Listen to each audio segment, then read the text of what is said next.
Chapter 113, This dragon is a bit greedy, eating double portions 10,000 words, charge, charge, charge. So uncomfortable. Suddenly, Li Nana squatted on the ground, her face pale. She was breathing heavily, and her entire body had become much weaker. No way, I just killed her, and you're already weak. Doesn't your curse only make you ugly? Why did your body become weak? Zhao Gongming asked in surprise.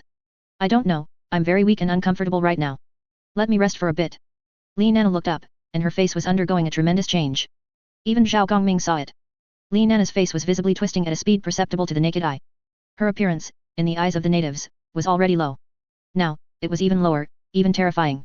This change came and went quickly. Soon, Li Nana's face returned to its previous appearance. Has it recovered? Zhao Gongming asked curiously. It's back to normal. Wait a moment, I'll check the mirror. Li Nana pulled out a small mirror from who knows where, and when she opened it, the mirror showed her appearance in the eyes of the natives extremely ugly, incomparably hideous, even frightening.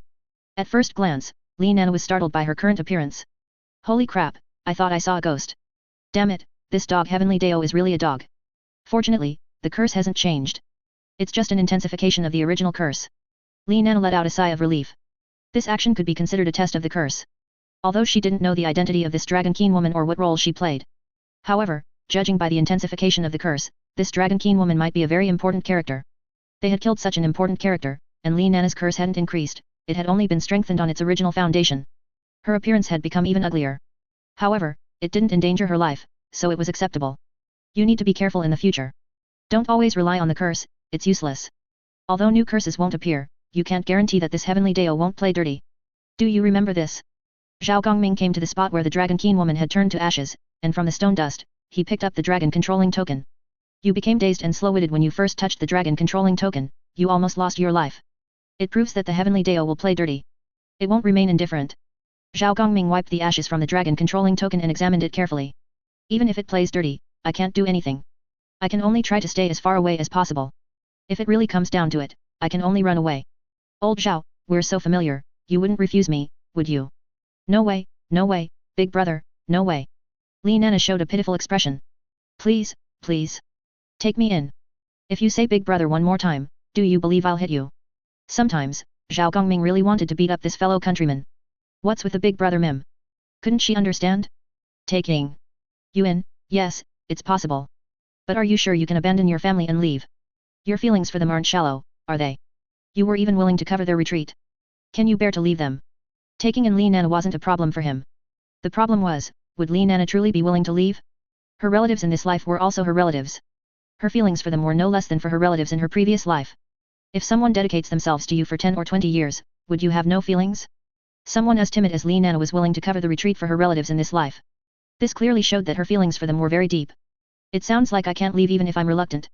Li Nana rolled her eyes and said with a helpless tone. I can't help it, if I don't leave, I'll inevitably implicate them in the future. Rather than that, it's better to leave them and let everyone be well. I have a suggestion. Suddenly, the long Yuan sword at Zhao Gongming's waist flashed. Ao Yongzi slipped out again. She interjected. What suggestion? Li Nana looked at Ao Yongzi, her eyes full of anticipation.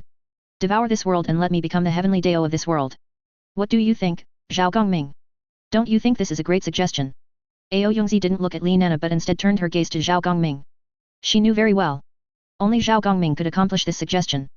Because he was an outer god, whatever he wanted to do, this world would find it very difficult to stop him.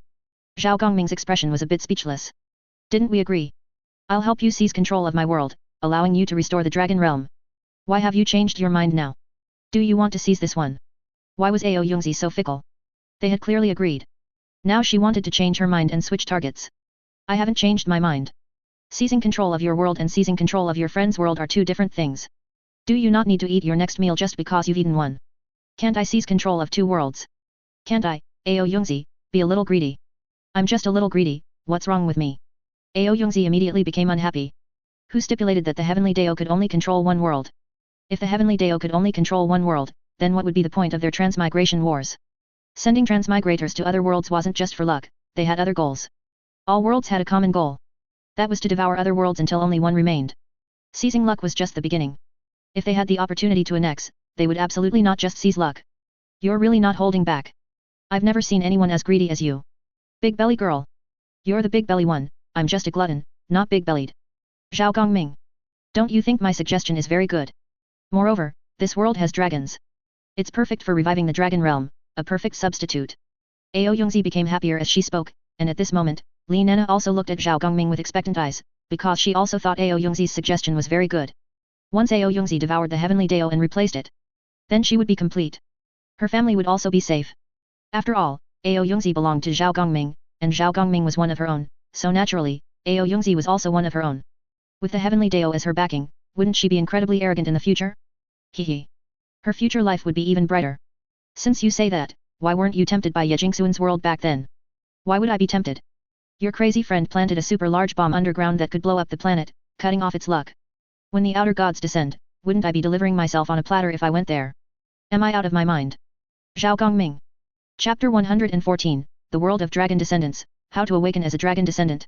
Continued daily updates. Ao Yongzi had seen lunatics before, but she had never seen one like Ye Jingxuan. He actually buried bombs underground, and they were super bombs capable of burying an entire civilization. My goodness. Are you that crazy? Are you playing that big? A world is at its weakest when the male lead and female lead are killed, and the cycle of luck is broken. A large amount of luck is lost and seized.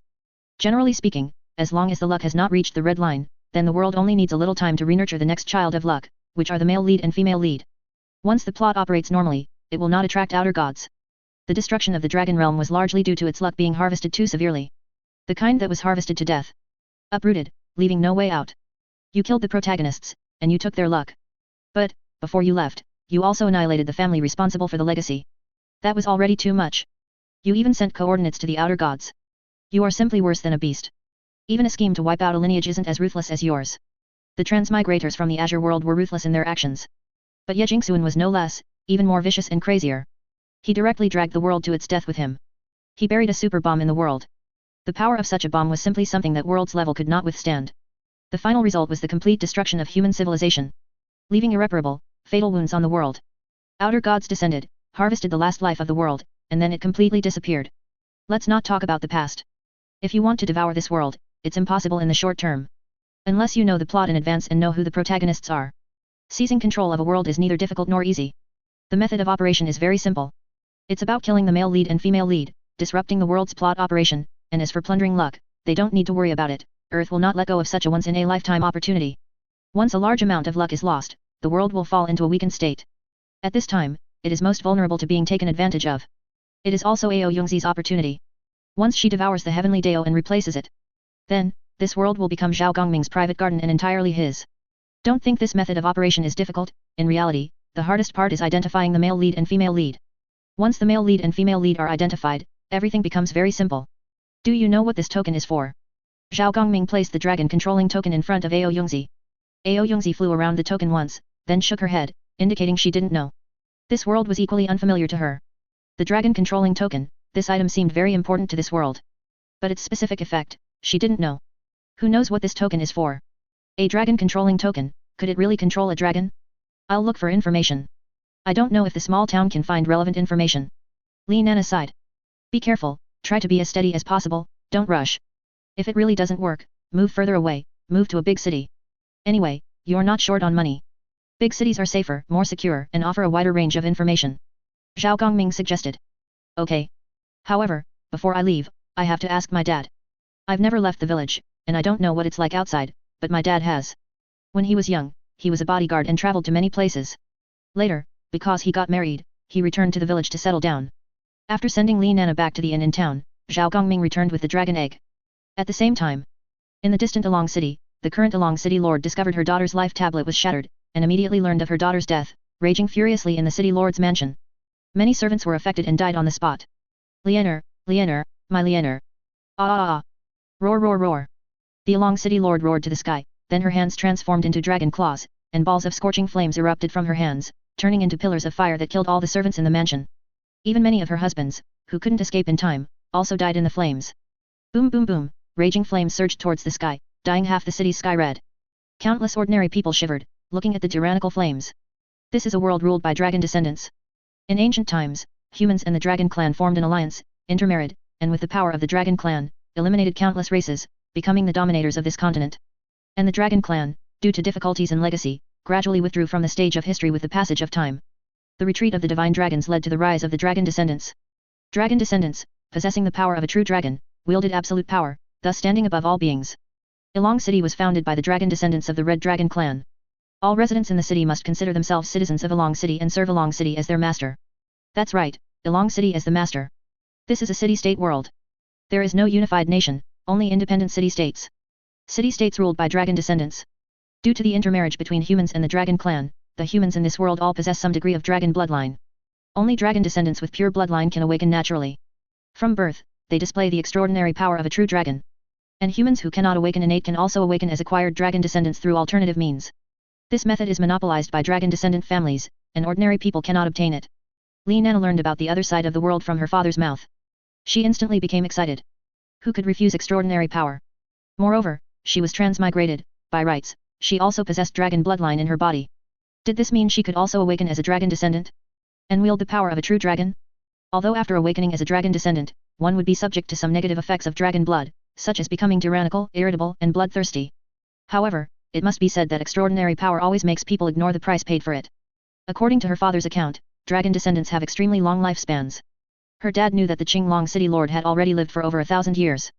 Such a long life is hard to refuse. Mutual aid group. Meow xiao meow, stupid, what's the use of a dragon descendant? The side effects are too strong. Meow xiao meow, are you sure you're awakening as a dragon descendant? Not a beast? A beast in human skin, you dare to think about that? Li Nana, but, longevity. You can live for thousands of years. Meow xiao meow, there are 1,000 ways to achieve longevity. If you study arcane, maybe you can even ascend to an arcane god, wouldn't that also grant longevity? Li Nana, if I could cultivate arcane, would I still be thinking about awakening as a dragon descendant? Meow xiao meow. Chapter 115, The Dacian Empire's False Emperor, 5 Venom Sect Goes Mad. Continued daily updates. Tiger Vanguard, use Storm Nebula Split. As you command. The Tiger Guard drew the twin sabers from his waist, which were enveloped in electric light.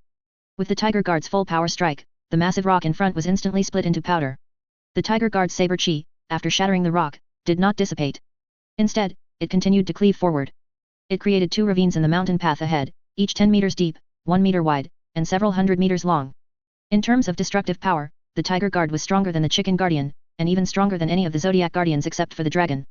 This didn't mean that the Chicken Guardian or the other Zodiac Guardians were weak. Rather, each had its own strengths and weaknesses.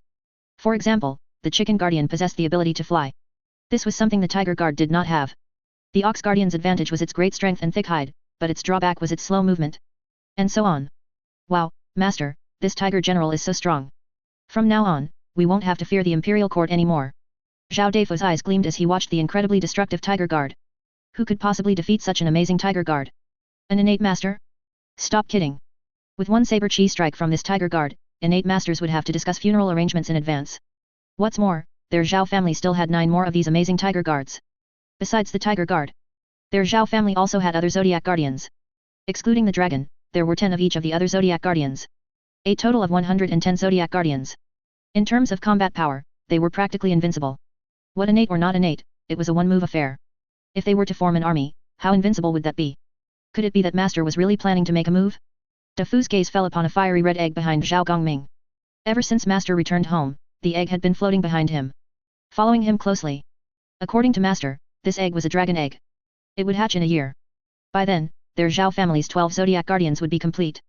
Actually, whether the 12 Zodiac Guardians were complete or not didn't hold much significance for Zhao Deifu. But, this was a dragon egg. That significance was far from ordinary. What did this represent? It represented that their master was a true dragon son of heaven. If he wasn't a true dragon son of heaven, how could he have a true dragon accompanying him? It was precisely because he had a true dragon accompanying him that their master was a true dragon son of heaven in the true sense of the word.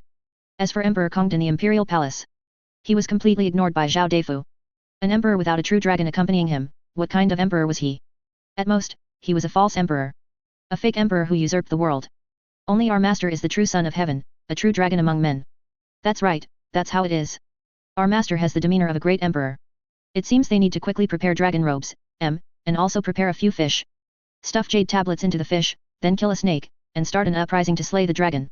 Hey, Da Fu, what are you thinking about? You're zoning out.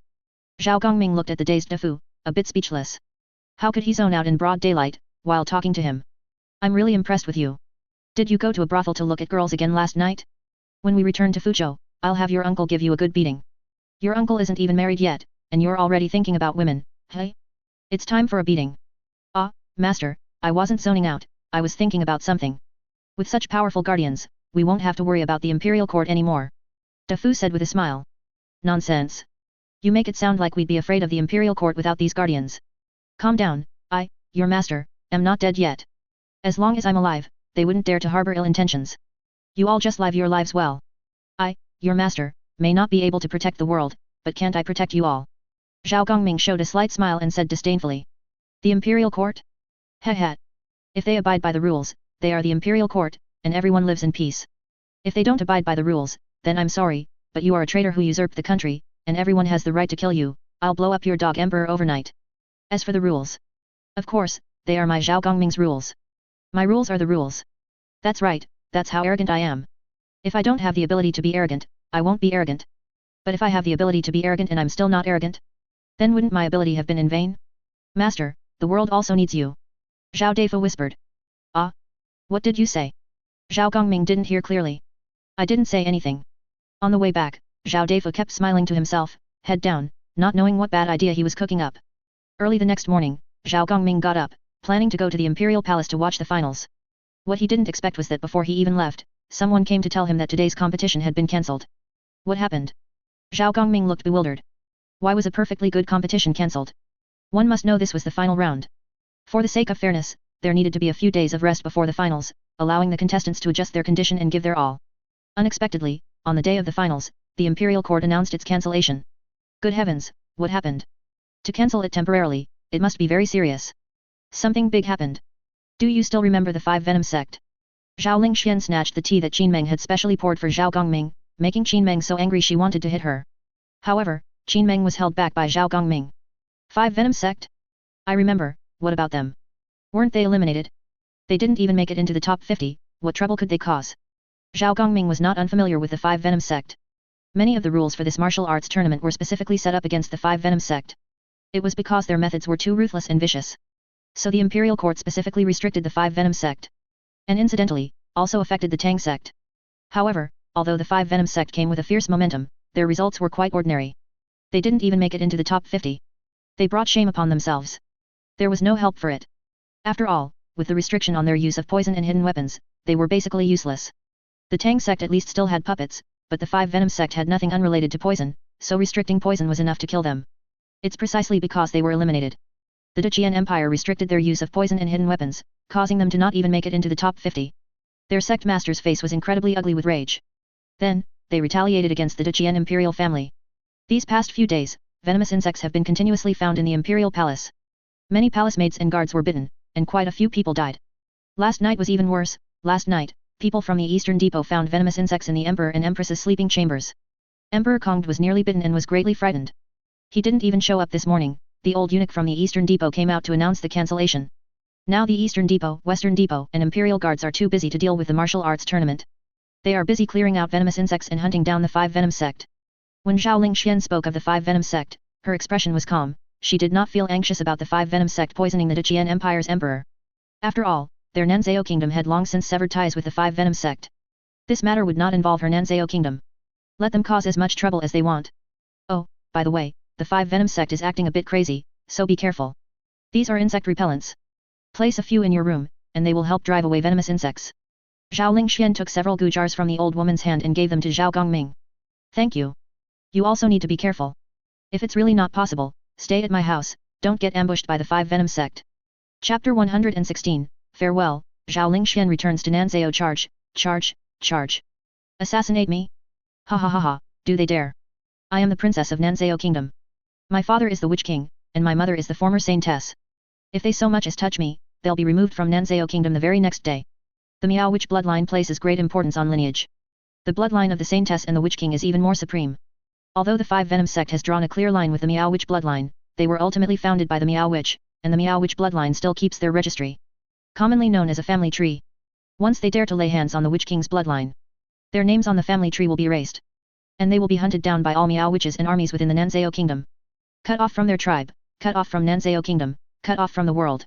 If the Five Venom sect had any brains, they wouldn't even think of harming their own princess of Nanzhao kingdom. Besides, this old woman beside me is a grandmaster of the Witch Gu world. Playing with gu worms in front of her is like wielding a big saber in front of Guan Yu. Zhao Lingxian wasn't flustered at all, in fact, she even felt like laughing. The old woman beside her was once a grandmaster of the Witchgu world. Because of her old age, she didn't want to get involved in the disputes of the Witchgu world. At her mother's invitation, she joined the royal family and became a royal worship. She was also an elder who watched her grow up from a young age. How could she not know the capabilities of this elder? Do these small fries from the Five Venom sect dare to be presumptuous in front of the old woman? Isn't this just pure suicide? Zhao Yaya is amazing. I have to give you a thumbs up. Actually. Zhao Lingxian suddenly paused. She glanced at Zhao Gongming. Actually, I came here today to say goodbye to you. With such a big incident happening in Diqian Empire, there's no point in continuing the martial arts tournament. Most of the envoys from various countries have left to avoid being affected by the Five Venom sect. Although our Nanzhao kingdom isn't afraid of the Five Venom sect, it is, after all, a school within the Nanzhao kingdom. If we, the Nanzhao kingdom, remain here, it would be a bit awkward. If some people in Diqian Empire lose their minds and decide to attack our Nanzhao kingdom, it would be very difficult to handle. So, for safety's sake, we plan to return. If you ever have a chance to come to Nanzhao kingdom, I'll treat you to a drink again. Zhao Lingxian said with a smile. No need for drinks, next time we'll have juice. Zhao Lingxuan's words startled Zhao Gongming. Drinking? That homemade wine from last time? Forget it then. I, Zhao Gongming, never fall into the same trap twice. Don't even think about tricking me. Alright, juice it is. Remember to definitely come find me, you scoundrel. Next time for sure, next time for sure. Get out of here. It's definitely come find me. Zhao Lingxian suddenly stood up. Her body swayed up and down. She left. After leaving the room, Zhao Lingxian got into the Nanzhao kingdom's convoy, and the group headed out of the capital. The Five Venom sect's assassination attempt on the emperor had crossed a line. At the very least, the capital and its surroundings would not be peaceful for the next few days. As for the finals of the martial arts tournament, they were suspended. To resume, it would at least have to wait until the capital completely cleared out the Five Venom sect's people. Once cleared, and the emperor's safety was guaranteed, the finals would resume. The emperor was attacked and overly frightened. Many princes and imperial grandsons had already entered the palace to visit the emperor. As for the crown prince, he didn't take the matter to heart at all. As if none of this had happened. His daily routine was to flirt with women. Casually encountering Song Yi outside the city, striking up a conversation with her, and then clashing with Pang Donglei. Cursing and then sowing discord between the two. Repeating it over and over again. He was completely immersed in it. He no longer cared about the emperor or anything else. Emperor Kong could die or not die, it was best if he died quickly. Anyway, he didn't care. The throne or whatever, let it be what it may, he no longer cared. No matter how vast the empire, could it be more important than his beauty? His only thought at the moment was to win Song Yi over. And to find an opportunity to kill this Pang Donglei. How dare you compete with this crown prince for a woman, what class are you? Because of Song Yi, Crown Prince Cai even forgot about being humiliated by Zhao Gongming's men a few days ago. The world is vast, but Song Yi is the greatest. Whatever the matter, it had to step aside in front of Song Yi. Crown Prince Cai was like he was possessed. This made his subordinates feel incredibly disappointed. Their ambitious crown prince had, after all, fallen. This damned temptress must have used some evil magic to bewitch their crown prince. Damn it. They were helpless about it. They could only cautiously advise the crown prince to prioritize the bigger picture. However, it was useless. This damned fellow. Pang Donglei looked at Crown Prince Cai, his teeth itching with anger. This guy seemed to have taken a liking to Song Yi and had been deliberately coincidentally encountering her during this period. Others might not know, but how could he not know? Every day, their surroundings were filled with informants. They didn't even need to think to know whose informants they were. Wherever Song Yi appeared, this Cai would always appear at the fastest speed, then pretend to have a chance encounter. And he would sow discord. Damn it. Cai, why don't you just die? The Jiaolong gang had no connections in the capital. The former gang leader did have some personal ties, but unfortunately, with the news of the former gang leader's death reaching the capital, their Jiaolong gang's few personal ties were completely severed. Others didn't know how the former gang leader died, but how could he not know? If he hadn't personally killed Pang Dahai, the Eastern Depot would probably have come knocking long ago. However, although the former gang leader's connections were cut, he still had some connections of his own. After all, he was a lay disciple of Southern Shaolin and a direct disciple of an elder. He also had some connections with the Northern and Southern Shaolin temples. Through the connections of the Northern and Southern Shaolin temples, he confirmed Cai's identity. Crown Prince of Diqian Empire, Cai. The Emperor Kong's eldest legitimate son. Initially, this title startled him. But the information he later investigated made him breathe a sigh of relief. This Cai was merely a frightening title. In reality, he was just a deposed crown prince. He just hadn't been officially deposed yet. He had no power, no people. He had no need to fear anything. The other party also had no ability to do anything to him. Although he didn't understand why this deposed crown prince's martial arts were so strong, one thing was clear, this deposed crown prince didn't dare to do anything to him. Behind him was the Shaolin temple, after all. Xiao Yi, let's go back. The Five Venom sect poisoned the emperor, this capital is no longer safe. In just one afternoon, the agents of the Eastern Depot and Western Depot have searched the inn several times. I'm worried it will affect us. Let's go back quickly. Pang Donglei took off his bandages, revealing that the wound had already healed, leaving a faint scar. Song Yi still carefully applied ointment to Pang Donglei's scar. According to Song Yi, this ointment could remove scars. Although Pang Donglei didn't care about the scars on his body, Song Yi did. As long as Song Yi cared, he would do anything for her. Yes, let's go home. Chapter 117, Identity of the Board's Top Exposed, 9 Cauldrons Appear. Charge. Damn 5 Venom Sect, die for this old man. Shoot these bastards dead. Da-da-da. Pilai Pala. For several days, the streets and alleys of the capital were filled with the sounds of pursuit from the Dacian Empire's special agencies. Followers of the 5 Venom Sect, or anyone associated with it, whether they were merchants or anything else, were all treated as accomplices of the 5 Venom Sect. Once identified as an accomplice of the 5 Venom Sect, there was only one outcome, death. Within a few days, many tragic cases of family extermination occurred successively in the capital. Some were carried out by the Dacian Empire's special agencies. During the search for the 5 Venom Sect, it was discovered that some merchants in the capital were associated with the 5 Venom Sect, and many of them were even low-level officials in the capital, providing convenience for the 5 Venom Sect's movements. This was like poking a hornet's nest. The Eastern Depot and Western Depot came sniffing. Great sabers were raised, leaving souls but no people. There were also some cases of family extermination carried out by members of the 5 Venom Sect. In retaliation against the Dacian Empire's court, followers of the 5 Venom Sect indiscriminately assassinated court officials. Many officials died. However, the 5 Venom Sect was ultimately just a Jianghu school. The Dacian Empire was enraged, and several departments and the army jointly hunted them down. Within a few days, the 5 Venom Sect's members were completely eliminated. Corpse after corpse, disfigured, were dragged by Eastern Depot members to the Meridian Gate, tied with ropes to Zhuziai, and left to bake in the scorching sun. This was a warning to those martial forest individuals with ill intentions. A few more days passed, and the martial arts tournament resumed. However, after a series of incidents, the popularity of the martial arts tournament was not as high as before, and fewer people watched the matches, fearing they might be affected.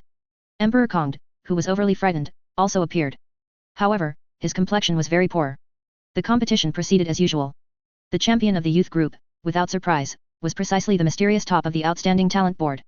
As for the champion of the adult group, there was a rare upset. Lin Buchan, of the acquired realm, defeated a stronger Wudang mountain expert with a very slight advantage, winning first place in this martial arts tournament's middle-aged group. Due to his excellent performance, he gained the appreciation of Emperor Kongd and the Director Eunuch, Lord Eunuch of the Eastern Depot. They extended an olive branch to him.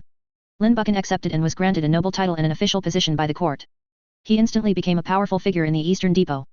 Both the youth group and adult group champions had the opportunity to compete for the world's #1 against the world's #1 group. However, Lin Buchan gave up. He did not believe he could defeat those long-famous martial forest seniors, especially since among them were several legendary half-step Baiden, embrace the core, experts. For example, Wudang Zhenren. These super big boss participated in the martial arts tournament purely to spar with experts of the same level, thereby seeking an opportunity to break through to the legendary Baiden, embrace the core, realm. What was he, an acquired realm weakling, doing getting involved in all that? Instead, the top of the outstanding talent board from the youth group proposed a secret sparring match with the experts of the world's #1 group. The results were not announced, but from the expressions of these martial forest experts, it was clear that the legendary #1 was very strong. Even the half-step Baiden, embrace the core, Wudang Zhenren stated that the younger generation surpasses the older, and the top of the board was the strongest among the young generation. His martial arts talent astonished him, and he even boasted that he would surely achieve martial forest myth status. For some reason, Wudang Zhenren's remarks sounded a bit too much like flattery. However, the experts of the world's #1 group did not refute him. It wasn't until the day the martial arts tournament ended, when the top of the outstanding talent board revealed his identity, that everyone understood Wudang Zhenren's meaning. Extra. Extra. Earth-shattering news. The top of the outstanding talent board reveals his identity. He is none other than the future martial forest myth, third prince Cai Kun. If the heavens had not given birth to Cai Kun, the martial Dao would be like a long night for all eternity. Earth-shattering. The youngest Xiantian realm expert in history. 100 secrets Jianghu Beixia Shang has to tell, third prince Cai Kun. Emperor Kongd intends to establish the third prince as the crown prince. News of the martial arts tournament, spread by those with intentions, quickly spread throughout the Dacian Empire and even to other countries. Zhao Family Restaurant. Oh, you Wudang Zhenren, I didn't expect even a seemingly upright person like you to have a day of flattery. In the private room, Tang Fiheng pointed at Wudang Zhenren opposite him, saying with a laugh. Alas, old Tang, don't you know my personality, old Zhang? Do you also think I deliberately flattered the third prince and helped him rise? Alas. Wudang Zhenren smiled bitterly, helplessly drinking his turbid wine. Isn't that so? How old is the third prince? No matter how powerful, there's a limit. For his age, reaching the Xiantian realm is already very high. You don't need to praise him to the heavens, talking about a martial forest myth. He might be the youngest Xiantian realm expert in history, but compared to Gu Fengjiu, the difference isn't just a little bit. The two are simply not on the same dimension. Old Tang, you don't understand a thing. Someone of your realm will not understand our world. Only when you reach half-step Baiden, embrace the core, will you know what kind of person that third prince is. He has a certain quality. The higher your realm, the more you see him as if you are seeing the heavens. He can see through all martial Dao realms. My feeling about him is that he came for the martial Dao. He will definitely achieve Baiden, embrace the core, ... If he doesn't, I'll eat this table. Wu Dangzhenren said with great certainty. Go to hell, if you want to eat, just eat, no need to trick me into buying you food and drinks, and no need to show off in front of me. I know you are half-step Baiden, embrace the core, but what's the use? If you meet my good brother Zhao Gongming, you'll still have to cover your butt. Wu Dangzhenren, suddenly, he felt an urge to curse. But he couldn't refute Tang Fiheng's words. Very annoying, my friend. Alas. I have one regret. I couldn't fight the demon lord of beyond the heavens at this martial arts tournament. Alas. Why don't you go find him at his lair? Tang Fiheng suggested. Forget it, going to his lair would mean death. This immortal master just wants to spar, not to die. Then go spar with my good brother Zhao Gongming. Although this immortal master doesn't want to die, he also doesn't want to be socially humiliated. This immortal master doesn't want people to laugh at him at his grave after he dies. Coward. Downstream of the Sishui River. A fisherman was fishing when his net suddenly got stuck in the water. The fisherman, unwilling to give up, personally went into the water, wanting to untangle the net. Who knew that after he fell into the water, he was astonished to discover that what was snagging his net was a large bronze cauldron. This cauldron had 4 legs and a round belly, with natural lines and complex patterns, depicting divine monsters, strange beasts and also mountains and terrains, quite magnificent. Most astonishingly, the cauldron, at the bottom of the river, faintly emitted light. A good find. The fisherman was overjoyed, sent his son back to the city to find his other brothers and sisters, and it took several of them much effort to retrieve the cauldron from the river. At this time, a Zhao family member happened to pass by, saw the cauldron's mysterious nature, spent several thousand taels of silver to buy it from the fisherman, and repeatedly admonished the fisherman not to speak of it. The bronze cauldron was pulled back to the Zhao family's local corporate treasury that very day. At the same moment, this news was sent back to the Zhao family headquarters. Chapter 118, the Yu Province Cauldron, True or False Mail Lead. You're saying someone found the 9 cauldrons in Sishui? And our people bought them back? Damn it, are you all brain dead? Those are the 9 cauldrons. Of all the things to buy, why the 9 cauldrons? You're trying to kill your master. The dog emperor already dislikes us and sees us as a thorn in his side. If he finds out about this, do you even want to live? Zhao Gongming yelled in anger after hearing about it. These clever fools. He didn't expect them to be clever their whole lives, only to be foolish for a moment. Those were the 9 cauldrons. Can you just casually buy something like the 9 cauldrons? Are you trying to rebel? Hey? Tell me, are you bastards trying to rebel? If you're going to rebel, don't drag your master into it. I, a man under the red flag, am being forced to rebel by you all. Where will I put my face? You've truly harmed me. You've harmed me, your emperor.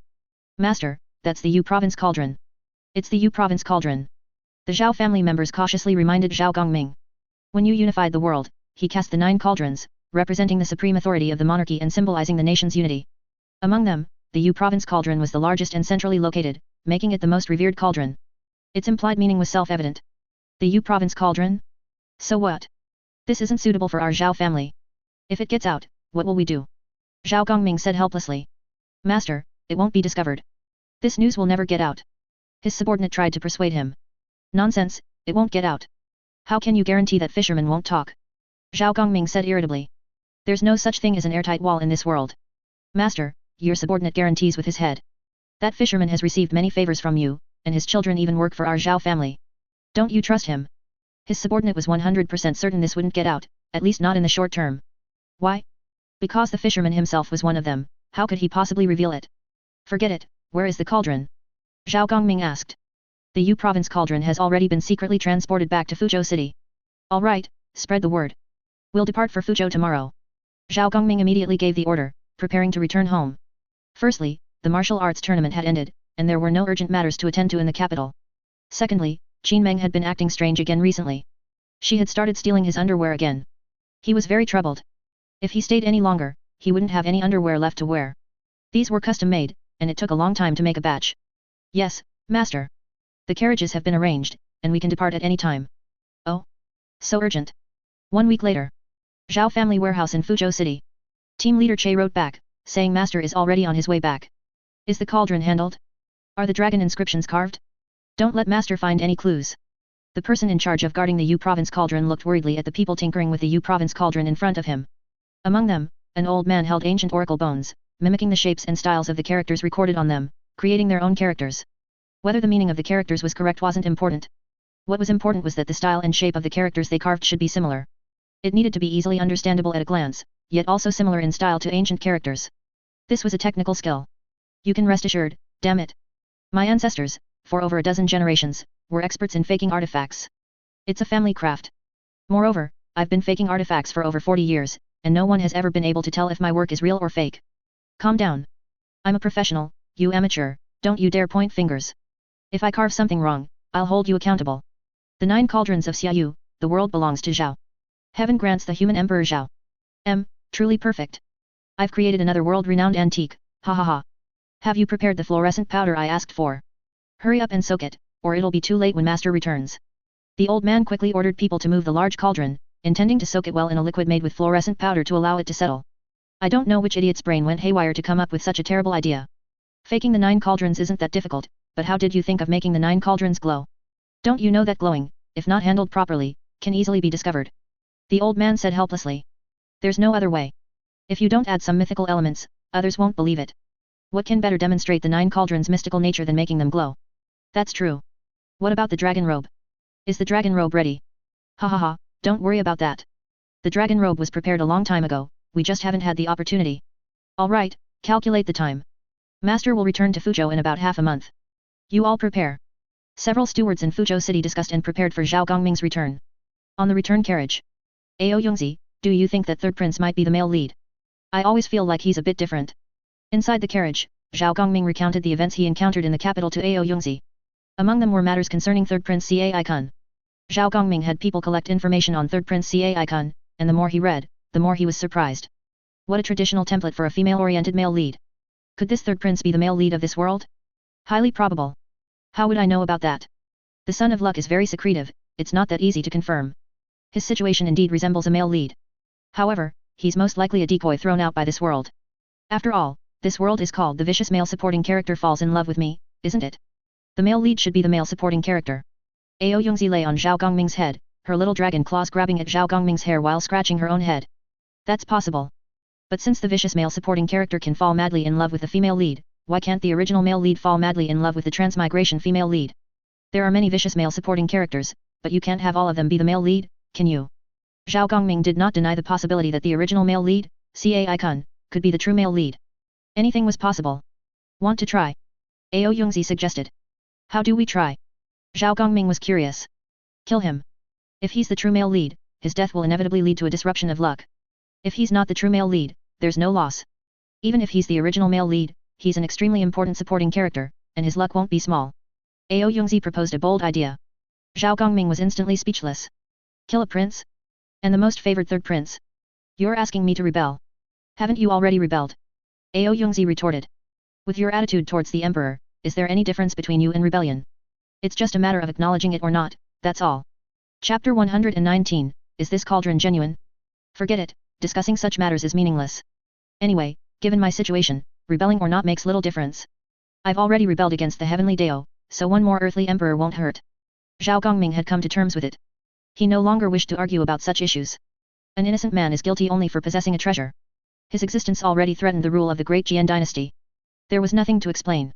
He truly didn't take the imperial court seriously, nor did he even consider the emperor a person. It was common for him to threaten the old eunuch with the emperor.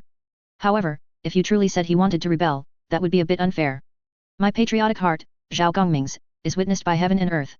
Although I don't love Great Jian, nor the imperial court. But, I deeply love this land and the people living on it. Well said. Rebel, and eliminate the male lead. Ao Yongzi shook her little head, her spirits high. Eliminating the male lead isn't the problem is, who is the female lead? I have no clue. After all, this was a female-oriented novel. The female lead's value was higher than the male lead's. Killing the female lead was the real way. You can't expect me to kill everyone in the world one by one, trying to find her, can you? I can't do that. Take your time, no rush. Anyway, this world isn't your only option. I have a premonition. Your friend's world will be faster. Ao Yongzi wasn't in a hurry, she had been sealed for tens of thousands of years, and if she could wait that long, a mere 10 or several decades wouldn't matter. We haven't even figured out the depth of that world yet. Zhao Gongming didn't know much about the world Li Nana was in. Even Li Nana herself had little impression of her own world. More intelligence needed to be gathered. However, based on current intelligence, that world was very peculiar. A city-state system, with each city-state ruling independently. There were also so-called dragon descendants, humans mixed with dragon blood. Initially thought to be a mythical world, it was later discovered to be a Xianhuan world. The special effects were very advanced, with all sorts of flames and widespread destruction, incredibly cool.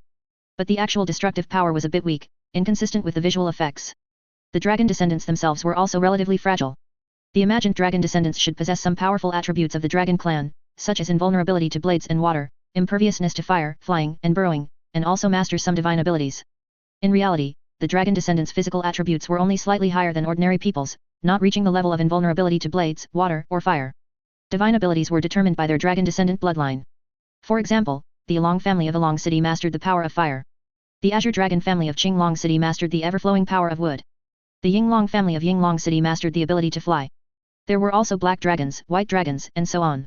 Perhaps the dragon blood content of the dragon descendants was too low, so their inherited powers were incomplete and weak in potency. In addition, they also had specific promotion ranks. The higher the rank, the more the dragon descendants' appearance would tend towards a dragon, and their personality and emotions would also become more irritable. It was said that at the highest rank, they could even transform into a dragon and achieve eternal life. However, this was just a rumor. Dragon descendants could awaken through innate means or acquired means. The methods for acquired awakening were monopolized by the dragon descendant families, and Li Nana was still searching for clues. These past few days, she had even incited Zhao Gongming to go with her to overthrow the dragon descendant families and seize the method of awakening as a dragon descendant. But Zhao Gongming refused. Because it was meaningless. Only Li Nana needed the method of awakening as a dragon descendant. It was useless to him, so why would he snatch such a thing? If you had a bit of courage and wanted to rule a city, I, your good brother, wouldn't mind helping you conquer a city and make you its lord.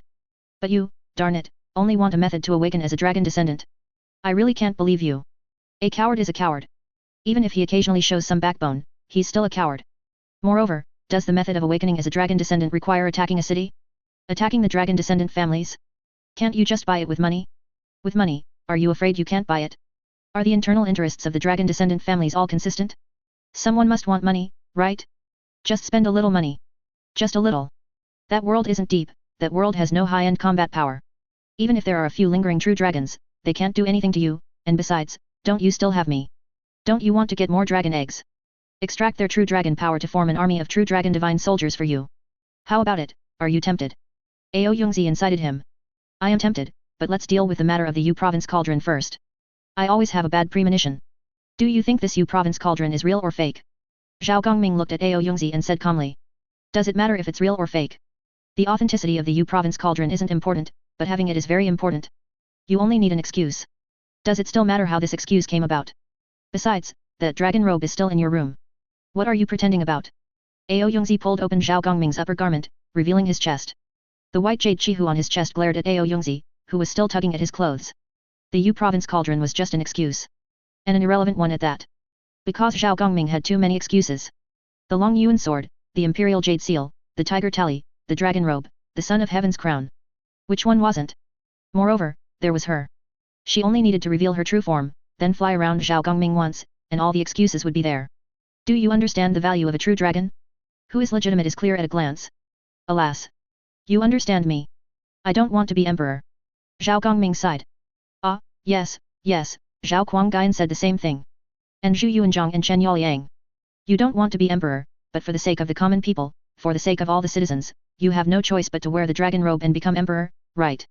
You truly are a hypocritical man. Eat my dragon fart. Ao Yongzi said, then wiggled her butt over. The next second, Zhao Gongming flicked her away with a small snap of his fingers. Ow, ow, ow. Ao Yongzi let out a tom-like scream. Though I have no intention of vying for the throne, I know the suffering of the common people. Time flew by. Half a month passed. The great god of wealth returned to his loyal Fuzhou city once again. This is the Yu province cauldron. As soon as he returned home, Zhao Gongming eagerly went to the storeroom and found the Yu province cauldron that had been fished out of the river.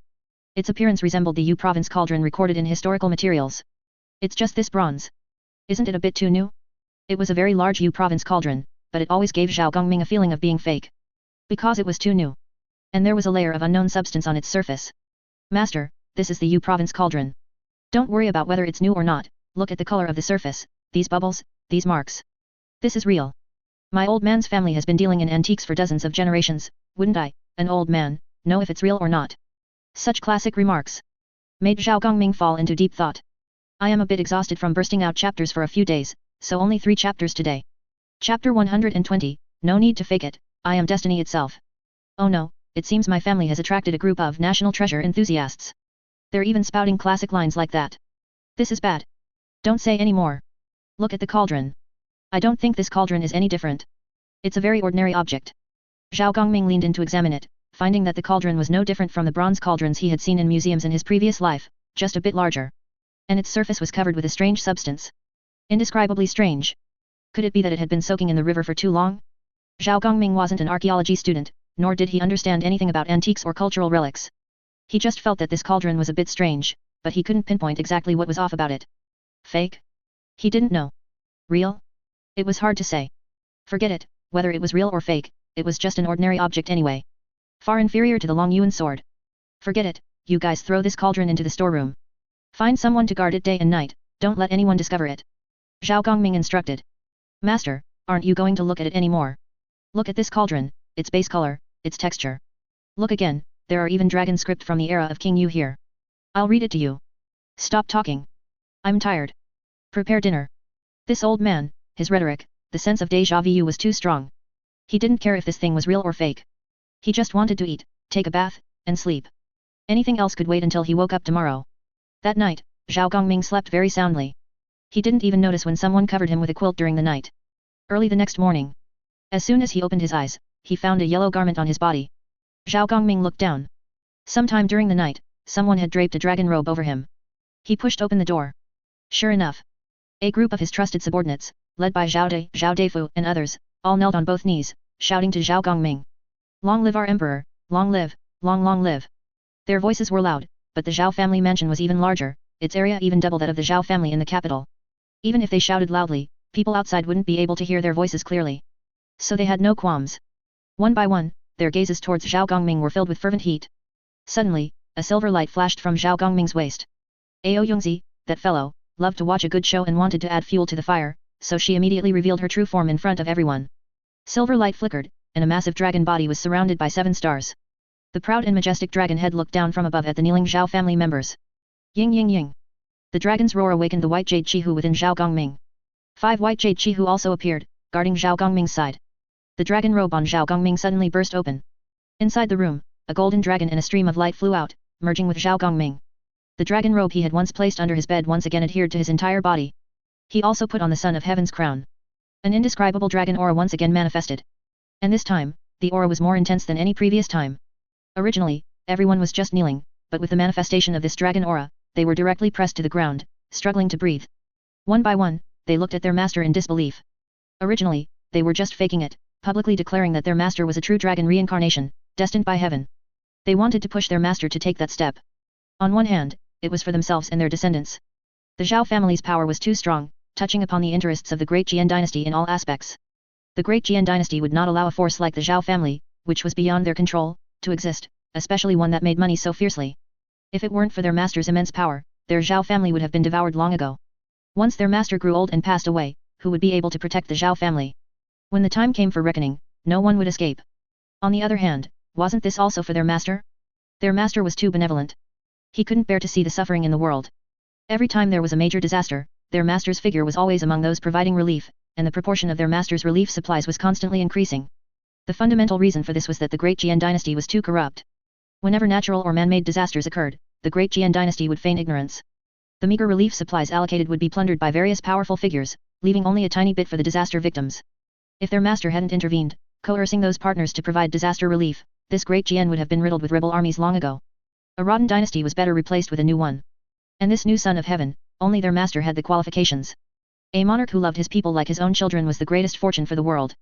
Moreover, their master's kindness was as vast as the sea, even if they worked like oxen and horses, it wouldn't be enough to repay him. They were willing to abandon their wealth and lives to give their master the best gift. The world. No gift could be more precious than the world. That's why they went to such lengths, wanting to push their master to that position. The suffering of all beings, only master can resolve. For all beings, for the world, please, master, become emperor. But now it seems. They worried too much. Because their master was the son of heaven. A true dragon reincarnation. Looking at the majestic Zhao Gongming, everyone's eyes were filled with fanaticism. Destined by heaven, destined by heaven. This world, after all, belongs to our Zhao family. Alas! Zhao Gongming let out a long sigh. All of this seemed to have been predestined. The 5 white jade Qihu merged into one, transforming into an imperial jade seal. Zhao Gongming grasped the imperial jade seal. Another long sigh. 1 year from now, we will rise. Rebellion isn't something you can just do whenever you want. You need to prepare weapons and provisions in advance. And soldiers, everything needs to be prepared beforehand. Otherwise, how can you contend for the world? Zhao Gongming needed a year to prepare. He didn't want a protracted war. War, of course, the faster the better, with minimal impact on ordinary people and minimal destruction to production. Therefore, he needed an army capable of seizing power across Great Jian in a short period. Arcane loading vest. It was essential. And other equipment also needed to keep up. Weapons too. The quantity of these equipment sets needed to be around 200,000 at least. Only then would he have more confidence in ending everything quickly. As for gathering 200,000 people, it wasn't difficult. At least for him, it was very simple. Too many people wanted to pledge their lives to him. In this era, often, one full meal could make a strong man serve you, let alone Zhao Gongming who provided more than just a full meal. He gave much more. The loyalty requirement for ordinary soldiers wasn't high. As long as the middle and upper ranks were his Zhao family members, that would suffice. Even if any rebellion occurred, he alone could resolve it. Yes, your majesty, long live, long live, long live. The Zhao family members all showed faces of ecstatic joy. Their master had accepted. Ha ha ha. Your majesty, what will be our dynastic title? Zhao. Great Zhao. Yes, your majesty. Chapter 121, Dynasty System? Expanding the Tiger Guards. Miao Xiao Miao, greetings, your majesty, may your majesty be blessed with peace and prosperity. Servant's fawning expression. Lu Danu, this humble commoner, Danu, greets your majesty. Shrill voice. Zhao Gongming, you two, stop being so annoying.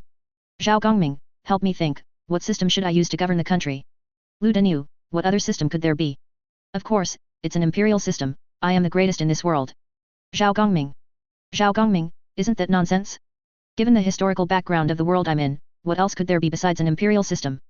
Zhao Gongming, the people's intelligence is undeveloped, knowledge is monopolized by the upper class, trying to implement a constitutional monarchy would be a complete waste. Each era has its own background. Not all eras are suitable for a particular system. This is closely related to social development, productivity, and so on. A constitutional monarchy? Giving myself a shackles and then distributing power to those landlord classes? What a joke. Did I conquer this land for you to reap the benefits? That's impossible. Cabinet system? Grand Council?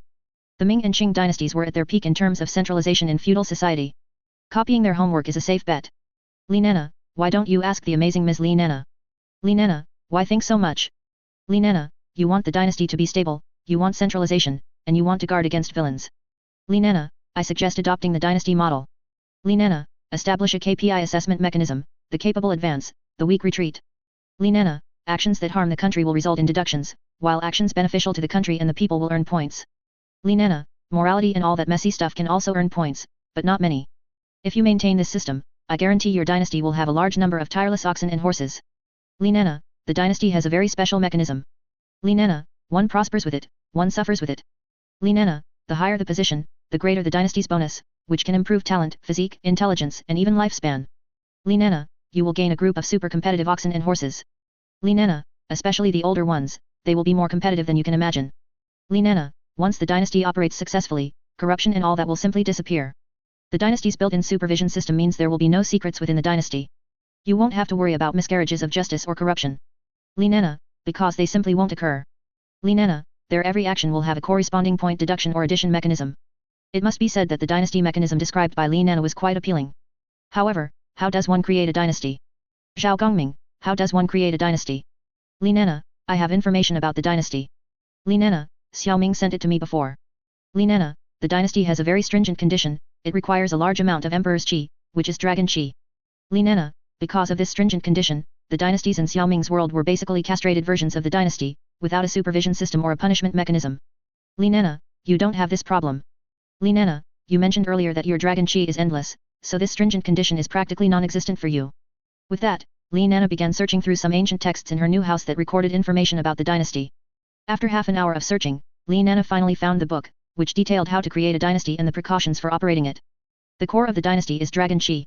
It requires an emperor born with Dragon Qi. Secondly, it needs an item of royal authority, a tool capable of bearing the luck of a nation. Zhao Gongming has this. Whether it's the Imperial Jade Seal, the Dragon Robe, the Son of Heaven's Crown, or the Tiger Tally, all can bear the luck of a nation. Of course, the Long Yuan sword would also work. Although the 7 stars long Yuan sword was not a product of that world, but was snatched from the dragon realm by an unknown powerful expert. However, the long Yuan sword had been in that world for tens of thousands of years. For tens of thousands of years, it had been regarded as a symbolic ceremonial object of the dynasty, and it already possessed the ability to bear the luck of a nation. Meeting these two conditions, the dynasty could be created. Zhao Gongming, thanks, I'm logging off now. Zhao Gongming, oh, and when Duan Xiaolo comes online, please let him know I need to talk to him. Meow xiao meow, okay. Lu Danu, welcome back to the palace, your majesty. Duck voice. Zhao Gongming, I'll castrate you someday and appoint you as the grand director of the imperial household. Lu Danu, but I want to be the crown prince. Zhao Gongming, eunuch crown prince, both are Tai, no difference. Lu Danu, you old man. Dynasty. Study room. Zhao Gongming finished reading the book Li Nana sent and fell into contemplation. The item of royal authority that bears the luck of a nation. This must be the imperial jade seal. The most important point. The effect of the imperial jade seal covers the entire country. It can be used to suppress and bear the national destiny, ensuring favorable weather and peace for the people within the national borders. It can also suppress all evil spirits within the national borders. No item of royal authority could be more suitable than the imperial jade seal to bear the luck of a nation. We have the dynasty, shouldn't we get a divine beast to protect the nation? Let's go to your friend's world. Bring back a divine beast to protect the nation. Ao Yongzi came out again to incite Zhao Gongming. Get lost, I'm busy. There's no need for a divine beast to protect the nation. Why would a low martial world need a divine beast to protect the nation? A chicken guardian can take down a top-tier expert with one shot. There's no need to get any divine beast to protect the nation. Zhao Gongming rejected Ao Yongzi's instigation and gave her a flick as a reward. Ow, ow, ow. Duan Xiaolo, that guy, went into seclusion. I can't even ask him to procure tigers. There are also tigers in the real world. It's just that the difficulty of capturing them is high. And it's time-consuming. The size is also uncertain. If they're too big, the equipment won't fit them. Capturing tigers in reality is nowhere near as fast as procuring them from Duan Xiaolo's world. Anyway, it only costs a little money. Things that can be solved with money are not problems at all. What a pity, this brat went into seclusion, so I can't ask him to procure tigers, nor can I ask him to procure equipment. Never mind. If it's difficult, then it's difficult. Let's first catch a batch of tigers from reality. Zhao Die. Zhao Gongming called out towards the door. Your Majesty. Zhao De pushed open the door and walked in quickly. Don't keep calling me Your Majesty. Just call me Master, like before. We haven't started yet. Calling me Your Majesty every day, are you afraid others won't know you're rebelling? Zhao Gongming said helplessly. Hehe, just practicing in advance. What are your orders, Master? Zhao De put away his smile. Find a group of people to go to the nearby mountains and forests and catch a batch of tigers. Catch them all, big or small, as many as you can. Zhao Gongming checked the number of experimental instruments, the quantity was abundant, allowing for a large-scale production of divine weapon puppets. Fujian has many mountains, and even more tigers. It is also the main habitat of the South China tiger. The number is quite large. After all, it causes tiger disasters in this area every year, so the number must be considerable. It can even be called an infestation. In terms of size, they are smaller than Siberian tigers. Fitting them into the equipment should not be a problem. Master, are you going to expand the number of tiger guards? That's great. Chapter 122, The Yulong King Awakens, Heavenly Dao's Little Tricks First Update. Yulong Tianxia World. A village already reduced to ashes. Suddenly, an army in red armor arrived. The fiery red Yulong banners unmistakably declared their identity. Yulong Banner, Yulong City. Leading them was a woman in Yulong armor, arrogant and ruthless, with sinister and venomous eyes. She was the Yulong City Lord. The Yulong City, a group of people entered the ruined existence and soon found the putrid, foul-smelling corpses. They identified them by their clothing. They were the guards who accompanied the young city lord, as well as the noble scions of Yulong City. In this army, many generals clenched their fists, for among these accompanying nobles were their own descendants. And behind the many corpses, a pile of powder. Stone powder. On this powder were the clothes of their young city lord. Evidently, this stone powder was the corpse of their young city lord. Their young city lord had been subjected to an extremely cruel method, having her true dragon power extracted, which resulted in her body being utterly destroyed, turning into stone powder. Seeing this, the Yulong City Lord finally could no longer bear it. She knelt on the ground, clutching the powder that was her daughter's corpse, weeping uncontrollably. My child, my Lianer. Amidst her boundless grief, her hands transformed into dragon claws.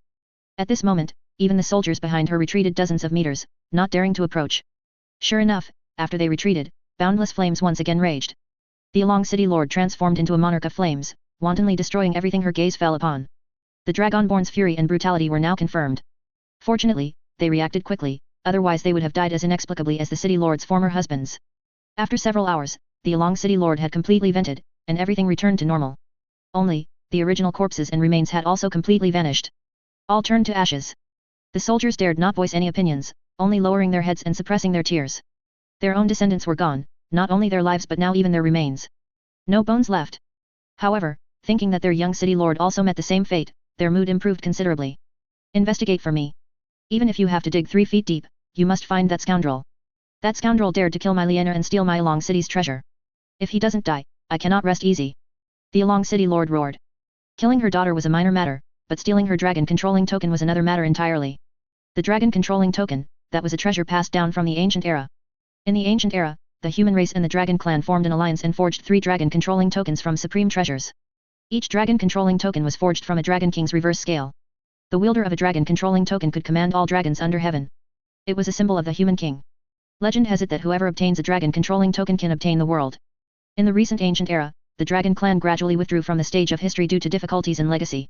The human king's family was annihilated, and the remaining dragon controlling tokens became treasures coveted by countless dragonborn. For this, countless dragonborn across the world plunged into an epic and prolonged war to seize the dragon controlling tokens. The war lasted tens of thousands of years. Eventually, Heavenly Liao was moved. The human king returned through reincarnation, wielding the dragon controlling tokens, eradicated numerous dragonborn, and ended the tens of thousands of years of chaotic war. With the chaos settled, the human king departed, carrying the dragon controlling tokens and riding a dragon. Since then, the dragon controlling token became a legend. 1,000 years ago, her mother, the previous Along City Lord, found a secret tome left by the human king in an ancient tomb of her ancestors. She spared no life force, finally opening the secret tome. On her deathbed, her mother informed her of the information within the human king's secret tome, which mentioned the existence of the dragon controlling token. Due to the chaotic war tens of thousands of years ago, Heavenly Liao was greatly angered. The returning human king recollected the dragon controlling tokens, ultimately destroying 2 of them. The last remaining one was also taken by him. And the secret tome mentioned the location of that last dragon controlling token. Along City searched for 1,000 years. They finally found it. To keep it a secret, she dispatched her most valued descendant, also the future young city lord, to excavate it. Unexpectedly, she never returned. Her most valued daughter was dead.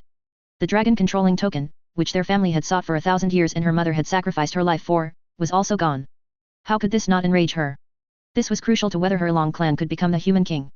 And just like that, it was gone. She was incredibly furious. This dragon controlling token must be retrieved. And the scoundrel who killed her daughter must also die. Along City, new city lord's mansion. The city lord's most neglected and useless daughter, while doing her laundry and cooking, suddenly fainted to the ground. When she awoke, sharp horns had grown on both sides of her forehead. Her eyes had also turned into fiery red ovals. Awakened.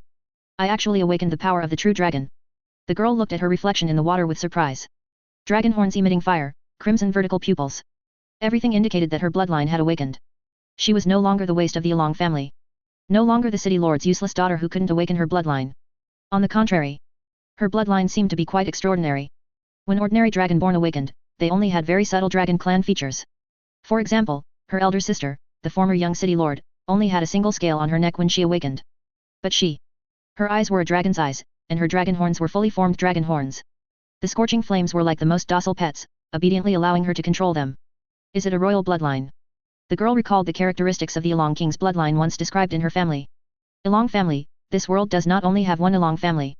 All whose bloodline originates from the Along can call themselves the Along family. And their family's bloodline originated from the strongest of the Along king. However, the city lords after the recent ancient era all awakened the most ordinary Along bloodline. Before the recent ancient era, there were records of Along city lords awakening the Along king's bloodline. And her characteristics perfectly matched those of the Along king's dragonborn. Possessing a complete dragon part. And she possessed 2. Even among the Along kings, she was the most advanced dragonborn. Ha ha ha ha ha. The girl immediately burst into wild laughter. Then, a sense of hunger arose. The girl looked at a passing maid, a cruel smile appearing on her lips. The girl's awakening signified that this world had begun its next reincarnation. Night. Li Nana, who should have been asleep, suddenly woke up from a nightmare. She could clearly feel her body becoming weak and powerless. She took out a mirror from her red envelope space, aimed it at herself, and seeing her reflection in the mirror changing wildly, Li Nana panicked. What the hell? I haven't done anything these past few days. Why again? Li Nana got out of bed. She also sensed something and looked outside the town. She only saw an army approaching the town. Firelight illuminated the army. She saw the banner of Along City. Chapter 123, A World of Despair, Shadow Ambush Charge, Charge, Charge. The moment Li Nana spotted the Along City banner, she frantically woke her family. The family watched with trepidation as the people from Along City entered the small town. Other town residents shared their feelings. They all feared that the people of a long city might suddenly take a notion to slaughter the town to relieve their boredom. A small town is not a city, it has no specific allegiance. Some towns attach themselves to nearby dragon-descendant cities, receiving protection but also paying harsh taxes. Some towns are unwilling to belong to other cities, these are wild towns, unowned towns. Although they still pay taxes to nearby dragon-descendant cities, the amount is not much. It's like protection money, the dragon descendants who accept your taxes won't wantonly slaughter you, but they certainly won't offer any real protection. These types of towns are still very dangerous. Because while the local dragon descendants won't slaughter you, that doesn't mean outsiders won't. These towns can easily become targets for venting by foreign dragon descendants. Just like Li Nana's former small village. If these dragon descendants were displeased, they would simply slaughter everyone. Even if their village paid protection money every year. When it was time to be slaughtered, they still would be. Everyone watched the street outside with fear. It wasn't until the Along City army marched out of the town that the residents finally breathed a sigh of relief. This man-eating world. It's too dangerous. There's simply no safe place. The more one understands this world, the more one feels the despair of ordinary people. The information Li Nana had gathered these past few days from those around her and from books all spoke of how terrifying this world was and how miserable the plight of ordinary people was. Living hand to mouth was a common occurrence. Someone could leave home fine in the morning and not return by night. Perhaps on the road, a dragon descendant in a bad mood casually killed them. Or perhaps they encountered a Hannibal dragon descendant and ended up on the dinner table. Anything could happen. And the likely culprit for death was the dragon descendant. What a desperate world. If she could, Li Nana wished she wouldn't know such things and would live in a secluded small village, far from the world's troubles. Being far from this terrifying world might be the best outcome. They've left, they've finally left. Who? Li Nana's father was drenched in sweat, breathing heavily. Nana, help your mother pack. We're leaving here first thing tomorrow morning. Li Nana's father made up his mind, he absolutely had to leave this place, far from these terrifying areas. Where to? Qinglong City. Qinglong City is one of the few dragon descendant families in this world that doesn't kill innocent people indiscriminately. They believe in suppressing their nature and returning to divinity. Compared to other cities, Qinglong City is safe, but the taxes are very harsh. Even if you do nothing for a year, each person still has to pay 50 taels of silver. Sigh. A hint of anxiety appeared on Li Nana's face. The price of safety was more, harsher taxes. But they had no choice. It's fine, I have a lot of money. Li Nana, in front of her parents, pulled out a box of gold from her red packet space. The glittering gold blinded their eyes. This. You've awakened the power of the true dragon. Li Nana's father looked at Li Nana with a fearful expression. Dragon descendants had little affection for ordinary people. Ordinary people were just a dish in their eyes. Even a father-daughter relationship. It was the same. No, don't be afraid. This is my own ability, not some dragon descendant power. Besides, where do I have any dragon descendant features? Li Nana explained. That's true. Fuzhou City, late night. Zhao Gongming had not yet gone to sleep, he was still in his study planning for the coming year. Recruiting soldiers and buying horses, feeding men and horses each was a huge expense. So far, his family fortune could still support it. But for the future, he needed to earn more money. New books needed to be prepared. On the desk lay several new books ready for publication. Aside from the 2 Imperial Harem Secret History series, Empress Dowager Cixi and Wu Zaishan, written for his trip to the capital. There were also several new books from old series on the table. For example, new works from the Mistress's Guide series, Luo Bing's chapter and Xiaolong Nu's chapter. There were also entirely new books, such as an official fan fiction of Water Margin, New Tales of the Water Margin, and some other legitimate books. Among these books, except for a few old series written by Zhao Gongming himself, all the other new books were procured by Lu Danu. In Danu's world, web novels were thriving. Zhao Gongming had him acquire a batch of web novels that suited this world's tastes, made some minor changes. And they could sell for a long time. After all, a web novel of several million characters, with 200,000 characters set as one volume, several million characters was enough for him to sell in 20 or 30 volumes. He also intensified efforts in other industries. For action figures, dolls, replica swords, and the like, he directly contacted contract factories in Lu Danu's world, operating 24 hours a day. He wanted to make a huge profit. To cover his military expenses. My little leaks. I'm sorry. Uncle, I'm short on cash. Regarding food. He purchased a fertilizer production line and a large quantity of raw materials. He also introduced high-yield grain varieties and cultivated them secretly. Once the divine land was unified, they would be widely popularized. Just as Zhao Gongming was working diligently. Suddenly, behind him, a dark shadow appeared. With crimson eyes, the shadow attacked, a long blade piercing Zhao Gongming's back. However, in the next instant, a strange power descended. The shadow instantly dissipated, revealing the person within. At the same time, the assassin's internal energy suddenly became chaotic and uncontrollable, causing him internal injuries. He didn't even know what had happened during this commotion. Where is my internal energy? My killing word technique cannot fail. The blade was still moving forward. Although he didn't know what had happened, as long as Zhao Gongming didn't react, he would surely die. A blade without internal energy augmentation could still kill. Roar, roar, roar. A roar, like a dragon and a tiger, sounded. The white jade Chihu broke free, biting the attacking long blade. With a crunch, this precious blade, which had killed countless enemies, was rendered useless. Even more terrifying, 4 other white jade Chihu appeared. Each rushed towards the assassin, biting his limbs. Tearing. His limbs were as brittle as paper. They were directly torn off. Zhao Gongming recovered, looking at the bloody assassin, who had lost his limbs, with a mocking expression. I've been writing books for so long, and you've been watching me for just as long. It's been 5 hours, hasn't it? Are you a ninja? How can you endure so much? You wouldn't think I really didn't know, would you? From the moment you stepped into my Zhao family, I knew your location. I originally thought you'd only squat for half an hour before you couldn't stand it, but you squatted for 5 hours. You're quite a character. It's a pity you're not in Japan as a ninja. Chapter 124, Pavilion Master captured, Mastermind's identity revealed. Third update. That move you just used, the one that turns you into a black shadow, that must be the core cultivation technique of the Wind and Rain Pavilion, the killing word technique, right? If you can use the killing word technique, you must at least be a high-ranking member. Who are you? Zhao Gongming stepped forward and ripped off the man's mask, revealing an ugly face, seemingly scarred by fire. It was a bit unsettling. The Wind and Rain Pavilion's Pavilion Master. The assassin had no intention of hiding his identity, instead, he calmly stated who he was. The Wind and Rain Pavilion's Pavilion Master. Are you sure you're the Pavilion Master? It is rumored in the Jianghu that the Wind and Rain Pavilion's Pavilion Master is the world's top assassin, with unmatched martial arts, moving like a shadow, and killing with a single strike, having slain 2 half-step Baiden, embrace the core, masters of the same level. If you can kill 2 masters of the same level, you should be very strong, logically speaking, so why are you so weak? Did you play with Brother Ji for too long? Are you depleted? You really suck. Zhao Gongming looked at the Wind and Rain Pavilion's Pavilion Master and couldn't help but provoke him. He even ridiculed him harshly, mocking him from every angle. As an assassin, he was qualified. At least he could infiltrate the heavily guarded Zhao family. He could even stay hidden for 5 hours without eating, drinking, or even going to the restroom. Very impressive. But from a certain perspective, he was unqualified. After all, an assassin who fails an assassination is unqualified. From the moment he entered the Zhao family, Zhao Gongming had detected him. The all-around improvements brought by the Imperial Jade Seal were incredibly powerful. Especially the perception. It was like a mini-map in a game, the kind that was fully transparent with no fog of war. Even if you hid in a cesspit, Zhao Gongming could sense your exact location. The bane of assassins and killers. Brother Ji? Who is that? Pfft. The Wind and Rain Pavilion's Pavilion Master couldn't help but spit out a mouthful of blood.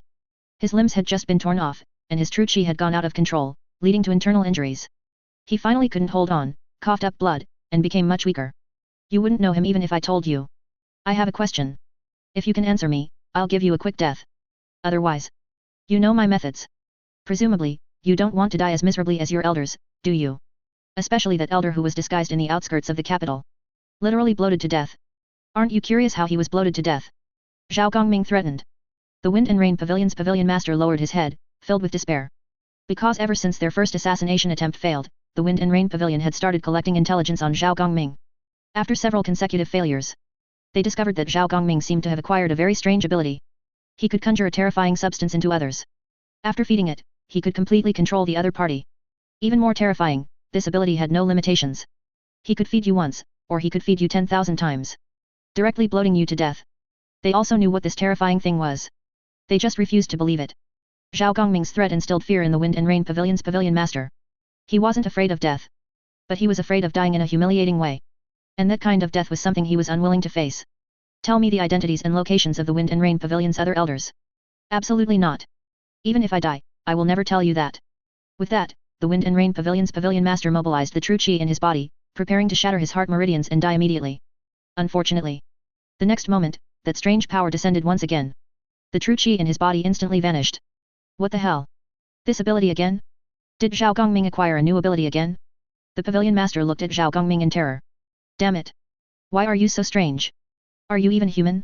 If you're not human, why the hell are you in the human world? Why are you here? To torment people and bully honest folks, right?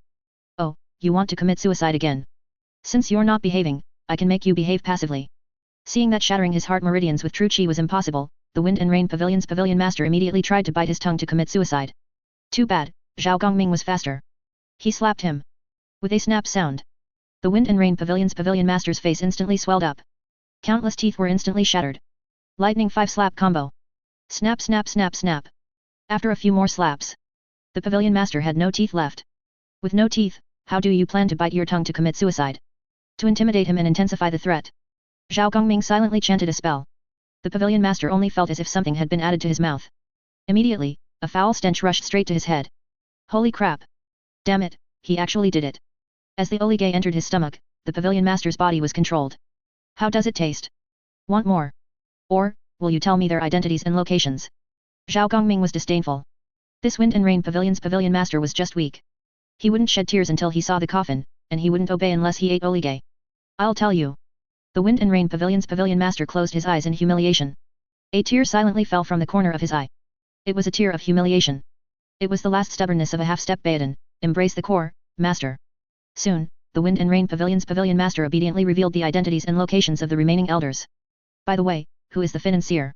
I've always been curious, which idiot put a bounty on me? Your Wind and Rain Pavilion would rather be destroyed than protect his identity. Can you tell me? You understand, right? Since you've already confessed the elders' locations, there's no need to protect the financier's identity anymore, is there? Zhao Gongming continued to threaten. I'll tell you. The Wind and Rain Pavilion's pavilion master still confessed. Zhao Gongming was quite surprised when he learned the financier's identity. Marquis of Wuchang, Su Feng. He didn't seem to have offended this Marquis of Wuchang, did he? It shouldn't be enough for him to pay to assassinate him. The Wind and Rain Pavilion's pavilion master saw Zhao Gongming's confusion. You threatened him. The Wind and Rain Pavilion's pavilion master said calmly. I threatened him. How did I threaten him? I don't even know him. Could it be because his prodigal son often spends money in my shop, so he wants me dead? Is that really necessary? I'm very innocent. Zhao Gongming wanted to curse. Heh. You are not innocent at all. Because you blocked his path. The mastermind behind many natural and man-made disasters was Su Feng. He repeatedly secretly damaged river channels, causing floods, inflated grain prices, and incited public rebellion. He originally intended to use the public's rebellion to quell the uprising himself, rise to a high position, gain greater power, and be enfeoffed as a king. And you? You were involved in every disaster relief effort, and not only did you participate, but you also coerced others to join in the relief efforts. Without getting rid of you, Su Feng would never be able to become a king in this lifetime. Now do you understand how much he hates you? The inside information revealed by the Wind and Rain Pavilion's pavilion master left Zhao Gongming in silence. Damn it. Chapter 125 OP, you are truly an immortal master, Wind and Rain Pavilion is annihilated. Is it necessary? If he wants to be crowned king, wouldn't he go fight Tibet, the northern barbarians, Mongolia, or the later Jin? Does he really need to resort to such petty tricks? If he can't handle it, why blame me? And even put a bounty on me? Are you, Wind and Rain Pavilion, idiots? Do I look easy to bully? Or does your Wind and Rain Pavilion think it's #1 in the world and can defeat anyone? Even that old man from Liao wouldn't dare to be so bold in front of me. Can you defeat that old man from Liao? Who gave you such confidence? Liang Moran. Zhao Gongming was truly speechless. Could Wind and Rain Pavilion be any bolder? Did he, Zhao Moran, look easy to bully? Didn't the imperial court consider him a thorn in its side? But did the imperial court dare to move against him? No. Among the various schools of Jianghu, who hadn't suffered losses at his hands, the universally acknowledged #1 in the martial forest, Wu Zhenren, had also suffered at his hands. The innate realm masters he had bullied were too many to count on 2 hands, and these were just the ones known publicly. There were even more who were bullied in secret and dared not speak up. What kind of organization is your Wind and Rain Pavilion? Yet you dare to stick your neck out like this. The contempt in Zhao Gongming's eyes made the Wind and Rain Pavilion OP very uncomfortable and ashamed. If it weren't for that idiot Luo Bin acting on his own initiative, their Wind and Rain Pavilion wouldn't have fallen to its current state. Completely annihilated. That idiot, he dared to put a bounty on my head, didn't he? Very good, he's absolutely dead. Zhao Gongming was so angry, he wished he could make that Su Feng eat 1,000,000 piles of excrement. Stuff him to death. He doesn't dare to fight Tibet, doesn't dare to fight the northern barbarians, and doesn't even dare to fight Mongolia and the later Jin. He only knows how to play petty tricks? And put a bounty on me? If I don't kill you, I won't feel at ease. Zhao Gongming considered himself a magnanimous person, a prime minister's stomach can sail a boat, and my god of wealth's stomach can carry the universe. However, my magnanimity does not extend to certain people. For example, enemies. If I tell someone who offends me to die at the 3rd watch, he will die at the 3rd watch. Come in. Zhao Gongming shouted towards the outside. Immediately, Da Fu pushed the door open and entered. Master, have you finished? Do you want me to handle it? Zhao Defo looked at the miserable Wind and Rain Pavilion OP in front of him, and his thoughts were abundant. Sometimes he really wanted to torment such important figures. A half-step Baodin, embrace the core, master, no less. How cool is that? He wondered if tormenting such a big shot would be satisfying. He cannot be handed over to you.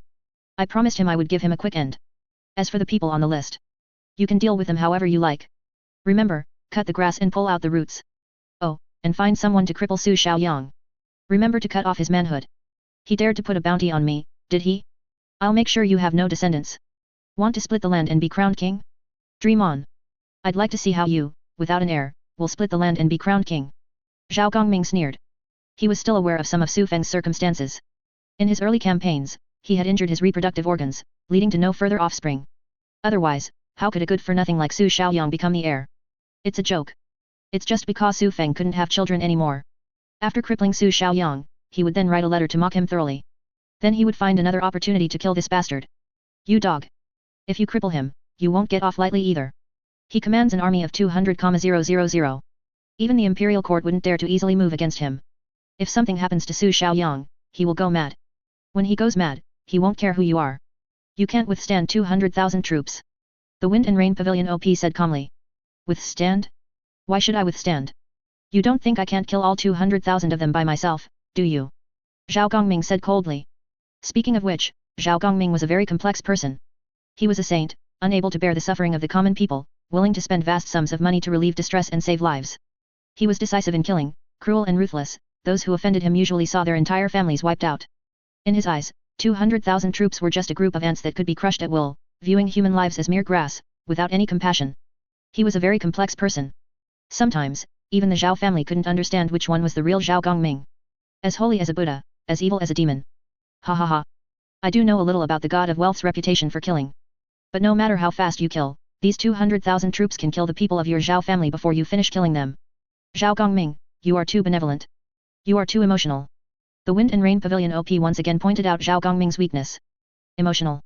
He cared too much about the lives of his subordinates. This kind of personality was destined to prevent him from becoming a powerful figure. Oh, really? Ao Yongzi, do you think you can kill 200,000 people? Zhao Gongming said calmly. Then, the Long Yuan sword flashed, and the 7-star silver dragon, Ao Yongzi, appeared before him, coiling around Zhao Gongming, looking down at the Wind and Rain Pavilion OP who was staring with wide, disbelieving eyes. A dragon? A living dragon? Impossible. How could dragons exist in this world? Could it be? The myths are true? Impossible. The Wind and Rain Pavilion Op's eyes widened, then he turned his gaze to the white jade Chihu that had previously bitten off his limbs and his long saber.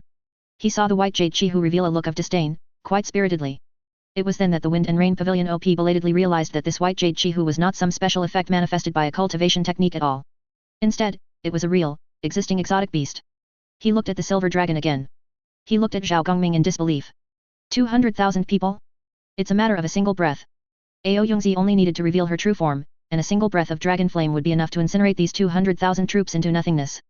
200,000? What a tiny number. The joy of dimension reduction strike lies in crushing the weak. The myths are true. Are you truly an immortal master reincarnation? The Wind and Rain Pavilion OP shouted at Zhao Gongming in disbelief. Zhao Gongming did not answer his question. He merely silently drew the Long Yuan sword. Next life, don't kill indiscriminately anymore. With that, he struck down with his sword. The silver dragon transformed into a blade, slicing through the Wind and Rain Pavilion Op's head. The head fell. Before blood could even gush out, the remaining body had already turned into nothingness. Seeing the enemy dead, the white jade Chihu howled once and returned to Zhao Gongming's body. Master, you killed him just like that? What a pity. Da Fu looked at the head on the ground with some regret. He had wanted to torment him thoroughly. You want to torment, do you? Those on the list, and Su Xiaoyang, you can torment them as you please. Remember, Su Xiaoyang cannot die. If he dies, much of the fun will be lost. Zhao Gongming instructed. Yes. Mission accomplished, guaranteed. All the elders' heads, and this one too, send them all to the capital and hang them on the city gates. Yes. You may go. All right, master. That very night, Zhao Deifu handed the list to his paternal uncle, Zhao Dei, who then sent pigeon post to the regional managers based on the locations and identities on the list. Soon, the local managers, in conjunction with the city lord's mansion and underworld forces, launched a fierce attack on these elders of the Wind and Rain Pavilion. A fierce assault. A month later, the heads of elders from various parts of Dakian were sent to the capital one after another. They were hung on the city gates. The Wind and Rain Pavilion was declared annihilated. Chapter 126, Retribution, Su Xiaoyang's suicide, curse strengthened charge. My foolish child, if you are reading this letter, it means I am already dead. Do not seek revenge for me, it is not worth it. Zhao Gongming's power is beyond our reach. He is extraordinary, unbeatable from the front or the back. He is invincible. Unless Ancestral Master Gu revives, no one can defeat him. My foolish child, live on. As long as you live, there is hope. Let the legacy of the Wind and Rain Pavilion continue. Master. In a dark room, a man looked at the letter, his hands and entire body trembling. Anger, sorrow, pain, various emotions surged within him. At this moment, he reached the most painful point in his life. Dead, all dead. His friends were dead, his esteemed master was dead, and even the entire Wind and Rain Pavilion had been annihilated. He was the only one left. He survived entirely because his identity was kept secret. The Divine Son, the next Pavilion Master of the Wind and Rain Pavilion. Every generation of Divine Sons was secretly cultivated before becoming the Pavilion Master. Even the elders did not know the Divine Son's identity, and for less experienced elders, the very existence of a Divine Son was a mystery. Only when each Pavilion Master died would the Divine Son, who held their lifeline, emerge and assume the role of Pavilion Master. Continuing the legacy of the Wind and Rain Pavilion. The Wind and Rain Pavilion itself was unaware, let alone outsiders. Precisely because of this, he survived. And the cost was the entire Wind and Rain Pavilion. He knew, he had always known, and understood clearly. His master decided to assassinate Zhao Gongming to protect him. In fact, his master had long planned to betray the other elders, sacrificing the lives of all high-ranking members of the Wind and Rain Pavilion to save him. There are no impenetrable walls in the world. If Zhao Gongming's people continued their investigation, the existence of the Divine Son would eventually be exposed. So, to save him, everyone else died. This was the price of growth. The man prostrated himself in the dark room, weeping loudly. After an unknown amount of time, the man's cries gradually subsided. He tidied his appearance slightly and left the dark room. Your Highness the Third Prince, Lord Eunuch requests an audience. Shocking news. All high-ranking members of the Wind and Rain Pavilion have been executed and are now hanging at the city gate. The Wind and Rain Pavilion is declared annihilated. Unbeatable. Just how strong is the God of Wealth? The Wind and Rain Pavilion is hanging on the city wall. I hereby formally suspect the impartiality of Jianghe Beixia Sheng's ranking. The God of Wealth should be the number one in the martial forest. Exactly, exactly. Zhao Gongming is the number one in Great Jian. Just today, just today. News flew everywhere in the capital, mainly about Zhao Gongming's incredible feat of destroying the behemoth that was the Wind and Rain Pavilion. It was impossible not to attract attention. This was the Wind and Rain Pavilion, a top-tier force in the Jianghe martial forest, and among the top of the top. Its high-ranking members were all in the Xiantian realm, and it even had a pavilion master who was half a step into Baodin, embraced the core. Even Wudang and Shaolin, leaders of the martial forest, weren't 100% confident they could take down the Wind and Rain Pavilion. Yet, Zhao Gongming took it down. And he wiped out all of the Wind and Rain Pavilion's high-ranking members in one swoop.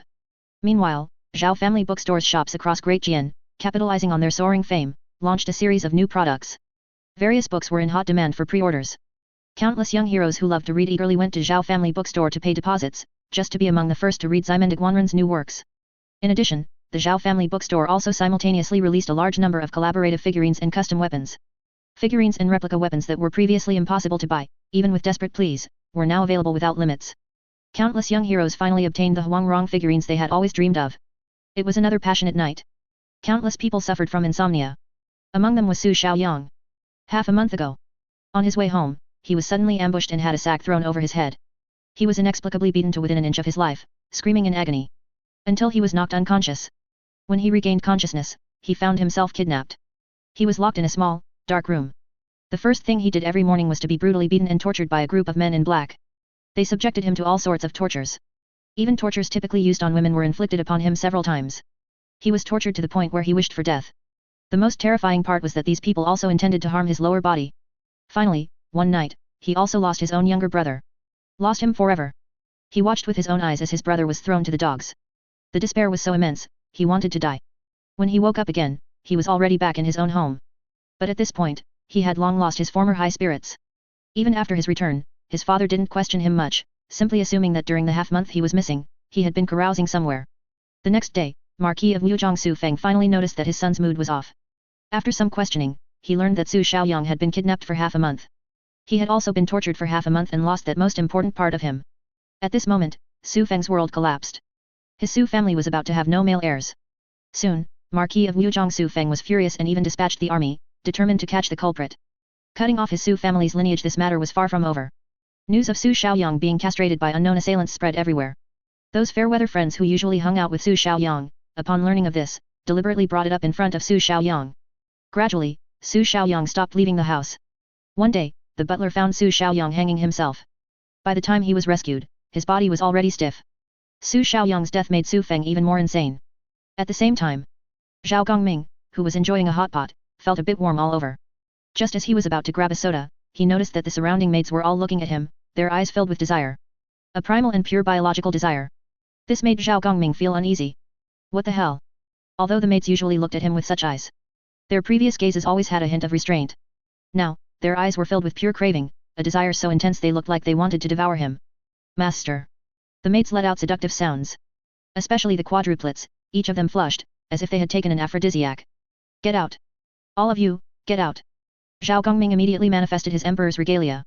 The terrifying majesty instantly jolted the maids' consciousness, scaring them into kneeling and begging for forgiveness.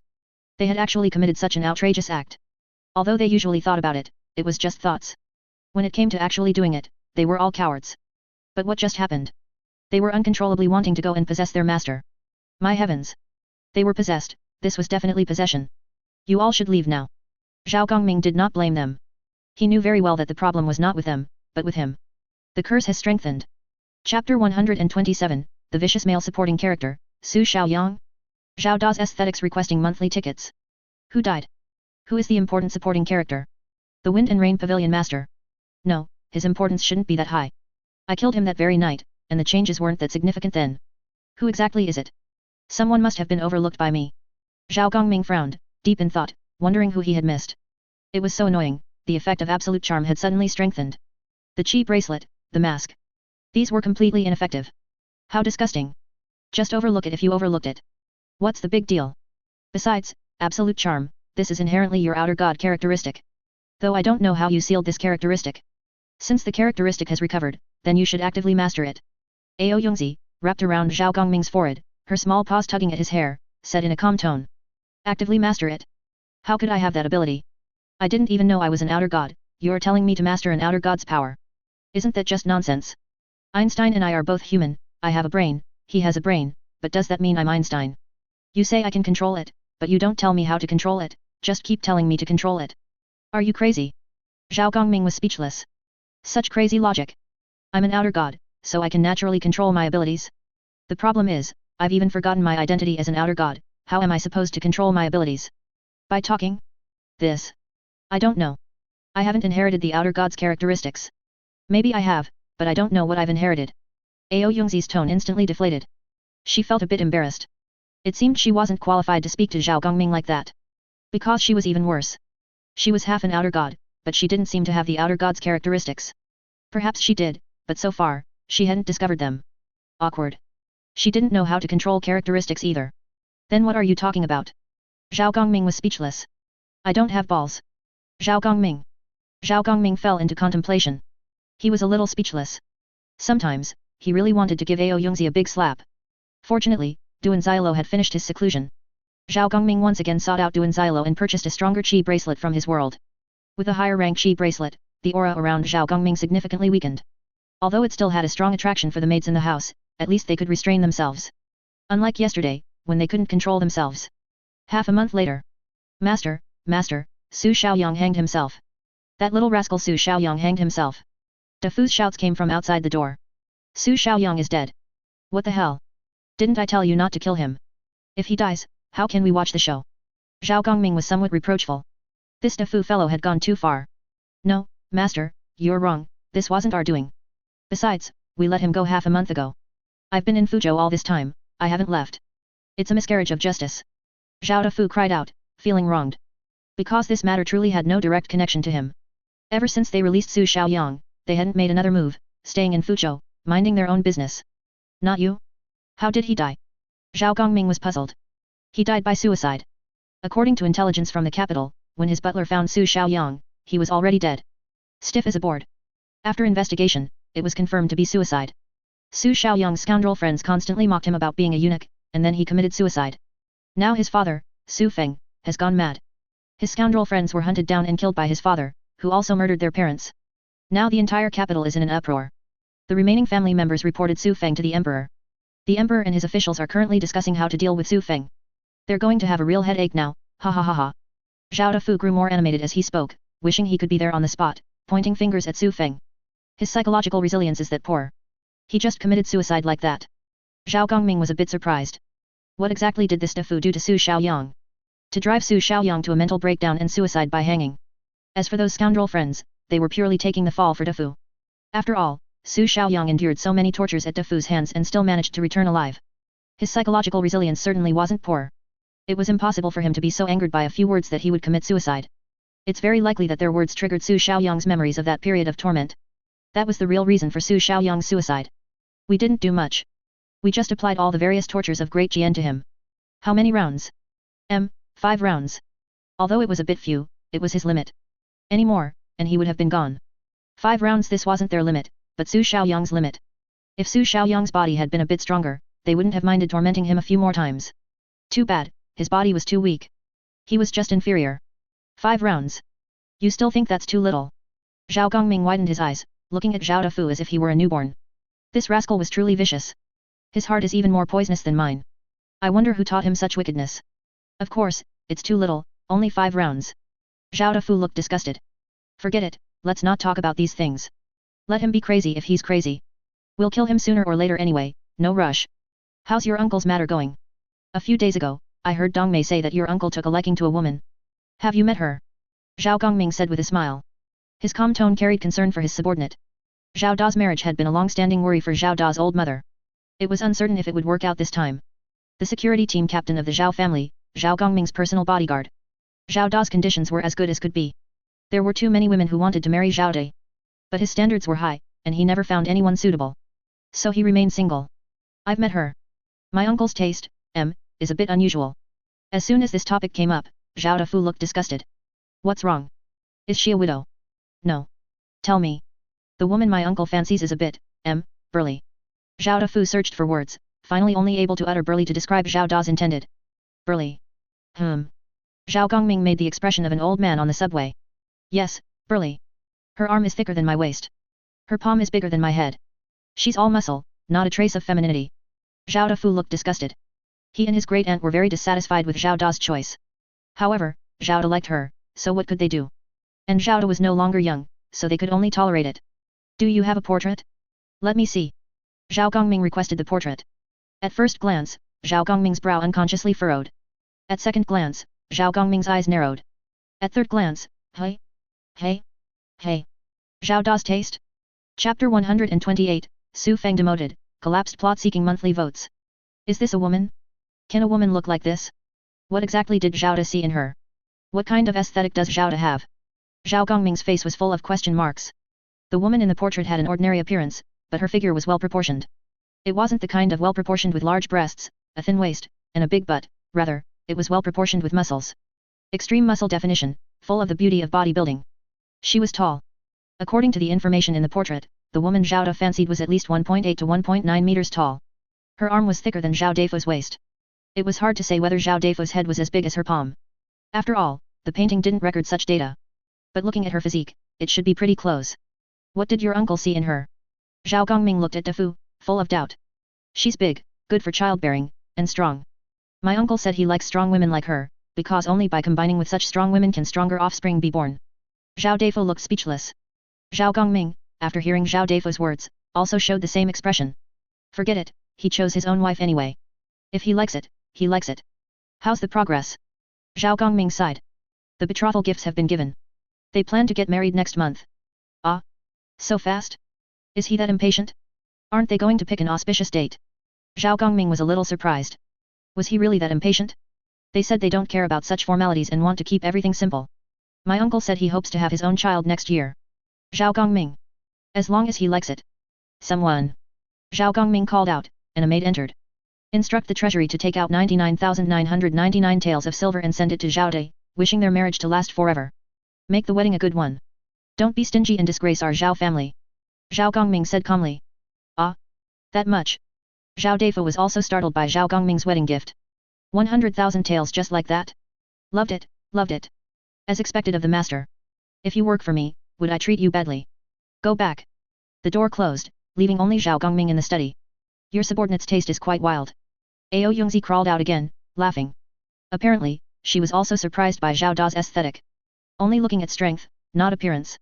This was a purely bestial choice. Creatures in nature also consider the other party's physique when choosing a mate. The stronger the male or female, the more popular they are. Very wild. Let's not talk about this. Did you hear the news just now? From the current situation, that Su Xiaoyang should be one of the villainous male supporting characters. Yes, it's just a pity. It would have been great if the protagonist had died. Ao Yongzi felt a bit regretful. Why didn't the male lead die? If it were the male lead, it would definitely cause problems with luck, weakening this heavenly Dao. Then she could take advantage of the weakness and try to possess him. Always dreaming impossible dreams. You should focus more on figuring out what this dragon controlling token is for. On Zhao Gongming's desk, the dragon controlling token was casually tossed aside. He had obtained the dragon controlling token some time ago. He still had no clue. What exactly was this dragon controlling token for? Controlling dragons? It didn't seem to work. Zhao Gongming tried using Ao Yongzi as an experiment. However, it was useless. The dragon controlling token showed no reaction at all. Ao Yongzi also didn't feel anything controlling her. He could only rely on Li Nana. However, Li Nana's family had been busy relocating to Qinglong City during this period and had no time to investigate the dragon controlling token. Alas! Such a bother. By the mandate of heaven, the emperor decrees, Marquis of Wujiang Su Feng wantonly slaughtered the innocent, mobilized troops in the capital without reason, and massacred officials.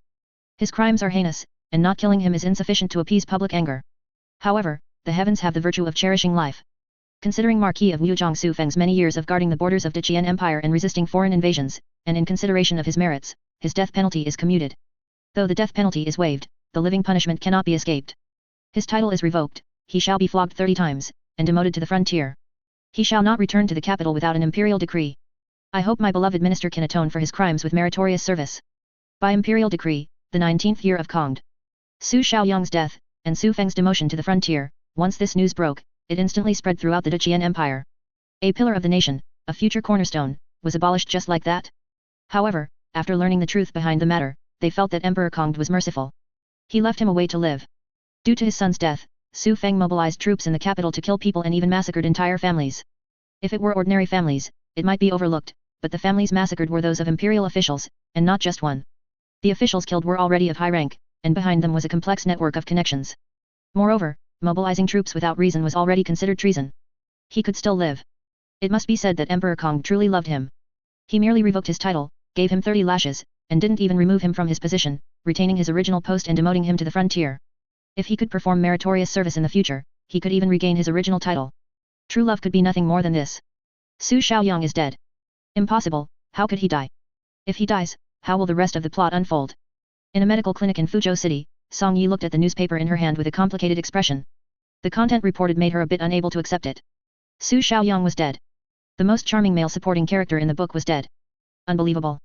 This was the female lead's childhood sweetheart. The ultimate fierce man, the king of the northern border, who abandoned an empire for the female lead. In a fit of anger for the female lead, he led 1,000 cavalry on a northern expedition, killing 15 Mongol generals in one day just to vent his anger. He was hailed as the strongest general within 500 years. His title was King of the North. The only man in the Qian Empire to be ennobled as a king within 100 years. He's dead? How could that be? He was a very important male supporting character with a lot of screen time. If he died, could the plot still continue? What exactly is going on with this world? Why is it so chaotic? Could it be because of my arrival that the plot has gone awry? Impossible. I haven't even met them. It shouldn't be because of me that the plot is messed up. Song Yi looked innocent. Because she simply didn't have the ability to interfere with or destroy the plot. But the facts were laid out before her. The Wind and Rain Pavilion was inexplicably put under a bounty and then completely annihilated by Zhao Gongming, who had no presence in the book and wasn't even worthy of a name. All the high-ranking members of the Wind and Rain Pavilion, except for the male lead, third prince, were killed. Su Xiaoyang, a crucial supporting character in the mid to late stage and the female lead's loyal admirer, inexplicably became a eunuch and then hanged himself. His father, Su Feng, went mad, killed indiscriminately, and was demoted. There was also one more thing. That crazy crown prince, for some unknown reason, took a liking to her. Perhaps there was something wrong with his eyes. How could she, an ordinary girl, be favored by the crown prince?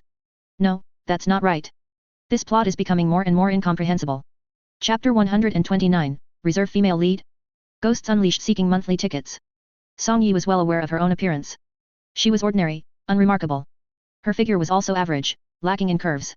As for her family background, it was just a common, ordinary household. That the crown prince would take a liking to her, even pursuing her so intensely. Honestly, Song Yi couldn't understand it. She couldn't imagine how the crown prince, a pure face con in the original work, would be interested in an ordinary-looking woman like her. She couldn't figure it out. What puzzled her even more was how the nameless passerby in the original work managed to destroy the Wind and Rain Pavilion. Zhao Gongming, could there be some hidden plot behind this that even she, a transmigrator, didn't know about? She just felt it was very dangerous. Should she run away? And take Pang Donglei with her? Would Donglei run with her? Hard to say. After all, Pang Donglei's base was in Fuzhou City.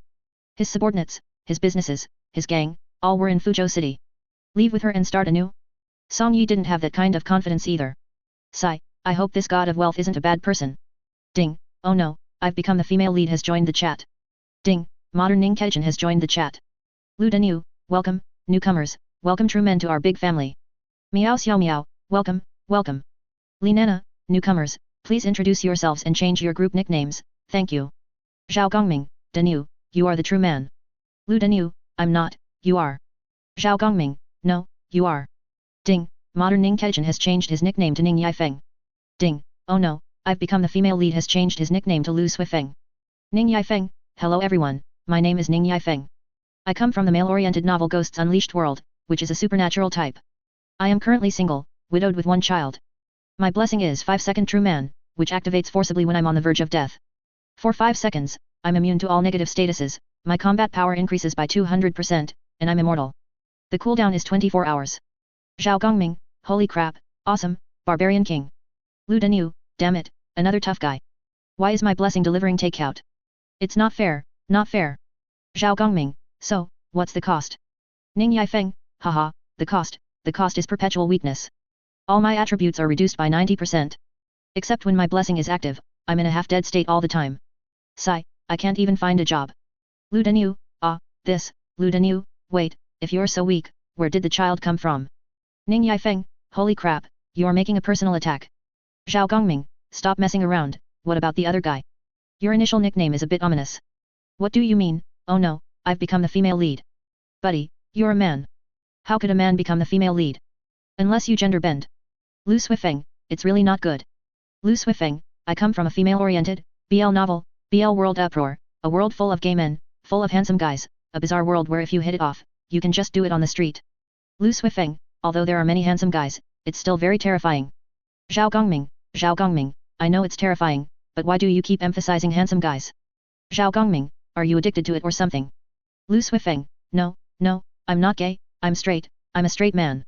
Lu Suifeng, I've been influenced by this world a bit, but it's fine, I'm still straight, brothers, I haven't turned gay, no, a man is strongest, boo hoo hoo. Zhao Gongming fell into contemplation. It seems necessary to keep a distance from this guy in the future. Because it's very dangerous. Zhao Gongming curiously looked at the newcomer's character panel. However, the next scene left him deep in thought. Transmigrator, Lu Suifeng. Origin, Earth. Faction, Reserve Female Lead. Blessing, Indestructible Buttocks Art. Shinchan's exclusive ability, Steel Ingot, extremely strong attack power. Curse, Homosexual Succubus. The will of heaven of the other world has a preference for you, granting you a fatal allure to the same sex. Oh my goodness. Succubus. And a homosexual succubus. Look at this blessing, even Earth Mother can't stand it and wants to protect you. It's too terrifying. Also, is this faction wrong? Shouldn't it be a villain? How did he become a reserve female lead? Holy crap, we have an infiltrator in our group, Ning Yifeng, brother, what does your reserve female lead mean? Ning Yifeng, I won't discuss your succubus matter for now, but what the hell is this reserve female lead tag? It makes me highly suspect you're a 50 cent. Li Nana, that's possible. Lu Suifeng, what reserve female lead?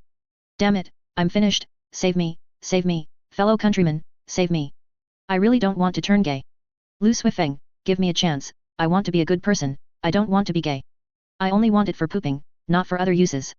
Boo hoo hoo. Lu Suifeng cried and screamed. Unfortunately, no one could save him. Even if they could, they wouldn't dare to save him. No one knew if this terrifying world would hit them with something brutal. Moreover, there was no saving him. The destructive power of Lu Suifeng's homosexual succubus, even Zhao Gongming, a conceptual succubus, found terrifying. Hopefully, our friend can truly protect his chrysanthemum. Young man, fight to protect your chrysanthemum, Ghosts Unleashed world. This is a world overrun by the supernatural. 1,000 years ago, spiritual chi revived, and the supernatural returned. After death, if one's wishes were unfulfilled in life, on the 7th day, they would turn into a vengeful ghost, wreaking havoc in the human world. Life was devastated, countless beings lost their lives to vengeful ghosts, meeting violent deaths, and returning as ghosts on the 7th day. In a cycle, the human world had become a world of ghosts. When the world was on the brink of destruction, the first ghost hunter came into being. No one knew his name, only calling him Master Zhang. Wielding a magical sword and controlling lightning, he led the living to reclaim the world from the dead. He used righteous thunder to purge the human world of ghosts.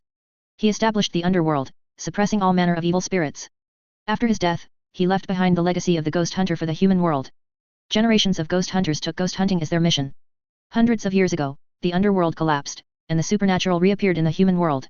Ning Yifeng gently pushed open the door and looked at his daughter, who was sleeping soundly on the small bed, a smile unconsciously gracing his lips.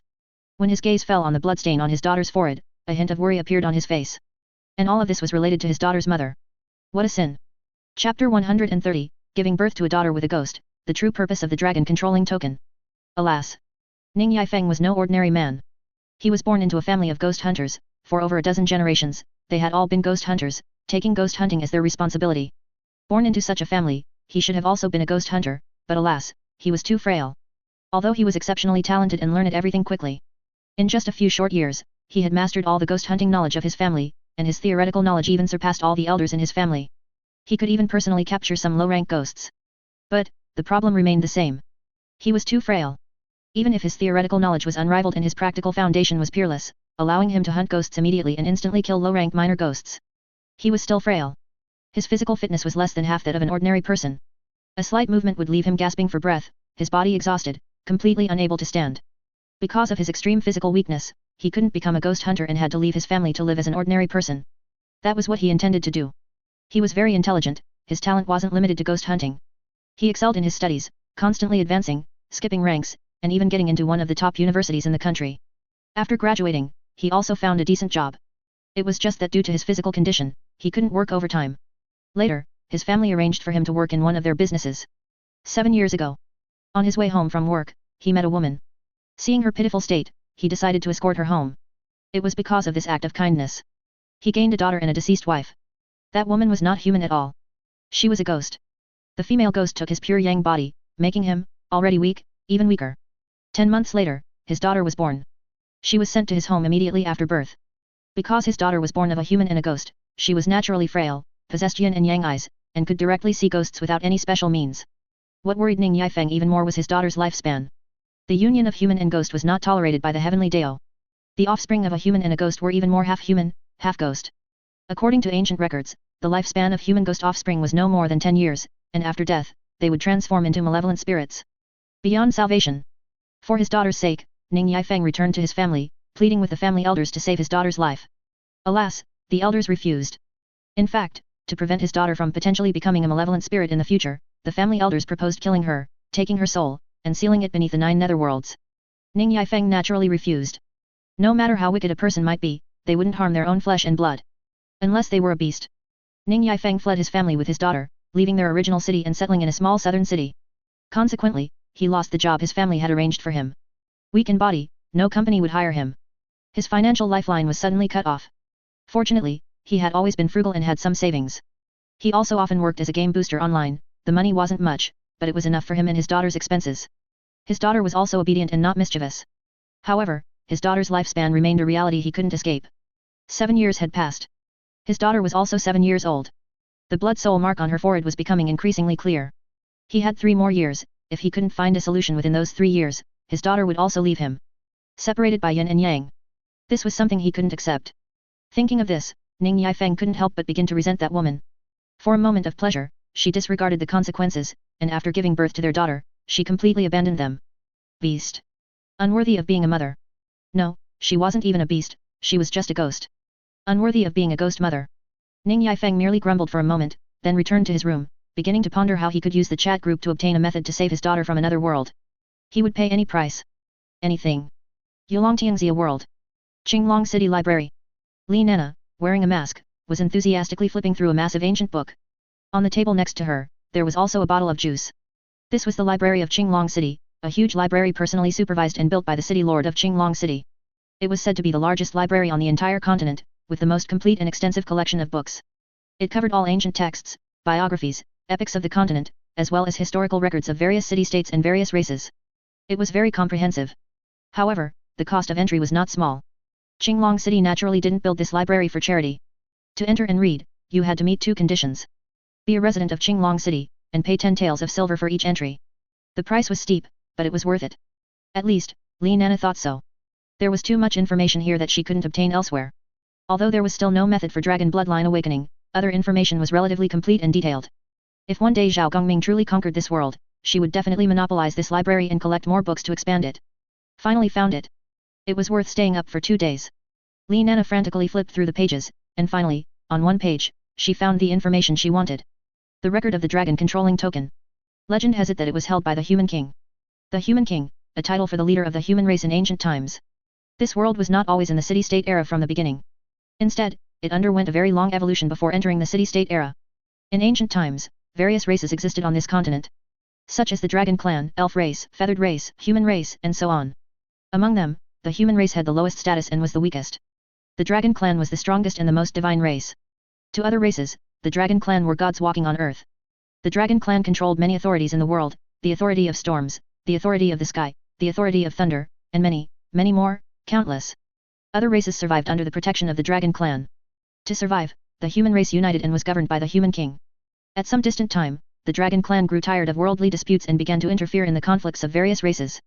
Gradually, an epic war that swept across the continent began. The human race cooperated with the dragon clan that chose the human race. They intermarried. Dragon bloodline stepped onto the stage of history. Due to the rapid reproduction of humans and their slow growth period, the dragon bloodline's lifespan was too long. Who knows how many years passed? Humans won. Humans defeated all the races on the continent and became the kings of this continent. Those hostile dragon clan members were also killed by their alliance. Due to the endless wars, the heavenly Dao was greatly angered. The dragon clan, as the instigators, were cursed, making their racial continuation increasingly difficult. In the near-ancient era, the dragon clan also withdrew from the stage of history. And the dragon controlling token was a product of that period. There were 3 in total. It was a symbol of the alliance between the human king and the dragon clan, possessing the extraordinary power to command dragon bloodline, and even the dragon clan.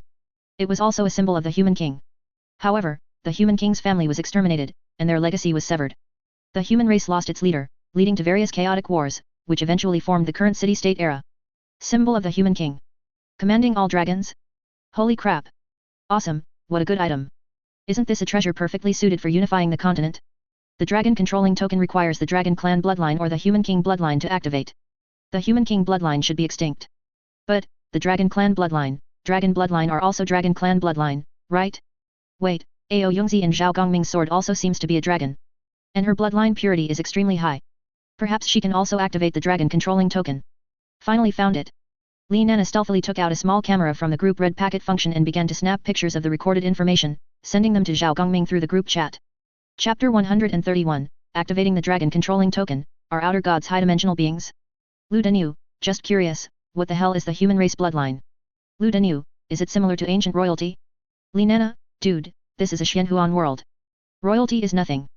The human race bloodline refers to the strongest bloodline of the human race in ancient times, those who were born with great power, but it has been cut off. Li Nana, Zhao Gongming can try using Ao Yongzi's blood. Li Nana, I remember she's also a dragon, with a physical body. Zhao Gongming, I'll try. Consciousness returns to reality. Zhao Gongming took out the dragon controlling token and looked at Ao Yongzi, who was sleeping on the table. Ao Yongzi always maintained her small dragon form, her body flipped over and coiled into a circle, revealing her soft belly, making purring sounds. Zhao Gongming suddenly thought of something. He plucked a chicken feather from the duster nearby. He stretched it towards Ao Yongzi's belly and gently tickled her a few times. Ao Yongzi, in her sleep, didn't wake up immediately.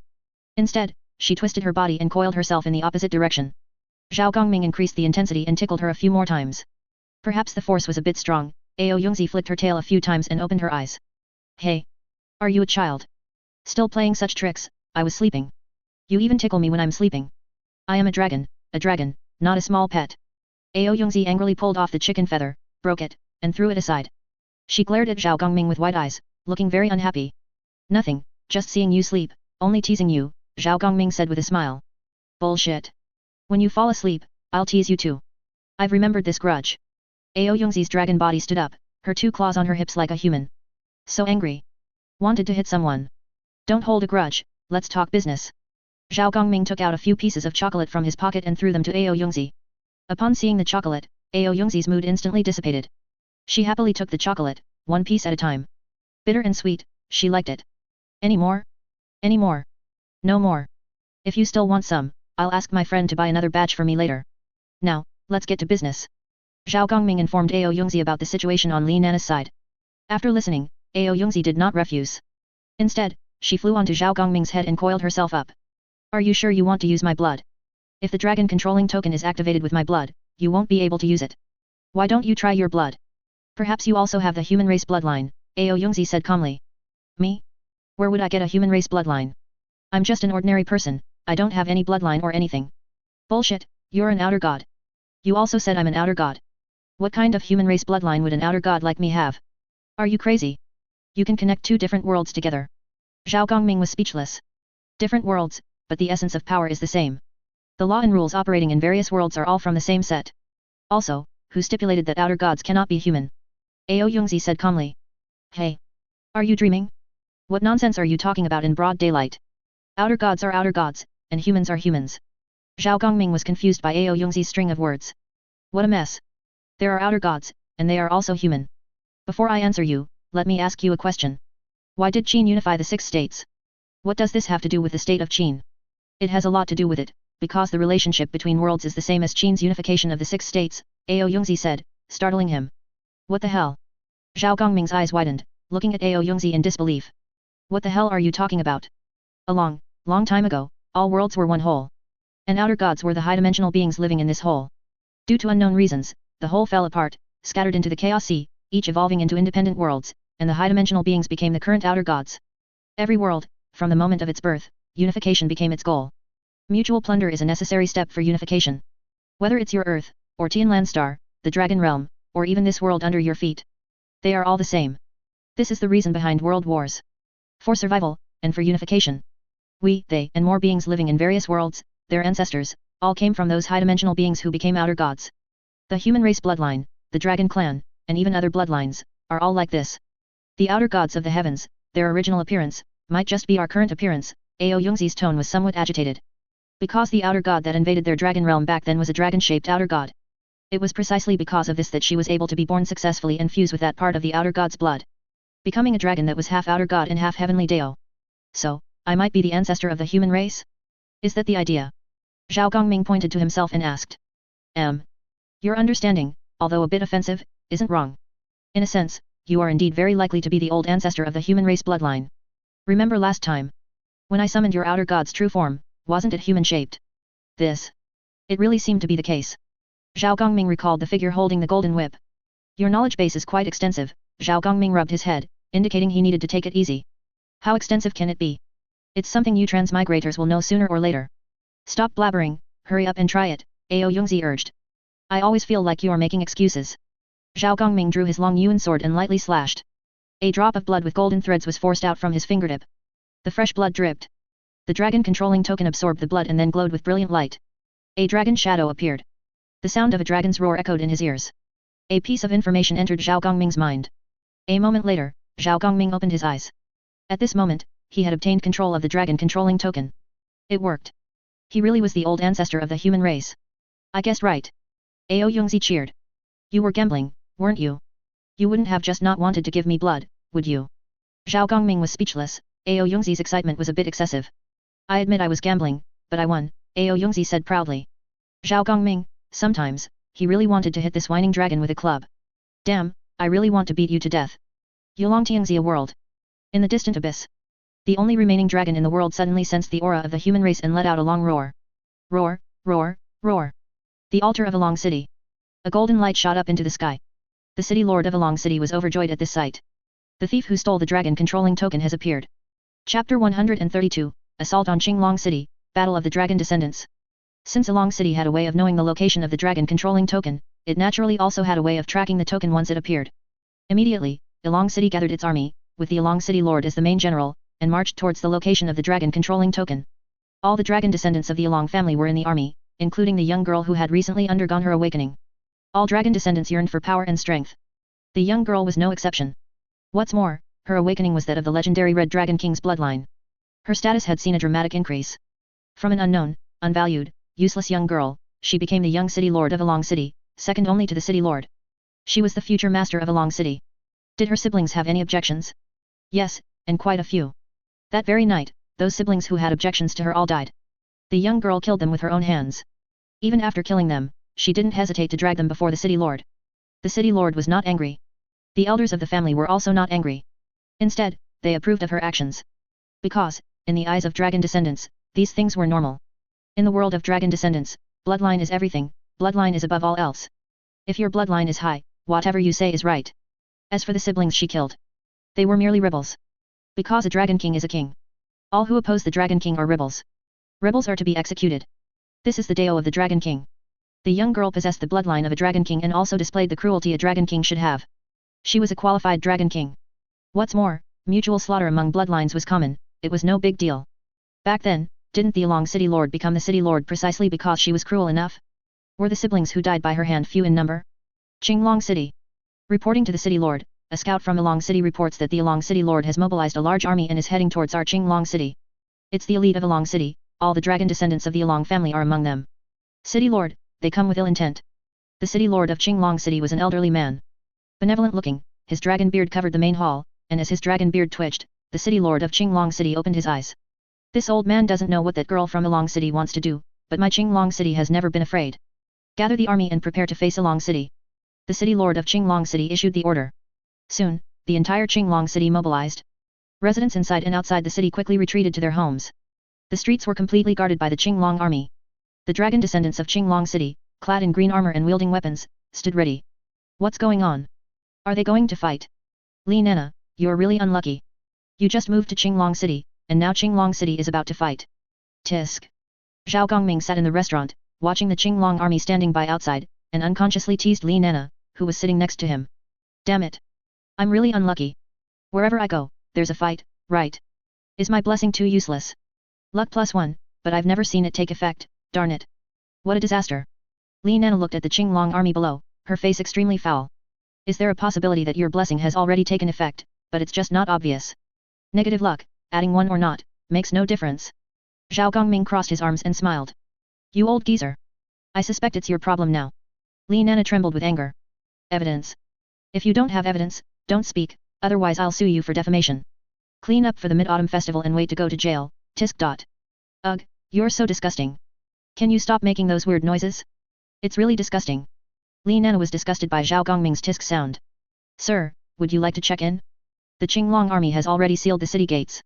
If you don't have a place to stay, you can check in here. At this moment, the waiter's voice rang out from outside the private room. No need, my home is in the city. Li Nana replied. Then, sir, you should leave quickly, our shop is closing. Got it.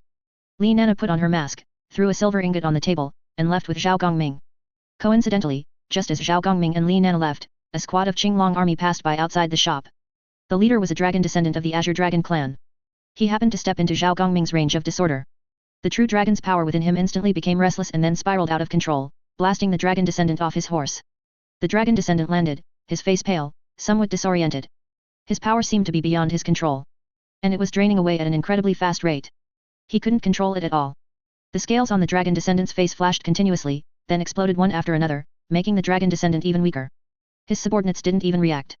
Their boss, while walking, suddenly self-destructed. That's right, it was a self-detonation. The kind with no warning whatsoever. What the heck? Do dragon descendants also commit suicide? Although they didn't know what happened, the dragon descendants' subordinates dutifully protected their boss, preventing others from approaching. The commotion on the street was also noticed by Zhao Gongming and the others who were leaving. When he heard that something had happened to a dragon descendant, they immediately exchanged a smile and left without looking back.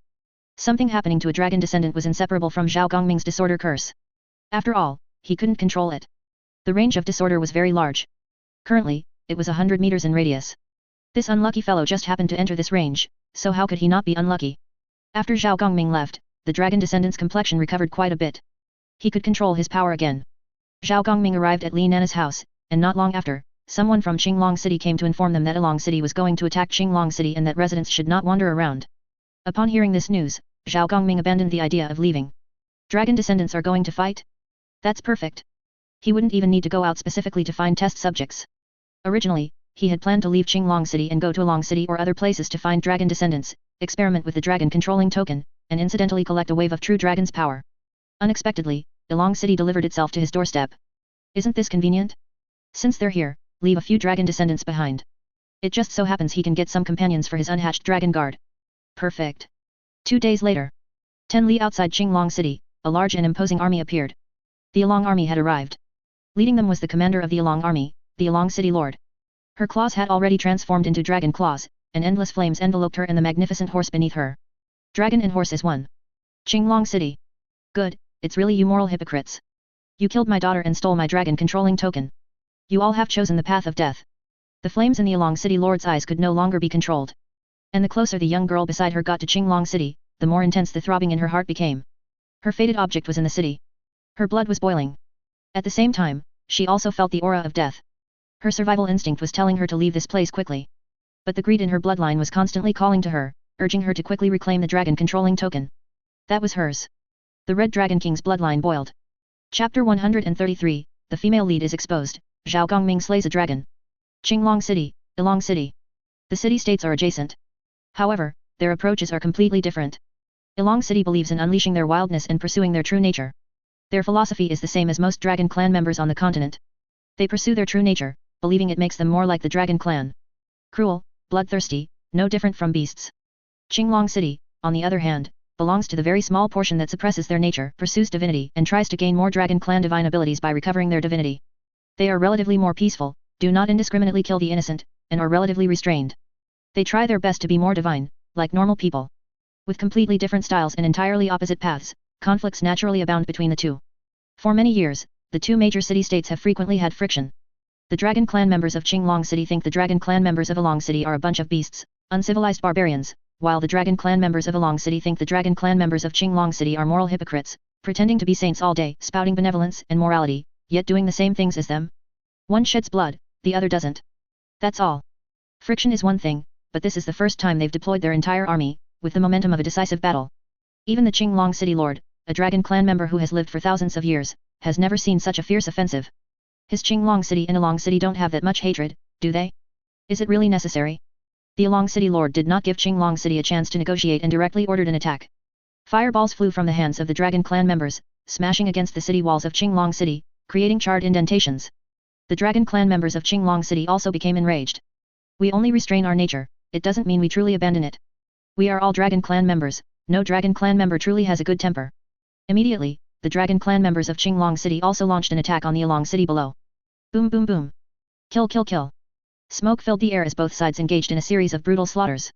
Dragon Clan members killed ordinary soldiers, Dragon Clan members killed Dragon Clan members, and ordinary soldiers jointly slaughtered Dragon Clan members.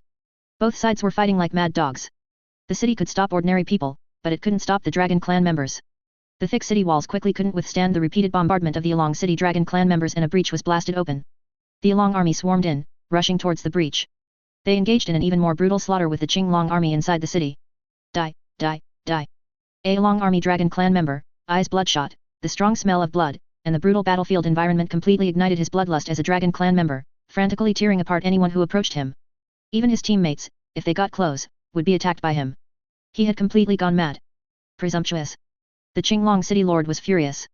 His dragon whiskers transformed into tentacles, grabbing a Dragon Clan member who was about to kill a member of his Azure Dragon Clan, wrapping him tightly until he was strangled to death. The Ilong City Lord was no less formidable.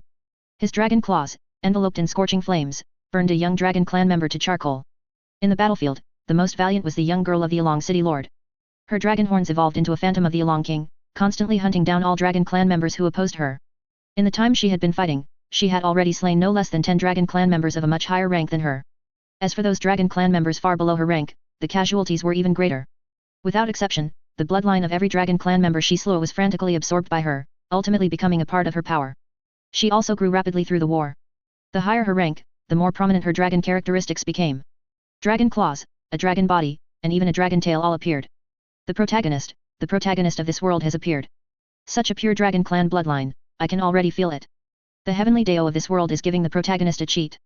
All the true dragon power of the Dragon Clan members has been absorbed by her. Kill her, quickly kill her, you can get at least 10 dragon eggs. Zhao Gongming, who was originally drinking tea at Li Nana's house, suddenly saw Ao Yongzi crawl out, shouting and yelling towards outside the house, constantly urging Zhao Gongming to go out and kill the protagonist. As long as the female lead is killed, this world will inevitably suffer great damage. If Earth plunders luck, she can also take advantage of the weakness and seize control of this world. A win-win situation. Protagonist? How do you know she's the protagonist? Zhao Gongming looked at Ao Yongzi curiously. How do I know she's the protagonist? The heavenly Dao of this world is clearly giving her a cheat. Am I blind? Even if I were blind, I'd know something was wrong. Hurry up and act. Kill her before she fully matures. Don't use your dragon controlling token, it's useless against her. Her bloodline is of the Dragon King rank, a Dragon King rank dragon controlling token is ineffective against her. Ao Yongzi said anxiously. Alright. First time killing a protagonist, a little nervous. Zhao Gongming put down his teacup. Li Nana next to him was looking at him with a tense expression. If Zhao Gongming succeeded, would it mean that she had also completed her mission? Go home? To her home on Earth? Li Nana's thoughts were somewhat complex. I'm going to make my move. You be careful. Zhao Gongming admonished her, then pushed open the door and walked out. The streets were empty. Everyone in Qinglong City who could fight had been sent to the front lines, leaving the streets deserted. Others, through their windows, watched Zhao Gongming emerge from the house in a panic. Dressed in white, with gentle eyes and an extraordinarily handsome face, a long sword hung at his waist, as he walked towards the city gate.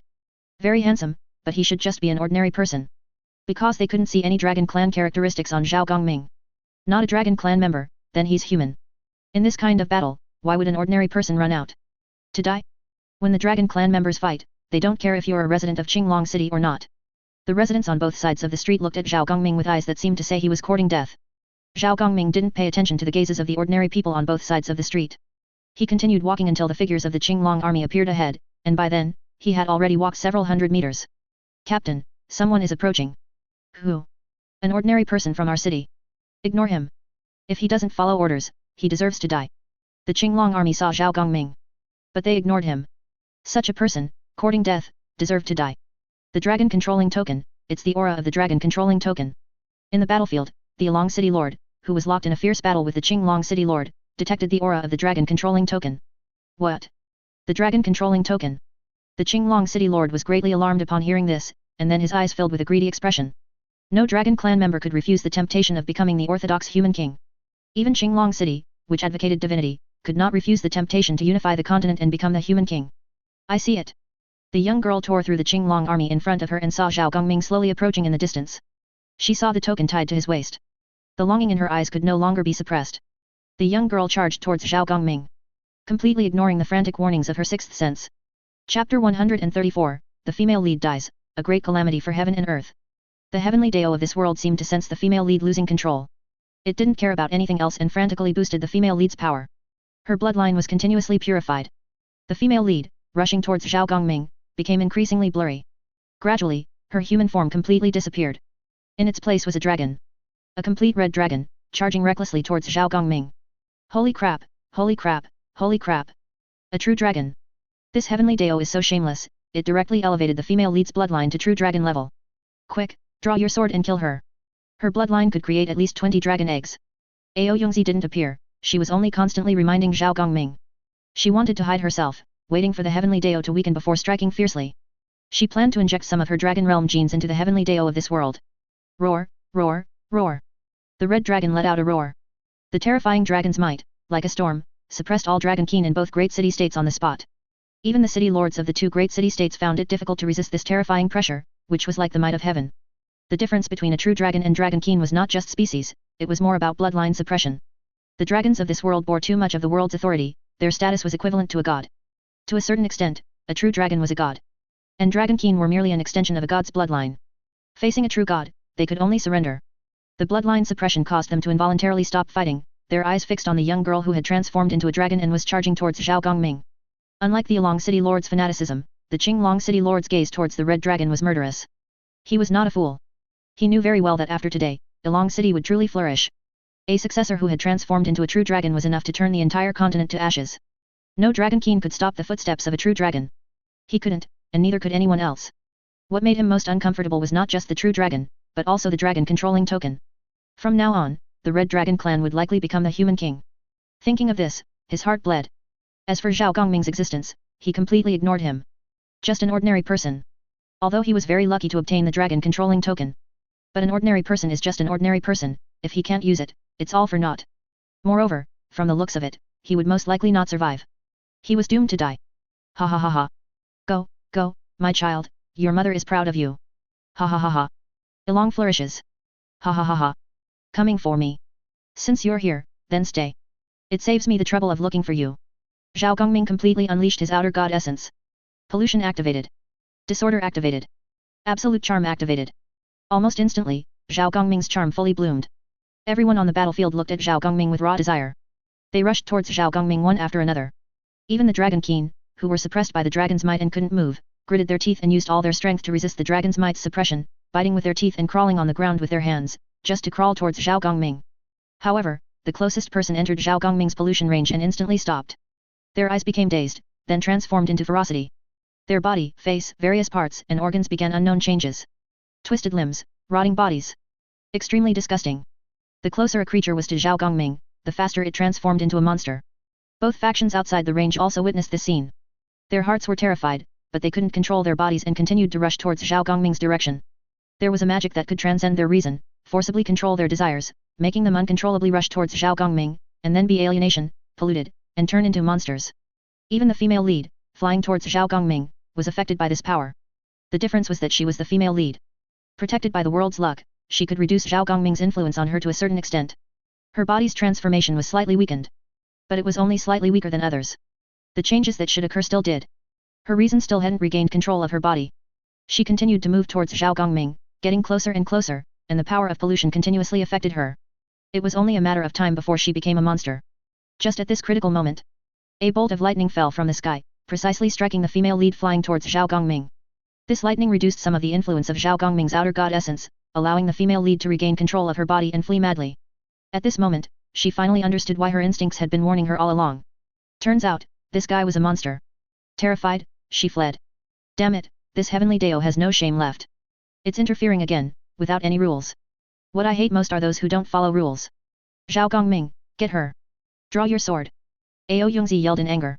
Zhao Gongming calmly drew his long yuan sword. The dragon's roar also spread throughout the battlefield.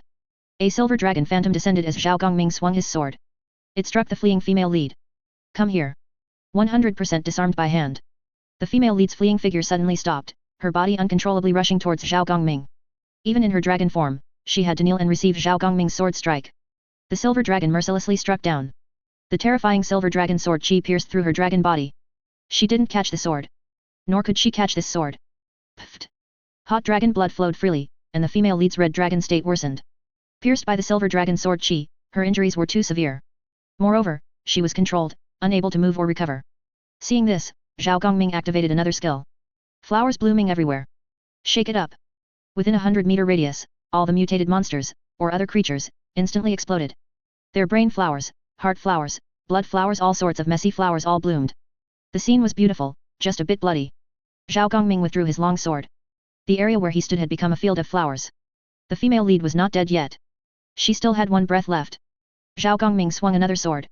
This sword took the female lead's last life. At the same moment the female lead died, the sky suddenly turned crimson, as if the apocalypse had arrived. Woo-woo. The wailing of heaven and earth sounded, and all living beings in this world suddenly felt an inexplicable sorrow. Mourning with heaven. Even the transmigrator Li Nana, at this moment, had reddened eyes, and an inexplicable sadness made her shed tears. This was the first time she had encountered such a situation. Hiss hiss hiss hiss. The sound of clothes tearing echoed between heaven and earth. Everyone looked up and saw the sky being mercilessly torn apart by a mighty force. Chapter 135, Successful Possession, the last remaining true dragon. Countless beings raised their heads. Watching the torn sky, tears streamed uncontrollably from their eyes. The wailing of the world grew louder. The world was weeping. A golden river appeared. Formed by countless golden threads, the golden river encircled this world, constantly cycling. And one end of the golden river was on the female lead's corpse. Because the female lead had died, this golden river could not form a cycle and was continuously disintegrating. Zhao Gongming curiously reached out to touch the golden river, and a message appeared in his mind. The river of luck, the world's lifeline.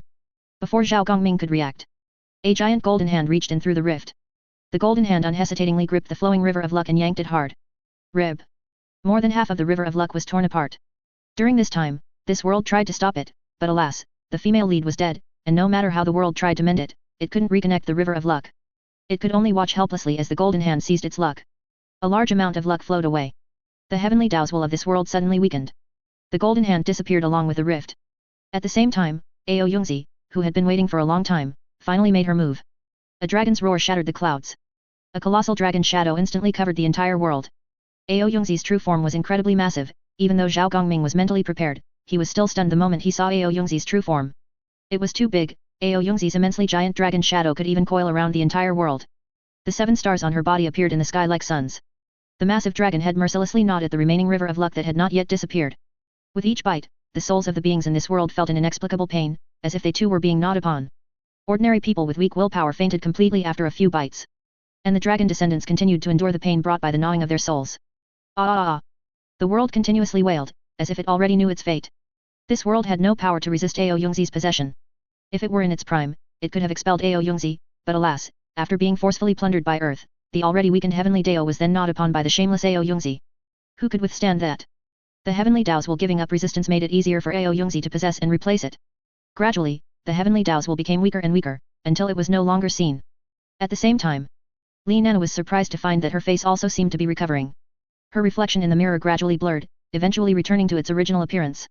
She clicked on her personal information panel and was astonished to find that the curse on her had disappeared. It had completely vanished. Li Nana was overjoyed. Just as she was about to share this news with her family, she suddenly realized that her parents, younger brother and younger sister had already fainted. Li Nana checked their breathing. Their breathing was steady. They were fine, just fainted. Only then did she breathe a sigh of relief. Li Nana ran out the door, heading towards Zhao Gongming. Next to Zhao Gongming were only the remains of monsters. The fighting soldiers and dragon descendants had all fainted by now. Only then could Li Nana successfully approach Zhao Gongming. You succeeded, you really succeeded. The curse on me is gone, completely gone. Li Nana excitedly stepped forward and hugged Zhao Gongming, her whole being filled with excitement. She no longer had to worry about being killed by the Heavenly Dao's will. Because at this moment, the Heavenly Dao's will was one of their own. I know. I can control my curse now too. Zhao Gongming smiled. At this moment, he could control the switch for his chaotic curse.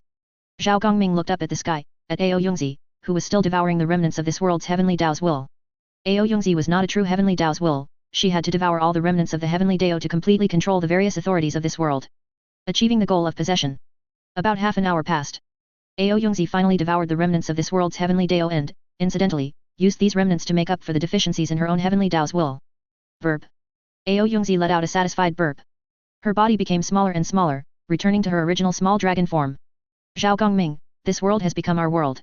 How do you plan to handle it? Ao Yongzi landed on Zhao Gongming's head, speaking calmly. Handle? Handle what? Do whatever you want to do. I'm not the Heavenly Dao, how would I know how to handle world affairs? Zhao Gongming shook his head. A world, and a complete world at that, how would he know how to handle it? He wasn't the Heavenly Dao's will. Aren't you going to recreate the Dragon Realm? Just go ahead and do it. Zhao Gongming let Ao Yongzi do whatever she wanted. No. Why do you have no sense of responsibility at all? This is our world, shouldn't you help me think about how to arrange the world's plot outline? To get luck flowing again. Ao Yongzi said, annoyed. Hey, possessing the world was your idea. I only helped you possess it, I didn't plan to help you govern the world. I don't have that kind of energy. As for the plot outline, just copy a novel's plot. Our family runs a bookstore, what kind of novels don't we have? Just copy one. Zhao Gongming was speechless. Does this kind of question even need to be asked? There's such a huge library of material, you can just copy any one of them. Alright. By the way, do you still want these dragon descendants? Otherwise, I'll drain their true dragon power. Ao Yongzi planned to deal with the garbage left in this world. Obviously, this garbage referred to the dragon descendants. These things were pure wicked dragons. They had no humanity, no dragon nature, and even less divinity, they were purely wild. Beasts in human skin, constantly claiming to be dragon descendants. Damn it. Can't you just call yourselves humans? Harming the world and making our dragon clan take the blame. Damn it. They are truly inherently evil dragon descendants. I'll personally kill you all right now. Are you stupid? Why would I want dragon descendants? I came to this world to gather dragon guards, not to get some garbage dragon descendants. Zhao Gongming was speechless. Alright then. I'll deal with them. By the way, there's still one dragon alive in this world. Do you want it? An adult dragon. Ao Yongzi flipped through the records of this world and found that there was still one true dragon alive in this world. It was a true dragon, not some messy dragon descendant. It was a pure-blooded true dragon. Although not as powerful as her, it was still a true dragon. There was no need to worry about its combat power. Absolutely must have it. Chapter 136, Zhu Ming, How did an outer god come to this world? Recognizing a master. Continues with 10,000 characters tomorrow. Ow. Ow. The true dragon, waking from its coma, saw Ao Yongzi's image in its mind. Ao Yongzi informed it of several things, including her replacing the will of heaven of this world. And the matter of giving it to Zhao Gongming. Ao Yongzi never forced anyone to do anything. Ao Yongzi gave the dragon two choices. Choice 1, recognize Zhao Gongming as its master, become the first divine weapon under Zhao Gongming, accept the forging of the heaven and earth smeltery and the divine weapon forging method, and with the help of dragon chi, elevate its strength to a higher realm. Choice 2, Ao Yongzi would erase its memories, allowing it to become a completely new dragon, then recognize Zhao Gongming as its master, and continue to become a divine weapon. The old dragon's eyes widened, looking at Ao Yongzi in its mind with disbelief. Are you speaking dragon language, damn it? As a fellow clan member, you give me such a choice? Are you even a dragon? What's the difference between your two choices? Either way, I'm going to be someone's dog. What can I choose? The old dragon didn't want to die, after all, for it, having its memories erased was akin to death. Would a completely new self still be itself? Rather than becoming someone's subordinate in a muddled state. It was better to be clear-headed. Moreover, becoming someone's subordinate wasn't without benefits. At the very least, by becoming a divine weapon, it could use the vast dragon chi to break through to a higher realm. It wasn't a loss. As for the will of heaven being replaced, honestly, the old dragon didn't care. The old dragon was an ancient relic that had lived since ancient times. It knew better than anyone how the dragon clan had gradually disappeared. The biggest mastermind was the will of heaven. Originally, the dragon clan was a transcendent deity above all other races. They controlled most of the authority in the world. They were without desires, day after day, year after year, fulfilling their responsibilities without seeking reward. And the reason they obtained most of the world's authority was thanks to their ancestors. The most ancient dragon, the ancestral dragon, born with the continent. Just as every novel has a protagonist. The ancestral dragon was the earliest protagonist of this world. The ancestral dragon fulfilled the responsibilities given to it by the world, procreating, giving birth to countless dragons, and assisting the heavenly Dao in managing the world. Novels eventually end, and the ancestral dragon also had its end. After countless epochs, the ancestral dragon fell, transforming into continuous mountain ranges, protecting the continent. The first generation protagonist vanished with the script, and the second generation protagonist was the first human king. For the rise of the human king, to fit the script of the second generation protagonist, the will of heaven modified the settings of the dragon clan. This led to the originally desireless dragon clan developing emotions and desires, starting to feel bored with some aspects of the world. To alleviate this boredom, the dragon clan began to interfere in the wars of various races. The blessings that guarded heaven and earth were continuously consumed. Until the union of the dragon clan and the human race gave birth to dragon descendants. The blessings belonging to the dragon clan were transferred, ultimately leading to the complete demise of the dragon clan. The old dragon survived because of the ancestral dragon's protection, hiding in the abyss. This is how it escaped. However, it did not escape the will of heaven's calculations. It was arranged to become the mount of the third generation protagonist. According to the script, it would follow the third generation protagonist, conquer the continent, and finally sacrifice its life to help the third generation protagonist become a true dragon, completely eradicating the existence of dragon descendants and the dragon clan. The old dragon had no good feelings towards the will of heaven. Nor did it have ill feelings. Although the will of heaven was the mastermind behind the demise of the dragon clan, the will of heaven had no selfish motives. Its malice was not only directed at the dragon clan, but at all races and individuals with extraordinary power. Whether it was the dragon clan or the human king, they all eventually disappeared. Extraordinary power became weaker and weaker. After the third generation protagonist, dragon descendants would also become dust in history, completely disappearing. There would be no more extraordinary power in the world. Perhaps, this was the will of heaven's true goal. The age of Dharma decline, a world without the extraordinary. Tell me your choice. Ao Yungzi asked the old dragon again. I choose one. The old dragon lowered its head, making its choice. I am very satisfied with your answer. Ao Yungzi showed a smile. May I ask, will of heaven, how will you plan the future of this world? In the consciousness space, the old dragon looked up at Ao Yungzi. I will make the dragon descendants disappear, extract the true dragon power from their bodies, and allow the dragon clan to reappear in this world. I don't know what the previous plan for this world was. I don't care. I only want the dragon realm to reappear. Ao Yungzi's answer made tears stream down the old dragon's face. The son of the dragon clan had appeared. Indeed, this fellow clan member was not a bad dragon. As for the dragon descendants, let them die. Who would care? The old dragon kowtowed repeatedly, but Ao Yungzi ignored it. She used the mighty power of heaven and earth to send the old dragon before Zhao Gongming. When the old dragon saw Zhao Gongming, its soul trembled instantly. It saw a terrifying existence emanating from Zhao Gongming. This was a fear from the depths of its soul. A fear that had been etched into the depths of their dragon clan souls from the moment they were born. Outer god. That's right, an outer god. This person was an outer god, damn it. Oh my god, how did an outer god come to this world? The old dragon's body trembled uncontrollably. It dared not look directly, fearing that it would perish the next moment. Because according to its legacy memories, some outer gods really liked to eat dragons. And some outer gods were very fond of dragon tendons, liking to pull out dragon tendons to use as belts. So terrifying. This is a dragon? So old. Why is it bowing its head and panting? It looks a bit timid. Zhao Gongming looked at the slightly smaller dragon in front of him, finding it a bit hard to accept. Its size was not even as large as the red dragon that the female lead transformed into. Are you sure this is an adult dragon? It's a bit watered down. How can a true dragon be young? It has lived since ancient times. It's normal for it to be old. As for its timidity, don't you think it's because of you? Ao Yungzi pointed at Zhao Gongming. Me? You're slandering me, aren't you? Zhao Gongming looked speechless. What the hell does this have to do with me? I'm a proper person. I didn't do anything, you can't push the blame onto me. You're an outer god, damn it. Its legacy memories have records of outer gods. A living outer god appears before it, how can it not be cowardly? When Ao Yungzi first met Zhao Gongming, she herself was scared. Oh. This blame, fine, I'll take it. It seemed it really was his problem. Zhao Gongming glanced at the old dragon, and sure enough, the old dragon's body trembled again. Can you speak? Do you have a name? Zhao Gongming asked the old dragon. I can speak, this subordinate can speak. Reporting to Master, this subordinate's name is Zhu Ming, and I am the third eldest in my family. Master can call this subordinate old third Zhu. The old dragon shrunk its size, transforming into the appearance of an elderly old man, and then knelt before Zhao Gongming. No need to call me Master, just call me old Master or boss from now on. Chapter 137, The First Divine Weapon, Progress +1 Continued Daily Updates. Yes, Master. Call me boss. Alright, Master. Zhao Gongming was a bit speechless. Forget it, Zhao Gongming was too lazy to correct him, let him call him whatever he wanted. As he got older, deafness was normal. Seeing that Zhao Gongming didn't continue to object, Zhu Ming immediately separated a portion of his divine soul and placed it before Zhao Gongming. This was the traditional method of submission in the Yulong Tianxia world, handing over a part of one's identity, thereby entrusting one's life and death to another's control. Zhao Gongming only needed to crush this wisp of his divine soul, and he would perish, his divine soul annihilated. However, Zhao Gongming had no subordinates. Because he didn't need them. After forging a divine weapon, it would naturally be loyal to him. Take it back yourself. I don't need to force others to submit to me with such methods. When Zhao Gongming took in subordinates, it was always through their active surrender, emphasizing mutual willingness. No coercion, no force. As for Zhu Ming, this old dragon, he should also be actively surrendering.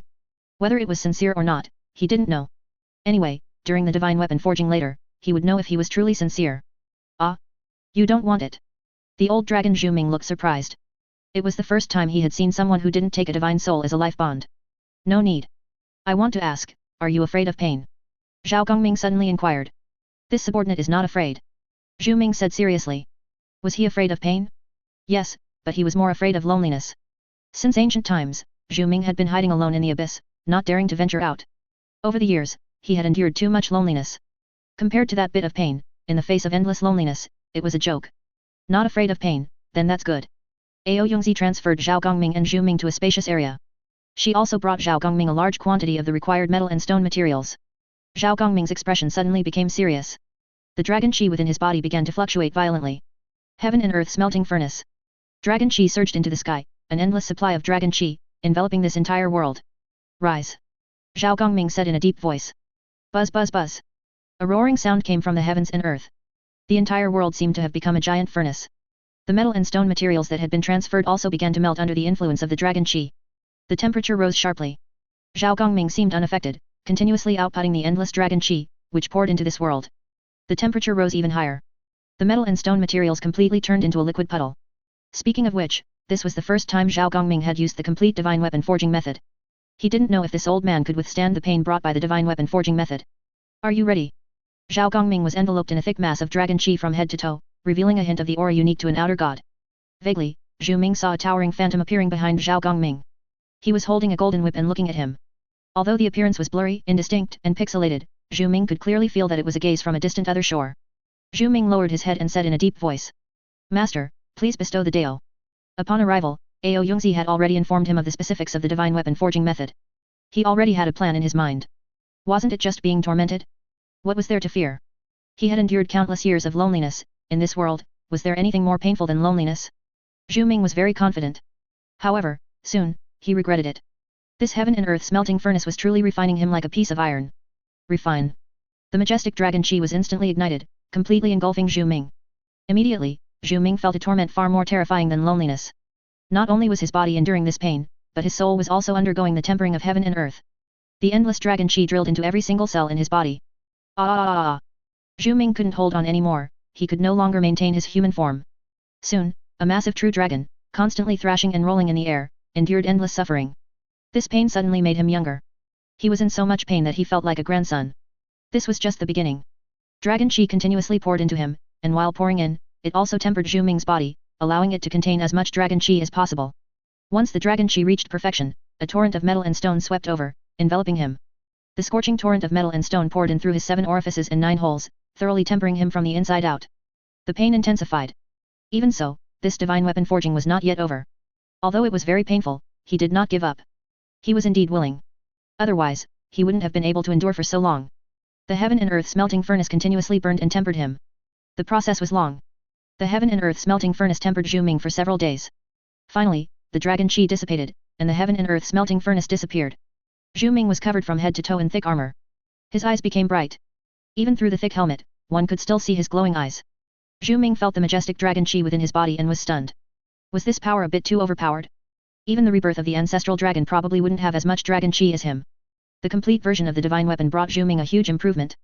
It also made him a bit arrogant. However, the next moment, he looked up and glanced at Ao Yongzi, who was wrapped around the entire world, and he instantly lost that feeling of arrogance. There was no comparison. Even after he became a divine weapon and his strength greatly increased, he was still no match for Ao Yongzi at all. After all, Ao Yongzi was a dragon who dared to directly speak against the will of heaven. Currently, he couldn't do that. How do you feel? Zhao Gongming below was gnawing on a suckling pig, drinking juice and looking at Zhu Ming, who was still frozen in mid-air, asking. No exaggeration, at this moment, Zhu Ming's appearance was truly excellent. It conformed to Zhao Gongming's stereotype of a heavenly soldier. Majestic, powerful, cool. Perhaps due to his original body, after Zhu Ming became a divine weapon, the armor on him was different from the divine weapons in his memory. His armor had dragon characteristics. The color also corresponded to Zhu Ming's attributes. Fiery red armor with dragon patterns. A dragon-patterned great sword hung at his waist, and a red dragon spear was strapped to his back. Very handsome. A dragon guard was acquired. Master, this subordinate feels better than ever before. Although the process was tormenting, this subordinate is very satisfied. Zhu Ming's tone was excited. Try it. Zhao Gongming cast his gaze towards a barren mountain in the distance. As you command, Master. Zhu Ming took the dragon spear from his back, gathered strength and then hurled it towards the distant barren mountain. Whoosh. Rumble. The dragon spear landed, followed by a violent roar, and that barren mountain, along with the surrounding small mountain range, was also leveled. Chapter 138, Li Nana's mission complete? I am so strong. This was just a casual strike, yet it was enough to cause world-destroying damage. Is this really me? Zhu Ming was ecstatic, almost disbelieving that he had caused such destruction. This was just a casual strike. Yet it reached this level. Even at his peak, with the world's authority bestowed upon him, his full power strike was only about this strong. So powerful. I am so strong. However, Zhu Ming also knew that this power did not belong to him. His attack could cause such terrifying destruction entirely due to the dragon chi within his body. The source of the dragon chi was Zhao Gongming. As long as Zhao Gongming did not die, his power would be endless. The power is very strong. Zhao Gongming nodded. A complete divine weapon was indeed formidable. Zhao Gongming returned to Qinglong City. At this moment, this world had already returned to its original state. However, memories related to dragon descendants had been erased by Ao Yongzi. Along with those memories, the true dragon power within these dragon descendants was also erased. Ao Yongzi used the power of the heavenly Dao to extract all the remaining true dragon power in this world, using it to create dragon eggs. However, the quantity was not much. Draining the true dragon power from all the dragon descendants in the entire world only yielded a little over 100 dragon eggs, a pitifully small number. But there was nothing that could be done. After all, the dragon clan in this world had been suppressed to extinction by the will of heaven. The remaining bloodline, due to generations of legacy, had been continuously diluted to an almost negligible extent. As for those dragon descendants who lost their true dragon power, Ao Yongzi erased their memories of this part. This war also changed from a fight for the dragon controlling token to an ordinary war. After both sides woke up, the Along City Lord, seeing that the tide had turned, also withdrew his troops and fled. The war ended. In these past few days, the people of Qinglong City had been busy dealing with matters within the city and repairing the city walls. There was one thing that puzzled them greatly. That was the craters on the city walls, and the shattered city walls. What did the people of Along City use to blast them? Siege cannons? But they hadn't seen the people of Along City bring any cannons. There were too many unsolved mysteries. For example, the corpses, both sides' corpses, still bore traces of dragon descendants. But memories related to dragon descendants had already been erased. And the traces left by dragon descendants were regarded by them as mysterious events. The situation in Qinglong City and Along City was not an isolated case. The entire continent was like this. In their books, the term dragon descendant appeared, as did terms like human king, dragon king, and elf. However, they did not know what a dragon descendant was, or what a dragon king was. Soon, these books were regarded by them as mythological novels. Ao Yongzi didn't care what the people of this continent thought. Through the authority of the heavenly Dao, she gathered all these humans. Then she drew a circle, enclosing them. The world within the circle was the human world. And the world outside the circle was the dragon world. The two were completely separated. Ao Yongzi also cut off any possibility of them interacting. In these past few days, Li Nana had a worry. After her parents and younger siblings woke up, they didn't recognize her. The reason was her face. After the will of heaven of this world was devoured, the curse that the will of heaven had placed on her was naturally lifted. Without the world's curse, Li Nana returned to her original appearance. Because of this, when her parents, younger brother and younger sister woke up, they didn't recognize her. She could only explain bit by bit, and with great difficulty, made her parents, younger brother and younger sister accept her current self. The only humane thing Ao Yongzi did was not erase the memories of Li Nana's family. In their memories, it was still the world of dragon descendants. However, in the following days, Li Nana told them about the changes in the world. In this world, there were no more dragon descendants. Li Nana's family took several days to adapt to this new world. However, for them, the absence of dragon descendants was very important. After all, dragon descendants were the biggest threat to ordinary people. Without dragon descendants, they would be safer. Just as Li Nana began to enjoy this life without a curse, a voice echoed in her mind. A very kind voice. Earth Mother, arrived late. You have completed the mission. What is your choice? In Li Nana's consciousness, a huge golden light sphere appeared. Who are you? Earth Mother. Li Nana stared blankly at the great light sphere. Earth Mother. You children have given me so many nicknames. Some call me Mom, some call me Mother, Old Mother, Earth Mother. When will you all unify your addresses? The great light sphere complained. So, you really are Earth Mother? Yes. So my mission is considered complete. Li Nana pointed to herself, then pointed behind her. Her meaning was clear, what caused all this was not her, but Zhao Gongming. It was because of Zhao Gongming that the will of heaven of this world was possessed and replaced. But, the credit was also hers? This. Li Nana was a bit at a loss. Yes. The will of heaven only looks at the outcome, not the process. The great light sphere replied calmly. The mission given by the Earth will to the transmigrators was merely to seize a portion of luck from their respective another world. They only needed to create an opportunity for Earth to seize luck, the rest would be handled by Earth. Even if Li Nana's mission benefited from Zhao Gongming's intervention. However, this did not hinder the settlement of Li Nana's mission. Li Nana had completed the mission given to her by the Earth will. She had the right to choose her destination. To continue transmigration, or return to Earth, or customize a perfect life for herself. If she continued transmigration, she would receive a second blessing tailored for her by Earth. Are those still the three choices? Li Nana asked. Yes. You can also propose other choices. The Great Light Sphere responded. Earth Mother, can you let me see my family on Earth? Li Nana did not make her choice immediately, but instead asked Earth if she could see her family on Earth one more time. Yes. The Great Light Sphere emitted a soft glow. The next moment, Li Nana's consciousness returned to Earth. She reverted to her former appearance. She looked at the familiar home in her memory, tears welling up in her eyes. This was her room. This desk, these books, and this bed, the arrangement was the same as before. Li Nana subconsciously looked up at the time on the wall. December 3, 2030. The time was 10 years after her death. 10 years had passed, she had arrived 10 years after her death. She wondered how her parents were doing. Li Nana wanted to pull open the door, but found that she passed directly through it and arrived in the living room. But soon, she noticed 3 photo frames on the altar. One was hers, and the other 2 were her parents. At this moment, her tears completely broke free. Chapter 139, Li Nana who bears everything alone, returning charge. She returned too late. Li Nana's vision blurred. She rubbed her eyes hard, trying to control herself from crying, but when she saw the photo frame of her parents, she couldn't help but burst into tears. Children wish to care for their parents, but their parents are no longer there. At this moment, she finally understood that feeling. A heart-wrenching pain made her unable to cry, only able to open her mouth, unable to make a sound. After a long time, screams of heart-wrenching wails broke the silence. Sorrow became a river, her heart was bleeding. All sorts of past events constantly replayed before her.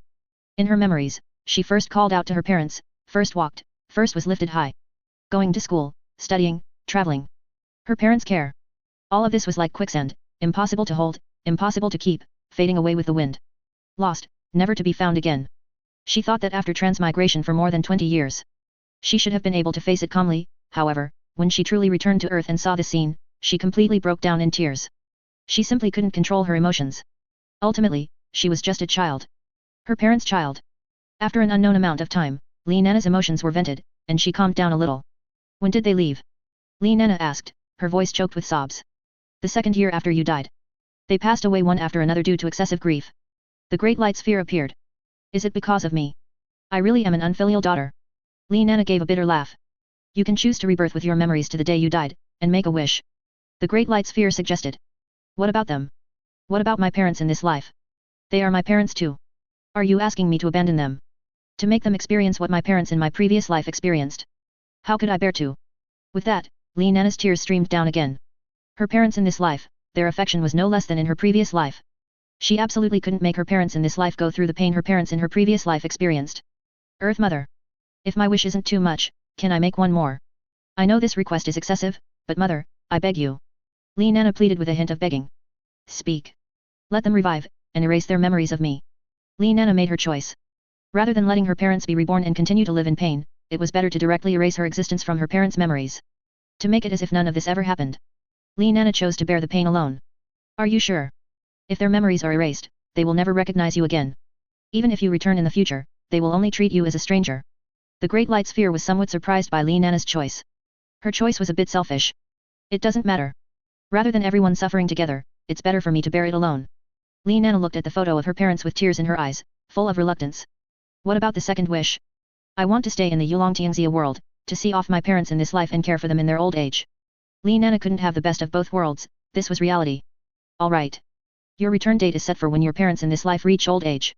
Transmigrator Li Nana, we'll meet again. The Great Light Sphere disappeared. However, Li Nana's consciousness did not leave Earth. The Earth will give her some time to take one last look at her loved ones in this world. Because, next time she returns, they would be strangers. The clock on the wall rapidly rewound. Time was flowing backward. Back to the year 2020. The year she died. Li Nana came outside the house. At this time, it was very lively outside the house. The whole family was having a barbecue party outside. This was the warmth the Earth will left for her. All her relatives were there. Siblings, cousins, distant relatives. In the crowd, she saw two familiar figures. Those were her parents from her previous life, still as loving as ever, and tears welled up in her eyes again, unable to stop falling. Drip, drop. Tears fell onto the grass, shattering into countless fragments. Looking at the many familiar faces, she felt as if she had returned to the past. Goodbye, Dad, Mom. Li Nana closed her eyes, and some of her memories were quickly erased. Family photos, her childhood photos, graduation photos, and so on. They all disappeared from this family. And her figure gradually turned into nothingness. Nana. Suddenly, Li Nana, who was about to disappear, heard a familiar call. She opened her eyes. It was her parents, calling out to her with chicken wings. Just as she was about to step forward, space and time shifted. She returned to the Yulongtianxia, ride the dragon world. Nana. Another familiar call. Li Nana opened her eyes and saw her parents calling her name, her eyes teary. Nana, what's wrong? Who bullied you? No, no, I just miss home. Ha ha ha, this is our home. Yes, our home. Oh, right, Nana, your friend is looking for you, downstairs. Got it. Oh, Li Nana, are you crying? Zhao Gongming looked at Li Nana as she came down, her eyes red, somewhat surprised. Why was Li Nana crying? Yes, I just went back to Earth. Hey? What the hell, what do you mean? Zhao Gongming was stunned for a moment, not reacting. Li Nana also knew that Zhao Gongming didn't understand her meaning, so she carefully and thoroughly told Zhao Gongming about what had just happened to her. She also mentioned the Earth will. Upon hearing this, Zhao Gongming gave Li Nana a meaningful look. He hadn't expected Li Nana to make such a choice. One should know that if she went back to Earth, she could have made a much better wish. However, she didn't. She used this wish to revive her parents and erase her memories. This was a complete waste. After all, her parents passed away from grief after she died. If she were to rebirth to the moment of her death, it would mean her parents wouldn't die either. This meant she wasted a precious wish. And the other wish was also used on her parents in this life. It's hard to say. But, understanding is everything. He had no parents in either life, so he couldn't personally experience this kind of emotional attachment. Are you going back? Li Nana glanced at Zhao Gongming. Yes, I'm going back. I've been out for several days. Zhao Gongming nodded. Ever since he made the dragon controlling token acknowledge him as its master, he immediately came to this world, originally intending to get some dragon eggs and test the effect of the dragon controlling token.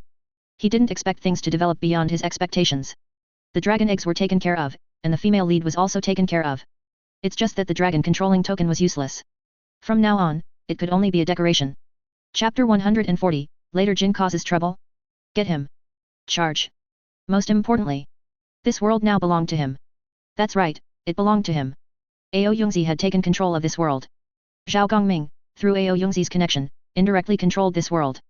From now on, even if Li Nana didn't enable location sharing, he could still transmigration directly to this world through Ao Yongzi's connection.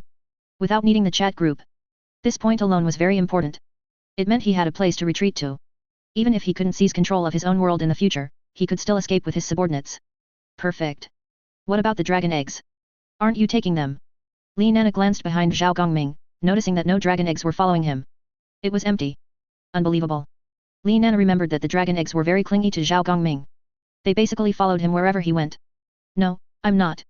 The dragon eggs are left outside the circle. I'll come back to forge divine weapons once they hatch. Zhao Gongming said with a smile. Since this world already belonged to him, the dragon eggs were incredibly safe here. Most importantly, this world was more suitable for dragon egg hatching. It could shorten the time a bit, not much, but a month or two would still be good. Outside the circle? What kind of trickery is this? Are you a fox spirit matchmaker? Li Nana hadn't quite processed it. What was this talk of inside and outside the circle? It was all jumbled up. What fox spirit matchmaker? Ao Yongzi did it to demarcate areas, separating humans and the dragon clan, to avoid creating dragon descendants again in the future. The world inside the circle belongs to humans, and the world outside the circle belongs to the dragon clan, making it easier to manage. Zhao Gongming explained. Oh, oh, oh, oh. I'm going back. Goodbye. Oh, right, if you need anything, you can just call Ao Yongzi. She left a clone to manage the world. Don't let anyone bully you. Zhao Gongming said with a smile, then left this world and returned to his original world. Welcome home, master. Master, wash your face. Wash your feet to relieve fatigue. When Zhao Gongming returned home and pushed open the door, the maidservants recognized him and immediately brought hot water, serving him by washing his face and feet. Has anything happened these past few days while I was away? Zhao Gongming inquired about recent events while enjoying the maidservant's service. Recent events, you ask? Our bookstore's books are selling like hotcakes, does that count? Our bookstore's books are sold out. Even with that printing machine you use, master, we can't print enough to meet the demand. They're buying them faster than we can print. Several city bookstores are requesting more books. The maidservant said, her lips curving upwards. Clearly, the better the Zhao family's business, the happier they were. This was related to their future fate. Anything else? Anything else, you ask? Let me think, it seems there is. Later Jin has a lot of complaints. Our new book seems to have offended their Empress Dowager, and their people have been causing trouble at our bookstore, even wanting to set it on fire. The maidservant recounted the major recent event related to their bookstore. As expected, Later Jin was causing trouble. The main reason was their new book, the Empress Dowager's 60 chapter, which caused it. The people of Later Jin were unhappy with the book's portrayal of their Empress Dowager and decided to cause trouble. On the surface, they protested to the Daqian Empire court, but the Daqian Empire simply didn't care about such matters. Especially since this matter also involved Zhao Gongming. Zhao Gongming, he was a true sword immortal. Who would dare to provoke him? Even the emperor wouldn't dare to provoke him, so why would the emperor provoke Zhao Gongming for an enemy country? The emperor wasn't foolish. Since official channels were unwilling to help, Later Jin resorted to insidious methods. They dispatched their people from the Imperial Guard within the Daqian Empire to find opportunities to cause trouble. Attacking the Zhao family bookstore and so on. How audacious! Is this little Later Jin so brave? Zhao Gongming instantly became displeased. I haven't even confronted you about pirating my books yet. And you dare to cause trouble? Are you looking for death? Instruct the city lords' mansions and underworld forces in various regions not to be polite. Kill them. I've been paying them for so long, it's not for them to sit around doing nothing. Zhao Gongming said calmly. Dare to cause trouble? Don't you know that my Zhao family's business isn't just one Zhao family? You want to cause trouble, do you? First, you'll have to contend with the two major local powers. Once you kill them, then I'll come and kill you. This is the advantage of keeping dogs. When you encounter an idiot, just let the dogs bite them directly. Yes, the regional person in charge have already joined forces with local powers and taken action. A group of Imperial Guard members have been arrested, master. How do you plan to deal with them? The maidservant asked softly. Do you even need to ask? Kill them. Isn't their Imperial Guard known as the Blood Drops? If they need heads cut off, then cut off their heads and throw them back to them. Dare to provoke me? Kill them. Zhao Gongming had been displeased with Later Jin for a long time. Won't that offend them? So what if it offends them? What's there to worry about? We don't have any businesses in Later Jin. Even if I offend them, what can they do? They pirated our Zhao family's books, and I haven't even settled that score with them yet.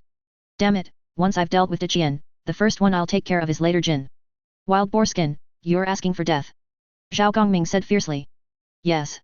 The maidservant nodded towards the side, and the maidservant next to her immediately walked out to relay Zhao Gongming's order. Later Jin, just get it done. Anything else? The court doesn't have any objections to the new book, do they? No objections. However, some pedantic scholars are cursing you, master. Pedantic scholars? Ignore them. They're stingy, dirt-poor losers, sour-smelling fellows who can't even squeeze 3 copper coins out of their entire bodies. Let them babble if they want. Anyway, they can't afford books, so let them do whatever they want. Pedantic scholars were not the target audience, and Zhao Gongming didn't care about their existence at all. Look at Zhao Gongming's various businesses. Which one has scholars as its target group? Not a single one targets scholars. Why? Because they're poor. They are too poor and too calculative. When Zhao Gongming has some free time, he might just prepare a special treat for them. 10 years of mock exams, 20 years of imperial examinations. Daily answer sheets. Grand scholars' reviews. It should be able to extract a little silver from them. Any other major events? There's one more thing. Tang sect is looking for you. It seems to be the sect leader of Tang sect's birthday, and he invited you. Master, are you going? If not, I'll have someone decline him. The maidservant took out an invitation from her bosom. Tang Feihung's 70th birthday. I'll go. He's an old friend after all. I can't not go to his 70th birthday. Have the storeroom prepare some gifts. Zhao Gongming nodded. How could he not go to old man Tang's birthday? It wouldn't be good. They were old friends. While he was there, he could also visit Tang sect and see if he could trick some items out of that stingy old man. Old geezer, it's time to drop some gold. Chapter 141, The Chatty Dragon and Great Joy for the Zhao Family 10,000 word update rush. Master, are they also your divine weapons? They are so weak. In the backyard of the Zhao family, Zhu Ming observed the divine weapon puppets standing before him, somewhat puzzled. Because the divine weapon puppets in front of him were all too weak. And their mechanisms were vastly different from his. Both were divine weapons, but Zhu Ming's dragon qi energy transfer was directly linked to Zhao Gongming, allowing him to receive a continuous supply of dragon qi from Zhao Gongming at any time. It was like having wireless charging available anywhere, anytime. As for these divine weapons in front of him, not only were they dull-witted, but their dragon qi could not be directly obtained from Zhao Gongming. Zhao Gongming had to actively charge them. They were utterly useless.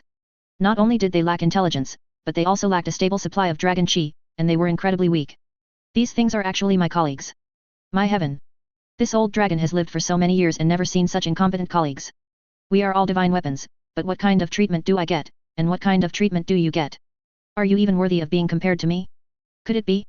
I am different from other divine weapons. Am I the master's most favored subordinate? Ha ha ha. This old dragon, I truly am the master's most favored subordinate. They are not the same. To be precise, they are puppets. Haven't you noticed that their original forms are different?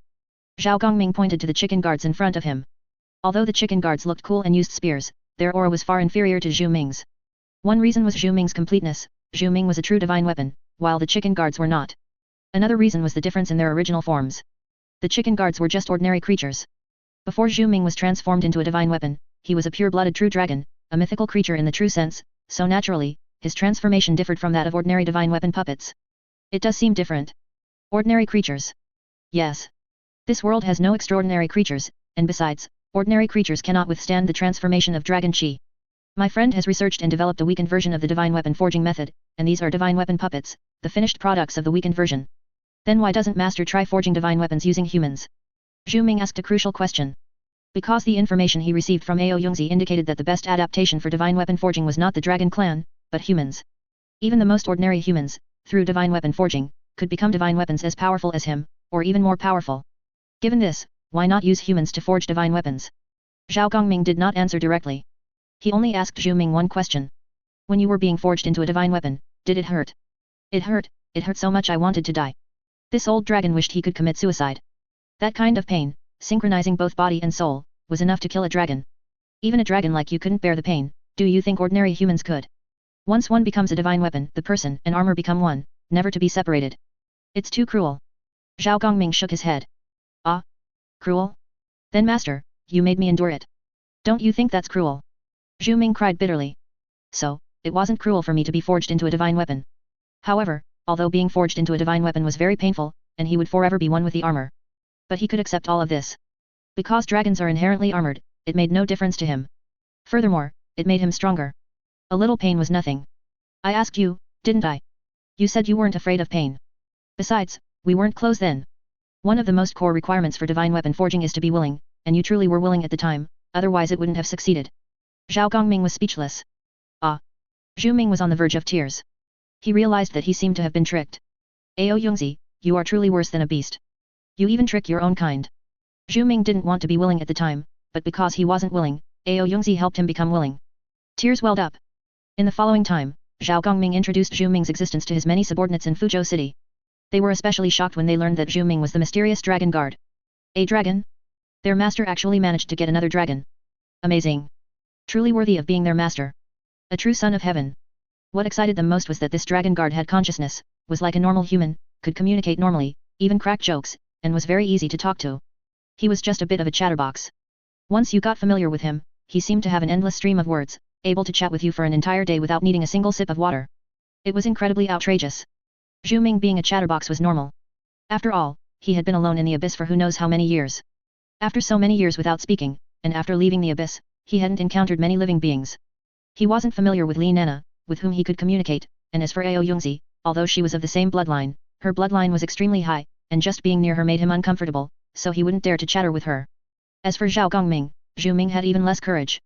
An outer god in human skin, plus the difference in status, he dared not be too presumptuous.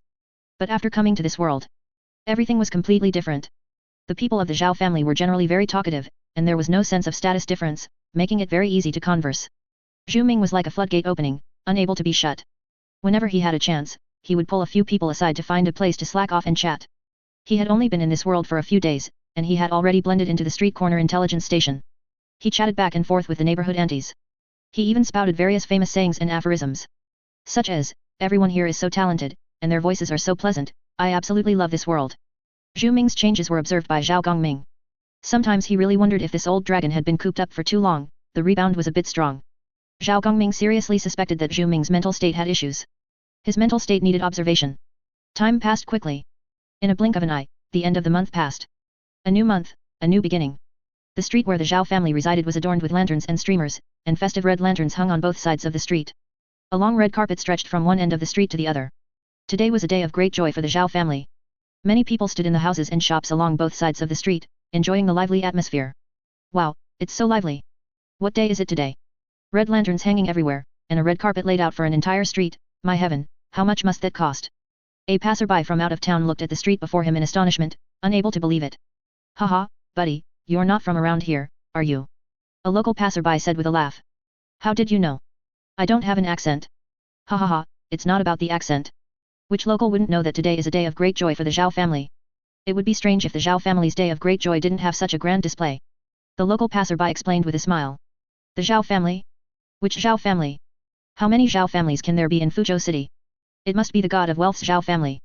Holy cow, the god of wealth got married? Which girl is so lucky?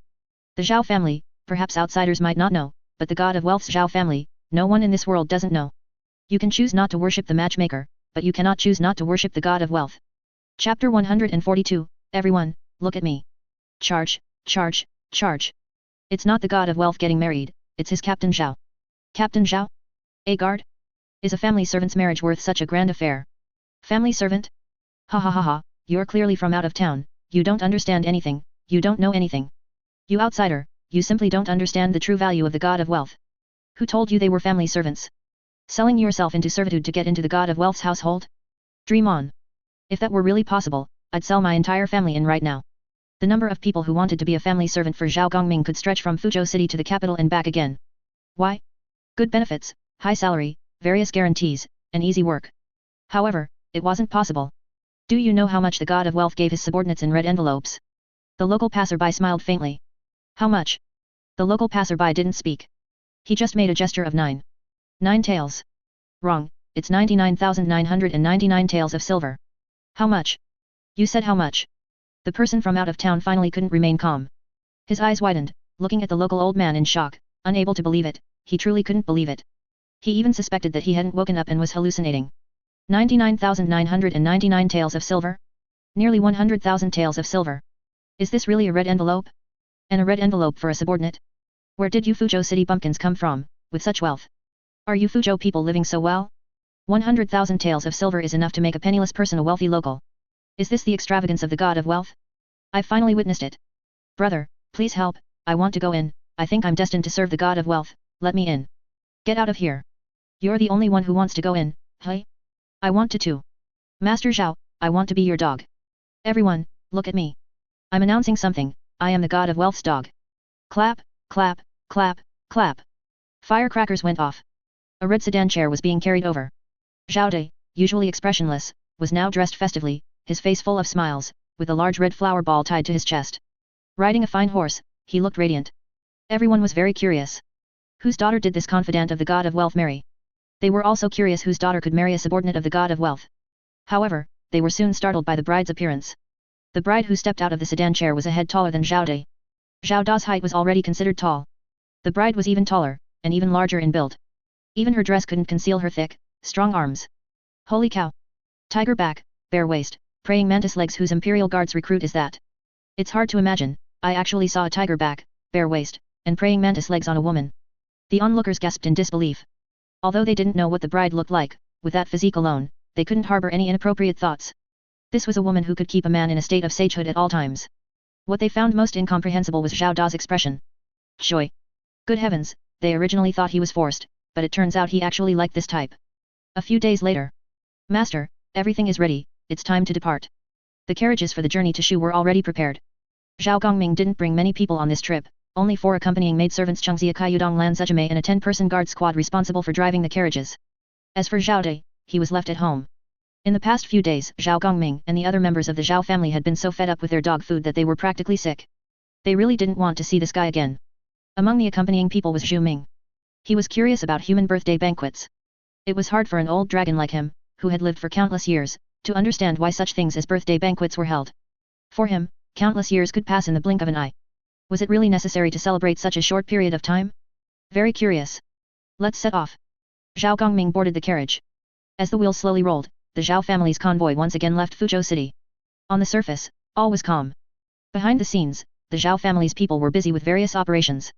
Winning over people's hearts, cultivating talent, training soldiers. Their main task was to cultivate talent. After all, a country needs not only an army but also governance to handle various local affairs. As for the army, not too many were needed, enough to maintain public order and security in various places would suffice. For conquering territories, an army was not needed at all. Their Zhao family's zodiac guardians were enough to crush any large army. The task of the 200,000 strong army was only one. That was to create momentum and maintain public order and security after the war. Besides this, they also needed a large number of governing talents.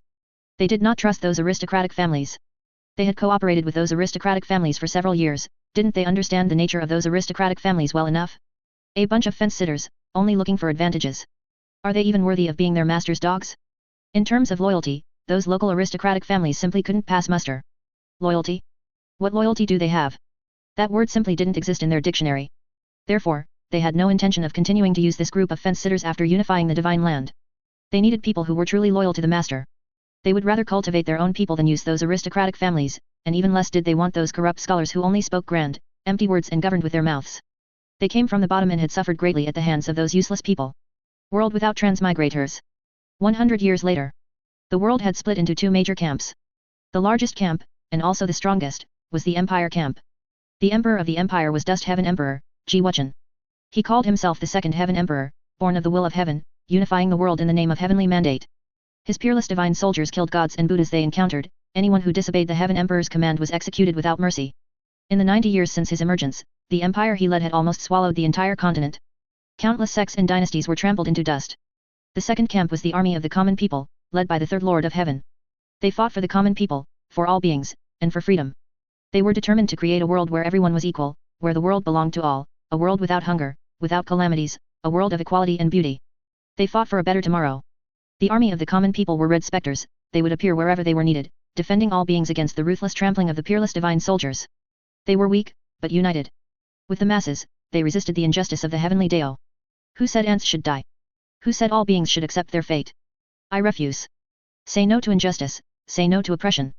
Say no to heavenly mandate. Man can conquer heaven. 52 years ago. As Dust Heaven Emperor was about to unify the world, a young man, wielding a dragon-scale sword, led tens of thousands of heroic spirits and fired the first shot of resistance against heavenly mandate. Exchanging human lives for heavenly mandate. Exchanging one life for 10,000 generations. Chapter 143, Heavenly Mandate is dead, man will conquer heaven. Second update.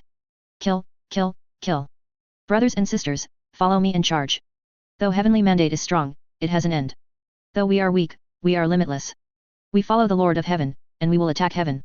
Heavenly mandate oppresses you with worldly shackles, forcing you to kneel. The Lord of Heaven wants you to stand up. Raise your scythes, hoes, hammers, and pitchforks, and charge with me. My ancestors were slaves for generations, and I have been a slave for decades. I am unwilling to let my children and grandchildren continue to be slaves. The heavenly Dao is unjust, we will seek our own justice. Kill. The third generation Lord of Heaven represented not the heavenly mandate, but the humblest of all beings. Mortals, never to be slaves. The war instantly spread across the entire continent. Dust Heaven Emperor's dream of unifying the world was completely shattered. He had thought that with the heavenly mandate on his side, he could rule the world. Unexpectedly, at this critical moment, he encountered the strongest opponent of his life. The third generation Lord of Heaven, Liao. The two sides battled for decades. You come, I go. You chase, I run. You retreat, I attack. They fought to a standstill. The wins and losses were evenly split between the two sides.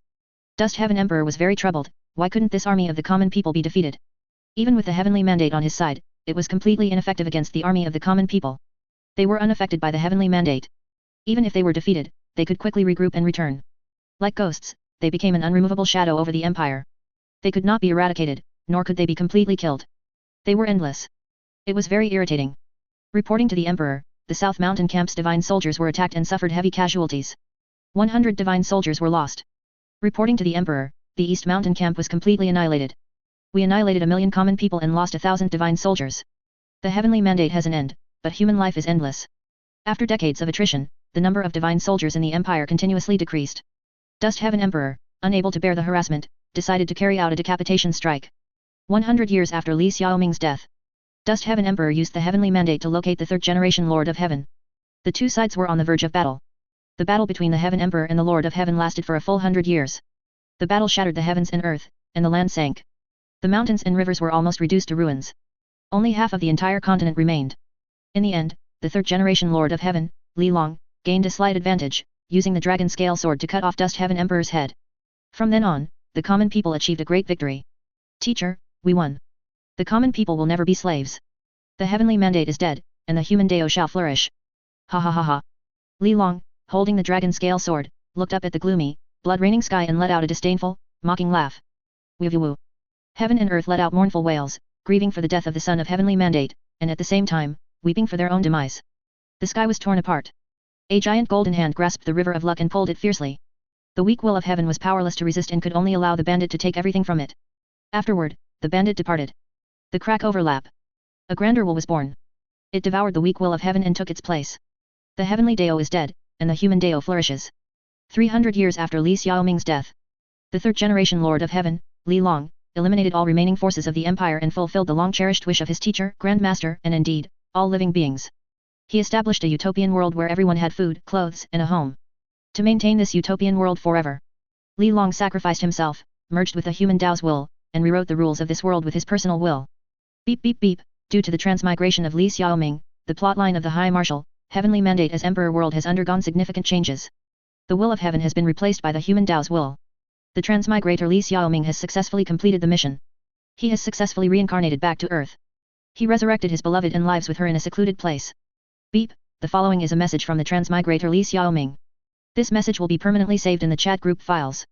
Li Xiaoming, you big suckers, I succeeded. Bye bye, you big suckers. I'm home. I wish you good luck. And one last thing, it proves that I am Earth Mother's favorite child. Zhao Gongming. Li Nena. Lu Danu, damn it. Duan Xialo, this Xiaoming is really crazy. Is the curse not completely cleaned up? Li Nena, is there a possibility that this is his true nature, that he was always crazy? Ning Yifeng, oh my god, it really happened? Ning Yifeng, someone really can go home. Ning Yifeng, is that successful means you can make a wish thing true? Ning Yifeng, can any wish be granted? Ning Yifeng became excited when he saw another successful case. His daughter was saved. Li Nena, any wish is fine. If your wish isn't too excessive, be a bit sweeter, act a bit spoiled, and you might even get an extra wish. Lu Danu, the prerequisite is that your mind must be normal, unlike a certain someone who wasted both wishes. She could have taken care of her parents in this life until their old age before going back, which would have given her 2 wishes. Instead, she chose to make an unnecessary fuss like Hermione and cast a memory charm on her parents. It's hilarious. Lu Danu, she got nothing. Li Nena. Li Nena, your mom. Li Nena, you XX% and dollar equals and percent and dollar. Li Nena swore terribly. She wished she could greet Danu's ancestors for 18 generations. Unfortunately, Danu was an orphan in both lives, with an unblemished golden body, unafraid of insults to his parents. Li Nena, didn't I say that I was too upset at the time and my mind wasn't working? You damn it. Ning Yifeng, so, this is true? Li Nena, it's true. As long as you complete the mission, you can go back. Ning Yifeng, but I don't know who the protagonist is. Ning Yifeng, is there any other way? Ning Yifeng had nothing to miss in this world. Except for his daughter. As for the family, hee. From the moment the family wanted to kill his daughter and extract her soul to suppress it beneath the 9 hells, he had no feelings left for that family. Whether the world lived or died was irrelevant to him. He only cared about his daughter. As long as he could save his daughter, he would dare to do anything. Li Nena, yes, learn from Ye Jingxuan. Bury an arcane bomb deep beneath the world and blow the world to smithereens. Li Nena, theoretically, this is possible. Lu Danu. Duan Xialo, you really have terrible ideas. You'd even play such a destructive move. Duan Xialo, besides, this move isn't useful in every world. Brother Ning Kechen's world is a supernatural world, with an extraordinary system. An arcane bomb might not be able to blow it up. Li Nena, if 1 doesn't work, then 2. If 2 don't work, then 100. It will eventually blow up. Ning Yifeng, wait, who is Ning Kechen? Is there anyone named Ning Kechen in our group? Duan Xialo, you are. Aren't you Ning Kechen? Ning Yifeng, I. Ning Yifeng, I was forced into that, not willingly.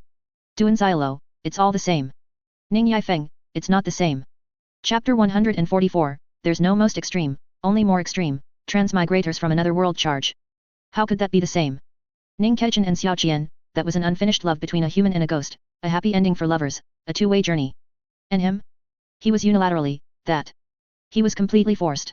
Afterward, that female ghost even gave birth to his daughter, then abandoned them. How much did he sacrifice for his daughter? A two-way journey? Bullshit. It was all bullshit. If that female ghost dared to appear before him, he would definitely make her suffer. He prayed to Ancestor Lei to send divine lightning to strike that female ghost dead. Ning Yifeng wished he could swallow that female ghost whole. Xiao Qian? I think she's more like tree demoness. Die for me. Ning Yifeng, forget it, let's not talk about this. Ning Yifeng, let's talk about bombs. Ning Yifeng, coach, I want to try. Ning Yifeng, I want to try if I can blow up that world, if you can arrange a few hundred arcane bombs for me. Ning Yifeng was making an outrageous demand, a pipe dream. A few hundred? Damn it, one extreme Ye Jingxuan left, and now an even more extreme Ning Yifeng has arrived. A few hundred arcane bombs. Damn, you guys are truly insane. You won't rest until you've blown the world to ashes, right? I'm really fed up with you all. Duan Xiaolo, a few hundred? Do you want my chariot? Duan Xiaolo, last time I got one for Ye Jingxuan, it was bought using my mentor's authority, and it cost money. Duan Xiaolo, do you have money? You want a few hundred, do you think I'm Dobeo or 1688, like a wholesale market, just asking for hundreds at the drop of a hat? Duan Xiaolo, do you have no concept of advanced arcane items? Duan Xiaolo, forget hundreds, even one, I can't buy it now, I'm restricted from purchasing, buddy. Duan Xiaolo was speechless. The people in this group are getting crazier and crazier. He originally thought Ye Jingxuan was the craziest, but who knew, an even crazier one appeared in the group. This world is too terrifying. Ning Yifeng, what's the specific price? Ning Yifeng asked about the price, but was soon startled by Duan Xiaolo's quote. Holy hell! That expensive? Forget it, forget it. Can't afford it, really can't afford it. Ning Yifeng was truly helpless. He could barely sustain himself, the price of one arcane bomb could buy him a whole building. Lu Suifeng, guys, I want to ask, is there only one transmigrator in a world? I think I've met a colleague. Suddenly, Lu Suifeng, who hadn't appeared for several days, popped up, asking everyone for some information about transmigrators.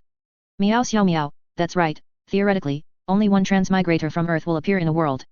At least so far, we haven't had a precedent of transmigrating to the same world. Miao Xiao Miao explained some of the transmigrator settings to Lu Suifeng. Only one transmigrator from Earth will appear in a world. Lu Suifeng, no, what do you mean a transmigrator from Earth? Besides Earth, are there transmigrators from other places? Lu Suifeng was shocked by the information in the chat group. What the hell? Besides Earth, there are transmigrators from other places? My goodness! The transmigrator chasing him, couldn't he be from another place? If that's the case, then it's really bad. Lu Suifeng knew very well that the person had a weapon. And it wasn't an ordinary weapon, it was a sci-fi style weapon. My goodness! This time, he might be dead. Lu Suifeng, oh Lu Suifeng, you truly are a born jinx. He finally transmigrated once, thinking his luck had turned, but he didn't expect the world he transmigrated into was a gay world. That's one thing. And you can even encounter transmigrators from other worlds, damn you. Does he have to be this unlucky? No, I don't want to die. I'm still a virgin. Ah. Miao Xiao Miao, isn't that nonsense? Miao Xiao Miao, you're not the only world. Between worlds, it's a life or death struggle, vying for luck, even devouring each other. Miao Xiao Miao, if you can throw transmigrators at others, others can naturally throw transmigrators at you. Miao Xiao Miao, it's not impossible for a world to have transmigrators thrown at it by several other worlds. Miao Xiao Miao, on Zhao Gongming's sword, there's a dragon spirit, and the world she was from was destroyed by transmigrators. Miao Xiao Miao, from the looks of it, you've most likely encountered a transmigrator from another world. Miao Xiao Miao, speaking of which, are transmigrators from other worlds easy to get along with? Lu Suifeng, he's too easy to get along with, he's just about to put a few bullets in my head. Lu Suifeng, help. This transmigrator doesn't play fair, he just attacks me with a weapon as soon as he sees me, giving me no chance at all. Lu Suifeng hid in the corner of an alley, breathing heavily, his legs trembling uncontrollably. And not far behind him, there was a figure, holding a clearly sci-fi style pistol, searching everywhere for Lu Suifeng. Judging from his expression, if he found Lu Suifeng, he would definitely not be polite. Come out quickly, be a good boy, big brother will treat you to ice cream. The man said in a sneaky, low voice. Lu Suifeng's face turned pale with fright.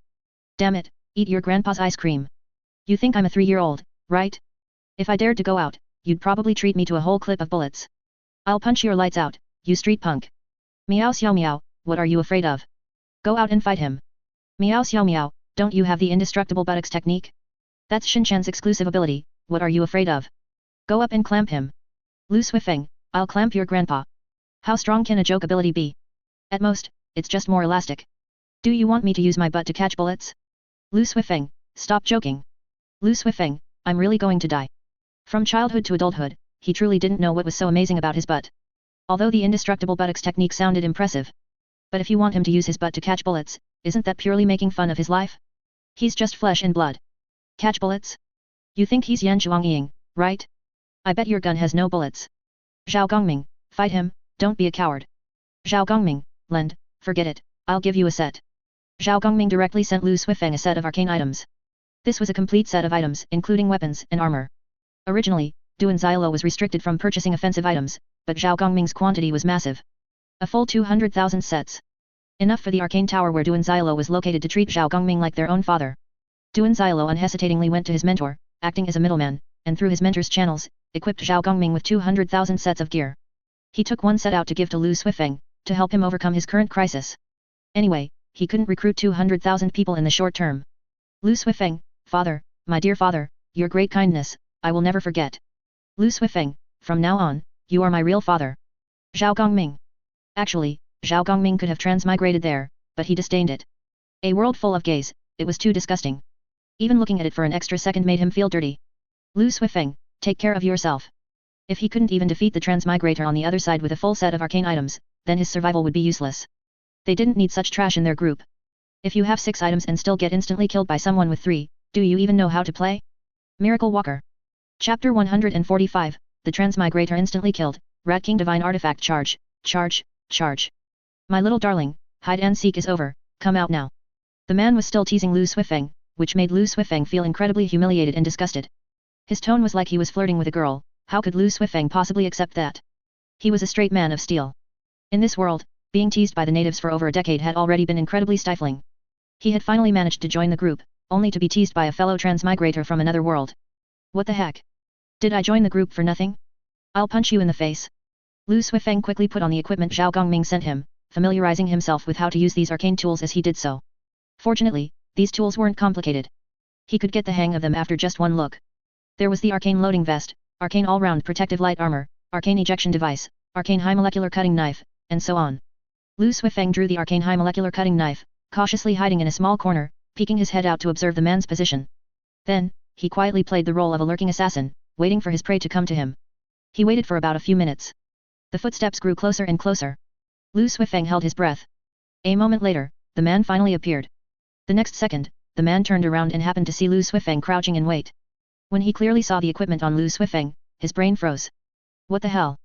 What in the world was this set of equipment? Shouldn't this be a light-hearted, humorous BL novel? Why would the Yuke protagonist be wearing such a set of equipment? Impossible. There's no reason for this, it's unscientific. The man was stunned, but Lu Suifeng was not. Lu Suifeng immediately activated all his arcane equipment and tools. Various tools instantly boosted his stats in all aspects. He raised his hand and struck with a single slash. His strike was vicious and merciless. It was aimed directly at the transmigrator's life. You want to feed me bullets, hey? Then I, your big brother, will feed you a big, delicious knife. Buzz, buzz, buzz. The arcane high molecular cutting knife activated, a faint white light appeared at the blade, and then the blade emitted a high-speed vibrating hum. Swish. The knife was incredibly fast, the transmigrator couldn't react at all. The transmigrator's head fell off, and a faint smell of charring emanated from the wound. When Lu Suifeng saw the transmigrator killed, his entire body suddenly went weak. Looking at the transmigrator's unblinking eyes of death, a wave of nausea welled up. Lu Suifeng immediately threw up. His face turned pale from vomiting. He wished he could pull out his stomach. It was very uncomfortable. A moment later, Lu Suifeng felt a little better and began to consider how to dispose of the body. Leaving it alone was definitely not an option. After all, although this world was a bit bizarre, there were still laws. If he left the body here, someone would eventually come looking for him and arrest him to pick up soap. That would be more trouble than it was worth. Lu Suifeng thought for a few minutes and suddenly came up with a good idea. He packaged the transmigrator's entire body and threw it into the red packet system. As long as it wasn't claimed, it could remain in the red packet space indefinitely. Later, he would entrust the group members to help him dispose of the body. There was no safer way than to throw the body into another world. Speaking of which, he also learned the trick of using the red packet space from Li Nana. No exaggeration, this trick was genuinely useful. It was equivalent to having an infinite storage space. Perfect. He took off his equipment, only keeping an arcane loading vest for himself. All other equipment was thrown into the red packet space. Lu Suifeng, done. Thank you, Godfather Zhao Gongming. Lu Suifeng, love you, heart hands. Zhao Gongming. Zhao Gongming, oh my, don't repay kindness with malice. Lu Suifeng, Godfather, Godfather. Lu Suifeng, oh, right, brothers, can you help me dispose of a body? It's hard to do in my world. Lu Suifeng, the spoils of war from this transmigrator will be the reward. Miao Xiao Miao, oh. Miao Xiao Miao, really? Give it to me, I'll dig a pit and bury it for you. Lu Suifeng, okay, thank you, Sister Miao, love you. Miao Xiao Miao, don't be so polite, we're all sisters. Lu Suifeng. Zhao Gongming, ha ha ha ha ha. Duan Xialo, sisters. A remote small mountain village. Miao Xiao Miao arrived at the wild gully behind the village's mountain. This gully was far from their village, and no one usually came here. There were many wild beasts nearby, making it a perfect place to dump a body. Miao Xiao Miao didn't even need to dig a pit, she could just throw it away. Miao Xiao Miao casually released the transmigrator's body. She used a pre-prepared cloth strip to cover her mouth and nose, acting as a mask. She cautiously searched the transmigrator's body, looking for any other gains. Miao Xiao Miao was very quick at looting. In about 10 minutes, she had searched everywhere. A wallet containing a stack of currency, a key card with a specific address and room number, and an ID card. Besides these, Miao Xiao Miao also found a few solar batteries. And the handgun the transmigrator used to attack Lu Suifeng. Although the handgun had a sci-fi look, its surface was rough. It seemed that the transmigrator had likely crafted it himself. The method of use was not complicated, just like ordinary firearms. Open the safety, press the switch, and that's it. Regarding bullets, this handgun didn't use ordinary bullets, it used iron particles. Solar batteries provided energy to launch the iron particles using a principle she didn't understand. Although this gun was handmade, its power was not small at all. The effective range was 500 meters. Beyond 500 meters, the attenuation was severe, making it impossible to guarantee accuracy and damage. The most important point was that this thing had an extremely fast rate of fire and almost no recoil. Do you know the G18 from Delta Force? This thing had the same rate of fire as the G18, over 1,000 rounds per minute, and no recoil. As for magazine capacity, Miao Xiao Miao personally estimated that a full magazine could hold over 500 iron particles. The iron particles were too small. They didn't take up much space. If aesthetics weren't a concern, this capacity could be further increased several times over. Wow, sister, I've struck gold. A huge profit. In a world with an ancient setting, this one gun is comparable to a divine artifact or sharp weapon. Miao Xiao Miao contentedly put away the spoils of war. As for the transmigrator's body, she would give it to the little darlings in the wilderness for an extra meal. Miao Xiao Miao returned the way she came. After returning home, she informed the group members about the spoils of war. Lu Danu, holy crap, what a huge profit. Lu Danu, a moment of hesitation, and you ended up getting the advantage. Miao Xiao Miao, oh, come on, you talk as if you could have handled it. Miao Xiao Miao, do you believe that if you had just left it there, you'd be picking up soap the next day? Duan Xialo, lol. Miao Xiao Miao, Lu Suifeng, I've sent his wallet and keycard back to you. I threw away the ID card, that thing is a hassle. Miao Xiao Miao, if you're brave enough, you can go search his house, you might find something.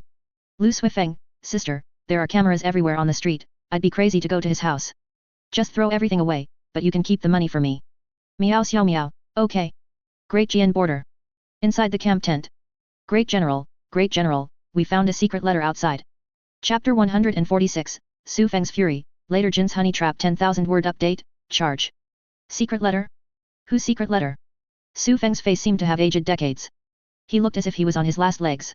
The death of Su Xiaoyang had hit him too hard. The once fierce tiger of the Deqian Empire was now old. He had lost most of his spirit, and now he was no different from a walking corpse. This pained the soldiers at the border greatly. After all, this general was the one who had led them through countless battles, a victorious general. They were the general's trusted subordinates, and they could even boast that they were the general's private army, obeying only the general, not the imperial court. They wanted to comfort their general, but alas, they couldn't find any way to do so. Especially Su Feng's confidants, who knew about Su Feng's physical condition and understood even more clearly what Su Xiaoyang's death meant to them. It meant that the Su family would have no successor. No successor in the true sense of the word. Their general's family had all died years ago. He didn't have a single relative, let alone close relatives, he didn't even have distant relatives with a shared bloodline. This meant that he couldn't even find anyone to adopt to continue his family line. What a tragedy this was. A hero like their general had to endure such pain. The heavenly Dao was unfair. Unfair. Great General, we don't know whose secret letter this is. We found it in the tent outside the Great General's door during our patrol. We didn't dare open it privately, so we could only request an audience with the Great General for him to decide. The guard said softly. Hand it over. Su Feng's voice was low as he ordered his subordinate to hand over the secret letter. He took the letter and read its contents. A moment later, a heavy sense of oppression emanated from Su Feng. The former fierce tiger had returned. Zhao Gongming, you deserve to die. Su Feng's eyes were bloodshot with anger. The sender of the secret letter was none other than Zhao Gongming. It clearly stated that everything Su Xiaoyang had suffered was done by the Zhao family. In short, it was pure revenge. Revenge for Su Feng placing a bounty on Zhao Gongming. Hateful, so hateful. Su Feng slammed the table fiercely. He roared in rage. This damned wind and rain pavilion, you promised secrecy, what secrecy are you talking about? Your wind and rain pavilion's so-called reputation is even worse than Zhu Dakang's. This wasn't the first time Su Feng had moved against Zhao Gongming. Initially, he colluded with Zhu Dakang, the deputy leader of Fuzhou City, hoping to use Zhu Dakang to eliminate Zhao Gongming. He thought that Zhu Dakang, having been the deputy leader for so many years, had some power and influence in Fuzhou City, and if he was careful, he should be able to inflict some damage on Zhao Gongming. For this, he even gave Zhu Dakang many benefits and even pledged to fully support him in becoming the city lord of Fuzhou City after the deed was done. But he never expected that Zhu Dakang was a complete waste. He had been in Fuzhou City for so many years and had no power at all. He hadn't even trained any loyal assassins for himself.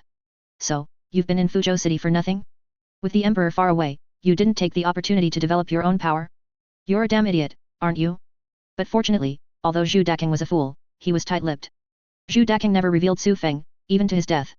One plan failed, he devised another. To assassinate Zhao Gongming, he spent a large sum of money to bribe the deputy leader of the Wind and Rain Pavilion, putting a bounty on Zhao Gongming. However, this time, he never expected that a small assassination case would cause Zhao Gongming to stir up such a huge commotion. He even uprooted and completely annihilated the Wind and Rain Pavilion.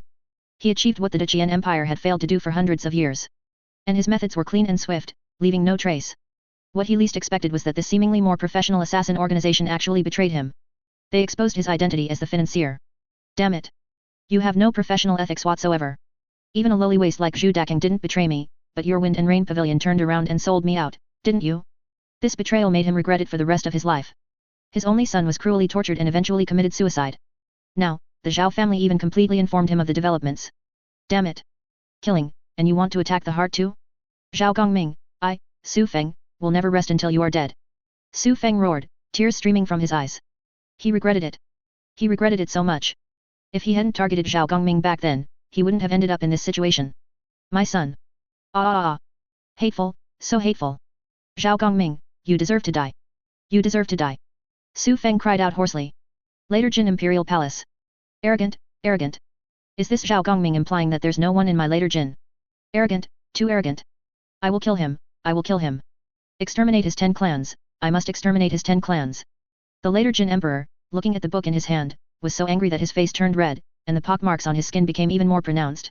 He was angry, he was so angry. He had never been so angry before. This Zhao Gongming actually indulged his subordinates in writing a book slandering his later Jin imperial harem, and the target of this slander was his own mother, the emperor's mother. That was his mother, his biological mother. How could he swallow this insult? He wished he could fly to Zhao Gongming's face and, with his fingernails, slowly peel off Zhao Gongming's skin, then smear a layer of salt on it, then a layer of honey, and let ants crawl all over it. He wanted to torture this bastard to death. I'm furious, I'm furious. Your Majesty, calm your anger, calm your anger. Your dragon body is important, your Majesty must take care of your dragon body.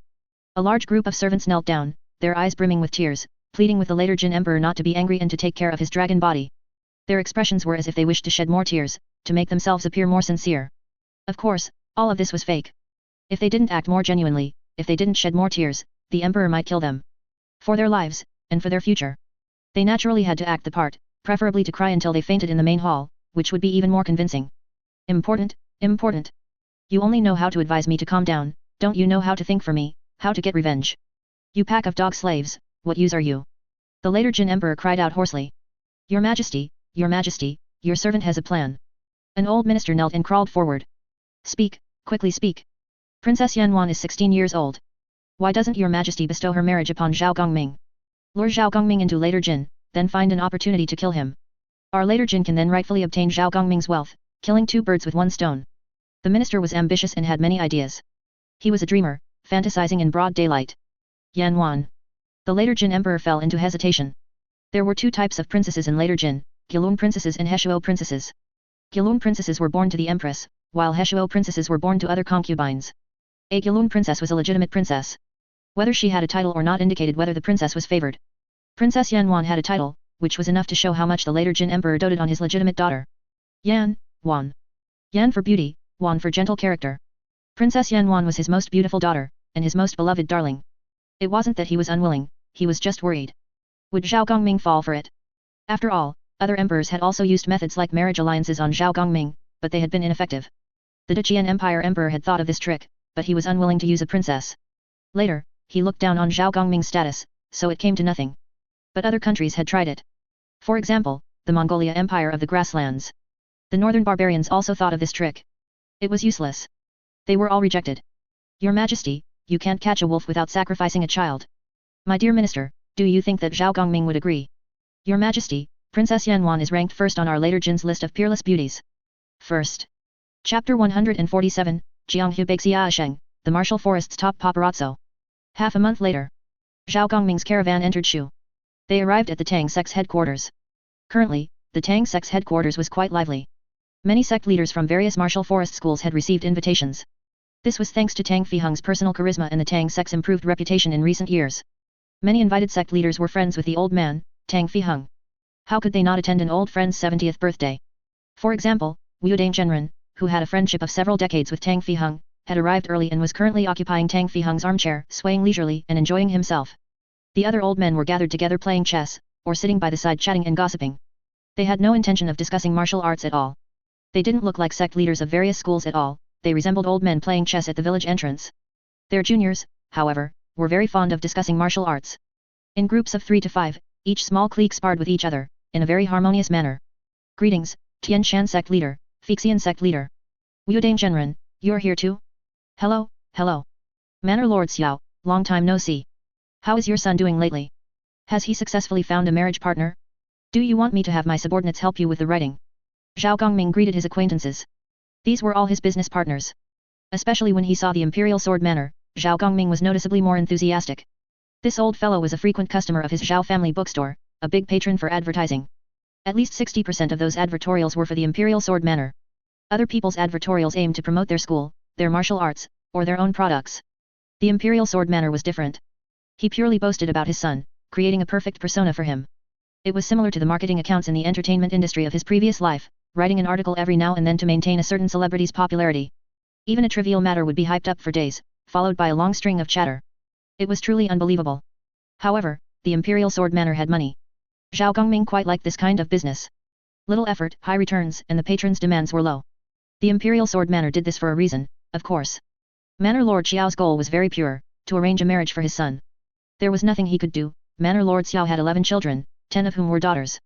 His only son wasn't interested in women. He was single-mindedly devoted to martial arts. It would be fine if he had good talent, but the problem was he didn't have that talent. No talent, and you're not interested in women. What do you want to do? Do you want my Imperial Sword Manor to have no successor? And so, Manor Lord Xiao began to prepare a marriage for his son. His appearance was average, his martial arts were average, and his height was also average. The only good thing he had was his family background. The persona the Zhao family bookstore designed for Manor Lord Xiao's son was that of a rich family's silly son. It was said to be very popular. He just didn't know if Manor Lord Xiao's silly son had gotten married yet. Alas, Boss Zhao, I'm suffering.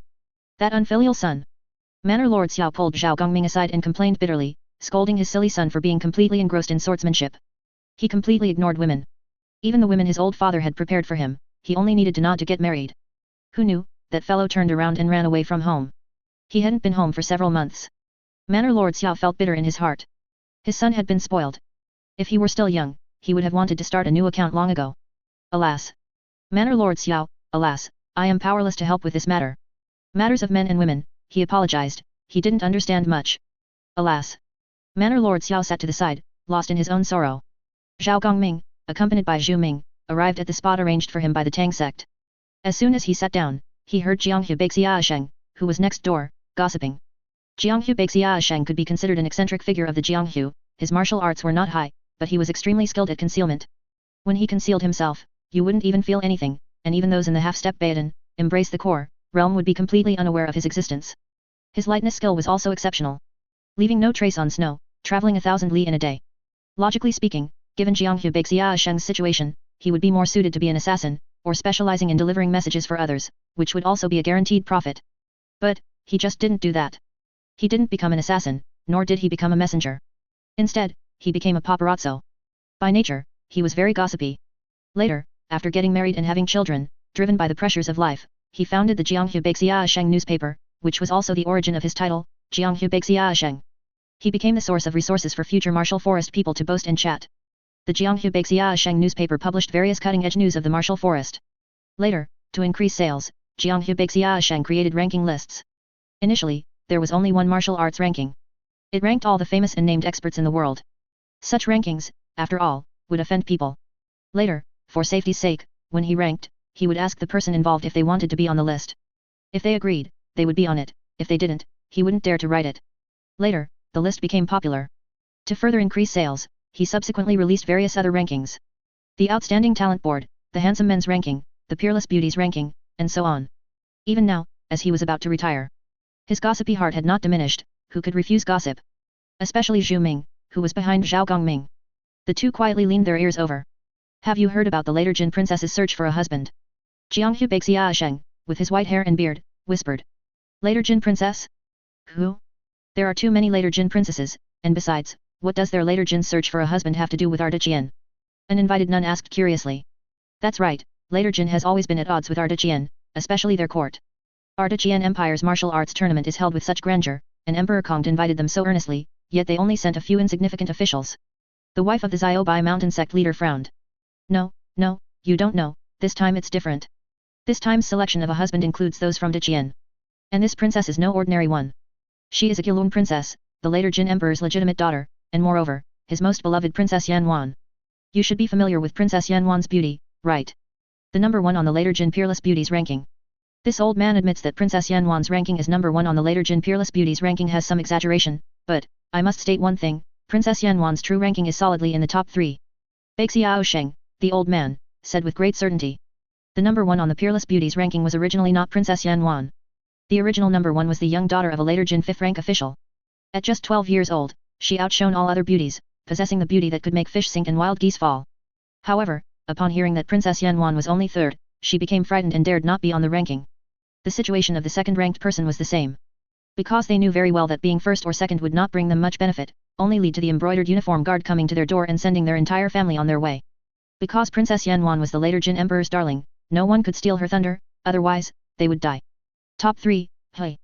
Brother, who are the real 1st and 2nd? Tell us. Chapter 148, Lin Buchan's Revenge, Zhao Gongming's Shadow. That's right, tell us, we're really curious. A few old men, no longer young, gathered together, their eyes filled with lewdness. Curious? This old woman will make you curious right now.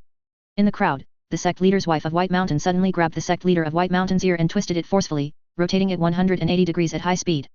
The sect leader of White Mountain cried out in pain. He didn't even dare to fight back. The few familiar old men nearby, seeing this, all lowered their heads, pretending not to see anything. The girls from Shu. They were incredibly fierce. Fortunately, they hadn't married a girl from Shu back then, otherwise they would have been the ones getting their ears twisted today. How terrifying. Everyone, my wife and I have some private matters to attend to, so we'll excuse ourselves first. After the sect leader's wife of White Mountain finished speaking, she dragged her husband and walked outside. What a miserable old brother. Zhao Gongming and the other male compatriots cast sympathetic glances. Ahem, let's continue. Old brother, can you reveal a bit? We're quite curious who the top-ranked person is. That cannot be said. Although this old man is quite a gossip, this matter truly cannot be revealed, because once it is revealed and spreads, it will be life-threatening. You are all experienced Jianghe veterans, so you naturally understand that walls have ears, and there's no wall that's completely airtight. You also understand the environment of the later Jin. Once it spreads, their entire family will lose their lives. Beixiao Sheng sternly refused everyone's request, determined to keep the secret for those two little girls to the end. Since Beixiao Sheng had said so, everyone did not press further, but instead asked Beixiao Sheng about the so-called recruiting a son-in-law and what it entailed. Old brother, tell us about the later Jin imperial family's recruitment of a son-in-law. Haha. If any of your descendants need it, this old man still highly recommends it. After all, Princess Yanwan's looks are beyond reproach, and her personality is quite good, just a bit spoiled. Of course, if you have enmity with the later Jin, then pretend I didn't say that. Beixiao Sheng said with a laugh. Among these old fellows, many of their promising descendants are still unmarried. Going to the later Jin and becoming a consort wouldn't be a loss. Later Jin, hey? Forget it, this old man can't accept it. It's not that I have prejudice against later Jin people, it's just that I simply believe that the later Jin emperor is unlikely to let his daughter marry into the great Jian. Lest the recruitment of a son-in-law turns into a matrilocal marriage. That would truly be a family misfortune. For an ordinary princess, one could try. But for Princess Yanwan, it's not really feasible. After all, how could the emperor's most beloved daughter be married off so easily? You can't just move to the later Jin, can you? With the political environment of the later Jin, you would have to be a servant for the rest of your life, a servant who could be exterminated at any slight mistake. How could any great Jian person tolerate such treatment? The dowry is generous. The later Jin is offering a whole province as Princess Yanwan's dowry, a fiefdom. Even the later Jin princes don't get such treatment. And their requirements aren't high. As long as they are under 30 and have a respectable appearance, it's fine. Bai Xiaosheng said with a smile. Forget it, this old man still thinks it's inappropriate. Everyone expressed their refusal. At this moment, Bai Xiaosheng noticed Zhao Gongming and the other person eavesdropping nearby. He immediately called out to Zhao Gongming. God of wealth, do you also have an idea? Ah. Idea? What idea?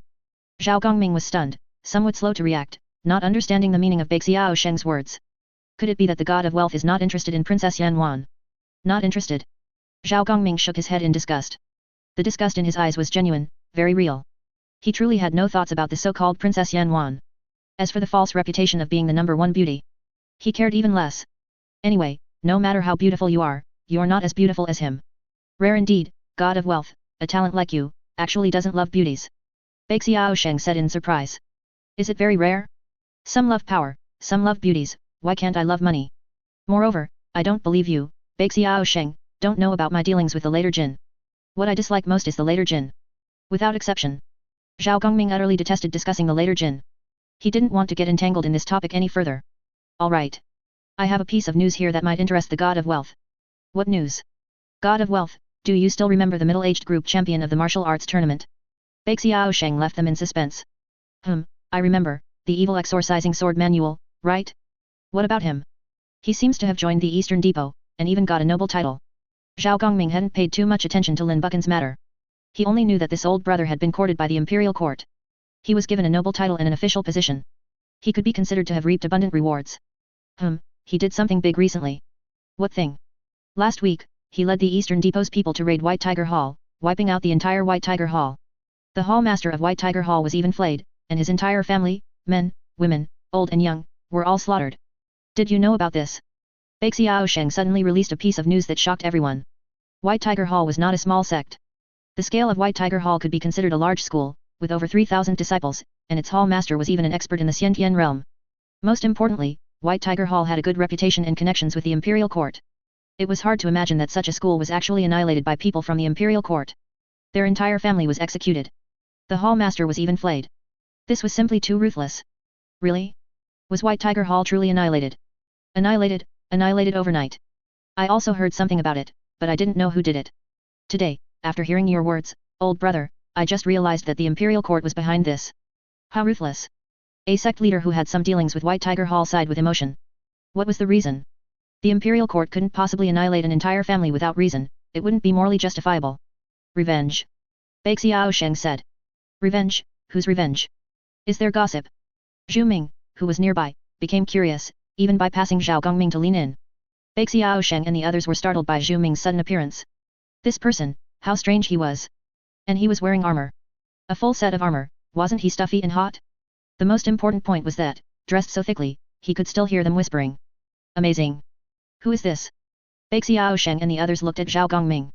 Because they knew this person of unknown origin had come with Zhao Gongming. And the hierarchy was clear. But, they had no impression of Zhu Ming. The Zhao family, had this person? Him? Zhu Ming, my guard. As you know, I've been assassinated by the Wind and Rain Pavilion a few times, so it's inevitable to have a bit of a psychological shadow. He's a guard I specifically hired. Apologies for startling everyone. Zhao Gongming said with a smile. However, not a single punctuation mark of his words was believed by anyone.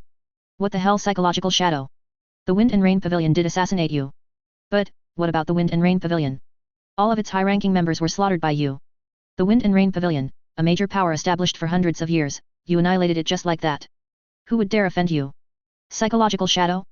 Others are the ones with psychological shadows. Chapter 149, The Fifth Superpower Awakening, Humiliation Maxed Out. It's nothing, it's nothing. This old man just didn't expect that the God of Wealth's new guard also has an interest in gossip. Bai Xiaosheng scrutinized Zhu Ming, his eyes filled with curiosity. As the martial forest's top paparazzi, even though he was nearing retirement, his paparazzi instincts still made him very curious about the God of Wealth's new guard. It was well known that those who could become the God of Wealth's personal guards were all absolute confidants of the Zhao family. And only a few could achieve such a position. The entire Zhao family only had 3 people. Zhao De, Tianlong, Zhao Deifu, and Che Shishan. Zhao De and Tianlong were individuals. Zhao Deifu and Che Shishan each accounted for half. One possessed innate divine power, the other was a martial forest master. Zhao Deifu, being young, counted as half, he was the idea man in the team, cunning and sly. Che Shishan didn't have much martial prowess, also counted as half, but his leadership abilities were extremely strong, and he was very obedient. Xiao Shang believed he was more suited for an army than a household guard. Now, a completely unfamiliar face had appeared. Zhu Ming? He had never heard of such a person in the Zhao family. Could it be a hidden master of the Zhao family? I absolutely love gossip. Zhu Ming truly loved gossip. If he didn't, he wouldn't have mingled with the neighborhood auntie's intelligence department. Since young master also likes to listen, then this old man will speak. Xiao Shang said with a smile. Lin Buchan and the White Tiger Hall's master have a deep grudge. Lin Buchan is not his real name, his surname should be Chuan. 11 years ago, the White Tiger Hall's master had a conflict with the head of the local salt merchant Chuan family. Due to a woman, the Chuan family's head had someone injure the White Tiger Hall's master's younger brother. Because of this incident, the two families completely fell out. That night, the White Tiger Hall's master led his men to slaughter the entire Chuan family overnight. The head of the Chuan family was even flayed and made into a scarecrow. Coincidentally, the young lord of the Chuan family at the time was drunk at a brothel that night, escaping the calamity. This young lord is Lin Buchan. After the Chuan family was annihilated, the Chuan family's young lord changed his identity and became the current Lin Buchan. His talent was very poor. To seek revenge, he dabbled in many unorthodox practices. Finally, by a stroke of luck, he learned a peerless martial art from a book in the God of Wealth's bookstore. The rest, as you all know. Lin Buchan gained power and returned for revenge with people from the Eastern Depot. The White Tiger Hall was massacred, and the master's family was completely wiped out. His younger brother was also killed. As far as this old man knows, this matter is not over yet. The disciples of White Tiger Hall, their families are also being hunted. The Eastern Depot is currently leading people to search everywhere. Xiao Shang said calmly. Holy cow, that ruthless. An old man was shocked. Killing an entire school and still hunting down the disciples' families? That's too much. No deo at all. I feel it's quite normal. If you kill without eradicating the root, it will sprout again with the spring breeze. Zhao Gongming expressed his understanding from the side. Long live understanding. The others looked at Zhao Gongming with extreme speechlessness. Of course you understand, you usually do things that way, so of course you'd understand completely. Who could understand better than you? The birthday banquet would begin soon. Zhao Gongming was somewhat curious, as Tang Fiheng's granddaughter, where was Tang Saiyao? It seemed she hadn't shown her face at all. Zhao Gongming casually found a Tang sect disciple to ask and quickly learned the result. Tang Saiyao, she was confined. It wasn't because she wanted to participate in the martial arts tournament, but because her unauthorized departure from the Tang sect and her reckless behavior led to the complete annihilation of her guard team. According to the school rules, she was to be confined for 3 months. After returning from the capital, she had been confined ever since. Even for old man Tang Fiheng's 70th birthday, she was not released.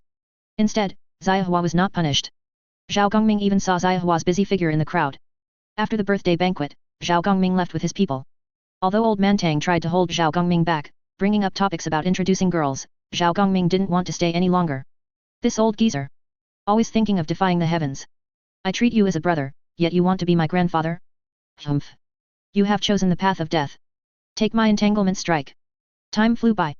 Several months passed. Zhao Gongming lay on a chair in the garden, eyes closed, breathing steadily. Who?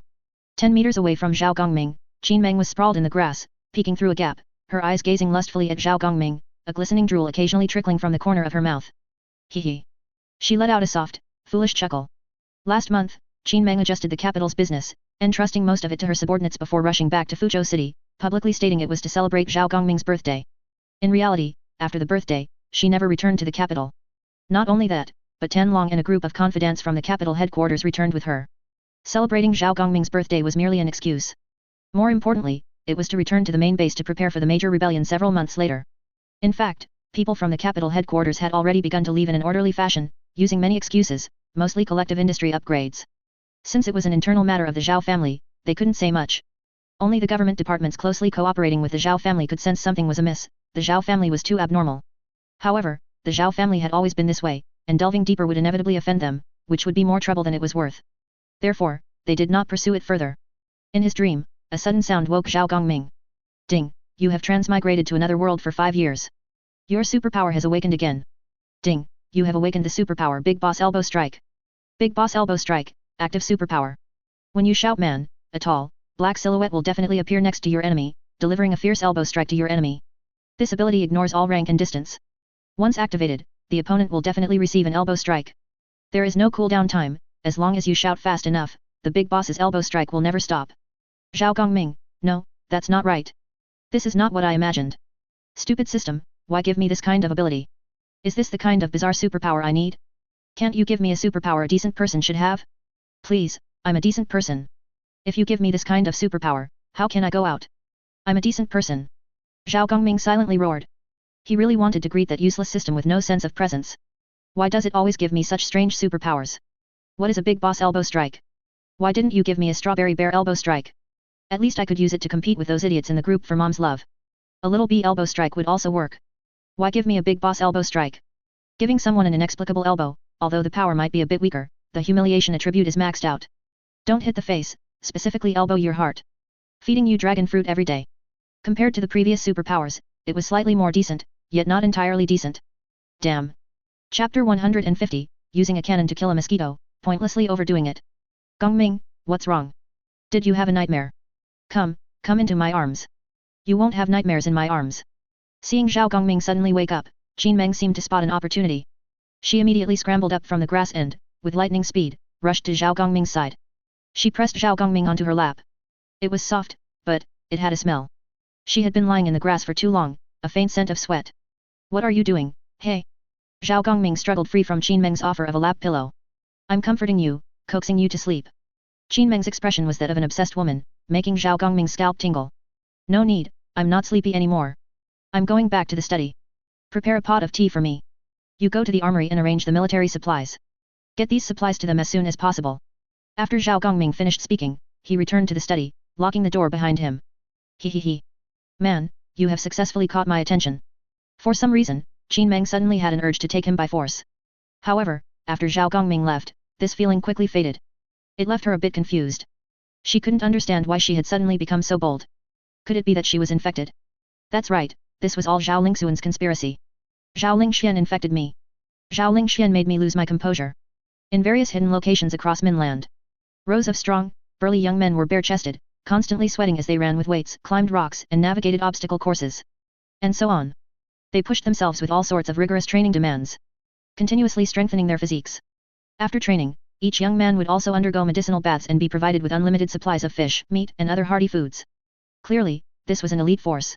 An elite force belonging to the Zhao family.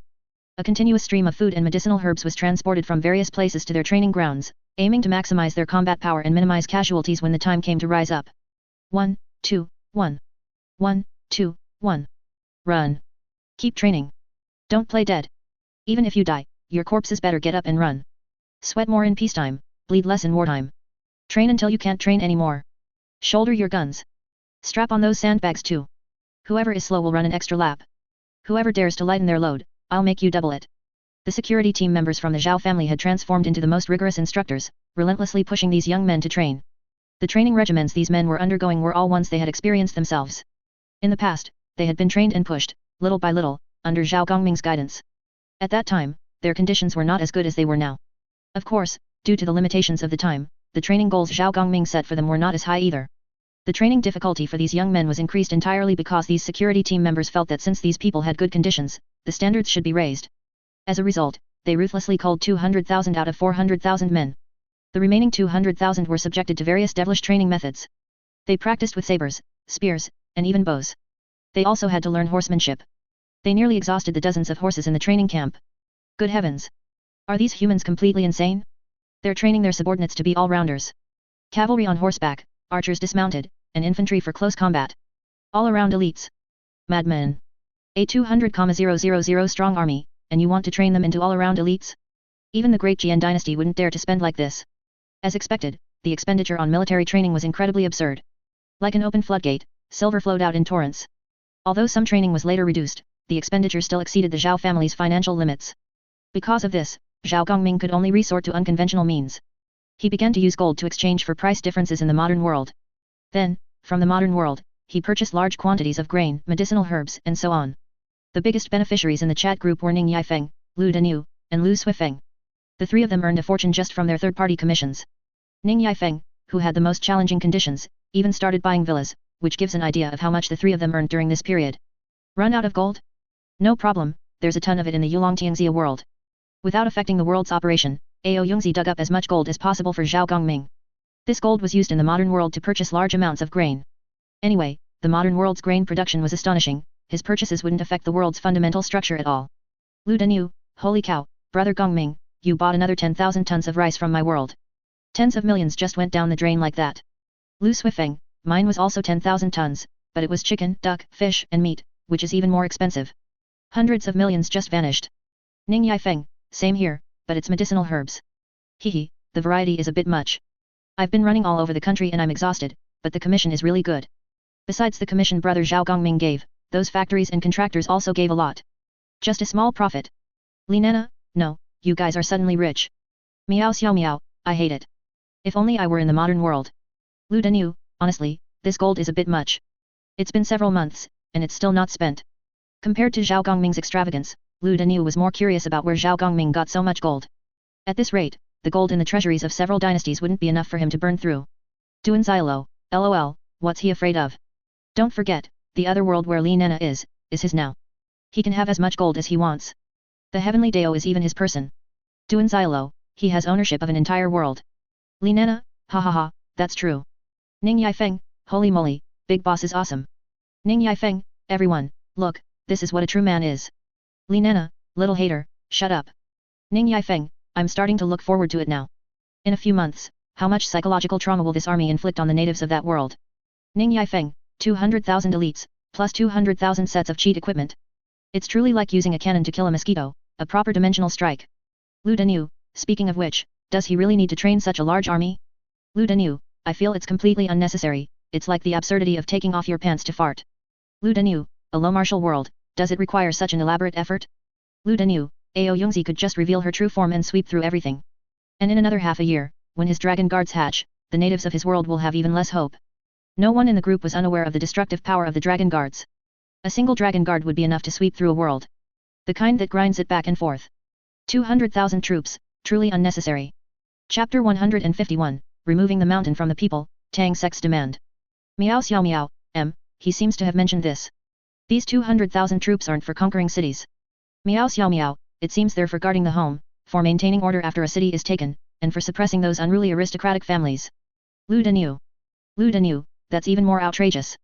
Maintaining order and suppressing rebellions doesn't require such elite troops, right? Is your family using emerald raw stones as weights for pickling jars? Besides, who would dare to rebel against him? Don't the people of his world know how petty he is?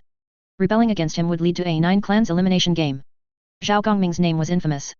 Petty, vengeful, ruthless. Anyone who dared to offend him, even their earthworms wouldn't survive. Zhao Gongming, damn it, the moment I came online, I saw someone spreading rumors about me, slandering me, trying to ruin my reputation. Zhao Gongming, it's terrifying. My tiny heart has suffered great trauma. Do you know how much harm your rumors have caused my tender young soul? Zhao Gongming, I have no interest in the throne.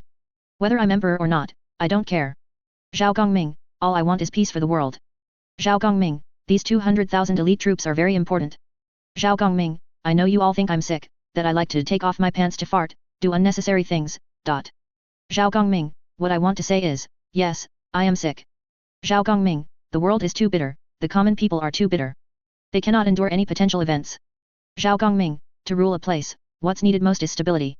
Even if it costs more people and more money, as long as stability can be maintained, it's worth it. Zhao Gongming, I don't want to capture a city only for it to rebel the next day. Zhao Gongming, nor do I want to capture a city only for it to nominally change hands. What I hope is that this city thoroughly becomes my city, and its citizens become my citizens, not the citizens of other great landlords. Zhao Gongming, understand? Can you grasp my meaning? Zhao Gongming, the great mountain on the heads of the common people, I need to move it, remove it, not just replace it with another mountain. The biggest problem in feudal society was that the great mountain always remained. The so-called dynasty changes were merely replacing one new mountain with another on the heads of the common people. Such as Qin, Han, Jin, and so on. What Zhao Gongming wanted to do was to completely move, remove, or directly smash this great mountain. The citizens were his citizens, not other slaves. He would certainly not allow aristocratic families to cling to them and suck their blood. Therefore, these 200,000 troops were very necessary. Don't think 200,000 is a lot, but consider how vast a country is. How many cities, how many towns? When 200,000 are dispersed to garrison various cities, it really isn't that many. Therefore, their strength must be guaranteed. Only with absolute power can all demons and monsters be suppressed at the fastest speed. The faster the suppression, the fewer losses caused. As for higher level rebellions, Zhao Gongming had considered this aspect as well. So he introduced the dynasty system. Through the operation of the dynasty, he would incentivize them. At the same time, he also kept a trick up his sleeve. Each city would be garrisoned by one of the Zodiac Guardians. Each Zodiac Guardian was the stabilizing force of each city. Rebellions that the elite army couldn't suppress would be suppressed by the Zodiac Guardians. Rebellions caused by the elite army would also be suppressed by the Zodiac Guardians. If you don't want the rewards given by the dynasty, then you can only let the Zodiac Guardians take your skull. Lu Danu, you. Lu Danu, my Duyan is getting more and more yellow, vulgar, but you, my friend, your Duyan is getting more and more red, revolutionary. You are the true superhero. Zhao Gongming, no, I am just a child of the common people. Miao Xiao Miao, Homelander, shut up. Zhao Gongming, slander, slander. She's slandering me, ah. Tang sect. Secret chamber. Zhao Dai, accompanied by one person, and Tang Fiheng and his wife, sat in the secret chamber, discussing some very important matters. Zhao Dai, your Zhao family is about to undertake a great endeavor. Tang Fiheng looked at the calm Zhao Dai opposite him, slowly sighed, then shook his head with a bitter smile. He hadn't expected that Zhao Gongming, who seemed to have no interest in power, would decide to undertake such a great endeavor. What great endeavor? A great endeavor to change heaven and earth. To overthrow the corrupt Great Jian dynasty and establish a truly divine kingdom. As soon as Zhao Dai arrived, he immediately made his intentions clear. And the steward accompanying him meticulously described the dream kingdom their Zhao family intended to create to Tang Fiheng. What is a dream? Like a dream bubble, an empty illusion. It was an impossible kingdom. But Zhao Gongming was most adept at turning the impossible into possible. Especially the dynasty system they spoke of, which made Tang Fiheng and his wife yearn for it. That kingdom was too perfect. So perfect it seemed somewhat false, dreamlike. Yes, the Zhao family is going to undertake a great endeavor. The steward beside Zhao Dai said earnestly. Is this Zhao Gongming's idea? That little brother of mine, I know him very well. He's an eccentric. He has no interest in beauty or power, he only cares about money. You say he's going to undertake a great endeavor, I find it hard to believe. Tang Fiheng picked up his teacup, but his hand trembled involuntarily, almost spilling the tea. He couldn't help it, he was nervous. After all, they were discussing rebellion, a matter of the 9 clans elimination game. How could an old man like him not be nervous? This isn't our master's idea, it's our idea. This world needs our master. The Great Jian dynasty is corrupt beyond repair. The emperor is lost in past glories, neglecting state affairs, recognizing eunuchs as mothers, and privately engaging in selling official positions and titles, which is utterly disgraceful. The officials treat the common people as fish and meat. They disregard everything, with aristocratic families clinging to the common people, sucking their blood and wealth, all just for their own enjoyment. Do they still remember these myriad living beings? Our master once said that all people are equal, that people should not be like this, that they should not be high above, and that the common people should not be left to their mercy. If Great Jian is unwilling to be the CEO ruler of the world, then why can't our master replace it? The throne is never something one is born with. If Emperor Taizhu of Jian could overthrow the previous dynasty, our master can likewise overthrow Great Jian. The people should be proud of their country, and the country should be centered on its people. It's not that we need our master to become emperor, but that the people of the world need our master to become emperor. The steward was very eloquent. His words struck down, directly confusing the old man Tang Fiheng. At the critical moment, his wife from Shu fiercely pinched the soft flesh on his waist, making him almost cry out in pain. At the same time, he also snapped back to reality. Although I have an unshakable friendship with your master, this is rebellion, a matter of the 9 clans elimination game. I must consider the Tang sect. What can the Tang sect gain? The old man's eyes became clear. What does the Tang sect want? Official positions? Power? Wealth? All are possible. Zhao Dai straightened his back, his gaze fixed on Tang Fiheng. He didn't speak, but his greatest role was to give confidence to the negotiating steward. The Tang sect wants the position of Empress. Chapter 152, Great Deeds Undone, yet everyone stares at the Empress consort? Empress? You're asking for too much. We can let you play as a defender, but Empress? That's out of the question. Zhao Dai hadn't even reacted before the negotiating steward instantly jumped up. He was startled. This Tang sect is so greedy. They actually want the position of Empress, how dare the Tang sect? Is the position of Empress something the Tang sect can covet? To put it bluntly, the Tang sect isn't even qualified to touch the position of Empress. The position of Empress is that of the main consort. The son of heaven's legitimate wife, the master of the imperial harem. To become Empress, it's not enough just to be a woman, one must be generous and dignified to be a mother to the world. The most intuitive feeling is a face that brings peace and prosperity to the nation. One glance should make others feel at ease.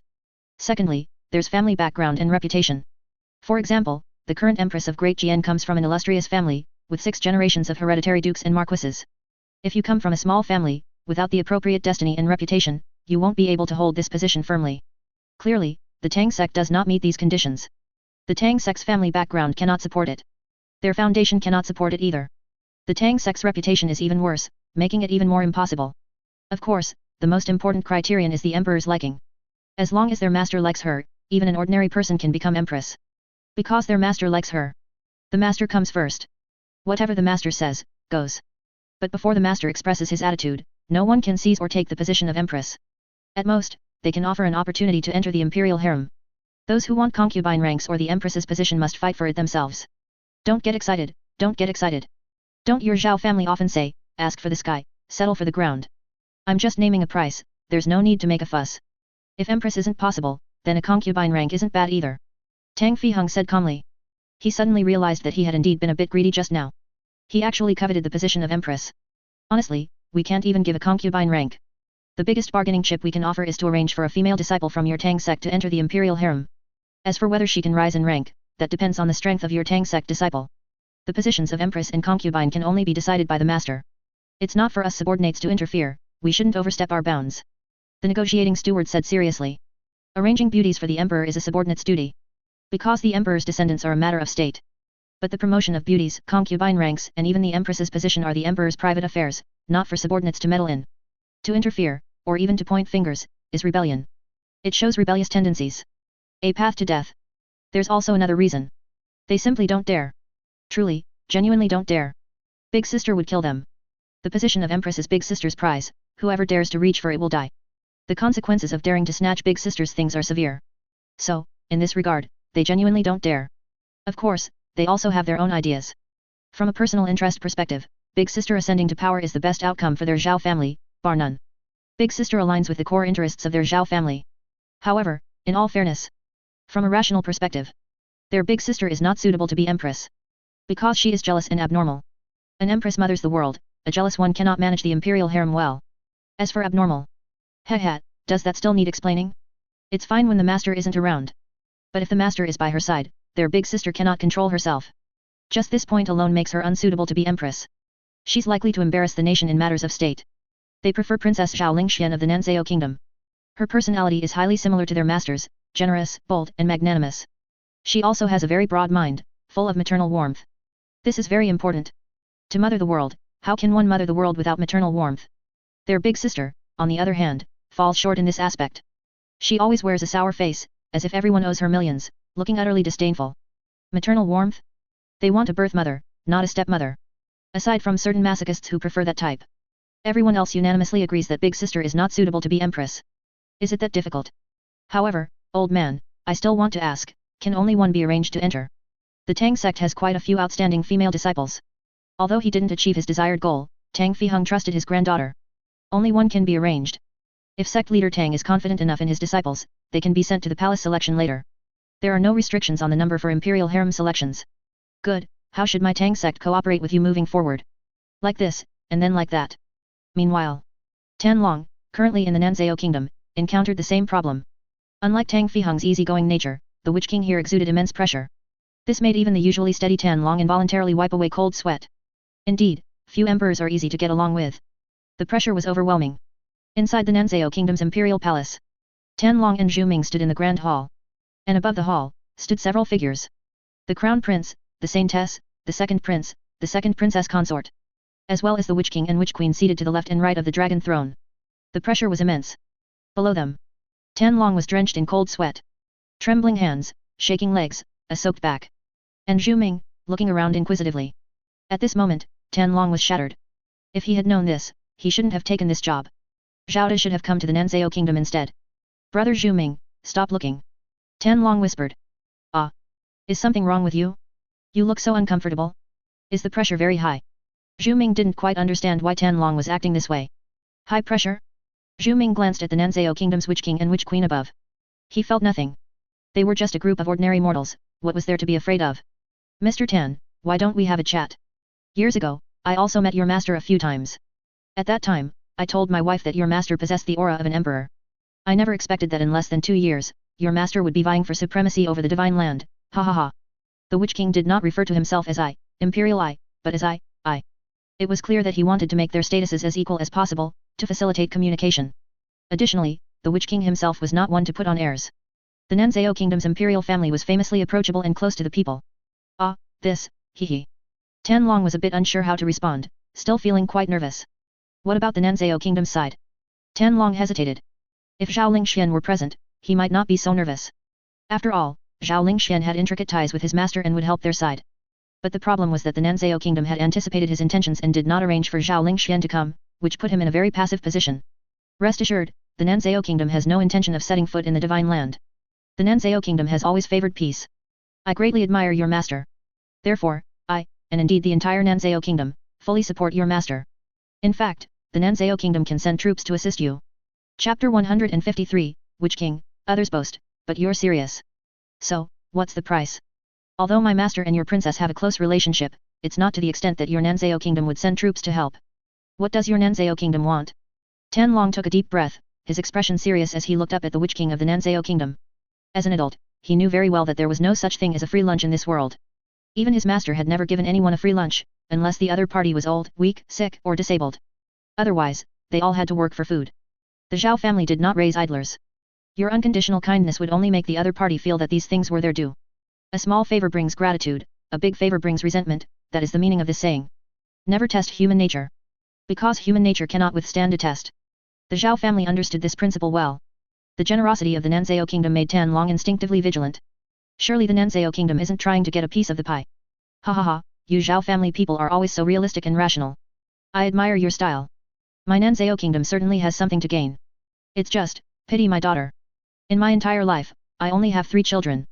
2 of my children are already married, and my youngest daughter is still without a match.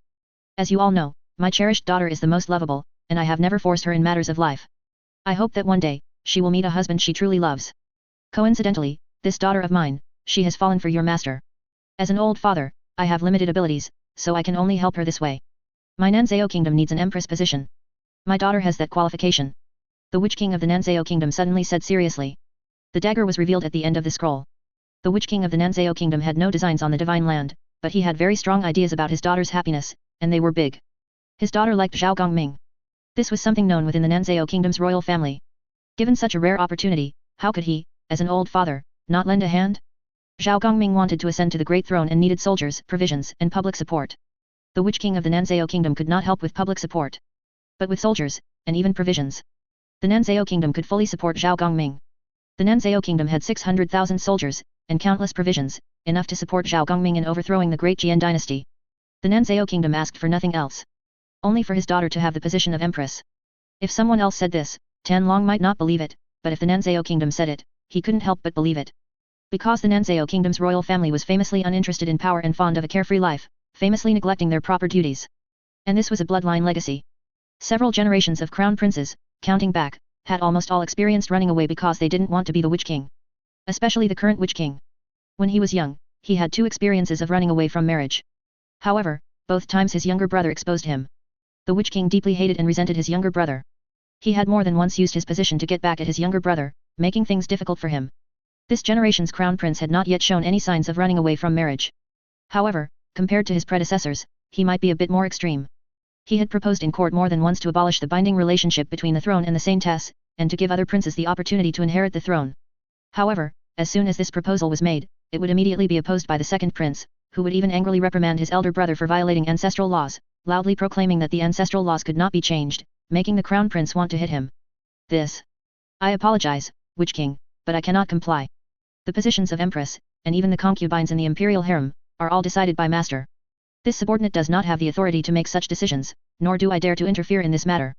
I can only offer your esteemed princess an opportunity to enter the palace.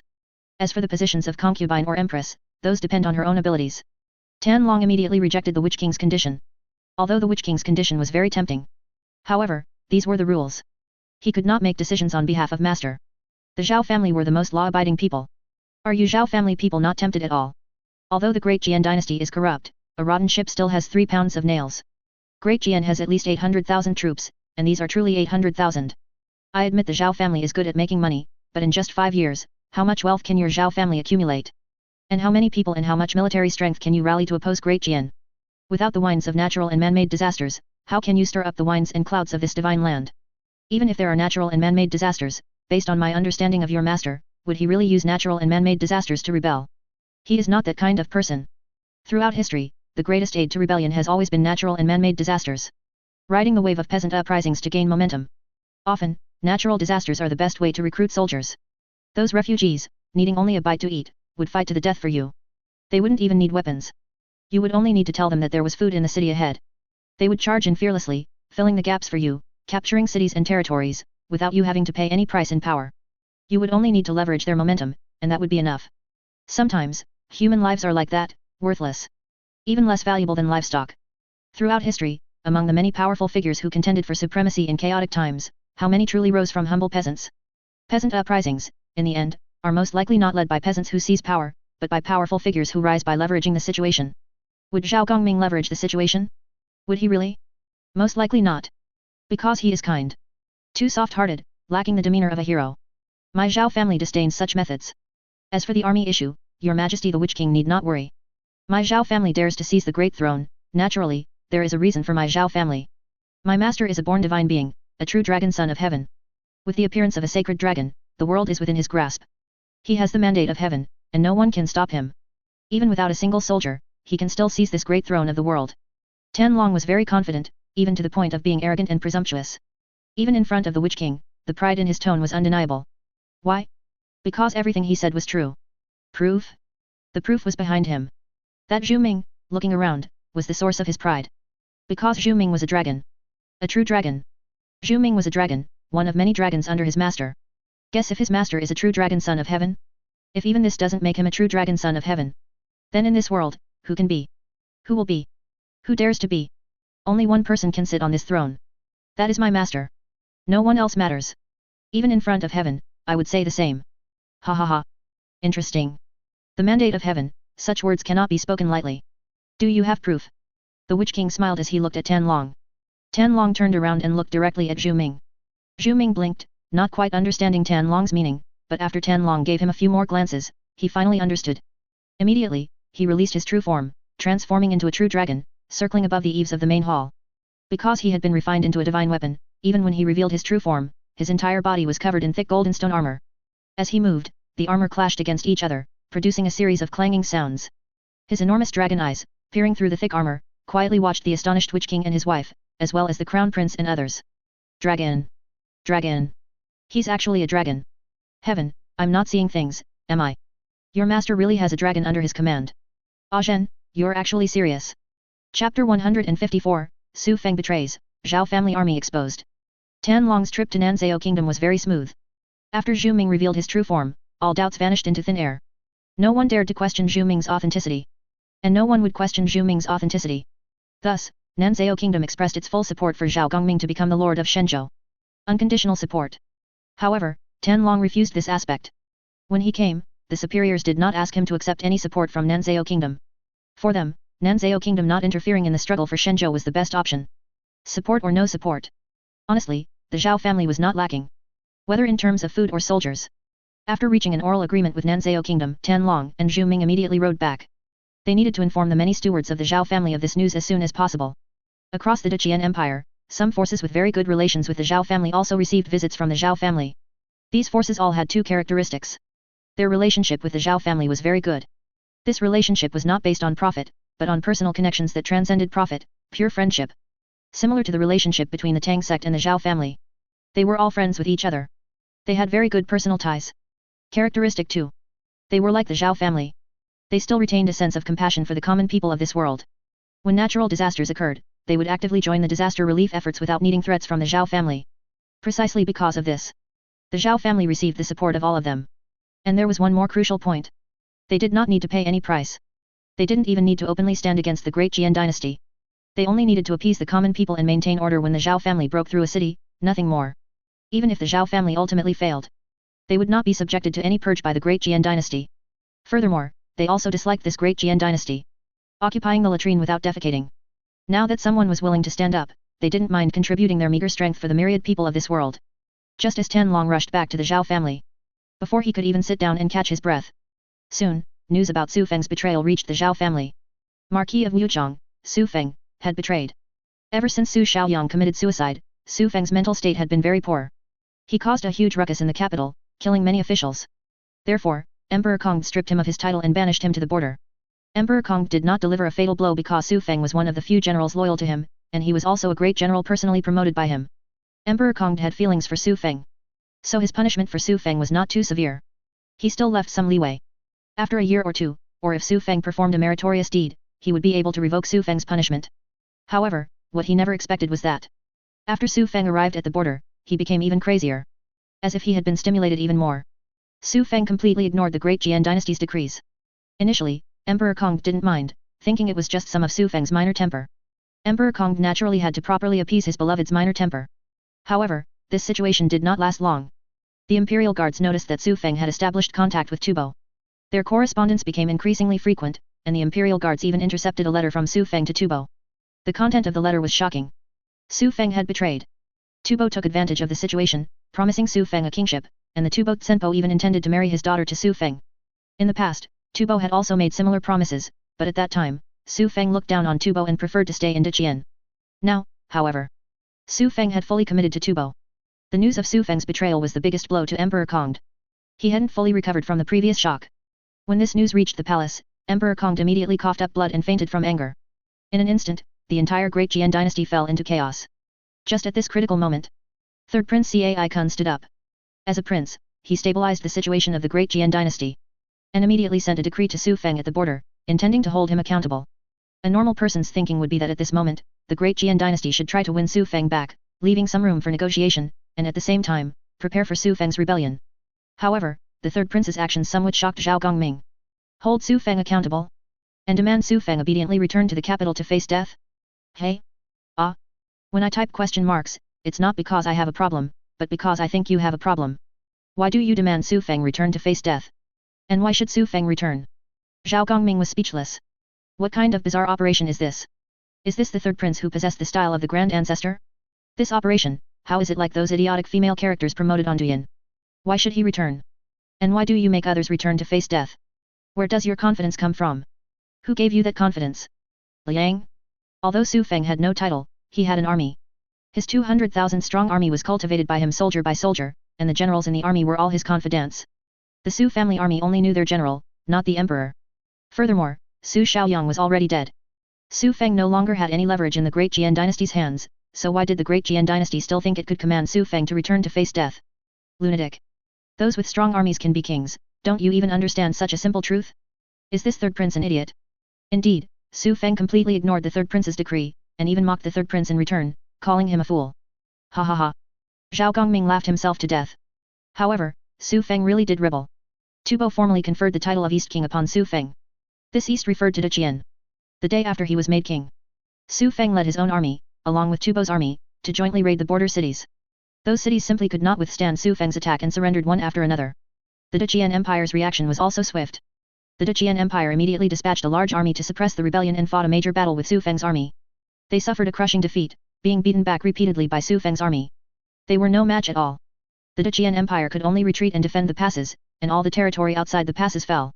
And this part of the territory completely became Su Feng's personal fiefdom, with him as the lord, proclaiming him as king.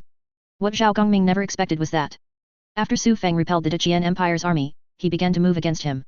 His army expelled some of the Zhao family's businesses within the fiefdom, forcibly plundering the wealth of the Zhao family's properties. He even wanted to kill members of the Zhao family. Unfortunately, he picked the wrong target. The Zhao family's combat power far exceeded their imagination. Although the Zhao family was small in number, they were skilled fighters. Moreover, the small portion of the Zhao family's army in the area, ostensibly the security team, also erupted with extremely strong combat power. After several battles, they actually wiped out 20,000 of Su Feng's men. Su Feng was so angry that he screamed and vowed to perish together with the Zhao family. At this moment, everyone's attention also fell on the Zhao family's security team. They were shocked by the combat power of the Zhao family's security team. They could actually contend with Su Feng's large army. This was too strong. Are these still security guards? Are your security guards that capable? My household guards say your security guards are using cheats. Chapter 155, Forcing Gongming to hand over his army? Moral blackmail? Something's not right. The Zhao family's security team, are they really that strong? I've always heard that the Zhao family's security team is formidable, each person capable of fighting 5, skilled with bows and riding, a true elite force when armored. But, it shouldn't be a 1 against 10 situation. 3,000 people escaped a siege by a 100,000 strong army, killed 20,000, and suffered no casualties themselves. Is this still a security team? Your family's guards just change their name and get a power up, hey. Maybe I'll rename my family's guards the security team tomorrow. If you had even 1,000 or 1,800 casualties, I'd accept it, and acknowledge that your Zhao family has mastered the strongest training method in history. But for 3,000 of you to fight 100,000, kill 20,000, and suffer no casualties, no one injured, that's just absurd. Even more absurd is that you suffered no casualties. Are you trying to weave a myth here? In Fuzhou City's City Lord's mansion, Lu Moyang held the intelligence report, muttering incessantly. He truly couldn't understand. Isn't Gongming a businessman? When did he also master such a heaven-defying training method? It's fine to train soldiers. Everyone trains like this. Since ancient times, no aristocratic family has been without its own military force. Although it cannot be openly displayed, they secretly train under a different name. For example, his Liu family secretly has an army of over 10,000. Not only does he maintain it, but his city lord's mansion also secretly keeps 3,000 loyal retainers. As for Gongming's guards, anyone with eyes knows those are loyal retainers Gongming keeps. It's just a different name. Called the security team. On the surface, they do the work of guards. But look at their equipment and their capabilities. Does your family's guard force mandatorily require learning archery and horsemanship? Are you afraid others won't know you're an army disguised as guards? Many factions still held the Zhao family's security team in high regard. After all, they were built with money. And their battle record was dazzling. They rarely lost. 1 against 3, 1 against 5, was commonplace. However, this time, the combat prowess displayed by the Zhao family's security team was a bit exaggerated. They couldn't believe such combat power could exist in reality. 3,000 people fighting 100,000, killing 20,000, and suffering no casualties. Even if these 3,000 people killed 20,000 pigs, you wouldn't be completely unharmed. Moreover, the Zhao family was facing the army of the former Marquis of Wujiang, Su Feng, of the Great Jian. His army was the Great Jian's premier elite force. Such an elite army, and you managed to achieve such a battle record? Lu Moyang now seriously suspected whether Gongming had given his subordinates a cheat code. The battle record was leaning towards mythological tales. I don't know, Your Excellency. You know about the Zhao family's affairs, we dare not interfere. Lu Moyang's trusted subordinate, surnamed Tai, looked distressed. Because the Zhao family was too dangerous. It was already dangerous before, and now it was even more so. Others were fine, as they were far from Gongming, but his Lu family was miserable. They were in the same city as Gongming. If the imperial court made a move against Gongming, his Lu family would definitely be the first to die. Obey the court's orders, and be killed by the Zhao family. Disobey the court's orders, and be killed by the court. Their only path was to pledge allegiance to the Zhao family, to be the Zhao family's dogs. But the problem was, even if they wanted to be the Zhao family's dogs, the Zhao family might not accept them. They knew very well that the Zhao family felt a sense of distance from them, and was not very willing to enter into a deeper level of cooperation. Otherwise, his Lu family would not be so troubled. For the time being, everything remains as usual. Don't concern yourself with the imperial court's matters for now. Announce publicly that this official has caught a cold and will not see anyone. Yes. Meanwhile, in the imperial palace. Just as Lu Moyang had expected, the imperial court truly did something he didn't want to see.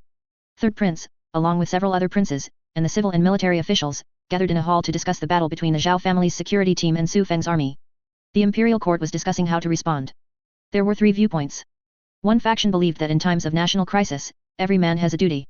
As a subject of the Great Jian, the Zhao family must step forward, offer the Zhao family's training method, and hand over the Zhao family's security team to be incorporated into the imperial army to attack the rebel Su Feng. In addition, the Zhao family must also bear the military expenses to support the nation in suppressing the rebellion. This was mandatory. Refusal was not allowed. This viewpoint held the majority among the civil and military officials in the court. They believed that Gongming could be selfish in normal times, and the nation could tolerate everything about him, but in times of national crisis, he should stand up, otherwise, he would be a rebel. This faction belonged to the forcible seizure group. Crown Prince Cai Ye and others supported it. The second viewpoint was relatively milder. They believed that the imperial court should persuade Gongming to offer his training method and the security team, and also persuade Gongming to reasonably bear the military expenses, all for the sake of the nation and its people. The operation was relatively gentle, mostly relying on moral blackmail. But in reality, there was no difference between the two. Both were forcible seizures. It's just that the second faction was more hypocritical. They liked to wrap themselves in a cloak of moral high ground. The second faction was supported by Third Prince Cai Kun and others. The third faction advocated doing nothing and not offending Gongming. This faction had the fewest supporters, mainly consisting of Lord Eunuch, the Eastern and Western depots, and the Imperial Guards. No one understood Gongming's character better than them. Forcibly seizing Gongming's possessions? Is your neck topped with a butt? Are you thinking with your ass? Do you really think Gongming is a good person? You dare to rob him of his possessions? You truly aren't afraid of death, are you? Is your whole family as unafraid of death as you are? If you steal today, then tonight Gongming will be waiting at your doorstep with a sword. Guaranteed your entire family won't see the sun rise tomorrow. Even the emperor is useless. He'll kill the emperor too, without hesitation. Lord Eunuch deeply empathized with this. However, the persuasion of Lord Eunuch and his group was useless. Their opinions were worthless. Ever since Emperor Kong fell seriously ill in coma, Lord Eunuch's influence had plummeted. After all, an eunuch's power comes from the emperor. Although Lord Eunuch's strength was considerable. But, which aristocratic family among the civil and military officials didn't have a few innate realm masters? Without authority, how could you suppress them? Lord Eunuch also had no choice. He could only pray that Emperor Kong would awaken soon, otherwise, if Gongming was angered, their great Jian would truly be done for. The old ancestors of the imperial family and the capital's army couldn't stop a berserk Gongming. Gongming was a straightforward person. If he said he'd chop your whole family, he'd chop your whole family. He wouldn't even give you a chance. Everyone, listen to me for a moment. Do not offend the Zhao family, especially Gongming. He is not an easy person to talk to. Lord Eunuch stepped forward, making his final effort. Gongming isn't easy to talk to. Are we easy to talk to then? Under heaven, there is no land that is not the king's territory, within the 4 seas, there are no people who are not the king's subjects. This world belongs to the great Jian. Does Gongming dare to have an opinion otherwise? A court official, a King Liu, stepped forward, pointing at Lord Eunuch's nose, scolding him loudly, rebuking Lord Eunuch's cowardice, his failure to uphold the great Jian's dignity, and his shaming of the great Jian. Lord Eunuch was about to speak. The next moment, another King Liu stepped forward and said, Director Eunuch, how much money did you take from Gongming? You speak for him like this. Don't you feel ashamed? Are you a subject of the great Jian, or are you Gongming's man? Give us a straight answer. I curse your ancestors. Chapter 156, The Hidden Power of the Imperial Court, Refusing the Honey Trap. Bastard! How dare you speak to this old eunuch in such a manner? When had Lord Eunuch ever suffered such humiliation? If Emperor Kongd hadn't been comatose, these little rascals would have been sent to the Yellow Springs, along with their entire families, in a matter of minutes for daring to speak to him like that. But now, Emperor Kongd was gravely ill and comatose, with the third prince overseeing the state. The third prince had always maintained a neutral attitude towards him, neither malicious nor particularly benevolent. As for everyone else, their intentions were purely malicious. After all, he had once used Emperor Kongd's power to oppress all the officials, leaving them breathless. Why wouldn't we dare? Is Director Eunuch trying to use his position for personal revenge? Wasn't this official's teacher also sent to the imperial prison by Director Eunuch and tortured to death? The sight of my teacher before he died, Director Eunuch, remains unforgettable to this day. The group of literati pointed at Lord Eunuch's nose, scolding him until Director Eunuch was panting, his true chi almost uncontrollable. These literati were famously vengeful.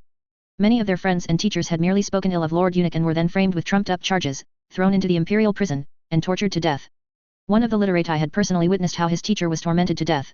He himself had nearly died, but his luck and fate were better than his teacher's, allowing him to hold on until the Emperor's special pardon, which saved his life. Since then, he had harbored a deep hatred for Director Eunuch Lord Eunuch. He waited patiently, and finally, his chance arrived.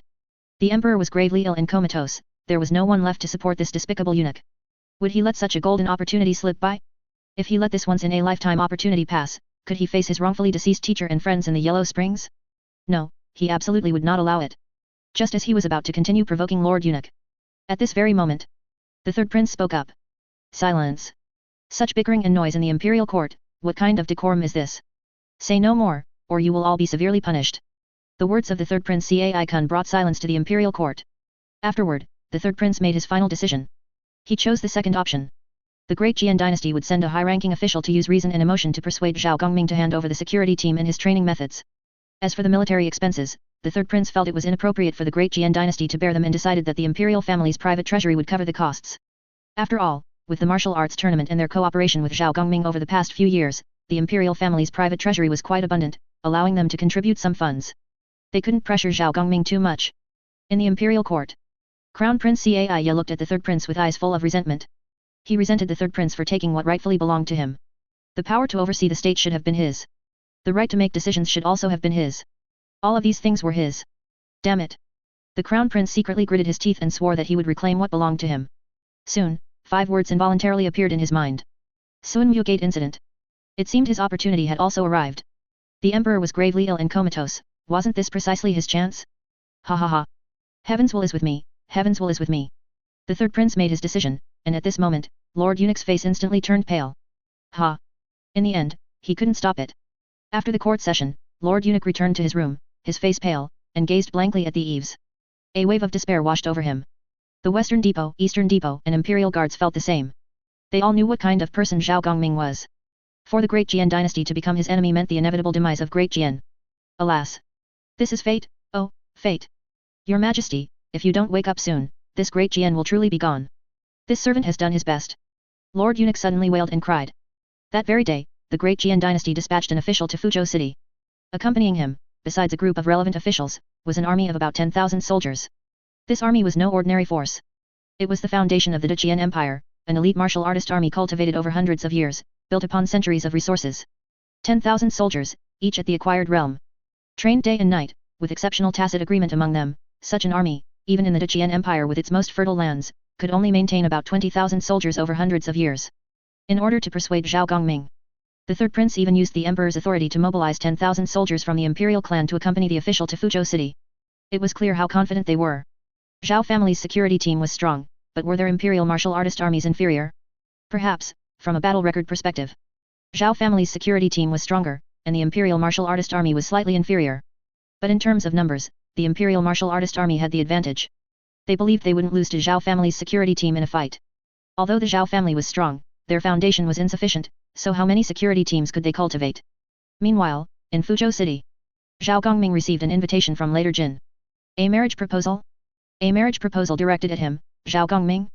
Dream on. Would I, Zhao Gongming, be interested in your Later Jin princess? Dream on. Do you really think I don't know who you're scheming against? Go to bed and dream. Although Zhao Gongming didn't know what Later Jin was planning, he wasn't interested in the so-called Later Jin princess. He was even less interested in Later Jin's honey trap. He had his subordinates throw Later Jin's invitation into a nearby trash can. Furthermore, he had his subordinates deliver a message to Later Jin's people. Not interested, scram. A direct refusal, very direct. The Later Jin envoy's face turned red with anger upon hearing the Zhao family's refusal. However, they dared not say anything. Holding back their anger, they returned to Later Jin. When Later Jin learned of this, the Later Jin emperor was furious, stomping and raging. His daughter, the Later Jin emperor's daughter, had actually been rejected by a merchant. Damn it. It's infuriating. The emperor was very angry, and the consequences were severe. Zhao Gongming had provoked him, and he couldn't afford to provoke Zhao Gongming, so he could only vent his anger on his officials, especially the one who came up with the honey trap, who was even executed along with his entire clan. He made the emperor lose face. Did he still expect to live? 1 month later. Fuzhou city. The dragon egg has hatched. When are you coming to forge the divine weapon? Zhao Gongming, who was busy handling Zhao family affairs, suddenly saw the long Yuan sword at his waist flash. A silver dragon phantom appeared on Zhao Gongming's table. It informed Zhao Gongming of the dragon eggs hatching. It's about to hatch. Time passes so quickly. Zhao Gongming put down his work and took a sip of tea. When are you coming over? Let's go now. Zhao Gongming nodded.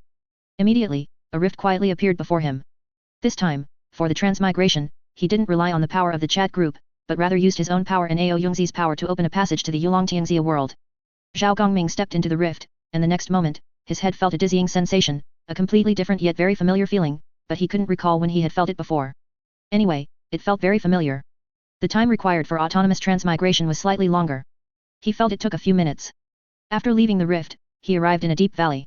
Chapter 157, Dragon Guard No. 2, Qiling. Dragon Valley. Ao Yongzi had meticulously recreated the young dragon nest from her mother's memories. Colorful dragon eggs were placed in various grassy nests. A mysterious power permeated Dragon Valley, accelerating the dragon eggs hatching. The dragon eggs swayed, thoroughly enjoying the comfortable environment. The outermost fiery red dragon egg was the most active, the other dragon eggs merely swayed with the wind, moving minimally as if afraid of breaking. However, this dragon egg did the opposite, jumping up and down as if afraid it wouldn't break, extremely mischievous and restless. Only one. Zhao Gongming looked at the jumping dragon egg, somewhat perplexed. This dragon egg was the very first one Zhao Gongming had obtained. It was a Ilong egg, born from the true dragon power drained from Ilong City's young city lord. The other dragon eggs still need some time. You should forge this dragon first. Its loyalty is sufficient. I've also explained it to her clearly, and she is willing to become a divine weapon. Ao Yongzi cast a phantom image and spoke slowly. Most of these dragon eggs were willing to become divine weapons. After all, power was the ultimate goal of all extraordinary beings. Especially the dragon clan, most of the dragon clan yearned to become stronger. Only a small number of dragons indulged in play or chose to lie flat. Among those willing to become divine weapons, Ao Yongzi had pre-selected them. After all, the number of divine weapon slots was limited, and dragons with weak willpower could easily fail. So, the dragons she chose were those with the strongest willpower. Alright. As Zhao Gongming agreed, cracks began to appear on the surface of the constantly jumping Ilong egg. With its frenzied jumping, these cracks spread rapidly. A moment later, the dragon egg erupted in a strong red light. A burst of scorching flames spewed forth, and the dragon egg completely shattered. A crimson young dragon flew out from the flames. Awoo! The young dragon roared to the sky. A faint dragon might slowly spread. Moments later, the little Ilong landed on Zhao Gongming's shoulder, rubbing her head against his face, extremely docile. Awoo! Several days later, the little Ilong had completely transformed. Her figure was tall and enchanting, holding a flaming spear in one hand and a whip in the other. When she cracked the long whip, the flaming whip extended for dozens of miles, and wherever it struck, flames blazed, leaving behind only a trace of magma burned by the flames. Qiling was the name the little Ilong chose for herself. Her Dragon Guard codename was No. 2. She was the second Dragon Clan divine weapon after Zhu Ming. In terms of combat power, she was not as strong as Zhu Ming, After all, Zhu Ming had lived for too long, and before his transformation, he was already an adult true dragon, whereas Qiling had just been born, not even a month old. The dragon chi she could contain was naturally not as much as Zhu Ming's. Perhaps due to her race, after being transformed into a divine weapon, Qiling's psychological age also increased. Although her actual age was not yet a month, her intelligence, emotional intelligence, and other aspects were no different from an adult's. Zhao family, Fuzhou City. Master, you're back. This is a kinsman? Hey, little brat, which clan are you from? You're so weak. As soon as Zhao Gongming landed, Zhu Ming, who had smelled his aura, immediately flew over. Then, he smelled the aura of a kinsman from behind Zhao Gongming. Just like him. Also a transformed divine weapon. And also of the dragon clan. Being of the same dragon clan, Zhu Ming felt a certain closeness, but this dragon was so weak. This shouldn't be. Zhu Ming stepped forward, asking curiously. Could it be that this little dragon was old, weak, sick, or disabled? A divine weapon's combat power was measured by the amount of dragon chi it could contain. For example, if the standard divine weapon capacity was 100. Zhu Ming's data was 101. The little dragon in front of him, however, only had about 80. So weak. Old geezer, you're the weak one, your whole family is weak. Qiling had a bad temper. Hearing the old dragon in front of her question her, she immediately cursed back. Just because you're old, you think you can act all high and mighty. If she could also transform into a divine weapon in her adult state, she'd show this old geezer a thing or two. What the heck? You little dragon, you're so rude. You don't respect your elders at all. I, the old dragon, was just concerned about you, there's no need to curse. Zhu Ming was a bit unhappy. This kinsman was so impolite. You call me a little brat as soon as we meet, and then question my strength. Is that what you call concern? Old geezer, if you want me to respect your age, I haven't seen you respect my youth. Qiling immediately pulled out her whip. She glared fiercely at Zhu Ming. Although her strength wasn't great, her temper was truly explosive. This temper, it must be from the Along clan, they're all like that. Qiling's fiery temper matched his impression of the Along clan. Stop bickering. Zhao Gongming appeased Qiling, then introduced her situation to Zhu Ming. When Zhu Ming learned that Qiling was not yet a month old, he immediately showed an embarrassed expression. He had thought this little dragon was just a bit young. He had subconsciously treated her as an adult dragon. But he never expected that Qiling wasn't even a month old. My goodness. Little dragon, you are truly little, isn't this clearly a baby dragon? Ao Yongzi, that exploiter. Even exploiting baby dragons. Zhu Ming complained. Zhu Ming, I'm entrusting Qiling to you. She's just been born and has little understanding of this world. Take her for a few days and try your best to teach her to adapt to this world. Oh, and teach her how to use a spear. The dragon clan was truly a great treasure trove. They were born with innate weapons. For example, Zhu Ming's innate weapon was a saber, he was born knowing how to use a saber. And Qiling's was a long whip. She didn't need to be taught, she knew how to use a whip. And during divine weapon transformation, in addition to the standard weapon, corresponding weapons would be materialized based on each divine weapon's talent. Regarding spear techniques, although it wasn't Zhu Ming's innate weapon, he had lived for a long time.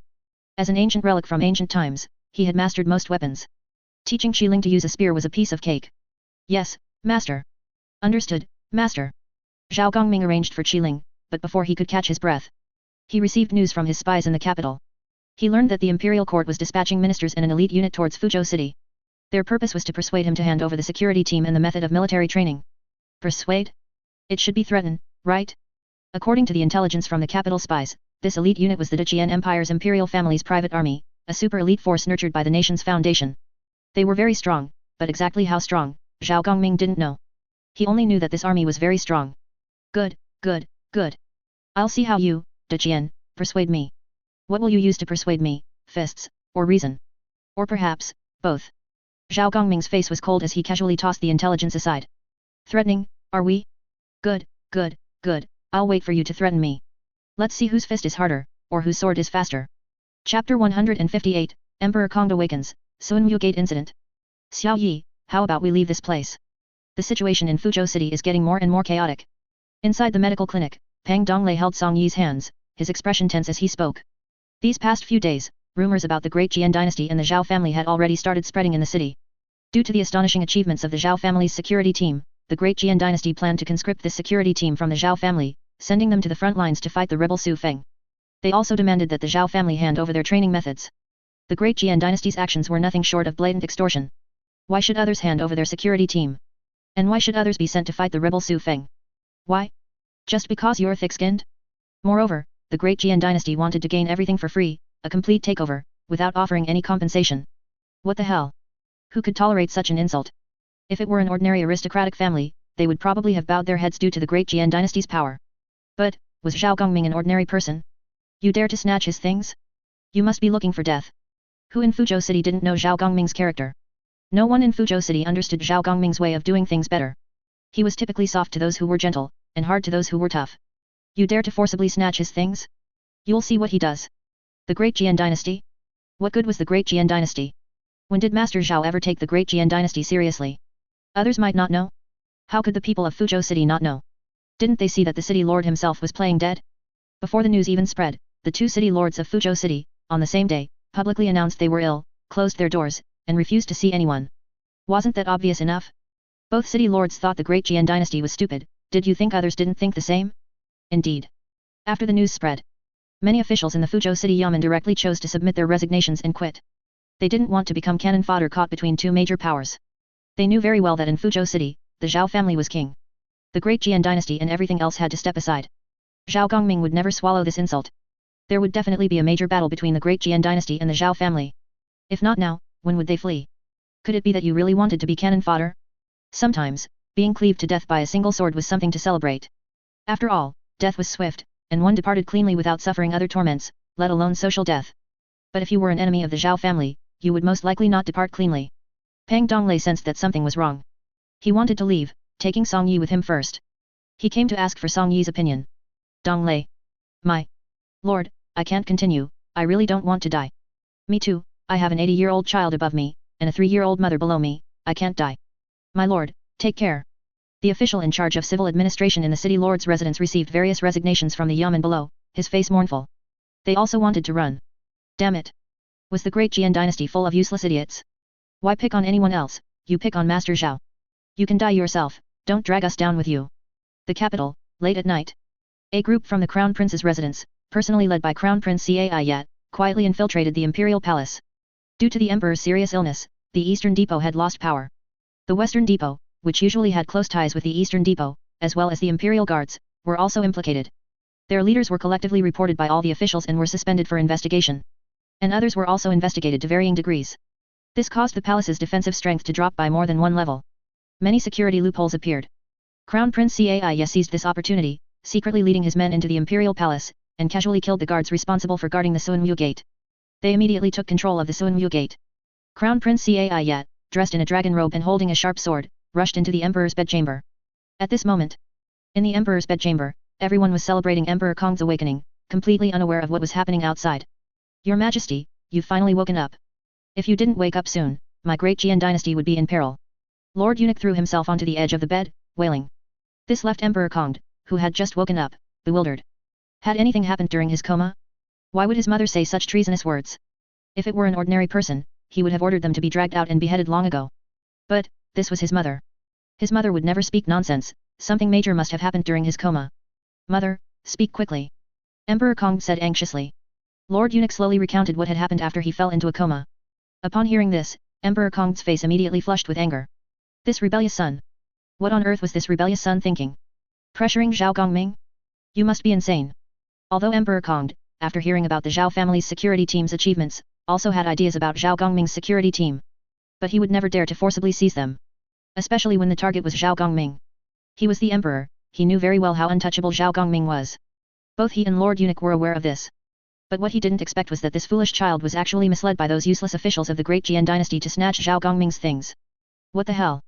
Third Prince Cai Kun was a very good child in Emperor Kong's impression. He could only have made such a decision because he was misled by those idiots in the court. His affection was genuine. Emperor Kong didn't even have to think before finding an excuse for Third Prince Cai Kun. His son was not at fault. The fools in the court were at fault. Mother, hurry, convey my imperial decree, tell them to come back, and not to offend the Zhao family. The Great Jian Dynasty cannot afford any more trouble. Su Feng's rebellion was not a big problem. But, if they offended Zhao Gongming, or even forced Zhao Gongming to rebel, then things would be dire. Zhao Gongming had no rebellious intentions, but he had the capability. Why provoke him? Do you have to force him to rebel? Do you know the consequences of forcing him to rebel? The Great Jian Dynasty would be annihilated, and the imperial family would be wiped out. That was the consequence. Emperor Kong's ability to govern was lacking, but his mind was clear. He knew who could be provoked and who could not. Clearly, Zhao Gongming belonged to the untouchable category. Because he was a madman, a pure lunatic. Other forces, you could try to manipulate them on a moral level. Him? If you tried to manipulate him, he would immediately respond with a if it's too difficult, don't do it, flip the table like a crow, and give you a big slap. To make you sober up. Yes, your majesty. This servant will immediately send someone to inform them. Just as they were about to stop the court's reckless actions. Outside the bedchamber, sounds of fighting erupted. Oh no, the crown prince is rebelling. The crown prince has led his men into the palace. The palace maid screamed. Subsequently, a Buddha's hand appeared out of nowhere, crushing the palace maid into a bloody pulp. Crown Prince Cai's entire body emitted dazzling golden light. Behind him, a Buddha appeared. It was coming through the air, slaughtering the palace maids and guards inside the palace. Stop! Lord Eunuch roared in anger, then rushed forward. To stop Crown Prince Cai yet. Bang, bang, bang. True chi clashed. The two fought dozens of moves. In the end, Lord Eunuch was no match, and Cai seized an opportunity, striking him with a palm, severely injuring him and defeating him. Chapter 159, Emperor Zhenguan? Zhao Gongming takes the blame. You dead eunuch, you're not as strong as I imagined. Nothing but a defeated foe. Crown Prince Cai descended from the sky, his limping leg stepping on Lord Eunuch's chest, making him cough up large mouthfuls of blood. His gaze was cold, filled with disdain. Dead eunuch, trash. Crown Prince. I didn't expect you to hide so well. Lord Eunuch coughed up blood, looking at the cold figure in disbelief. The Crown Prince, it really was the Crown Prince. He had initially thought someone was impersonating the Crown Prince, but he didn't expect it to be the true Crown Prince. But, when did the Crown Prince learn martial arts? And his cultivation was so profound? He, a dignified Xiantian realm master, couldn't defeat the limping Crown Prince. Lord Eunuch found this result a bit hard to accept. What he found even harder to accept was the Crown Prince's cultivation. Without any support from royal resources, he had actually cultivated to such a high realm. He didn't understand. Could it be that the Crown Prince's talent was even stronger than the third prince's? Impossible, this was absolutely impossible. This Crown Prince didn't want to hide, but he had to. Who made this Crown Prince a cripple? You say that's right, dead eunuch. Pfft. Bastard, release my mother. Rebellious son, how dare you harm my mother? Emperor Kongd, supported by the Empress, came out and saw the scene of the Crown Prince stepping on Lord Eunuch. He was instantly furious enough to ascend to heaven. Shut up, old man. If you keep yelling, this Crown Prince will send you on your way. The Crown Prince didn't care about Emperor Kongd at all, nor did he care about the Empress. He only wanted to ascend to his throne and enthrone Song Yi as Empress. He didn't care about anything else. Rebellious son, how dare you speak to your majesty like that? Your majesty is the son of heaven. Emperor Kongd hadn't finished speaking when a giant Buddha's palm struck, pulverizing a guard beside him into a bloody pulp. Blood splattered all over Emperor Kongd, a truly terrifying sight. This palm strike completely sobered Emperor Kongd. At this moment, Emperor Kongd found this Crown Prince so unfamiliar. Was this still that weak and incompetent Crown Prince? When did the Crown Prince also have such a cold-blooded and ruthless side? Old man, if it weren't for the fact that you still have some use, you would already be dead. The Crown Prince kicked Lord Eunuch dozens of meters away and walked step by step towards Emperor Kongd. His disdainful gaze, like looking at ants, greatly increased Emperor Kongd's pressure. The Crown Prince actually wanted to kill him. He wanted to kill his father. This Crown Prince was rebellious.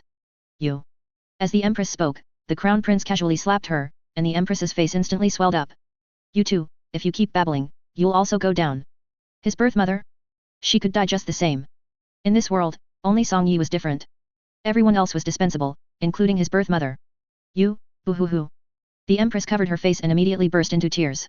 Old man, issue an imperial decree to abdicate in favor of this Crown Prince, otherwise, don't blame this Crown Prince for being impolite. Rebellious son, you wish? Wish? No, old man, you will. Crown Prince Cai clapped his hands, and then a group of people brought over several children. These children were all princes and princesses. Cai's younger brothers and sisters. There were also a few figures dragged in by the Crown Prince's men. These people were the royal elders. They were responsible for guarding the palace and possessed Xiantian realm strength. They too were crippled. Judging from their injuries, the perpetrator must have been the Crown Prince. Seeing this, Cai casually grabbed a prince and, in front of Emperor Kongd, smashed him to death. 1, 2, 3. One after another, they were mercilessly smashed to death in front of Emperor Kongd. Everyone's faces turned pale, and even the Crown Prince's subordinates felt that this scene was too cruel. They turned their heads away, unable to watch. After an unknown amount of time, Emperor Kongd yielded. He bowed his proud imperial head. The imperial decree abdicating in favor of Crown Prince Cai was held in Cai's hand. Ha ha ha ha. Traitor, die. Just as Cai was reveling in the joy of his successful rebellion, Lord Eunuch seized the opportunity and attacked the Crown Prince. However, a Buddha statue appeared out of thin air and blocked his attack. He could only watch as Crown Prince Cai lowered his head and looked at him coldly. This gaze, like looking at a dead man, made Lord Eunuch tremble involuntarily. The Buddha says, if someone wants to die, let him die. The Buddha says, sending someone to the west brings immeasurable karma. The Buddha radiated golden light. A large hand descended upon Lord Eunuch's head. Lord Eunuch stared blankly at the crown prince. Blinding Buddha light enveloped him. From the Buddha light, he saw his past self. A poor family, aging parents, overworked elder brother and sister-in-law, and him, skin and bones. To eat his fill, at the tender age of 6, he entered the palace. Former Emperor, Your Majesty, this servant is so tired. No, mother. Emperor Kong roared hoarsely. He could only watch as Crown Prince Cai crushed Lord Eunuch's head, just like crushing a bean. The headless corpse was casually tossed aside. Emperor Kong shed tears of blood, silently watching the Lord Eunuch, who had already passed away.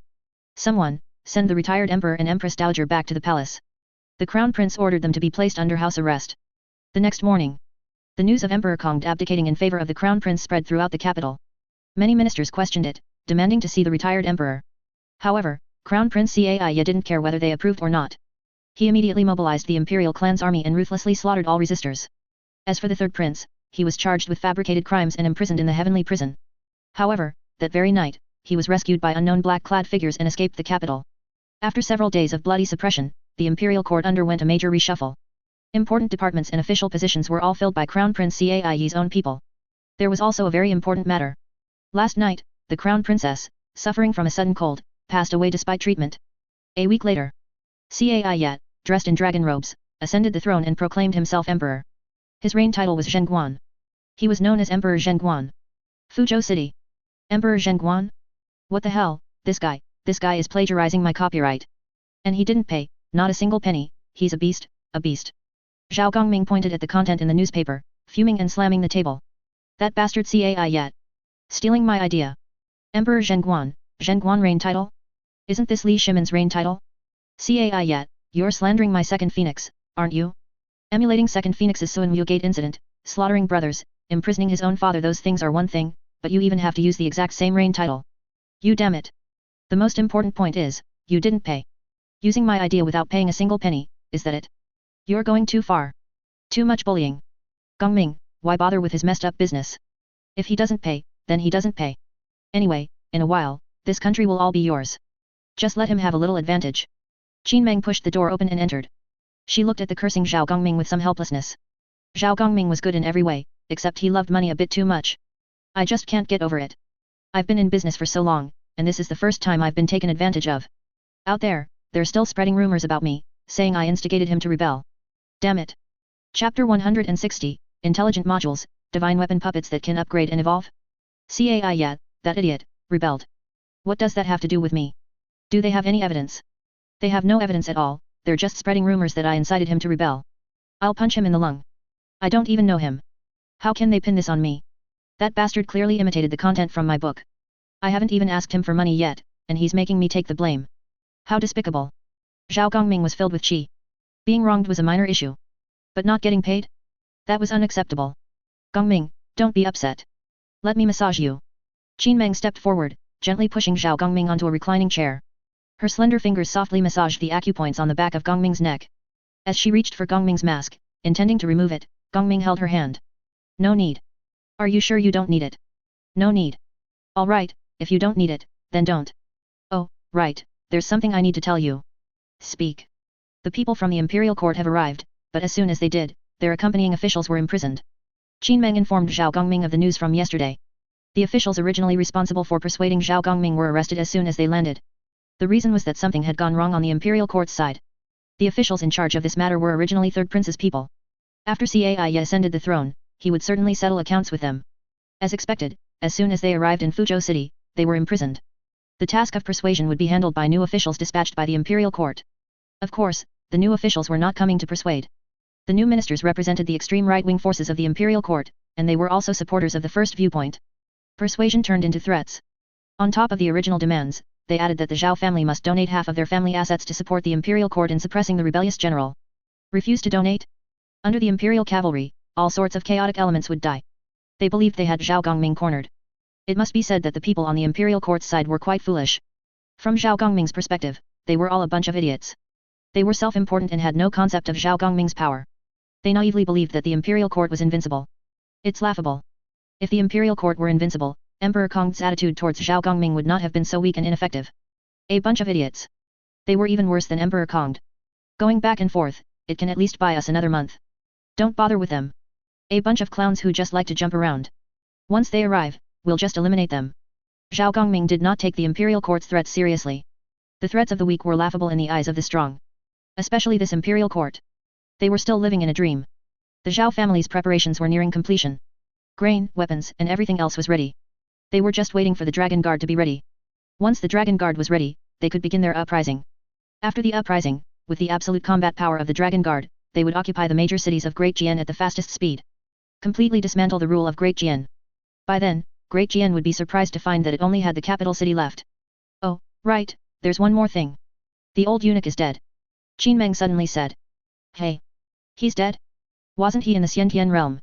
Even if the crown prince rebelled, he wouldn't necessarily die. If one Xiantian realm expert wants to run, 4 Xiantian realm experts might not be able to stop him. Zhao Gongming suddenly stood up. He felt some surprise and confusion about the old eunuch's death. A dignified Xiantian master, and one of the best among them. How could he die so easily? If he couldn't win, couldn't he run?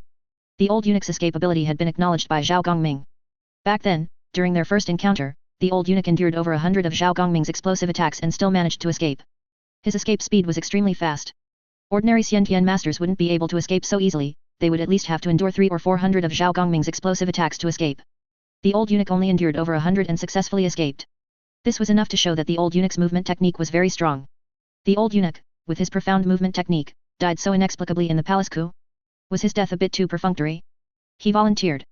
He made one last stand for Emperor Kongd, and then was killed by Cai Yat. This. Zhao Gongming fell into contemplation. Emperor Kong's repeated calls of Amu were not in vain. The old eunuch died where he belonged.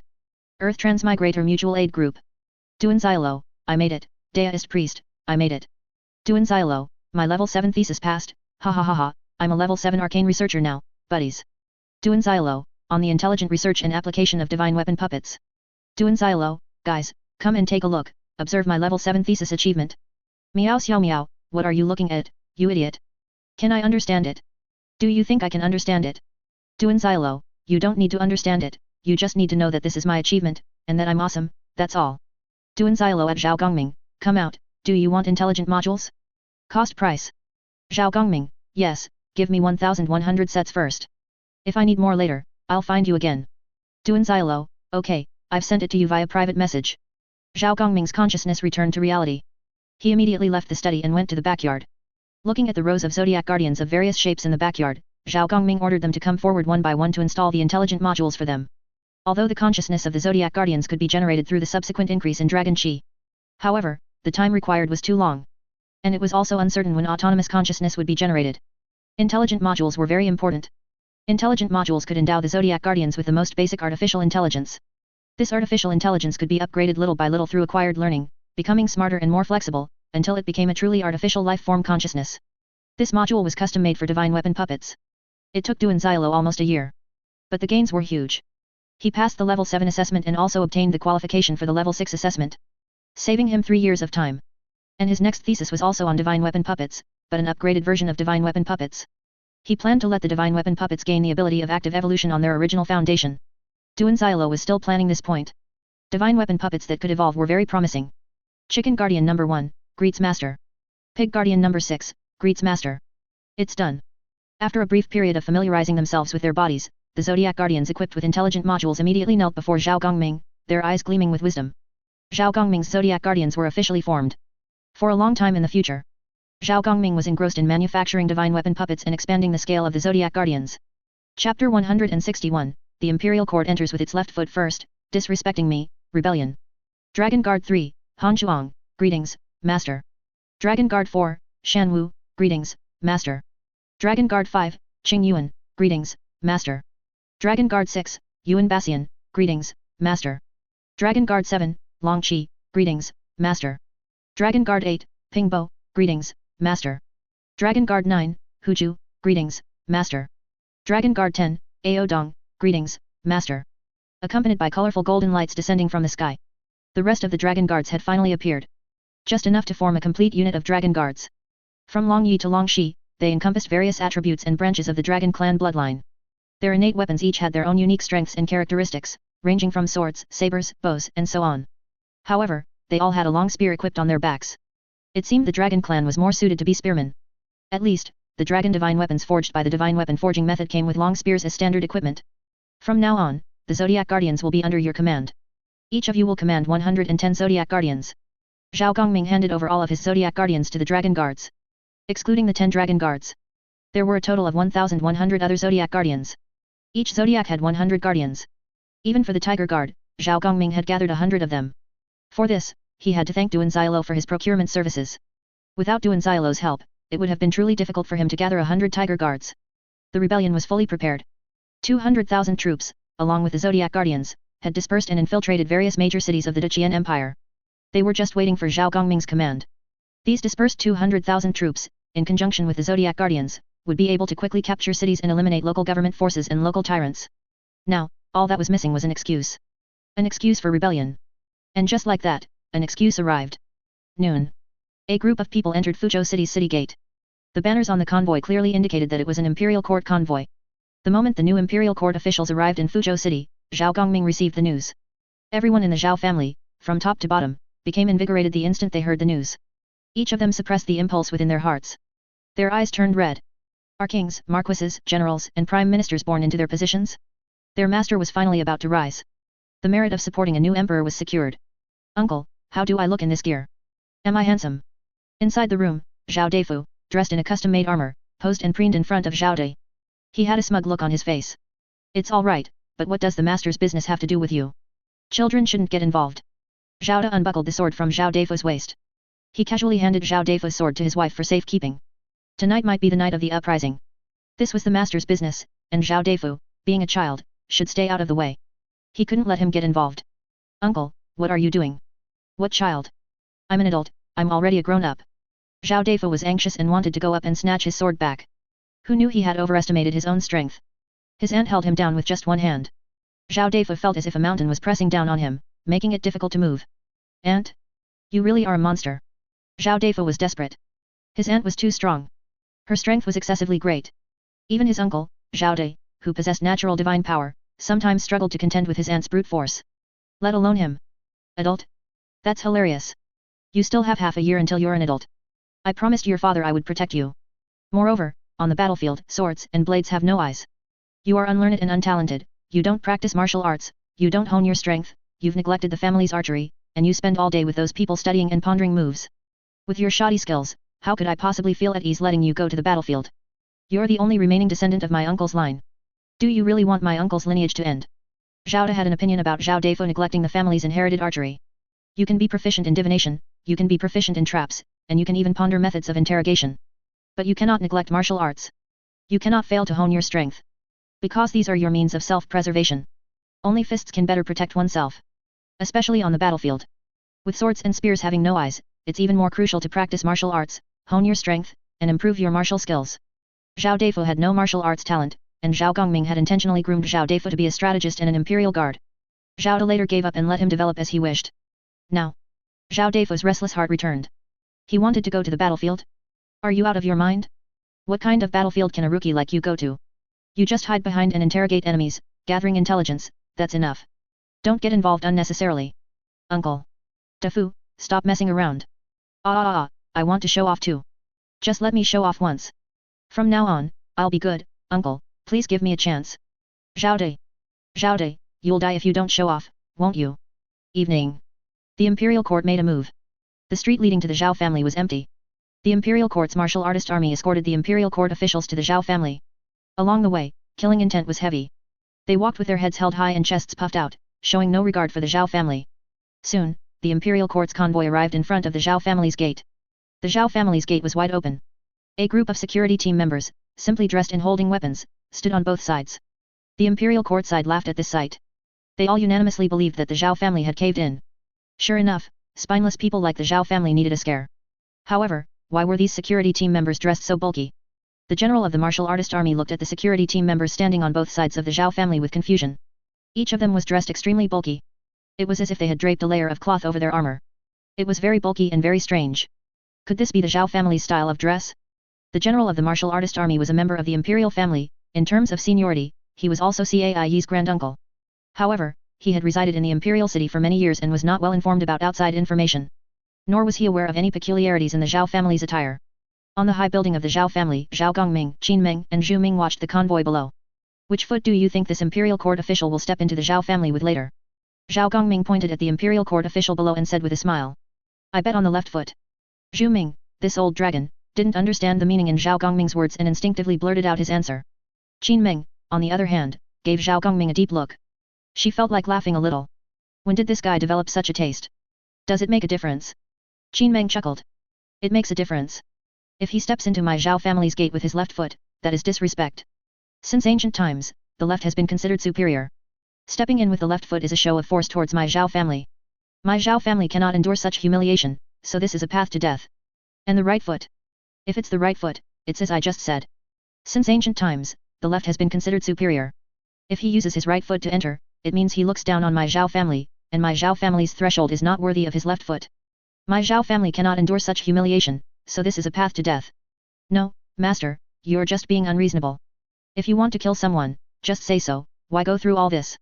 Chapter 162, Commanded by Heaven, Enduring Prosperity, True Dragon Descends, the world is shocked. I am Zhao Dai, captain of the Zhao family's security team. My master has already prepared a banquet in the manor. Please, esteemed sirs, enter the manor. Zhao Dai stepped forward to greet the guests with an expressionless face. As for the banquet he mentioned, it was complete nonsense. Their Zhao family had no habit of hosting banquets for a group of people about to die. Them? They only deserved to eat shit. In any case, their master would never let these people die of starvation. As for what they ate before they died, that was not his concern. Good, good, good, Zhao Dai, you are excellent. Follow me from now on. The general of the martial artist army dismounted and came before Zhao Dai, patting his shoulder, his eyes full of admiration. Legend had it that Zhao Dai was born with divine power and had the talent to be a commander. Wasn't this exactly the kind of talent the imperial court needed? After today, such a general would belong to their Dacian empire. Thinking of this, the general couldn't help but burst into laughter. Zhao Dai did not respond. His expression didn't even change. He just watched them quietly. Until they stepped into the Zhao family manor. The moment their legs lifted, pairs of eyes, as if they had undergone an awakening, stared intently at them. Until their feet landed. They awakened. The imperial court despises us. The imperial court is corrupt and without Dao, treating us like pigs and sheep, plundering and acting wantonly, and still despising us. The imperial court is corrupt and without Dao. We ask the master to act on behalf of heaven. We ask the master to act on behalf of heaven. Everyone suddenly shouted, then stripped off their outer clothes, revealing the armor underneath. Kill, kill, kill. Everyone shouted, their killing intent surging. Such a sudden change caught the imperial court completely off guard. Everything was fine moments before, so why the sudden change of face? Besides, where did they despise the Zhao family? Plundering, they admitted that point, they indeed came to seize things. But despising the Zhao family, that was simply not true. Unfortunately, the Zhao family had no intention of arguing further and directly took action. Zhao Dai was the first to kick the general away, then pulled out a crossbow from his pregnant and pulled the trigger. Swish, swish, swish. The others also pulled out their weapons from their pregnant, aiming at the imperial court one line. A rain of arrows fell. The unsuspecting officials and soldiers were struck. They fell to the ground. Moments later, they vomited blood, bleeding from all 7 orifices, and died. The arrows are poisoned. Counterattack. That great general was, after all, no ordinary person. Although he was ambushed and kicked away, at the critical moment, while in mid-air, he reacted, true chi erupting, forcibly changing his body's position and dodging Zhao Dai's sneak attack. Good heavens, a Xiantian realm martial artist. Brothers, there's a Xiantian realm martial artist here. Move, shoot him dead. A Xiantian realm martial artist, ah. It had been a long time since they had bullied a Xiantian master. Since a Xiantian master had delivered himself to their doorstep, if they didn't properly entertain him, they would be letting themselves down. Swish, swish, swish. No sooner had Zhao Dai finished speaking than another volley of arrows struck. The great general couldn't even bother with the minister sent by the imperial court, drawing his long sword from his waist and fumbling in a panic. As for that minister, he was an ordinary person to begin with, and had never seen such a scene. Even a Xiantian master found the arrow rain difficult to parry, let alone an ordinary person like him. Almost instantly, he was shot into a pincushion by the arrow rain. He didn't even have a chance for the poison to take effect before he met his end. Zhao Dai, is your Zhao family trying to rebel? The great general roared in anger. Haven't you seen it? Our Zhao family has rebelled. Isn't this what your imperial court most wished to see? We have fulfilled your wish. How about it? Zhao Dai didn't care about any of that, just shoot, and it's done. Detestable, detestable. Bastards. All soldiers, heed my command, kill. Leave no blade of grass standing in the entire Zhao family. The great general roared, immediately issuing the order to slaughter the Zhao family. However, the next moment, man. A tall, dark figure instantly appeared beside him, delivering an elbow strike. He didn't even have time to react. His body was controlled, and he watched helplessly as the dark elbow grew larger in front of him, then his entire body flew out. He flew dozens of meters away. His face was disfigured. His teeth were scattered on the ground. Zhao Gongming. You deserve to die. After the great general got up, his gaze turned to the direction of the voice, only to see Zhao Gongming smiling at him. His miserable state made Zhao Gongming laugh. This move, indeed, was full of humiliation. It also seemed to have a strong control effect, but the control duration was a bit short. As you wish. Our Zhao family has rebelled. From now on, I, too, will contend for this world. Zhao Gongming's voice spread throughout the entire street. Countless passers-by who were waiting to watch the show heard this and their expressions instantly changed. Holy shit, the god of wealth has really rebelled. This matter cannot be settled now. First Su Feng's defection, then the Zhao family's rebellion. This Dejian Empire is finished. How dare you? Under the vast sky, there is no land that is not the king's territory. Within the four seas, there is no one who is not the king's subject. If the sovereign wishes his subject to die, the subject must die. Zhao Gongming, you dare to rebel. You will surely be anathema to heaven and earth. From now on, the Dejian Empire will target you. Your Zhao family will surely be uprooted. The great general roared. Ha ha ha ha ha. You're killing me with laughter. Zhao Gongming burst into laughter after hearing him. This idiot. At a time like this, he was still trying to suppress him with that Confucian set of ideas. It was hilarious. Don't you know that what I, Zhao Gongming, least tolerate is that Confucian set of ideas? And you still use that Confucian set of ideas to suppress me? Are you out of your mind? Who is the sovereign and who is the subject? You only use the Dao of sovereign and subject to suppress others. When have you ever treated others as human beings? To borrow a saying from your saint, the people are paramount, the sovereign is secondary. Since you cannot prioritize the people, then you should not be the sovereign. All day long, you only think about having rights but no obligations. Wanting both this and that. Neither a subject nor a sovereign. It has been said since ancient times, the world belongs to the virtuous. I am the king of this world. Commanded by heaven, enduring prosperity. An endless dragon's might unconsciously erupted. In an instant, Zhao Gongming flew into mid-air. Radiant with light. Like a scorching sun descending. On the street, countless people craned their necks. They saw Zhao Gongming, floating in the sky, slowly raising his hand. In an instant, roars of dragons echoed. The white jade Chihu on Zhao Gongming's body revealed its true form at this moment. Golden dragons flew out from the Zhao family, rushing into Zhao Gongming's body. Dragon robes, emperor's crown, all neatly worn. The white jade Chihu roared to the sky, merging into one, and under the gaze of countless eyes, transformed into a jade seal. Golden light descended from the sky, forming 8 large characters. Commanded by heaven. Enduring prosperity. Roar, roar, roar. Zhu Ming, who was originally in the house, revealed his true form. A massive true dragon appeared behind Zhao Gongming. At this moment, all doubts vanished. Chapter 163, Great Zhao's momentum is unstoppable, Great Jian is on the brink of collapse. Impossible, this is impossible, this is absolutely fake. Hallucinations, hallucinations, these are definitely hallucinations. How can there be dragons in this world? Zhao Gongming, put away your petty tricks of a Jianghe sorcerer. You only make me look down on you. Hypocrisy, falsehood, it's all fake. The great general's mind was somewhat disordered, and he spoke without thinking. He couldn't believe that these scenes before his eyes were actually real. True dragons descending, and not just one dragon. The 9 golden dragons that formed the dragon robe, and the 5 dragons of the imperial jade seal's chi tiger, were also dragons. What terrified him most was the red dragon behind Zhao Gongming. It was watching him, glaring menacingly. An intense fear, an oppressive feeling that made it hard to breathe, overwhelmed him all at once. Impossible, impossible, this is absolutely impossible. The great Jian dynasty soldiers were stunned at this sight. The few accompanying officials who had miraculously survived cried tears of despair when they saw Zhao Gongming in his dragon robe and the true dragons appearing, shouting that great Jian was doomed. Their worldview had shattered. They wished they could curse their own old ancestors, asking why they hadn't told them that immortals existed in this world. What about all those stories that were supposedly man-made? How do you explain this? You old fogies, it's one thing to trick others, but why trick your own people? If there were immortals, why didn't you say so earlier? This has really harmed them. If they had known, they wouldn't have come. Great Jian is finished. Confucianism is also finished. As everyone knew, Zhao Gongming detested the Confucian ways. If he became emperor, would he still employ their Confucian scholars? As for Great Jian, a true dragon son of heaven had appeared. How could Great Jian survive? The mandate of heaven was with someone else. The mandate of heaven of our dynasty. Woo. Wails and cries of despair continuously echoed. And the onlookers cried out that immortals had descended. This Zhao Gongming was indeed no mortal. He was actually a true dragon son of heaven. No wonder he could do whatever he wanted. Wow, what a loss. If only they had known, they would have begged and cried to join the Zhao family back then. That way, they could have earned some merit from following the dragon. A huge loss. Fake, it's all fake. Suddenly, a soldier in the crowd, with bloodshot eyes, snatched a longbow, aimed at Zhao Gongming, and shot an arrow. He wanted to shoot Zhao Gongming dead. However, the next moment, a golden dragon appeared, and the flying arrow vanished like evaporating gas.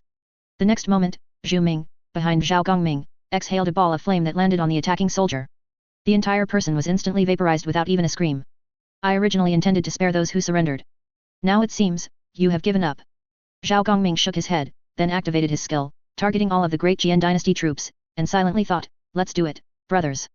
Instantly, with a peng sound, they exploded. They were instantly stuffed with countless unknown things and directly burst, leaving no complete corpses. Such a bloody scene would normally create a terrifying atmosphere. But in Zhao Gongming's sacred presence, everyone felt it wasn't so terrifying. This was more like a divine punishment. Heaven sent down an invisible divine punishment to exterminate these rebellious traitors who dared to provoke heavenly might. That's right, traitors. The moment Zhao Gongming was crowned the true dragon son of heaven, the great Jian dynasty automatically became traitors. Master Zhao would eventually return to the Shenzhou land that was loyal to him. All who opposed Master Zhao were traitors. The people of the world would denounce them. All soldiers, listen to my command, starting today. Punish the lawless great Jian. Yes, your majesty. My imperial decree states, those who surrender will not be killed, those who open their city gates will not be killed, but those who resist will be executed without mercy. One cold imperial decree after another quickly spread across the land. Also spreading with it was the news that Zhao Gongming had obtained the mandate of heaven. Divine dragons descending, a dragon robe bestowed, the imperial jade seal, appointed by heaven. For a time, the entire Daqian Empire was plunged into shock. A small number of people unconditionally believed Zhao Gongming was the true dragon son of heaven, while more expressed doubt. After all, they weren't present and couldn't witness it firsthand. However, very quickly, they saw the true dragon. The security teams of the Zhao family, hidden in various places, changed their names overnight and, under the name of Great Zhao, broke through one city after another. More accurately, this shouldn't be called breaking through, but rather, occupying. Because the Zhao family's army had always been inside the cities, lurking within the Zhao family's businesses as Zhao family security teams. The most important point was that their numbers were extremely small. Only about 1,000 people in total. The local officials and city lords had no idea that the Zhao family's combat power was so terrifying. A mere 1,000 people completely destroyed all their military forces. Very quickly, in a flash, their armies were wiped out. 1 second they were sleeping. Woken up in the middle of the night to find their home gone. The city lord's mansion was captured, and the city was taken over. They hadn't even fully recovered their senses. Those with good reputations could keep their lives. Those with bad reputations had their heads chopped off in their sleep and were taken away for rewards. Overnight, more than half of the cities within Great Jian's borders fell. Only the remaining cities, each with strong armies stationed, resisted the Great Zhao army's offensive at the first opportunity. However, just as they thought they could entangle with the Great Zhao army and await reinforcements, the Zodiac Guardians appeared. Those powerful guardians, unlike mortal beings, shattered and toppled the thick city walls with just one strike. The power of the Zodiac Guardians was unstoppable. What made them feel most despair was that above the Zodiac Guardians, there was also a dragon. An army led by a true dragon crushed them. They didn't even have the strength to resist. Often, the moment the true dragon appeared, they would surrender on their own accord. Mainly, the defending soldiers were unwilling to fight. To fight to the death against a god? I must be crazy. Not to mention whether they could win. If they were killed by a god, would there even be a next life? It's enough to be your beasts of burden in this life, but you also want us to pay for you in the next life, and even for all eternity? Go to hell with that. I'm not doing it anymore. Many low-ranking soldiers, along with their subordinates, tied up their superiors overnight and opened the city gates to surrender. All signs indicated that Zhao Gongming was the true dragon son of heaven. Wherever the Great Zhao army went, cities everywhere complied with the mandate of heaven, opening their gates and surrendering. They offered their cities and saved their lives. The Great Zhao army took over the cities with incredible smoothness. While some complied with the mandate of heaven, there were naturally those who acted in a heaven-defying manner. For example, the fiefdoms of the Great Jian princes. They didn't care whether he had the mandate of heaven or not. Great Jian was their base. If their base was taken, would they still be princes? To preserve their wealth and status, the Great Jian princes united, forming a coalition army to resist the Great Zhao army. However, the appearance of the Zodiac Guardians completely shattered their plans. Just one move caused their army heavy losses. The so-called coalition army became a joke. The Great Zhao army continued to advance. In just one short week, Great Jian had largely fallen. Great Jian was on the verge of collapse. Chapter 164, Enraging the Retired Emperor. Later Jin and Mongolia intervene. Jingcheng, Imperial Palace, Cold Palace.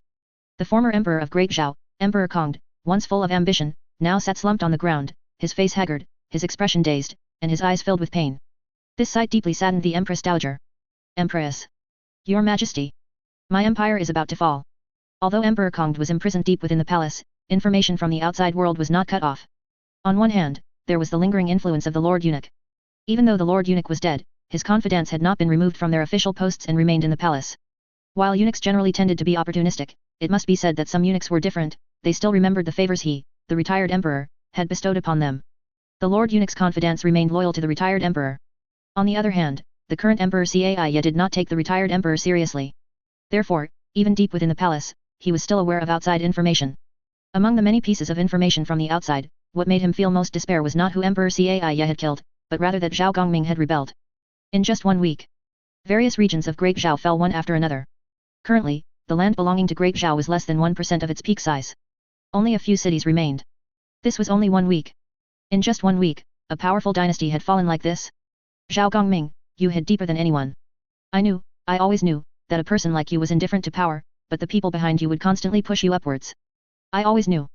My great Zhao. I am unwilling. Emperor Kong suddenly shouted to the sky, then spat out a mouthful of fresh blood, collapsing to the ground and dying. His eyes remained wide open, staring fixedly ahead. He died with his eyes open, unwilling to rest in peace. Your Majesty. Wu. Seeing Emperor Kong die, the Empress Dowager was in extreme pain due to their many years of affection. The Empress Dowager propped up Emperor Kong, wiped the blood from his face with a handkerchief, and tidied her own appearance slightly. She took out a bottle of poison from her embrace. Without any hesitation, she drank it all. After drinking the poison, the Empress Dowager lay in Emperor Kong's arms. Soon, black blood flowed from the Empress Dowager's mouth, and she joined Emperor Kong on their journey to the Yellow Springs. Several hours later, a palace maid opened the cold palace and saw the long-deceased retired Emperor and Empress Dowager, immediately screaming in terror. A moment later, preparations for mourning began throughout the imperial harem. The funeral was handled entirely by the imperial clan. Everything was kept simple. In fact, Cai didn't even know his good father and mother had died, and even if he did, Cai wouldn't care. He didn't care whether the Empress Dowager and retired emperor in the cold palace lived or died. At this moment, he had been dazed by Zhao Gongming's great Zhao. His eyes were bloodshot, and he kept roaring. How could this Zhao Gongming be so powerful? In just 1 week, his great Zhao was on the verge of collapse. This was too absurd. What he found even more unbelievable were the battle reports from his subordinates. Divine dragons descended, shattering city walls with a single strike. If it were just 1 or 2 reports, he could dismiss them as excuses made by incompetent subordinates fearing accountability. But there weren't just 1 or 2 on the table, this entire table was covered with battle reports. All of them contained such records. Their cities were shattered by dragons. Dragons. The dragons from myths and legends. The dragons in the battle reports were described with exaggerated flourish, the only differences being their color and the method of destruction. But no matter which kind, none could be dealt with by the current Great Zhao. Great Zhao was on the verge of collapse. Cai slumped on the dragon throne, his face pale. Looking at the trembling officials below, a look of despair appeared on his face. At this moment, he finally understood why his imperial father had been so cowardly and incompetent when dealing with Zhao Gongming. Apparently, his imperial father had known long ago that Zhao Gongming was not to be provoked. How laughable, how laughable. He had thought his imperial father was cowardly. It seems the old man was still somewhat useful. Guards, summon the retired emperor. I want to ask him some questions. Cai suddenly composed himself and ordered someone to invite Emperor Kong from the imperial harem. However, the people below, upon hearing his words, exchanged glances and became anxious. Hey, are you all defying my orders? Seeing that no one moved, Cai immediately became enraged. Could it be that these people wanted to die? Your Majesty. A eunuch tremblingly stepped forward. The retired emperor passed away yesterday. The Empress Dowager also followed him in death. Dead. How did they die? The news of the retired emperor and Empress Dowager's deaths was indeed somewhat unexpected. Cai hadn't expected these two to be gone.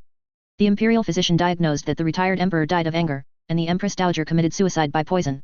The eunuch trembled, fearing he would be implicated. The same was true for the assembled officials below. They were afraid of being made scapegoats. However, reality surpassed their imagination. Cai was not angry, and his emotions were even overly calm. Never mind, never mind. If they're dead, they're dead. Let's discuss the matter of reinforcements. Later Jin, Nanzhao Kingdom, Northern Barbarians, and Mongolia, have they responded? The strength of Great Zhao alone could not stop Zhao Gongming's Great Zhao. They needed to seek aid from other countries.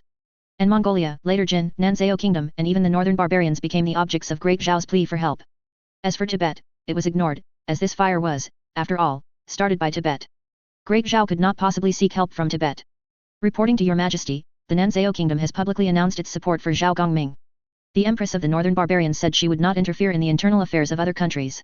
Only later Jin and Mongolia have agreed to us, but the things they demand, I fear we are unable to bear. An official was under great pressure. He relayed the responses from those countries. The Nanzhao Kingdom and Zhao Gongming were in cahoots, they knew this. During the martial arts tournament, the princess of the Nanzhao Kingdom had stayed overnight at the Zhao family's residence, their relationship was too intimate. The Nanzhao kingdom would definitely support Zhao Gongming. As for the northern barbarians, also known as Bei Mang, Northern Mang, they were located at the northernmost part of the various countries. The icy and snowy land had forged an extremely powerful empire, barbaric, savage, and uncivilized. They actually said they wouldn't interfere in the internal affairs of other countries. Who would believe that? Cai hadn't expected that at such a time, later Jin and Mongolia would actually agree to their request and be willing to send troops to help. He was somewhat moved. As for their demands, Cai would agree to them even if it meant losing everything. After all, the country was about to fall, what did the cost matter? Survive first, then talk. Your Majesty, later Jin wants the northeastern lands of Great Zhao, and Mongolia wants our Great Northwest. Agree to them. I said agree to them. Yes, Your Majesty. Soon, the news of Great Zhao ceding territory and begging for foreign aid spread throughout the entire Jiangnan region. Everyone expressed their incomprehension regarding Great Zhao's cession of territory. What the hell? Ceding our divine land to foreign tribes? Great Zhao, you might as well just die. Even the most corrupt previous dynasty never stooped to such a humiliating level of losing sovereignty. Good heavens, I am simply dumbfounded. Ceding my Zhao family's territory to them. Are you taking advantage of me? Fight them back. Mongolia, is it? Later Jin, is it? Your territories will also belong to me. Chapter 165, Opening the city gates to welcome the King of Zhao, 800,000 allied troops march south. The northeast region and the Great Northwest region had already been captured by the Great Zhao army a few days prior. Due to their border locations, Zhao Gongming had specifically left 2 zodiac guardians to watch over them. Not only that, but of the entire Deqian Empire, only the capital and a few surrounding cities remained unconquered. All other areas had already been occupied by Great Zhao. Each city had also undergone a thorough cleansing. In a few days, the remaining cities of Deqian would also become part of his Great Zhao. At that time, he would personally lead his army to break through the capital, changing the heavens and earth. Establishing the Great Zhao dynasty. Originally, Zhao Gongming had thought this way, and from beginning to end, he had no designs on Mongolia or later Jin. Unexpectedly, he didn't seek trouble with others, but others came looking for trouble with him instead. Could he tolerate that? He had always been the one to take advantage of others. No one dared to take advantage of him. Later Jin wants my northeast? Good, good, good. Coincidentally, I also covet your outer northeast. Mongolia wants my great northwest? That's fine too. Actually, I'm quite fond of your vast grasslands, they'd be perfect for raising sheep. Fight, fight fiercely. One punch thrown saves 100 more from coming. If you don't let me farm, then I'll just have to plant you in the ground. Should we take the initiative to attack? But we might not have enough manpower. The territories of Mongolia and later Jin are not small. Qin Meng temporarily returned to a normal state, taking out a detailed map.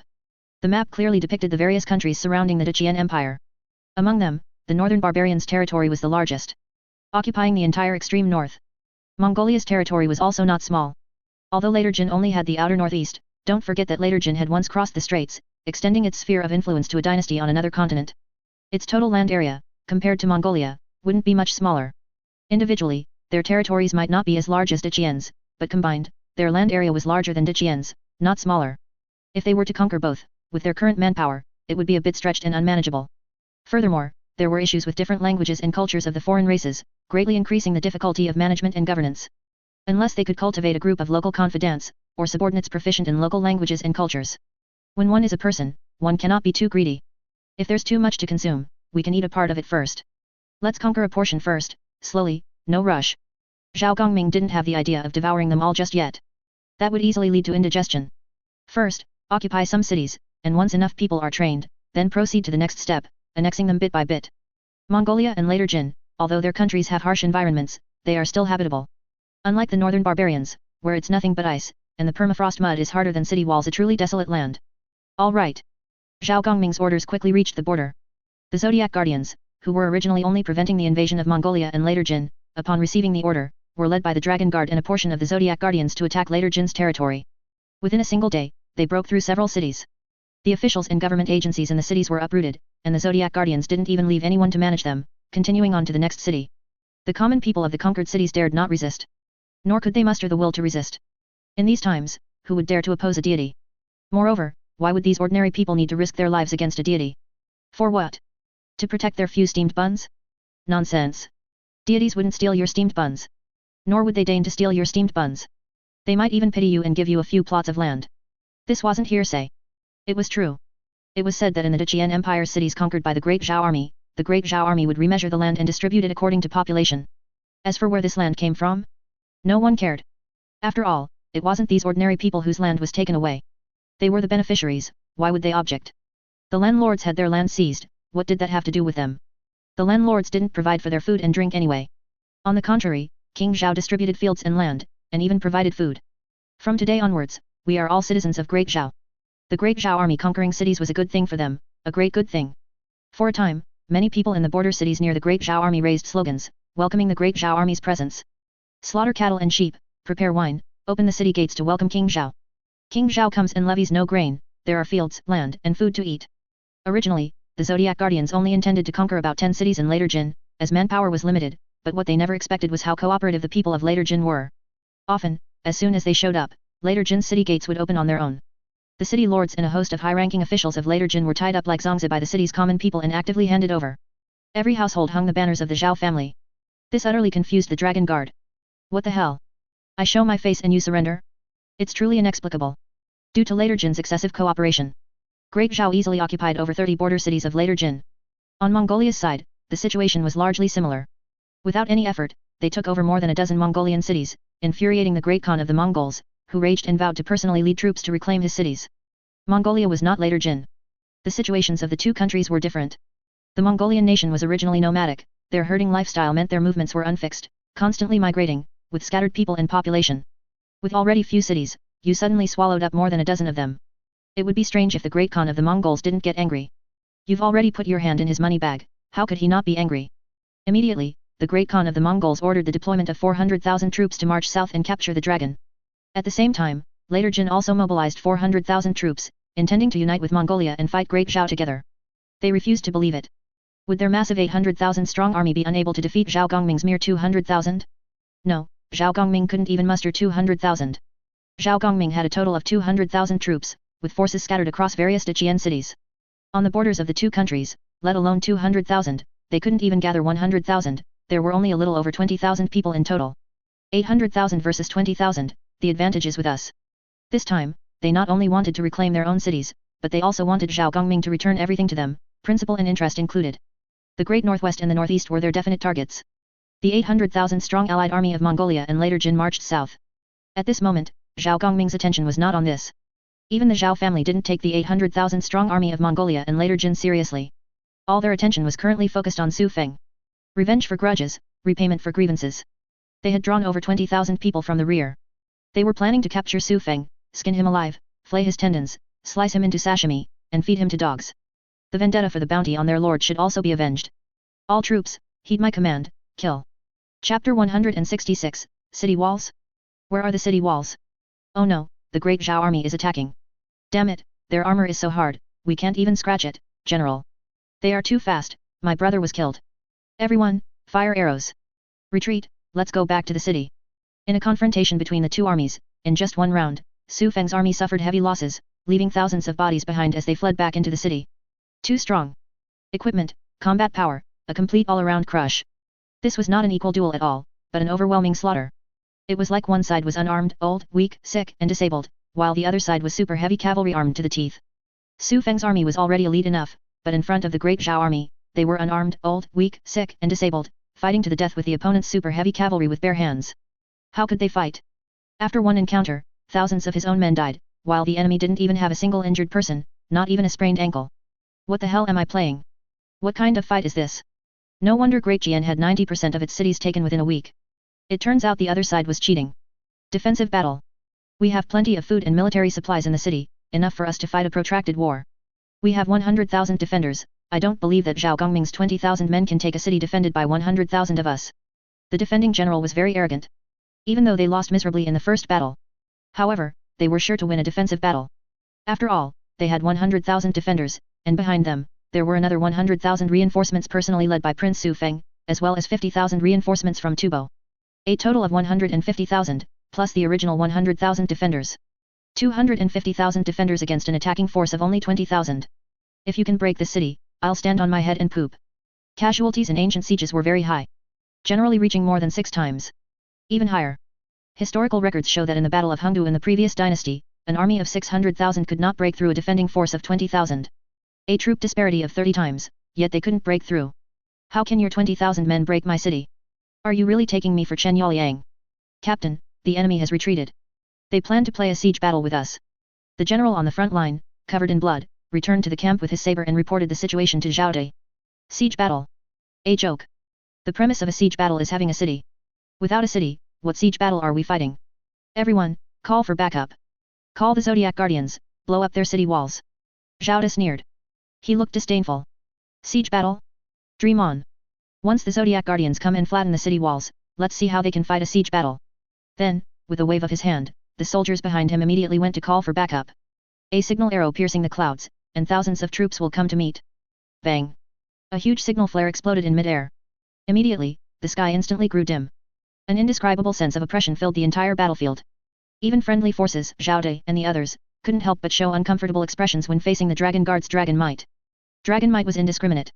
Even friendly forces, as long as their life level was lower than the Dragon Guard's, had to endure the oppressive feeling from an advanced life form. Only after they got used to it would this oppressive feeling weaken. It's getting dark. The defending general's eyes became serious as he looked at the suddenly darkened sky, remaining silent for a long time.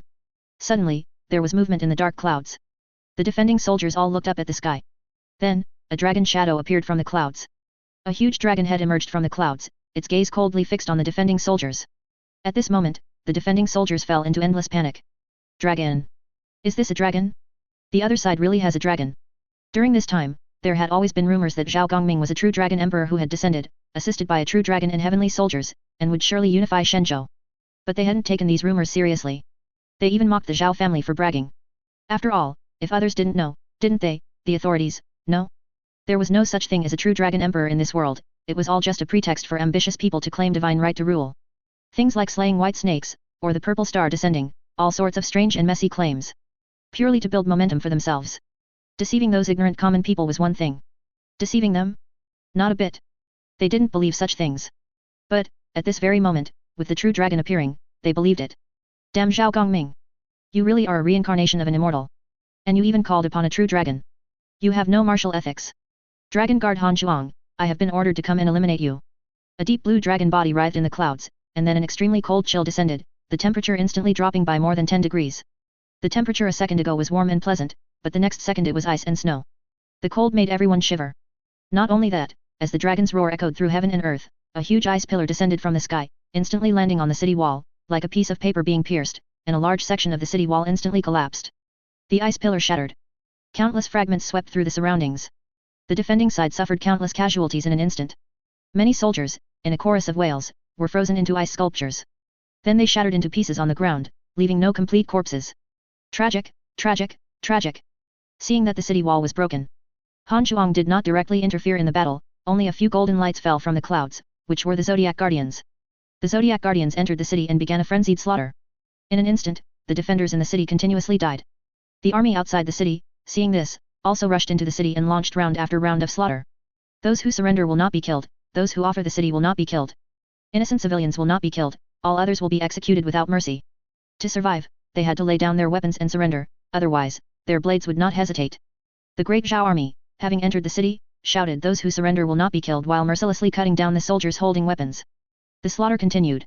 However, this slaughter did not last too long. An hour later, the slaughter in the city gradually subsided. At this moment, of the original 100,000 defenders, only 30,000 living captives remained. As for the other 70,000, they had all fallen into eternal slumber. Not one escaped, or rather, not one managed to escape. Although Han Zhuang did not enter the city to carry out the slaughter, she had been hiding above the clouds. As soon as she discovered any fleeing enemy troops, she would immediately send down an ice pillar to kill them. Very cruel. But, this is war. My lord, I have done my best. The defending general looked at the great Zhao army charging towards him, hardened his heart, drew his long saber, and charged towards the great Zhao army. The soldiers under the lord's command were not afraid of death. Reporting to the lord on the golden terrace, I shall die for him with my jade dragon. My lord, I shall go ahead. Kill. Kill. The defending general launched his final charge. Zhao De, seeing this, also drew his saber. And charged towards the opponent. Zhao De greatly admired such loyal and brave individuals and didn't mind personally sending him off. Swish. The long saber flashed past. The defending general, along with his saber, was split in half. The city fell, and the people perished. After completely capturing the city, Zhao De left only 100 men to guard the city and maintain order, while the rest continued to march to the next city. The next city would be Su Feng's royal capital. Chapter 167, Zhao Gongming, is there no end? I'll blow up your palace. Report. 10 li ahead, Su Feng's reinforcements are here. How many? About 150,000. Ha ha ha ha, that was easier than expected. It seems Su Feng's head is mine, Tan Long's. Running fast is not as good as arriving at the opportune moment. What a coincidence. Tan Long in front laughed out loud. After breaking through the previous city, to save time, they split into two groups, heading for the royal city from the east and west directions.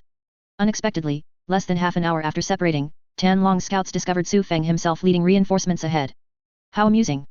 This merit just flew right to him. Zhao Dai, oh Zhao Dai, it seems in terms of luck, I, Tan Long, have a slight edge. He immediately led the great Zhao army towards Su Feng's direction. He aimed to take down Su Feng before Zhao Dai could even react. Report. 5 li ahead, there are over 10,000 Zhao army soldiers. Good, good, good. I, the king, will personally wipe out these 10,000 men. Zhao Gongming, I want you to personally watch how your men die by my hand. When Su Feng heard it was Zhao Gongming's army, he immediately became excited. He would personally wash away the humiliation Zhao Gongming had brought him. 10,000 men, though many. However, he commanded not only his 100,000 elites but also 50,000 Tubo reinforcements. 50,000 Tubo heavy infantry. The Tubo heavy infantry was Tubo's super trump card army. Their numbers were not large, but each one was an elite among elites, with the highest armor-wearing rate among all nations, second to none. Their armor was excellent, covering their entire body, with only 2 eye holes, making them impervious to even strong bows and sharp blades. The nation's assessment of them was that they were walking blocks of iron. Swords, spears, bows, and crossbows could barely harm them.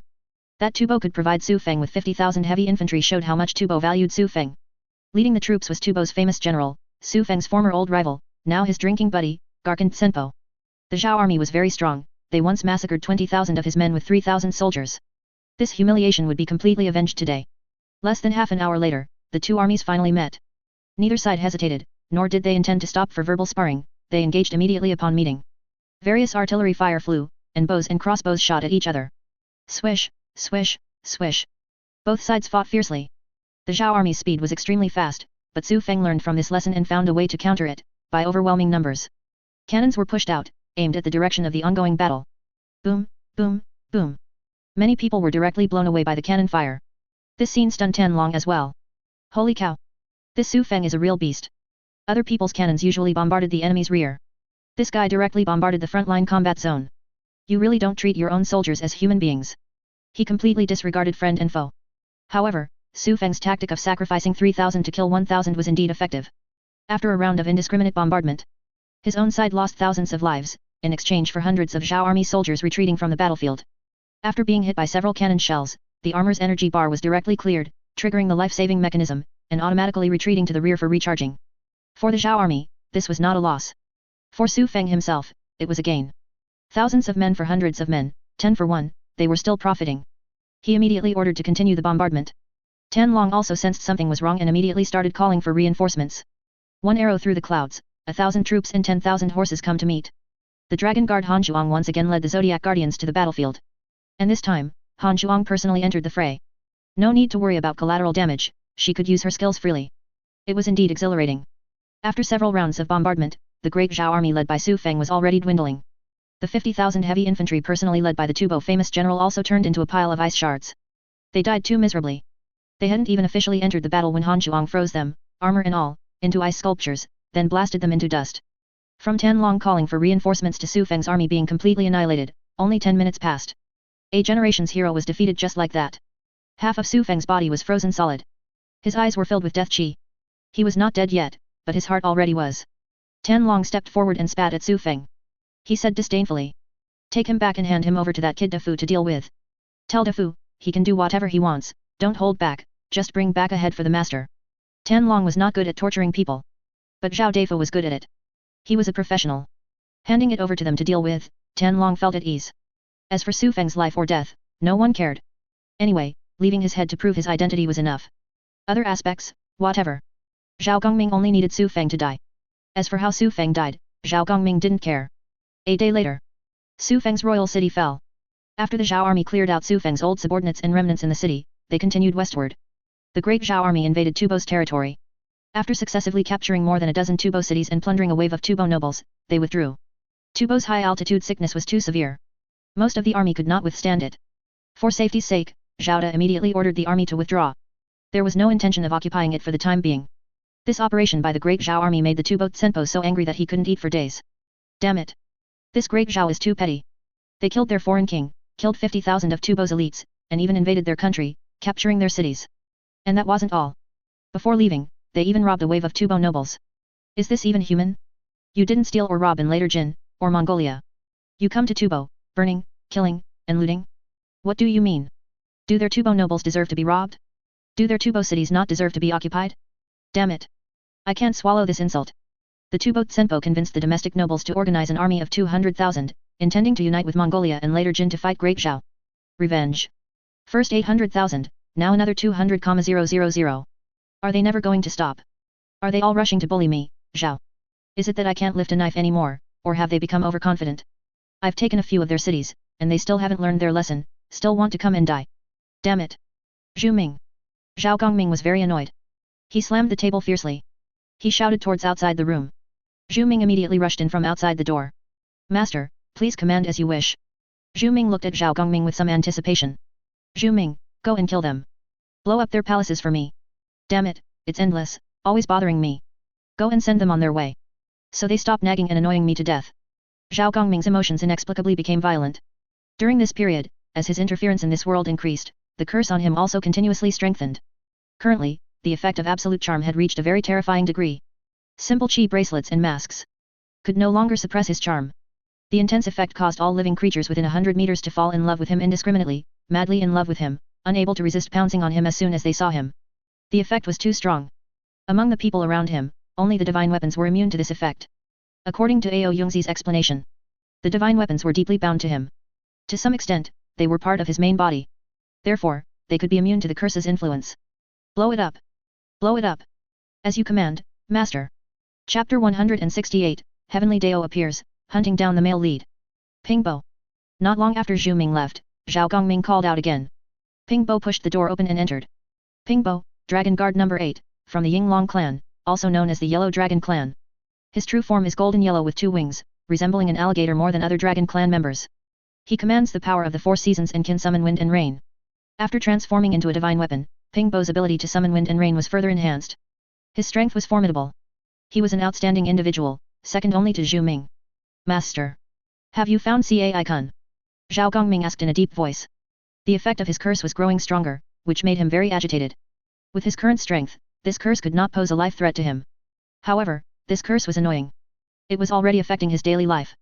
He had to resolve it as soon as possible. And there was only one way to resolve this curse most quickly. That was possession.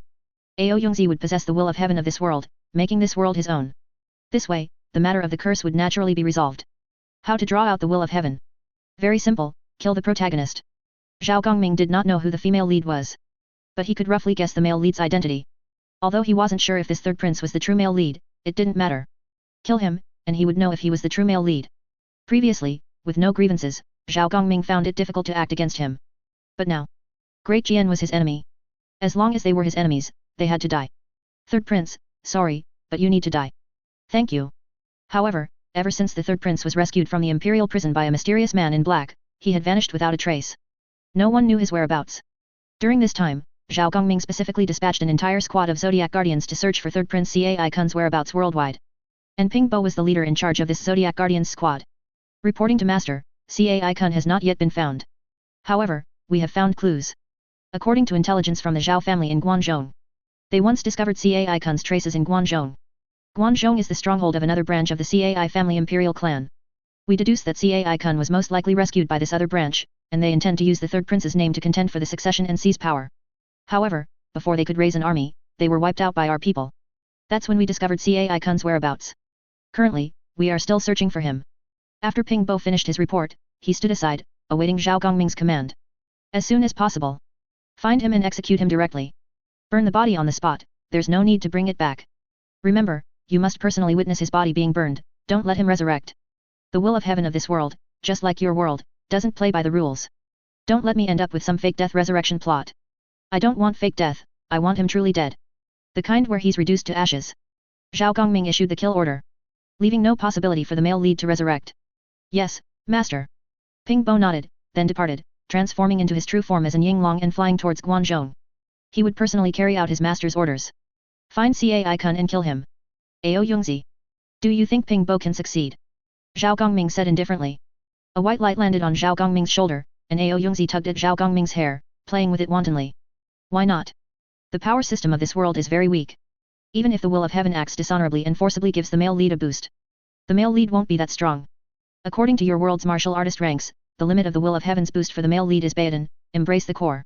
And the Baodin, embrace the core, realm, for you, me, and even the divine weapons, makes no difference. Ants are still ants, even an ant king is just a slightly stronger ant to us. Just crush it. Ao Yongzi didn't take the male lead seriously at all. Generally speaking, regardless of how powerful a world is, it is extremely difficult to slay the protagonist of a world. Even the most powerful transmigrators need time to develop. Some special power systems may also be restricted by other worlds. But Zhao Gongming was different. He was an outer god. He was completely unrestrained by rules, his very existence was a disruption of rules.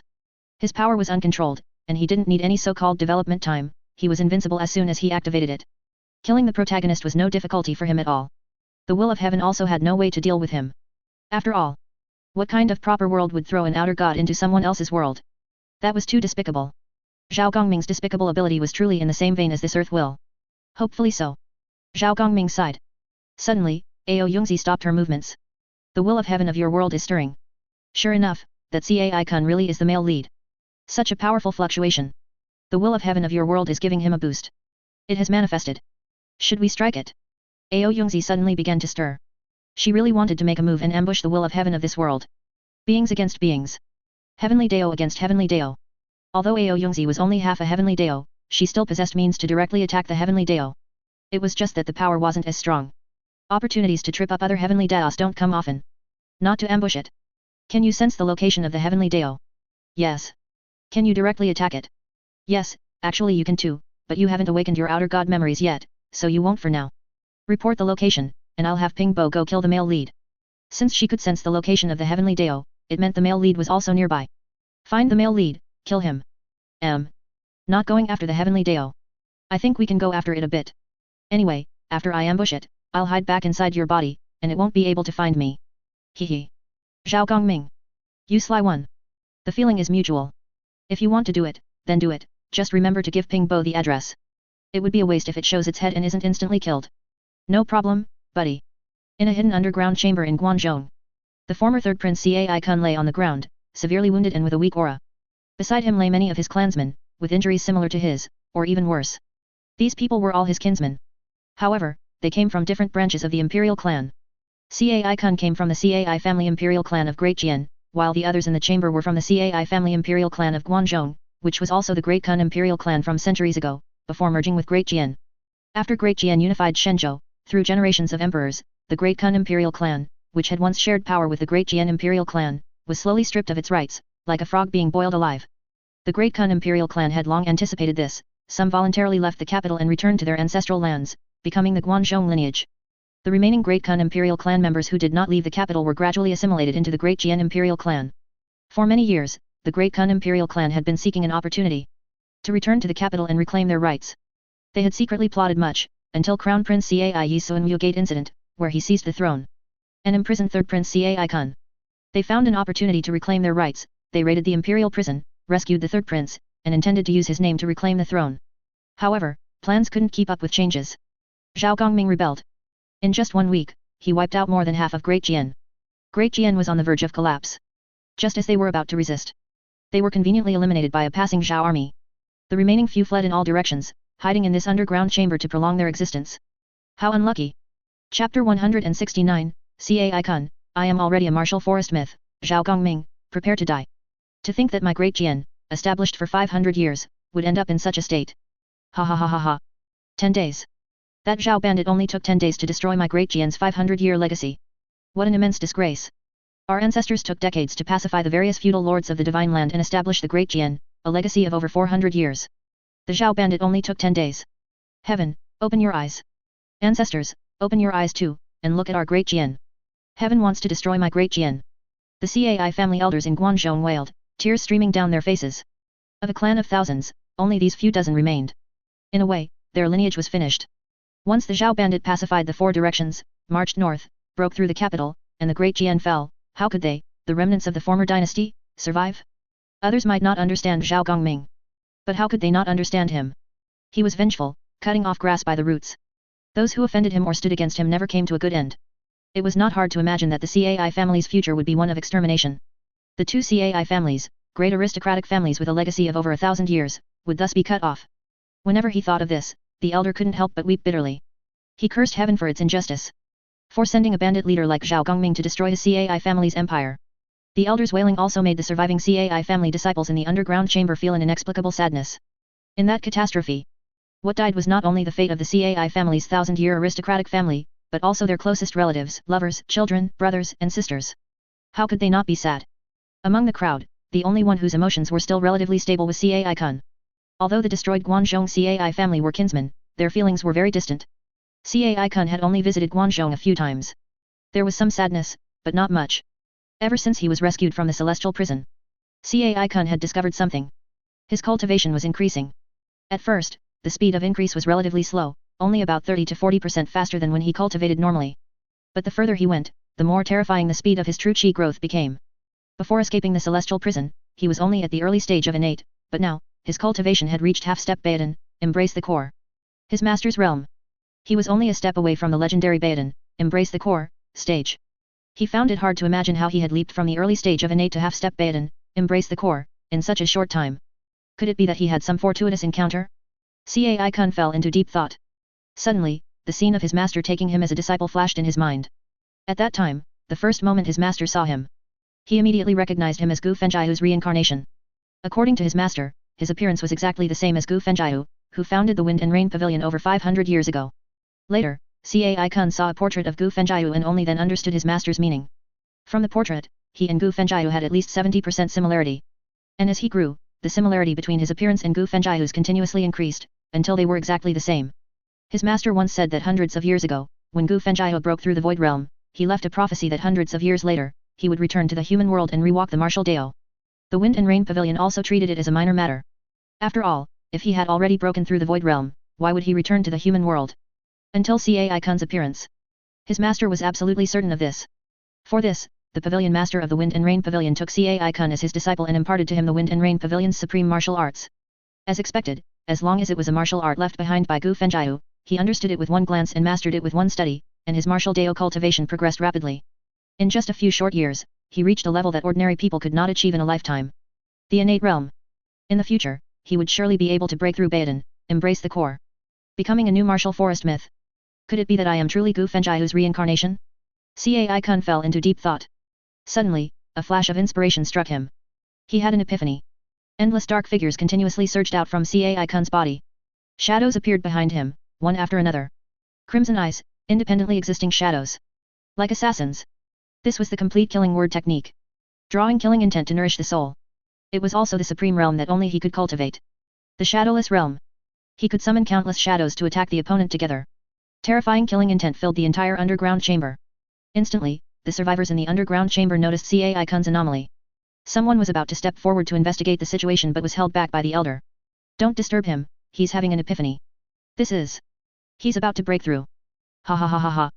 The Baodan, embrace the core, realm, he's about to break through Baodan, embrace the core. Heaven will not destroy my great Jian. The elder, sensing Cai Kun's state, immediately burst into laughter. Heaven always leaves a way out. His Cai family had a new lease on life. Ha ha ha ha. The Baodan, embrace the core, realm, the legendary martial forest myth. There was still hope. As long as Cai Kun didn't die, his Cai family could rise again. Although the Baodan, embrace the core, realm was not as good as 1,000 troops, he subconsciously believed there was still hope. Baodan, embrace the core, I've made it. Ha ha ha ha ha. An aura soared into the sky. True Qi almost materialized. Cai Kun felt incredibly powerful. His previous injuries also recovered as his realm breakthrough. He made it, he made it. He felt like he was capable again. Good, good, good, the Zhao bandits' lackeys are here again. Everyone, wait a moment, I'll be right back. Having just broken through to the Baodan, embrace the core, realm, Cai Kun felt incredibly powerful. The powerful perception of the Baodan, embrace the core, realm allowed him to sense a group of people appearing above the underground chamber. He was not unfamiliar with this group of people. It was the Zhao family army that had pursued them not long ago. Very good. Just as he broke through Baodan, embrace the core, he would use these Zhao bandit lackeys to test his sharp weapon. Cai Kun charged out with immense confidence. The boundless and endless true Qi gave him invincible confidence. In this battle, he would surely wipe away his past disgrace. Holy cow, it's Cai Kun. Attack, attack. Master's order, no survivors, no mercy. Kill. Upon seeing Cai Kun, several people immediately charged forward and engaged him in battle. Although these few people didn't know martial arts, they had good equipment. Moreover, the arduous training of the past year was not in vain. Their moves were extremely vicious, each one aiming for a fatal blow. Cai Kun relied on the formidable true chi of the Baodin, embraced the core realm to withstand the attacks. For a moment, he was fighting these few people to a standstill. This made Cai Kun extremely frustrated. Why? He was already a martial forest myth, so why couldn't he kill these Zhao family lackeys? He was a martial forest myth. What kind of equipment did these lackeys have? They were actually so powerful. These divine sharp weapons were not from his great Jian. Damn it! Suddenly, the few people who were fighting him retreated one after another. Immediately, a terrifying dragon might descended. Only Ping Bo was seen poking his head out from the clouds. Towards Cai Kun below. It was a bolt of lightning from a clear sky. There was a hidden protection in the dark. This heavenly thunder actually missed its target. This left Ping Bo momentarily unable to react. Cai Kun, seeing the dragon appear, was so scared that he peed himself. Ignoring everything else, he turned and ran. Evil, evil, too evil. There was actually a dragon in this world. If it didn't hit once, then try again. Ping Bo was furious. Tens of thousands of thunderbolts crashed down. Heavens will appeared once again. A large hand appeared out of thin air, blocking the sky filling thunderbolts for Cai Kun. Damn it, Heavenly Dao.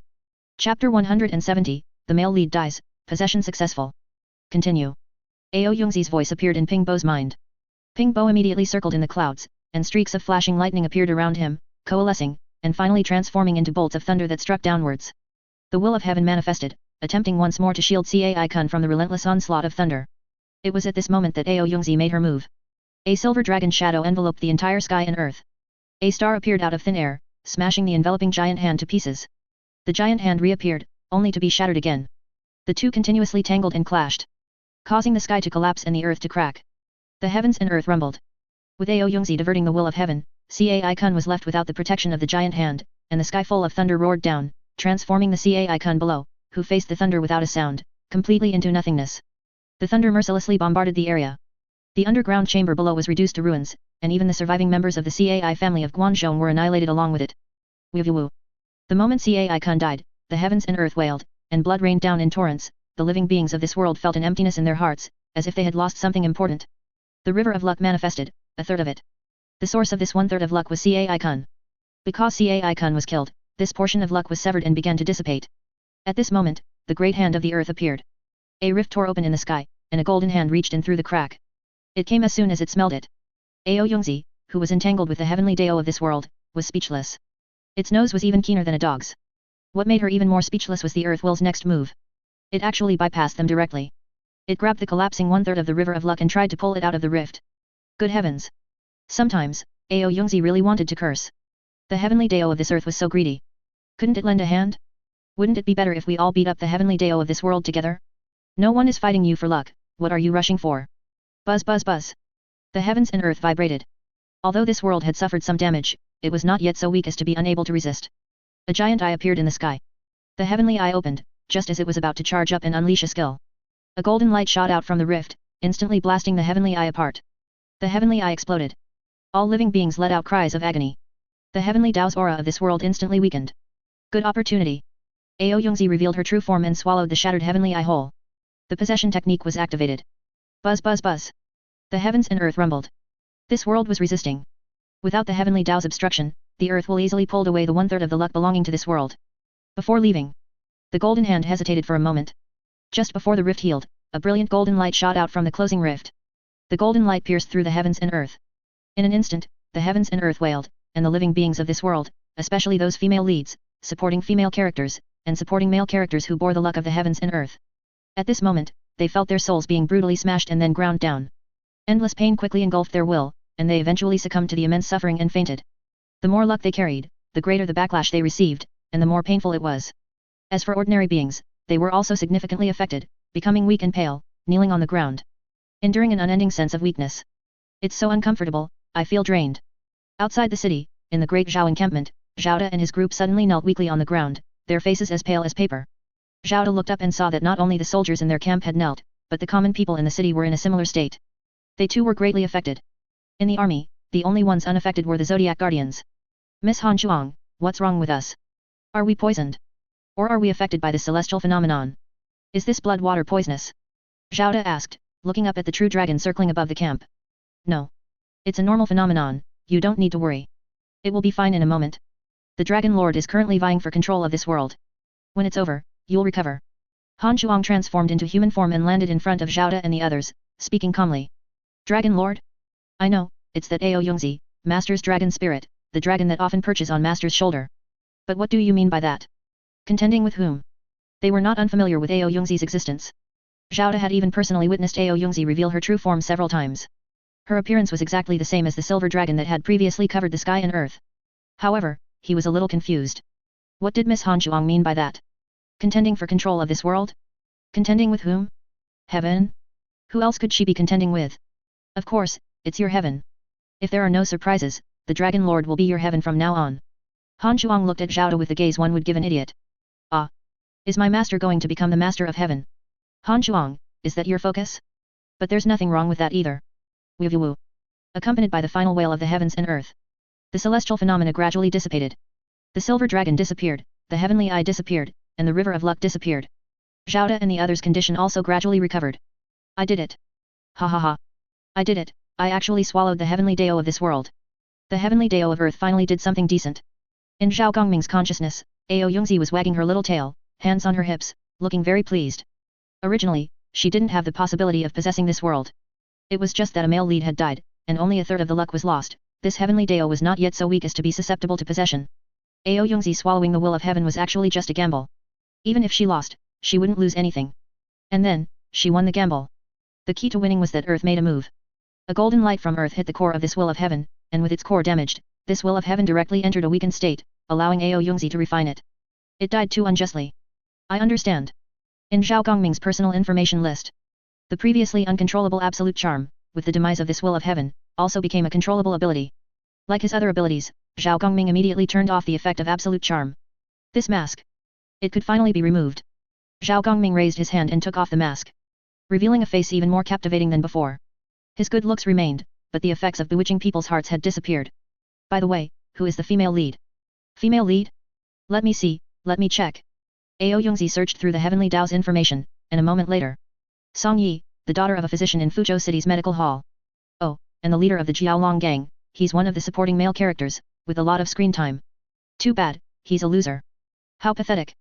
Chapter 171, Establishing the Great Zhao, setting the capital in Chang'an. The childhood sweetheart ultimately couldn't compete with the fated one from heaven. In the altered plot, he was a loser. In the altered plot, he's still a loser. A born loser's sacred body, indeed. So tragic, so tragic, so tragic. I want to write the character for tragic on his thigh. Holy crap, this male lead is even more tragic. Pure wuxia version of a cuckold. My eyes, my eyes. Ao Yongzi covered her eyes, screaming and denouncing the heavenly Dao of this world. This was a disgusting smart aleck. Designing so many sickening plots. It's truly disgusting. The further Ao Yongzi read, the more she felt her eyes were being polluted. She had never seen such a brain-dead plot. The female lead and the male supporting characters were constantly pulling and pushing, going back and forth, you love me, I love you, you don't love me, I love him. The plot had so many twists and turns that Ao Yongzi didn't even want her eyes anymore. In this plot, there were 3 male supporting characters, male supporting character number 1, Pang Donglei, male supporting character number 2, Crown Prince Cai Yat, and male supporting character number 3, Su Xiaoyang. And the big sucker of a male lead. Why was the male lead called a big sucker? Because he was an honest man, a pure cuckold. A man who endured everything. First, there was the entanglement between Pang Donglei and the female lead Song Yi. The two had premarital sex and gave birth to 2 children. While the second child was still in her womb, Song Yi was taken by Cai Ye and gave birth to another child. After that came Su Xiaoyang's storyline. Cai Ye was killed, and Su Xiaoyang, who had rendered meritorious service in defending the emperor, fell in love with Song Yi at first sight, followed by more melodramatic twists. Finally, Song Yi, with a bunch of children she had with her exes, married the male lead, Cai Kun. Ao Yongzi fell silent. At this moment, she wished for a pair of eyes that had not seen the plot, and a brand new brain. She felt dirty. Spiritually polluted. This inherently evil heavenly Dao truly deserves to die. Is the plot very disgusting? Zhao Gongming was somewhat curious. He wanted to see, but didn't quite dare to. Zhao Gongming, I regret it deeply. I truly regret consuming this world. I hate it. Ao Yongzi suddenly prostrated herself on the ground, tears streaming down her face. What an evil plot, what disgusting spiritual pollution. Then it's fine, you don't need to tell me. Zhao Gongming's expression instantly became serious and stern. No, you want to see it. Ao Yongzi suddenly lifted her head, her round eyes staring intently at Zhao Gongming. We are one, my eyes have been polluted, so you must also be polluted. Hush, no need to say more. Zhao Gongming reached out and pinched Ao Yongzi's mouth shut. He leaned closer, closed his eyes, and took a deep breath. Baby, no need to say more, I understand. The shit you've eaten, don't share it with me. As master and servant, you wouldn't want me to get angry, would you? Uncle Me, when he gets angry, he can be very terrifying. After Zhao Gongming finished speaking, he mercilessly flung Ao Yongzi aside. Reject spiritual pollution, starting with me. Go away, go away, go away. Humph, you scumbag. A heartless bastard. I'll remember this grudge. Ao Yongzi hid in a corner, drawing circles to curse. Several days later, countless bolts of lightning struck down. They reduced the imperial palaces of later Jin, Mongolia, and Tubo to ashes. The emperors, concubines, and underage royal heirs in the palaces were all wiped out. Immediately, the courts of the three nations were shaken. Before they could recover, bad news came again. A combined army of 1 million from the three nations encountered a natural disaster during their southward march. The entire million-strong army was annihilated, with no one escaping. In an instant, the internal situation of the three nations began to become delicate. Some voices emanated from various parts of the three nations. Kings, nobles, generals, and ministers, are they born so? He who has strong soldiers and horses becomes king. Immediately, heroes rose in contention, and the three nations each entered an era of warring lords. Several more days passed. Zhao Gongming rode a dragon to the front line, personally leading his army to the city gates. The great Jian defenders in the capital were all scared pale. They timidly looked at the great Zhao army in front of them. To be precise, they were looking at the several dragons behind Zhao Gongming. Each one was glaring menacingly. Only one command from Zhao Gongming was needed. The dragon guards would surely breach the city, lead the army in, and completely end Great Jian. Just as everyone was waiting for the battle to begin, dragon shadows soared across the sky. Countless golden lights showered down. A voice resounded in the minds of all living beings. Heaven's mandate is with Zhao. I hereby confer upon Zhao Gongming, Emperor of Great Zhao, the title of Human Emperor. All nations of the human realm shall be his subjects. Those who defy heaven's mandate shall be executed. Immediately, countless golden dragons descended. Zhao Gongming, clad in a dragon robe, floated in mid-air. He looked down upon the capital city of Great Jian below. I refuse to accept. How dare a mere commoner claim kingship? I am the son of heaven, I should be the human emperor. What kind of trash is heaven? What are you? Cai Yat, dressed in a dragon robe and holding a precious sword, pushed aside his ministers and came to the city wall. His expression was deranged as he pointed his sword at heaven, and also at Zhao Gongming. He refused to accept. Why? The position he had so painstakingly secured, why should he give it to someone else? And this person was a mere commoner, a merchant. How dare such a lowly person as you claim kingship? You refuse to accept. Zhao Gongming coldly looked at the dying man below. I refuse to accept. Cai Ye shouted madly at the sky. Refuse to accept? What does that have to do with me? Zhao Gongming suddenly raised his hand and pointed at Cai Yat. Pollution activated. Zhao Gongming's outer god essence was released, and Cai Yat, the designated target, quickly noticed the changes in himself. His vision was distorting.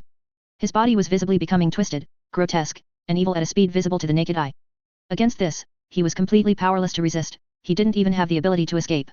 In just 1 minute, Cai Ye could no longer maintain his human form. He became neither human nor ghost, utterly terrifying. And everyone else who witnessed this, their legs turned to jelly from fright. They fell to the ground, frantically kowtowing to Zhao Gongming above. Fearing that they, too, would turn into such a monstrous form in the next second. Those who defy heaven's mandate shall be executed. No sooner had Zhao Gongming's words fallen than a bolt of lightning descended from the sky, reducing the mutated Cai Ye to nothingness. Long live our emperor, 10,000 times 10,000 years. Greetings, human emperor. As Ao Yongzi's script concluded, the great Zhao army entered the capital of Great Jian without losing a single soldier. From then on, Great Jian perished. 1 month later, Zhao Gongming led his ministers. He ascended the throne in Chang'an, establishing Great Zhao, with Chang'an as its capital. For a long time thereafter, Zhao Gongming was incredibly busy. He had to suppress the remnants of Great Jian on one hand, and quell rebellions across various regions on the other. Zhao Gongming's policies touched upon their interests, there was no way they wouldn't resist. However, they couldn't stir up much trouble. Often, as soon as there was a movement, it would be reduced to nothingness by a heavenly thunderbolt in the next second. Are you kidding? Rebelling against him, Zhao Gongming? Are you joking? Now, heaven was his subordinate. No one could afford to rebel against him. Besides that, the most important point. The imperial dynasty. It was about to begin. Chapter 172, Great Zhao doesn't need waste, get to work. From today onwards, you are probationary grassroots officials of the Great Zhao Empire. I don't know where you will be assigned, but as your teacher, I must tell you not to forget your duties. Your Majesty's gaze will always be upon you. If you're unlucky and assigned to a prosperous area, don't worry, just be diligent and responsible. If you're lucky and assigned to some remote, impoverished place, remember one thing your teacher said, don't overexert yourself, and don't do things beyond your capabilities. Your teacher understands your desire to improve, because I also want to improve, but your life is more important. Don't think about earning karma all day and lose your life. If you encounter trouble, don't panic, just call for help. In a school within the city, a teacher on the podium was imparting experience to the students below. These students were not Confucian scholars but the first cohort of the Great Zhao's official training base. The Great Zhao's method of selecting officials was different from the previous dynasty and indeed any other country in the world. The Great Zhao's officials were not tested on the 4 books and 5 classics, nor was your scholarship valued. The Great Zhao only wanted you to be capable and to do practical work. As long as you have the ability, you can serve in any department of the Great Zhao. But before taking office, you needed to enter the school to learn the basics. After learning the basics, you needed to pass corresponding exams. Only by passing the exams could you officially graduate. After graduation, the Great Zhao's talent system would randomly assign you to various grassroots areas based on your abilities, making you a grassroots official of the Great Zhao. The rank of officials in the Great Zhao, from lowest to highest, was divided into 0, 0.5, 1, 1.5, and so on. The highest was rank 10. Official rank was directly linked to benefits. The higher your rank, the better your benefits. Official benefits included, but were not limited to, extending life, blessing descendants, improving talent, and restoring youth. As long as your rank was high enough, you could even cultivate with the country. And an official's rank needed to be promoted by karma.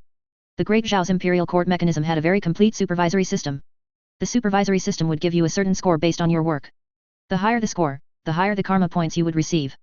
In addition, political achievements, rescue efforts, and meritorious deeds, anything beneficial to the Great Zhao would earn a certain amount of karma points as a reward. The development level of each region was different, and the karma points obtained also differed. Generally speaking, the poorer the area, the higher the karma points you would receive. If you could develop an impoverished, remote area into a prosperous region, the karma points you would receive would be enough to promote you several ranks. For officials below rank 5, not including rank 5, the number of officials was unlimited. As long as they met the karma point requirement, they could automatically be promoted. After rank 5, it would enter a ranking system. Based on factors such as population and area of each region, the number of officials at each rank was limited. If you wanted to climb up, you had to get to work, compete for karma points, and compete for rankings. The higher your ranking, the higher your rank. Those whose karma points did not meet the ranking requirements would drop down. The Great Zhao's court did not welcome waste, nor did it welcome those who lay flat. If you didn't want to strive, if you didn't want to progress, then please step down and let the worthy take your place. Many people were eyeing your position. Get to work, all of you. As soon as the Great Zhao's official system was promulgated, it caused a sensation. There were those who opposed it and those who supported it. Needless to say, the opponents were the corrupt Confucian scholars of the Confucian school. Traditionally, officials had to study their 4 books and 5 classics. If you didn't study them, you didn't even qualify for the imperial examinations. If you did, you became part of their faction. Various academic cliques and teacher-student networks made the court bloated. Except for a few capable individuals, the vast majority were freeloaders, spouting theories about governing the country but proving useless when it came to practical work. If their interests were touched, they would even unite to oppose and secretly trip you up. Zhao Gongming hated them the most. He directly abolished the imperial examinations, sending these wastes back to where they belonged. The Great Zhao's court did not welcome waste. These corrupt Confucian scholars became anxious. They wanted to cause trouble, but then, nothing happened. Zhao Deifu and the imperial guards of the Great Zhao were all watching them, eager to use their heads to earn karma points. Among the many voices, the most common were doubts. Doubts about the Great Zhao's official rank and benefits. After all, you've drawn such a big pie, can you deliver? That was until Zhao Da used karma points to extend his mother's life by 20 years. Many people witnessed firsthand how Zhao Da's mother's white hair turned black, wrinkles disappeared, and she instantly transformed from old age back to middle age. This instantly ignited the entire Shenzhou land. Countless people vied to squeeze in. Even those families whose land had been reclaimed by the Great Zhao dynasty and who resisted the Great Zhao's rule expressed their willingness to let go of all hatred, to actively participate in the Great Zhao's construction for the Shenzhou land, and to burn their lives for the Great Zhao Empire until their last breath. Great Zhao Emperor, loyal. Human Emperor, long live. Zhao family residence in Chang'an Temporary Imperial Palace. In front of the main gate, a white-haired old man was kneeling. The old man's expression was solemn. Your Majesty, this old subject humbly requests that you give the scholars of the world a chance. The blood of scholars is still hot. They can still shed their blood for the Great Zhao, burning their lives for the Great Zhao. Please, Your Majesty, give the scholars of the world a chance. Your Majesty. There are good scholars among them, too. The students of my Gongyang school should not be overlooked. Your Majesty. Please give the scholars of the world a chance. The old man prostrated himself on the ground, shouting with tears in his eyes, only to seek a glimmer of hope for the scholars of the world. The guards at the gate felt a bit of pity. So, he chose to turn his back, not looking at the old man. Out of sight, out of mind. Out of mind, no worries. Perfect. If it were an ordinary person pleading for scholars, they would have long since pulled them away. They wouldn't care if you were old or not. But the old man kneeling at the gate. His identity was extraordinary. The old man's name was Zhao Shangde, a highly learned and very prestigious Grand Confucian of the Confucian school. He once served as the Minister of Rites in the previous dynasty. During the Kongd era of the previous dynasty, he was dismissed from office and returned home after offending Director Eunuch Lord Eunuch. After his dismissal, he dedicated himself to establishing schools, teaching for free, and even spending his family wealth to subsidize meals for poor students. He even opened his own library, allowing students to read freely. In his later years, he proudly called himself a schoolteacher. He taught regardless of age, origin, or gender, as long as you were willing to learn, he was willing to teach. He truly achieved education without discrimination. After the imperial court mechanism was activated, Zhao Gongming had the imperial court scan the entire country to select capable individuals. Zhao Shangde was one of them. He was chosen purely because the karma on him was incredibly exaggerated. He dedicated half his life to education, exhausting his family wealth for it, and had organized several large-scale literacy campaigns. The prefecture and county where he resided had the highest literacy rate. With his karma and achievements, being deified after death was certain. Chapter 173, The Gongyang School? The Extreme of Extremes. Regarding Zhao Shangde's personal morality, you can rest assured. Because Zhao Shangde's personal morality was personally certified by the director of the Eastern Depot of the previous dynasty. Just imagine, a person who offended the director of the Eastern Depot, Lord Eunuch, of the previous dynasty, yet managed to escape unscathed afterwards, and furthermore, received no retaliation from the director of the Eastern Depot, Lord Eunuch, after being dismissed from office. You'll understand how unshakable Zhao Shangde's personal morality is. Even the petty old eunuch, Lord Eunuch, couldn't find an excuse to harm him. In terms of ability, he is strong, very strong. Among the many people under Zhao Gongming, those stronger than him lack his experience. He can handle all the various affairs of the great Zhao dynasty well. His work efficiency is extremely high, and the system's rating for him is also the highest. He is currently the workhorse of the great Zhao dynasty. He is also currently the highest rank official in the great Zhao dynasty, having already reached rank 6. This is one of the reasons why the guards did not expel him. High prestige, high official rank, and currently the workhorse of the great Zhao dynasty, Zhao Gongming's favorite. Putting all that aside, purely from Zhao Gongming's personal feelings, he actually somewhat regretted recruiting Zhao Shangde, this capable person. Zhao Shangde is a capable person, and an exceptionally capable one. He just has one flaw. Zhao Shangde is a bit extreme. Before recruiting him, Zhao Gongming had his subordinates investigate him. Including but not limited to Zhao Shangde's personality, his style of doing things, and various other aspects.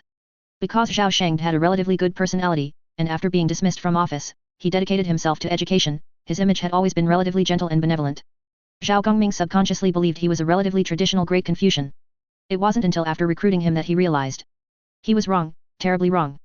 Zhao Shangde was not a traditional Confucian school at all. He was an anomaly among the Confucian schools, although he belonged to the orthodox Confucian lineage, his conduct and style were completely different from other schools, more like an anomaly, because when the Gongyang school gets ruthless, they even attack themselves. The Gongyang school is the militant faction among Confucians, an ultra-extreme faction. The Gongyang school advocates great unification and great vengeance. In layman's terms, they hold grudges very much. Their little book of grudges can even be traced back to the Three Sovereigns era. As long as a grudge is recorded in historical texts, it can become an excuse for them to deal with you. Zhao Shangde is the head of this Gongyang school, and his extreme ideology is even more extreme. Ordinary Gongyang school scholars would consult historical records to find fault and seek revenge. Zhao Shangde doesn't consult historical records, he consults unofficial histories. He doesn't care if these unofficial histories are true or false, as long as something is recorded, it can be considered true. The reason Zhao Shangde offended the director of the Eastern Depot, Lord Eunuch, was because he felt that the director eunuch was too soft and not ruthless enough when dealing with foreign envoys. Then, in front of all the officials, he angrily denounced the director eunuch as weak and incompetent. At that time, a Tibetan envoy, drunk driving a carriage, ran over and killed a commoner. The director eunuch had the Tibetan envoy's head chopped off. However, Zhao Shangde believed that the director eunuch's actions were not ruthless enough, he should have killed all the Tibetan envoys and used this as an excuse to lead a large army into Tibetan territory, demanding that the Tibetan king surrender and seek peace. The director of the Eastern Depot stated that this person was too extreme and he didn't want to play with him. Then, he was dismissed from office and returned home. From this, it can be seen that his Gongyang school ideology is extremely pure. Since Zhao Shangde took office, he has frequently proposed attacking Tibet during court sessions. His reason is that with strong soldiers and horses, it is a good time for revenge. He even solemnly produced a book. A thick book, which recorded various instances of Tibet bullying the divine land. The earliest record could even be traced back to the Warring States period. Warring States period. Tibet has only been established for a few hundred years. During the Warring States era, it's unknown if Tibet's old ancestor even existed on the plateau. Is this appropriate? Also, where did you dig up this unofficial history? It's too outrageous. Your Majesty, please give me a chance. We scholars of the Gongyang school will absolutely not disappoint Your Majesty. Your subject knows that Your Majesty is thin-skinned and embarrassed to bring up old scores, we subjects can find new excuses for Your Majesty, guaranteed to be fresh. Your Majesty.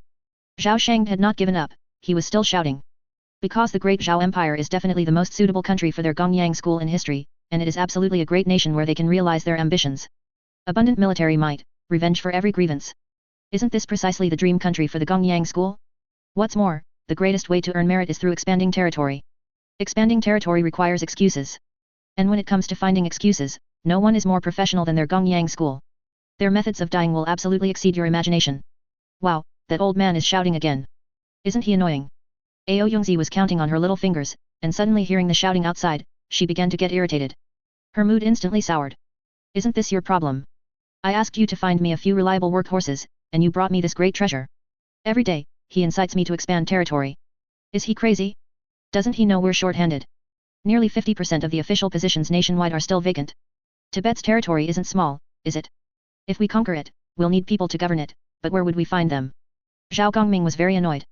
This little old man has become somewhat obsessed. This little old man holds grudges so deeply. Zhao Gongming admitted that in this regard, he was inferior to Zhao Shangde. He is truly the #1 grudge holder. Actually, I think, if you're really short-handed, it's not impossible to use people from the Confucian school. At least the people from their Gongyang school are quite earnest. They just really want to make progress. Ao Yongzi was not Zhao Gongming, she had no ill will towards the Confucian school. Sigh. You don't understand. You haven't experienced hunger, nor have you experienced the forced conversion of farmland to mulberry cultivation. In the first 3 years after my transmigration to this world, I experienced numerous natural and man-made disasters. I can confidently say that at least 80% of these disasters were man-made. To a certain extent, I can empathize with Zhu Yuanzhang. Ha ha ha. Zhu Yuanzhang was hostile towards corrupt officials, believing that they were the cause of everything. Zhao Gongming was similar, except his targets of hostility were not only corrupt officials but also pedantic Confucians who only engaged in empty talk about governing the country. So far, Zhao Gongming remains quite wary of the Confucian community as a whole. A natural sense of vigilance. It won't change anytime soon. Sometimes people are quite complex. Despite having the system's oversight mechanism, Zhao Gongming still held a great deal of wariness towards the Confucian group, fearing that these people would bring in the ways of the pedantic Confucians. How about? Let's just arrange for them to conduct literacy campaigns. Teaching reading and writing, surely they can't cause any trouble with that. That's a good suggestion. First, arrange for them to conduct literacy campaigns, and observe them for a period of time. Good, that's what we'll do. Someone, tell Zhao Shang to come in. Yes, Your Majesty. Chapter 174, The Perfect Dynasty Mechanism, a ghostly figure outside the window. Zhao Gongming, so busy. I'm so exhausted these past few days. Duan Xiaolo, even an emperor gets tired. Don't you have a dynasty mechanism? How can you still be tired? That's unscientific. Zhao Gongming, alas, while the dynasty is good, the prerequisite for lying flat is having enough cattle and horses, subordinates. The more cattle and horses you have, the more work is shared.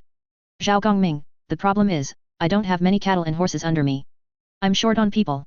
The dynasty's mechanism can indeed greatly reduce Zhao Gongming's working hours.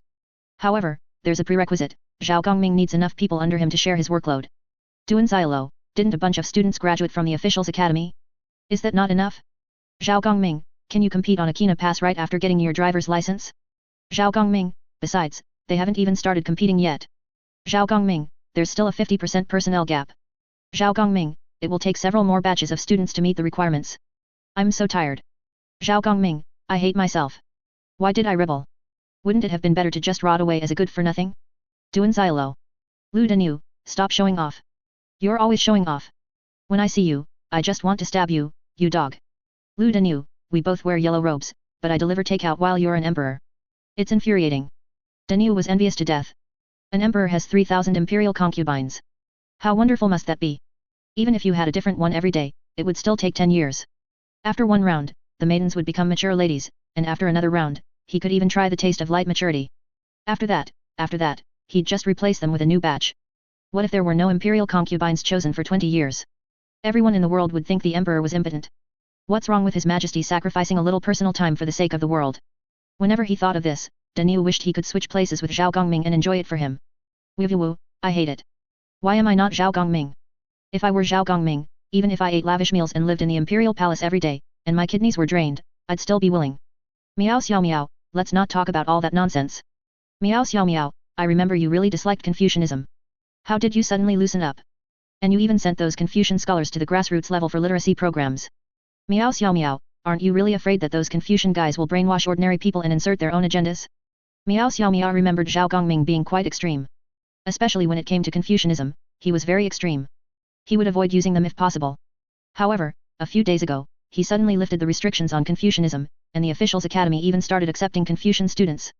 Zhao Gongming, let me correct you on one point. The restriction I lifted was for Confucian scholars of the Gongyang school, not all Confucian scholars. Zhao Gongming, as for the issue of private agendas, you can rest assured. Zhao Gongming, the dynasty is not an ordinary dynasty. Zhao Gongming, the dynasty has a very complete supervisory system that will rate you based on your actions and their impact on the country. Zhao Gongming, only positive impacts on the country will earn merit points, negative impacts will deduct merit points. Zhao Gongming, inserting private agendas.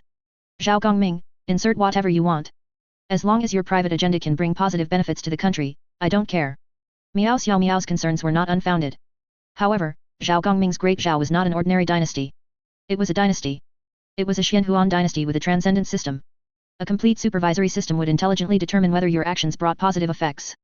The stronger the dynasty, the more perfect the supervisory system's calculation system would be, and the more accurate the system's rating of your actions would be. Especially after Ao Yongzi seized the world's heavenly Dao. The Great Zhao's dynasty system was connected to the heavenly Dao, which was like starting with an open book. Inserting private agendas, playing small tricks. These are basically non-existent. As long as you are in Great Zhao, your every move cannot escape the dynasty's supervisory system. Once you have any bad thoughts, then, in the next second, your information will appear in the files of departments like the Imperial Guards, and the Imperial Guards will frantically come knocking, turning you into their merit points for advancement. Miao Xiao Miao, what a terrifying dynasty mechanism. Zhao Gongming, it's actually not bad. Zhao Gongming, by the way, Ning Yifeng, has your daughter woken up? Last month, Ning Yifeng's daughter suddenly fell into a coma. No matter how he called her, there was no response. Later, he had no choice but to send his daughter to the hospital. The hospital couldn't find the cause of the coma. For his daughter's safety, Ning Yifeng had no choice but to let her stay in the hospital for observation. However, because of his daughter's hospitalization, the family that had originally fled found them. The family elders brought people to the hospital, intending to take his daughter away. To protect his daughter, Ning Yifeng engaged in a physical conflict with the family elders, even using his abilities to severely beat everyone from the family, including the elders. His outburst scared the family away. But he knew the family wouldn't give up. To escape the family and protect his daughter, Ning Yifeng completed the discharge procedures, took his comatose daughter, and moved to a new home. Fortunately, Duan Xiaolo helped him purchase some medical equipment. Ning Yifeng had no heart for work anymore, spending every day by his daughter's side. This way, his daughter would see him first thing when she woke up, so she wouldn't be scared. Ning Yifeng, thank you for your concern. No, she hasn't. Ning Yifeng, I don't know what to do now. Ning Yifeng, sometimes, I really wonder how I can blow this world to smithereens and complete my mission. Ning Yifeng, that way, I can make a wish to Mother Earth, save my daughter, and take her home. Ning Yifeng was like a helpless old father, using every means for his daughter, even willing to go against the whole world. Just to find a glimmer of hope for his daughter's survival. However, his upbringing wouldn't allow him to harm the innocent for his own selfish gain. Yet, his daughter's life required him to do things against his conscience. Ning Yifeng's mental state was somewhat chaotic. Hovering between turning dark and not turning dark.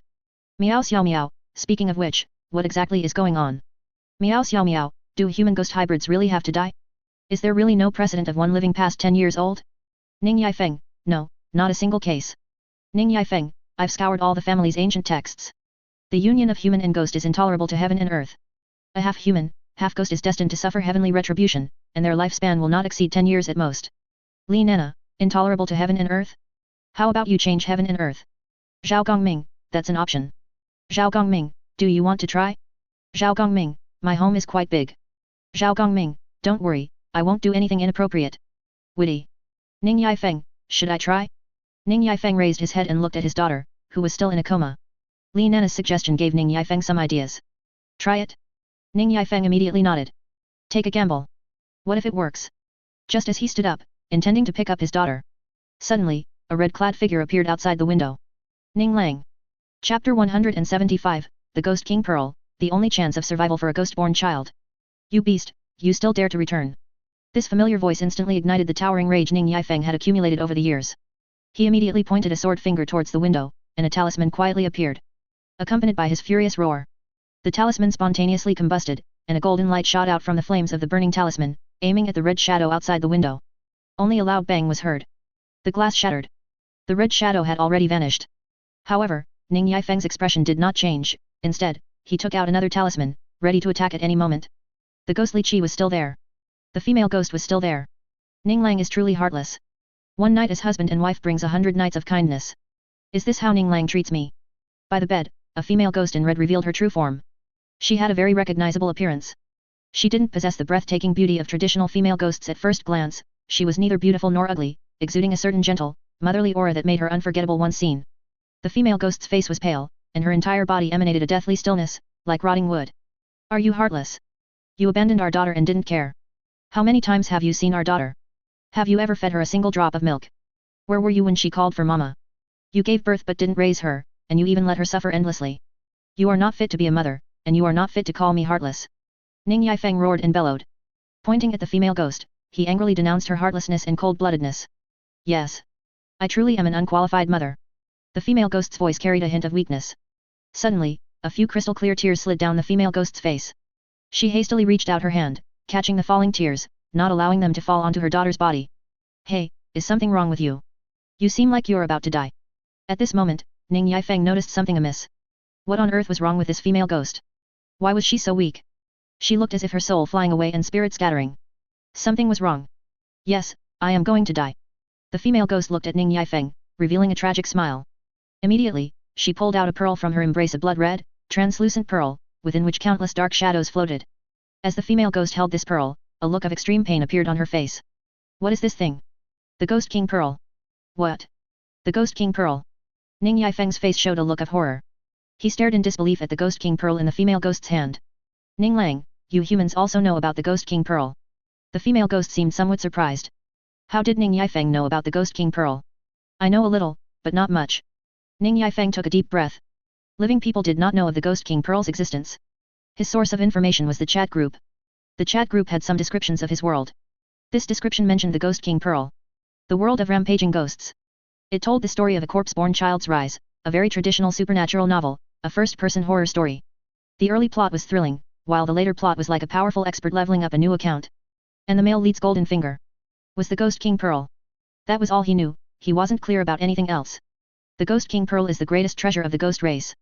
Legend has it that the Ghost King Pearl was formed from the first Nether Ghost King born in ancient times.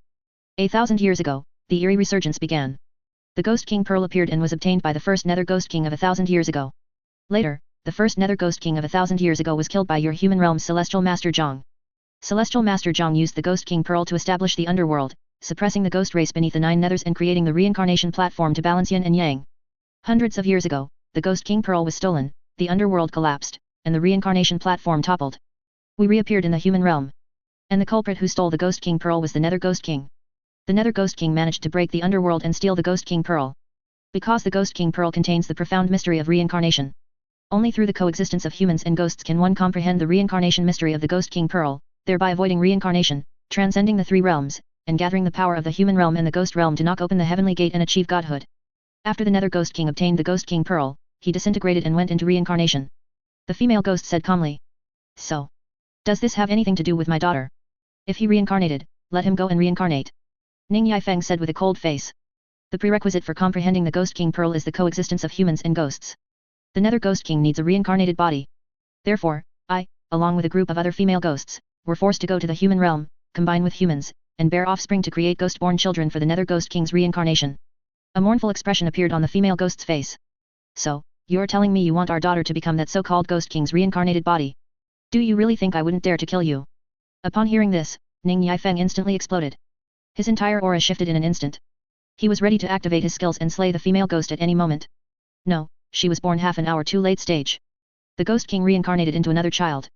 To ensure the Ghost King's growth, they ordered us to kill all other ghost-born children. No other ghost-born children were allowed to threaten the Ghost King.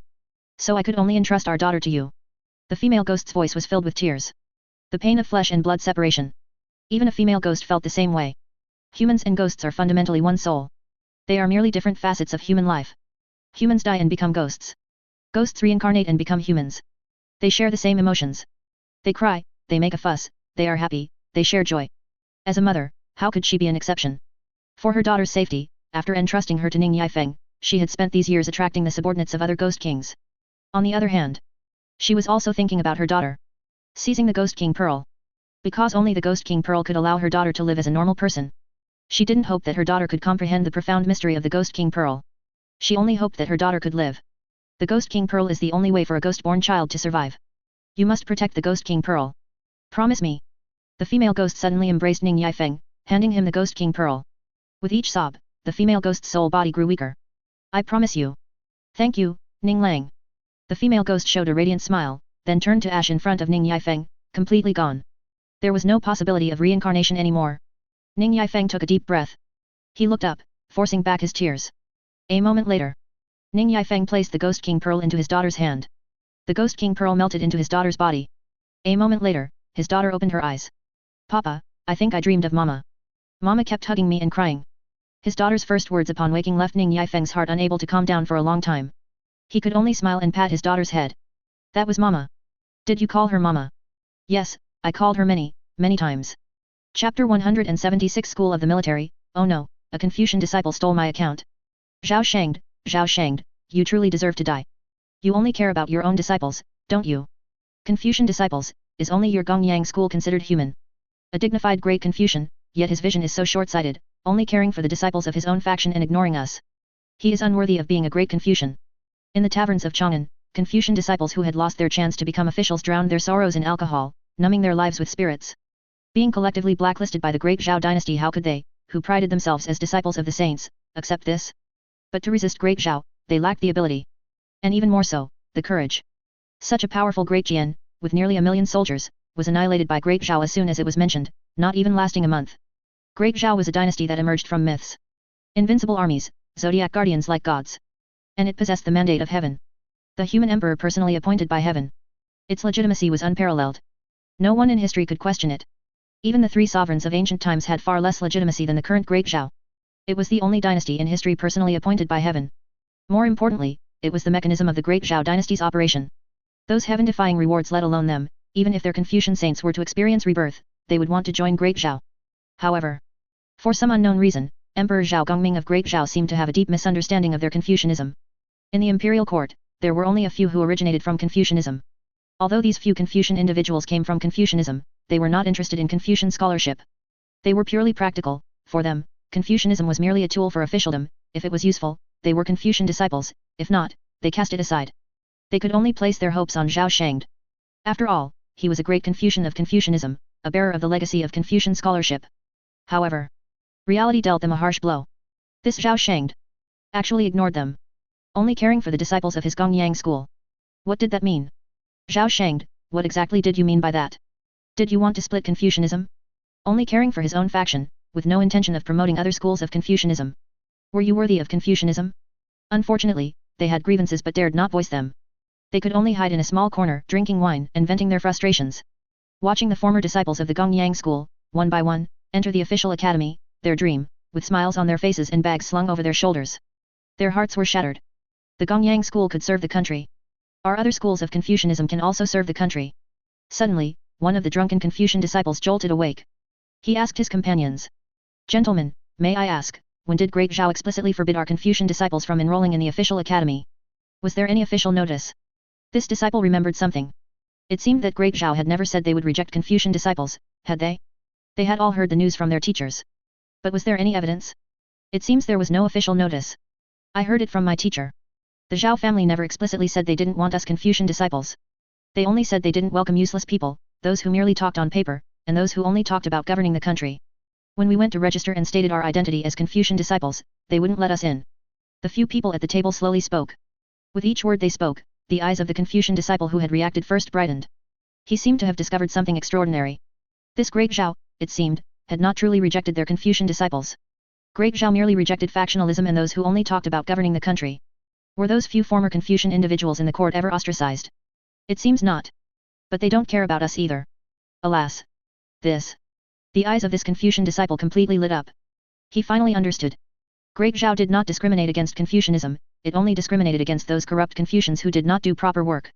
Their legitimate Confucian disciples were merely implicated by those rotten apples. Great Zhao needed them. It needed good officials like them who did practical work. Wasn't this describing me? Am I not someone who does practical work? I am not one of those corrupt Confucians who only talk about governing the country. Nor do I engage in factionalism. I am a bearer of the 6 arts of the gentleman. I can fight and endure, understand military affairs, understand governance, handle water conservancy, and even understand farming. I am a truly heaven-chosen official for Great Zhao. Your Majesty rejects corrupt Confucians, what does that have to do with me, a practical-minded person? I apologize, teacher. This Confucian disciple paid for his wine and returned home. After making preparations, he changed his clothes and went to the official academy. Hello, I would like to register. Can you read and write? Yes, I can. The disciple took the brush and, with a flourish, wrote a few characters as requested by the staff. After confirming their accuracy, he took the paper handed to him by the staff. This is the registration form. Fill it out yourself, name, birthplace, specialties. Report to the academy with this form in 3 days. The staff member said seriously. Are there any other assessments? I know a lot. No more, just literacy will do. The specific assessments will be given by the academy. As long as you have one specialty, you will be selected, no need to worry. Thank you. Besides him, many other Confucian disciples also discovered this issue. The great Zhao dynasty seemed not to reject those Confucian disciples who could do practical work. As long as you didn't state that you were Confucian when registering, you wouldn't be rejected. Even if you were recognized or discovered. You could completely deny it. What Confucian?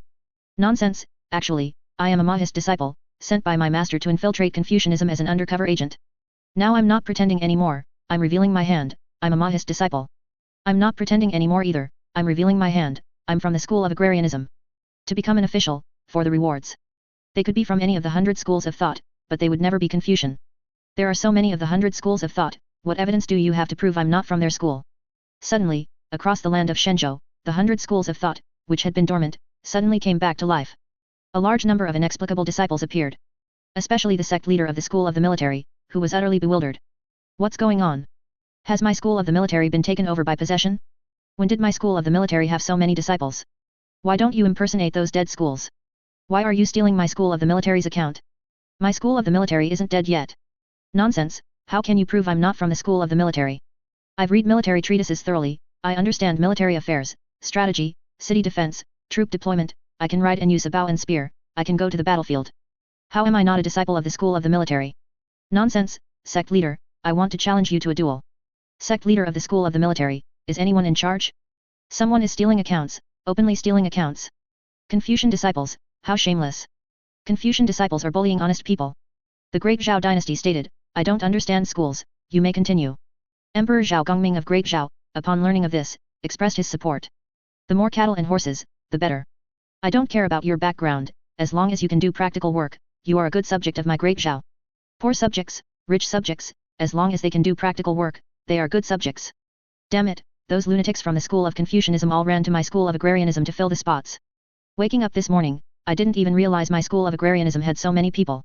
Normally, if I wanted to take on a disciple to farm and research disaster issues, they'd stubbornly refuse. But now, it's good, every single one of them claims to be from my school of agrarianism. Just picking up a home makes you a part of the school of agrarianism. Are you really treating my school of agrarianism as just a place for farming? My school of agrarianism isn't some trash that'll take anything, alright? The school of agrarianism's works may not be numerous, but that doesn't mean my school of agrarianism lacks technical content. Lunatics. The Xiaoquai of the school of agrarianism complained to his friend. His friend was the Grand Master of the Mahist school, and at the same table was an elder, Tang Fiheng, the sect leader of the Tang sect. The three of them were good friends. The Tang sect was skilled in mechanical engineering and puppet techniques.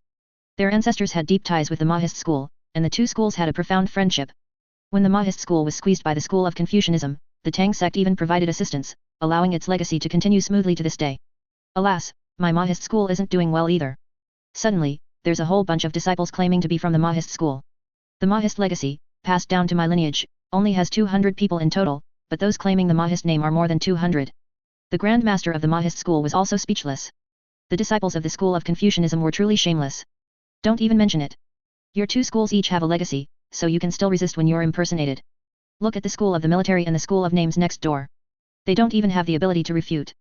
Tang Fiheng laughed heartily.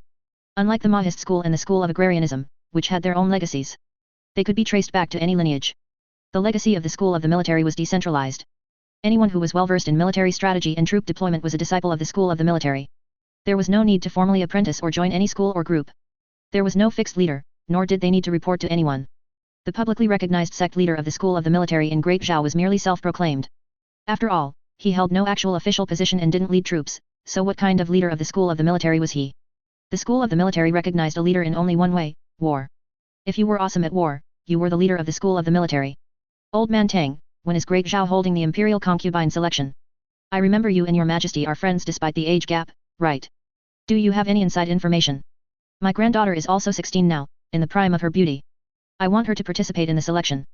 The Grand Master of the Mahist school imagined his granddaughter entering the imperial harem, then gaining the emperor's favor, and giving birth to a dragon son for the emperor.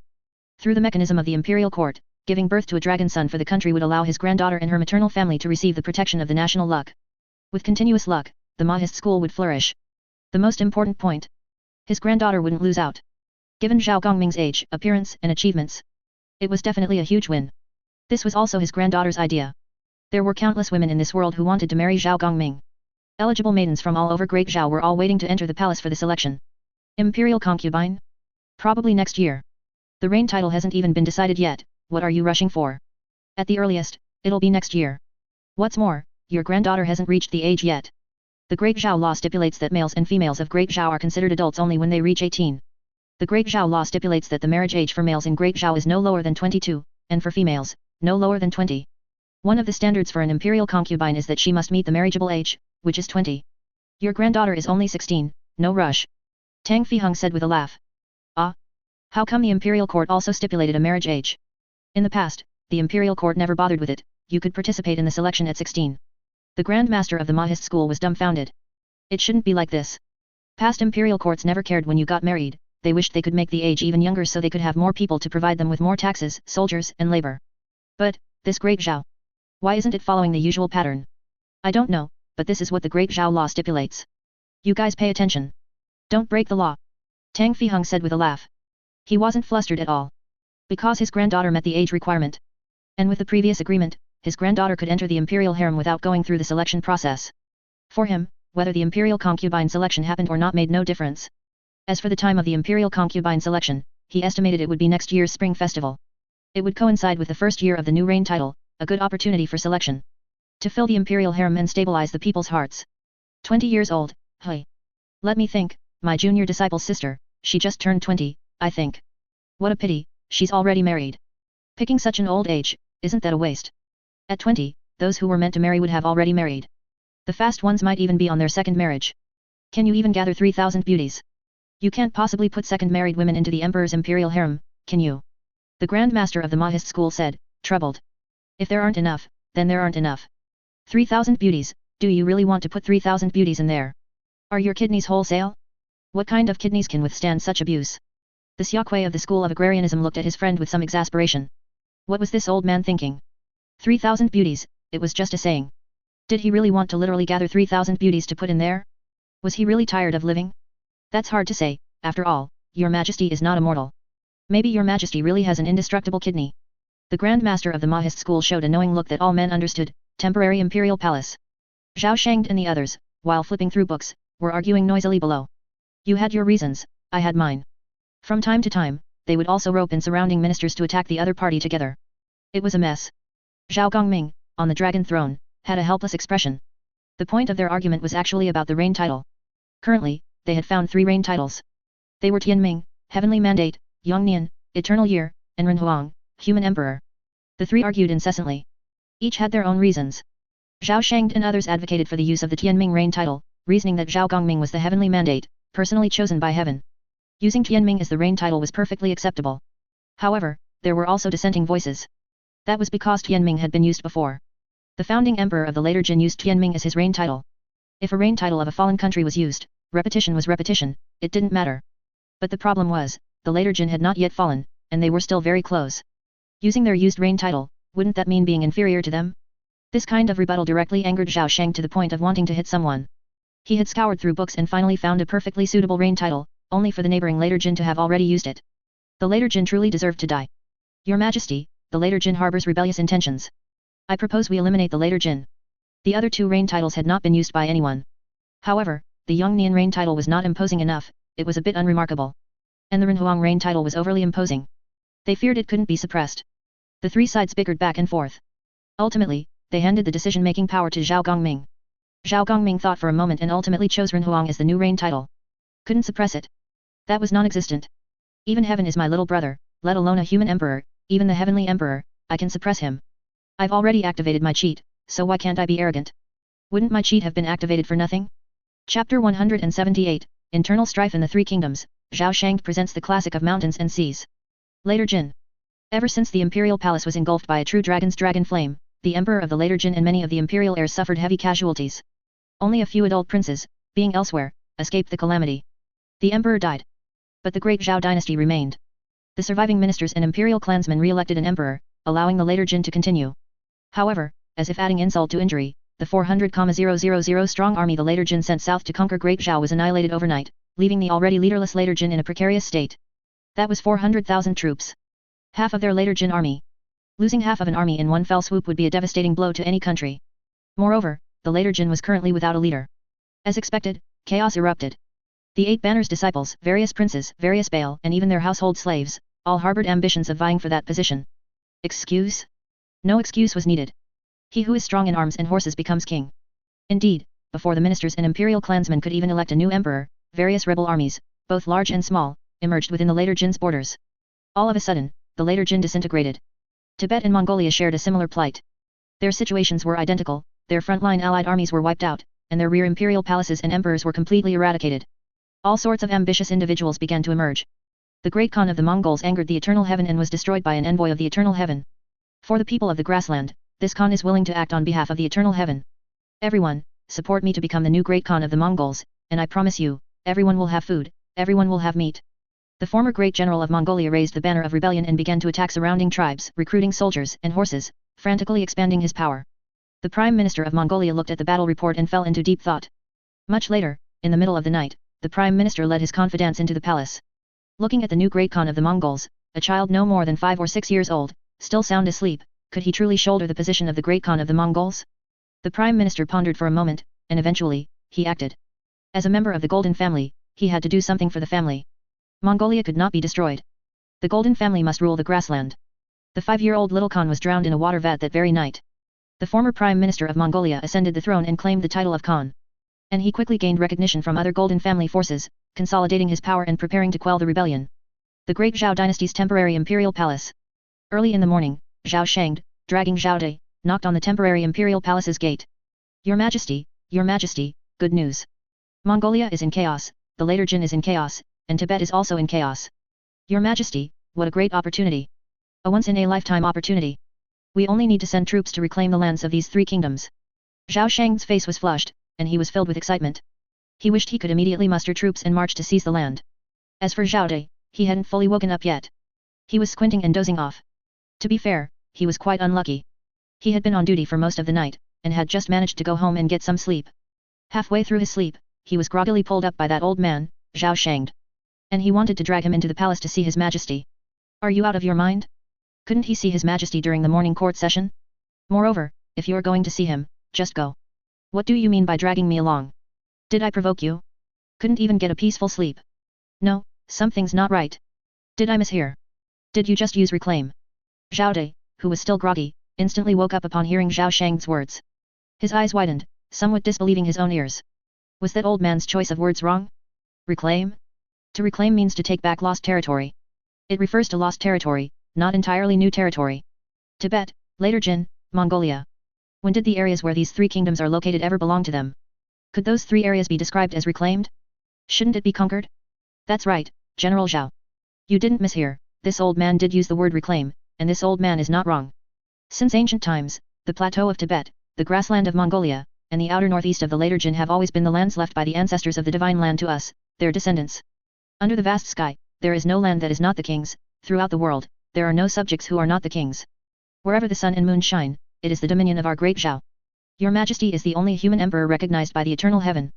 All mortals shall revere your Majesty. The land of subjects is all Zhao's land. Since it is already the land of great Zhao, what is wrong with this old minister using the word reclaim? This old man has evidence. Zhao Shangde finished speaking, took out a classic of mountains and seas, and his tone was absolutely confident. Zhao Dai saw the classic of mountains and seas in Zhao Shangde's hand and fell into deep thought. Classic of mountains and seas, it truly lives up to its name. How many times has it been now? This old man is truly shameless. The way he spoke, Zhao Dai was too embarrassed to respond. Zhao Gongming, on the other hand, had a calm expression. He showed no change whatsoever due to Zhao Shangde's shameless discourse. Because Zhao Shangde was right. The lands of the 3 kingdoms, and even more lands, were originally his possessions. Zhao Gongming wasn't sure if they were the old lands of the divine land's ancestors. But they were definitely his, Zhao Gongming's. Because this world was his. He was merely playing an empire game in his own world. The referee, the venue, the contestants, were all him. Nothing was impossible. Zhao Shangde. Zhao Gongming slowly said. Your Majesty, this old minister is here. Zhao Shang seemed to have understood the meaning in Zhao Gongming's tone and immediately knelt down. How many times has this been? Zhao Gongming covered his forehead, feeling a bit helpless. I can't even remember how many times it's been.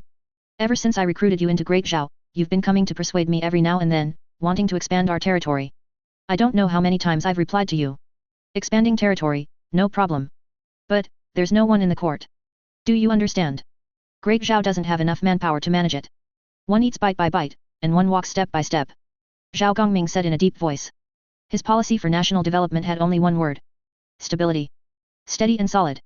Do as much as you have people for. Zhao Gongming would not do anything without absolute certainty. Swallowing the lands of the three kingdoms at once was not difficult, in fact, Zhao Gongming could even swallow all the lands on the globe at once. For him, it was just a matter of issuing an order. But what then? You only occupy, but don't govern? Then what's the difference between you and the Mongol Empire at its peak? It seems grand, but it's actually useless. Within a few years, it would disintegrate, with everyone doing their own thing. Zhao Gongming didn't want such a country. He wanted a steady and solid one. A substantial country. This old minister knows, but opportunities vanish in an instant, Your Majesty. Zhao Shang pleaded. The opportunity is always there. It won't disappear. 1 year, give Great Zhao 1 year. We need a large number of grassroots officials, Zhao Shang, do you understand? Zhao Gongming hinted at something. This old minister understands. Zhao Shang lowered his head, seemingly thinking about something. Your Majesty, no, Your Majesty, can I go back to sleep now? You may return. Chapter 179, The Schism of Confucianism, a decision against the ancestors. Grassroots officials. A large number of grassroots officials. These words kept echoing in Zhao Shang's mind. Currently, Great Zhao lacks officials, especially at the grassroots level. This is a primary reason. The Great Zhao Empire did not adopt the Deqian Empire's governance system, nor did it fully integrate Deqian's bureaucracy, instead, it established its own new bureaucratic system. In the previous dynasty's bureaucratic system, officials and clerks were separate. However, in the Great Zhao Empire's system, officials and clerks are the same, an official is a clerk, and a clerk is an official. Although this bureaucratic system eliminated most of the incompetent, given the current talent reserves in Shenzhou, it could still meet the Great Zhao Empire's needs. The Great Zhao Empire's shortage was due to Confucianism. 2,000 years ago, a capable emperor adopted the policy of exclusive veneration of Confucianism and suppression of the 100 schools of thought. This established Confucianism's dominant position. From then on, Confucianism rose steadily. It not only distinguished itself from the 100 schools of thought but also suppressed all other schools. Simply put, to become an official, one had to be a Confucian. Confucianism aggressively suppressed other schools. Over the next 2 millennia, it even integrated the ideas of other schools, making them part of Confucianism. It can be said that Confucianism was not merely Confucianism, it also encompassed other schools of thought. This is also why so many schools existed within Confucianism. Furthermore, Confucianism represented an entire intellectual class. The number of Confucian disciples accounted for over 90% of Shenzhou's intellectual class. The remaining 10% were, more or less, influenced by Confucianism. Confucianism was no longer simply Confucianism. It had become Shenzhou's intellectual class. The corrupt Confucians Zhao Gongming disliked were only a small part of Confucianism, but this part held the dominant power and made the loudest noise. They were like a single rat dropping spoiling the entire pot of soup. To fill the Great Zhao's grassroots official shortage in the short term, there was only one way, to reinstate the Confucian system. Zhao Gongming would never allow this. He had expended so much effort and manpower not to provide a new home for Confucianism. The Great Zhao Empire's bureaucratic system clearly aimed to draw a line between Confucianism and the intellectual class. You want to be an official? You can. But you cannot be a Confucian. If you are a Confucian, you cannot even register your name. You want to register? You can, but change your name. The school of the military, the legalists, the school of names, the school of agrarianism, choose any you like. Just not Confucianism. In the short term, some clever individuals might change their names and betray their masters. However, this group was, after all, a minority. Confucian thought was deeply ingrained. Respecting teachers and valuing the Dao. Confucian disciples generally cherished their reputation. They were unwilling to bear the stigma of betraying their masters. Confucian disciples were still observing. They hoped the imperial court could reconcile with Confucianism. Of course, this observation was pure fantasy. Zhao Gongming's character dictated that his decisions could not be changed by anyone. His aversion to Confucianism would persist until the object of his aversion disappeared. It seems this is the only way. Zhao Shang knew what Zhao Gongming wanted. It was nothing more than to divide Confucianism and kick it off its pedestal. Zhao Gongming's actions, and those of the imperial court, had already made this clear. The intellectual class is not equal to Confucianism. Confucianism cannot represent the intellectual class. The scholar's faith can only be in the imperial court, not the Kong family. This villainous task could only be undertaken by him. As soon as he thought of this, Zhao Shang's face was filled with melancholy. His Gongyang school was the orthodox branch of Confucianism. The one who proposed the policy of suppressing the 100 schools of thought and venerating Confucianism exclusively was also the leader of his Gongyang school back then. He never imagined that 2 millennia later, he would be the one to personally bury Confucianism. Alas! What melancholy! Zhao Shang left the temporary imperial palace, and on his way home, he thought a great deal. Finally, he made a decision. Let him be the villain. The ancestral master of the Gongyang school would surely understand him. After all, he was doing it for the grand aspirations of the Gongyang school. For the grand aspirations of the Gongyang school, sacrificing Confucianism was not out of the question. From this day forward, this old man shall be the founder of the Gongyang school. The next day, Zhao Shang wrote an article fiercely criticizing Confucianism, denouncing it for its selfish motives and for committing numerous acts that incurred the wrath of both heaven and man. He specifically named and criticized the Kong family. Finally, he declared a complete break with Confucianism. From now on, the Gongyang school would no longer be a Confucian school but a brand new and independent school of the 100 schools of thought, the Gongyang school. Following Zhao Shang's declaration, the other disciples of the Gongyang school also issued statements, severing ties with Confucianism. They had long been fed up with those cowardly Confucians. Now that their teacher was breaking away from Confucianism, they naturally followed suit. Indeed, without the identity of a Confucian disciple weighing them down, even the air tasted sweet. Shocking, a contemporary great Confucian angrily denounces Confucianism as corrupt and unworthy, severing all ties. Editor's investigation, uncovering the inside story of the Kong family. The descendants of a saint are so unworthy. Shocking, shocking, the scholars of the Gongyang school have actually received support from the imperial court. New trends in academies, 10 little known facts you didn't know. 10 rules for official conduct. In less than a week, the news of Zhao Shang's complete break with Confucianism spread throughout Great Zhao.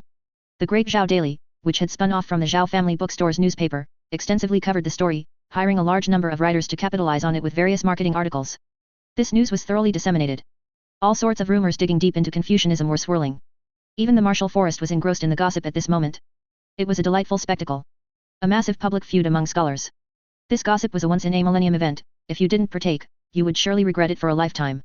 In the streets and alleys, Confucian disciples, who had previously maintained their dignified demeanor, were now arguing fiercely, their faces flushed.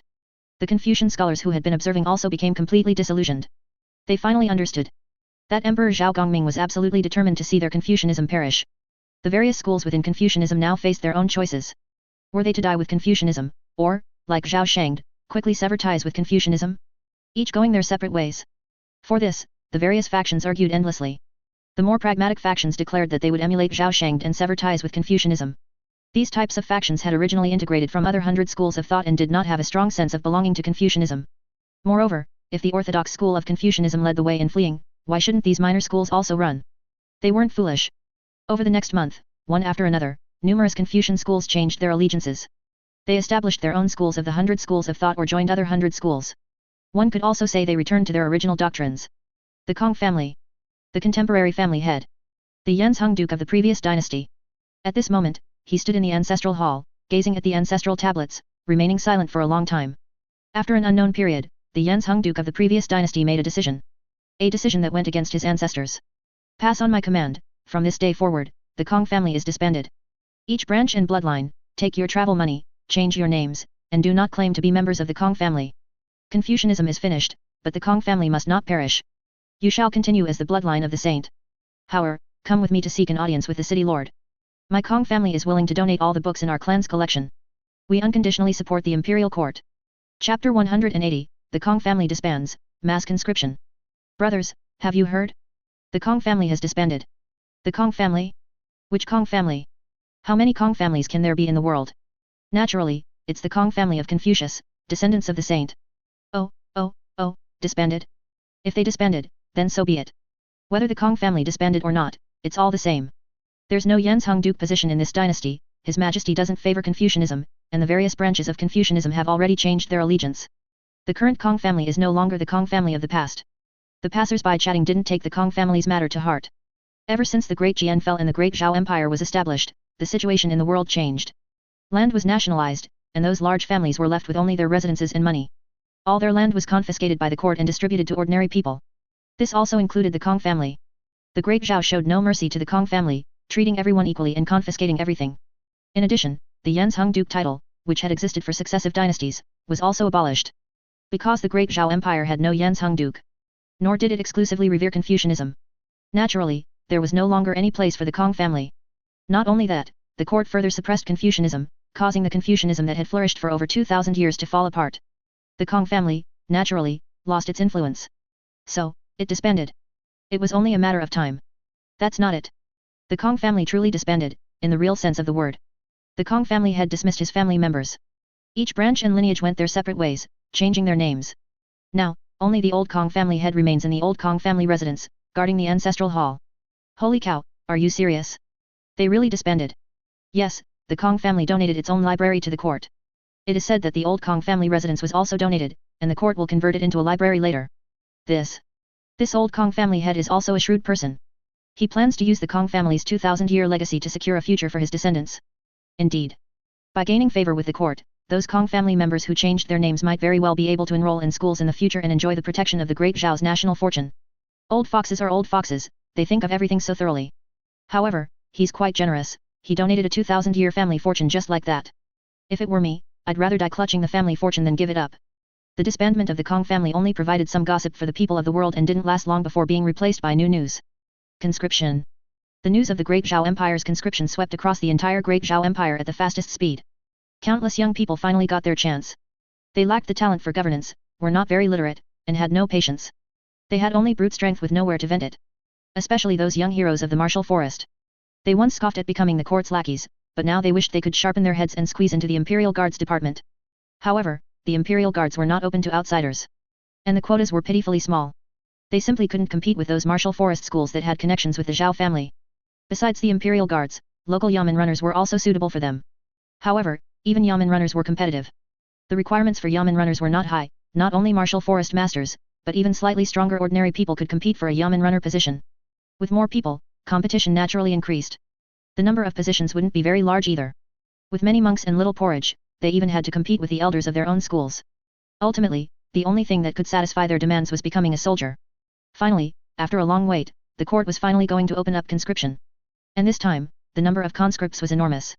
A full 400,000 people. Although 50% would be eliminated. But the 200,000 positions were enough to drive those young men with strength but nowhere to use it crazy. Nothing could accumulate merit points faster than military achievements. Around the Great Zhao, powerful forces abounded. Later Jin, Mongolia, Tibet, northern barbarians, western region countries, and further west, there were also countries of fair-haired people like Europa, and to the east, there were numerous island nations. Full of military achievements. As for whether they would die, they no longer cared. Having already mixed in the Jianghu, were they still afraid of death? If you're afraid of death, why are you in the Jianghu? A general's success is built upon 10,000 withered bones, surely you understand this principle. At the conscription stations everywhere. Lines stretched long. Name, native place, do you know martial arts, which school are you from? After enlisting, you will undergo a 1-year intensive training. After the training, there will be a new recruit assessment. If you pass, you will be considered a new recruit of the Great Zhao Empire. During the intensive training, your salary is 10 taels of silver per month, plus 5 taels of silver for material subsidies. The salary of a new recruit will only be known after you pass the assessment. If you have no objections, fill out the form. If you pass, someone will notify you in a few days. The staff distributed the forms one by one. In fact, conscription was quite strict. The surface data said there was only a 50% pass rate, but the situation was not like that at all.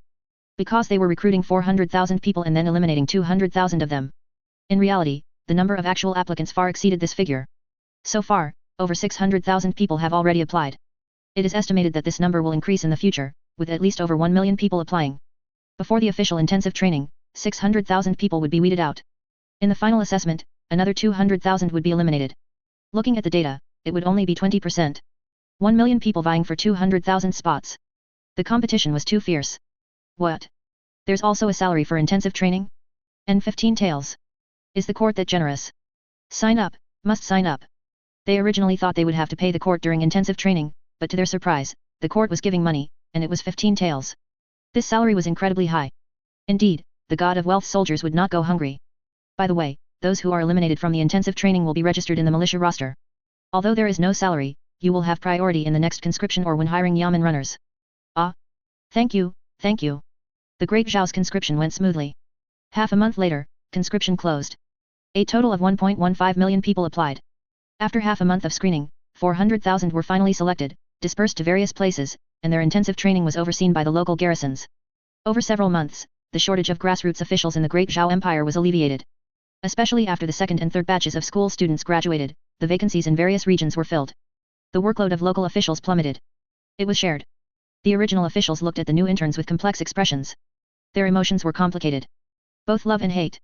They loved them because the pressure was shared, their workload plummeted, and they no longer had to work overtime until late at night every day. They hated them because competitors had arrived. Because this group of newcomers came to snatch their merit points. The original work, though tiring, they enjoyed it, finding joy in hardship, because all the merit points were theirs. Now, the work was easy, but the merit points were also taken away. Damn it!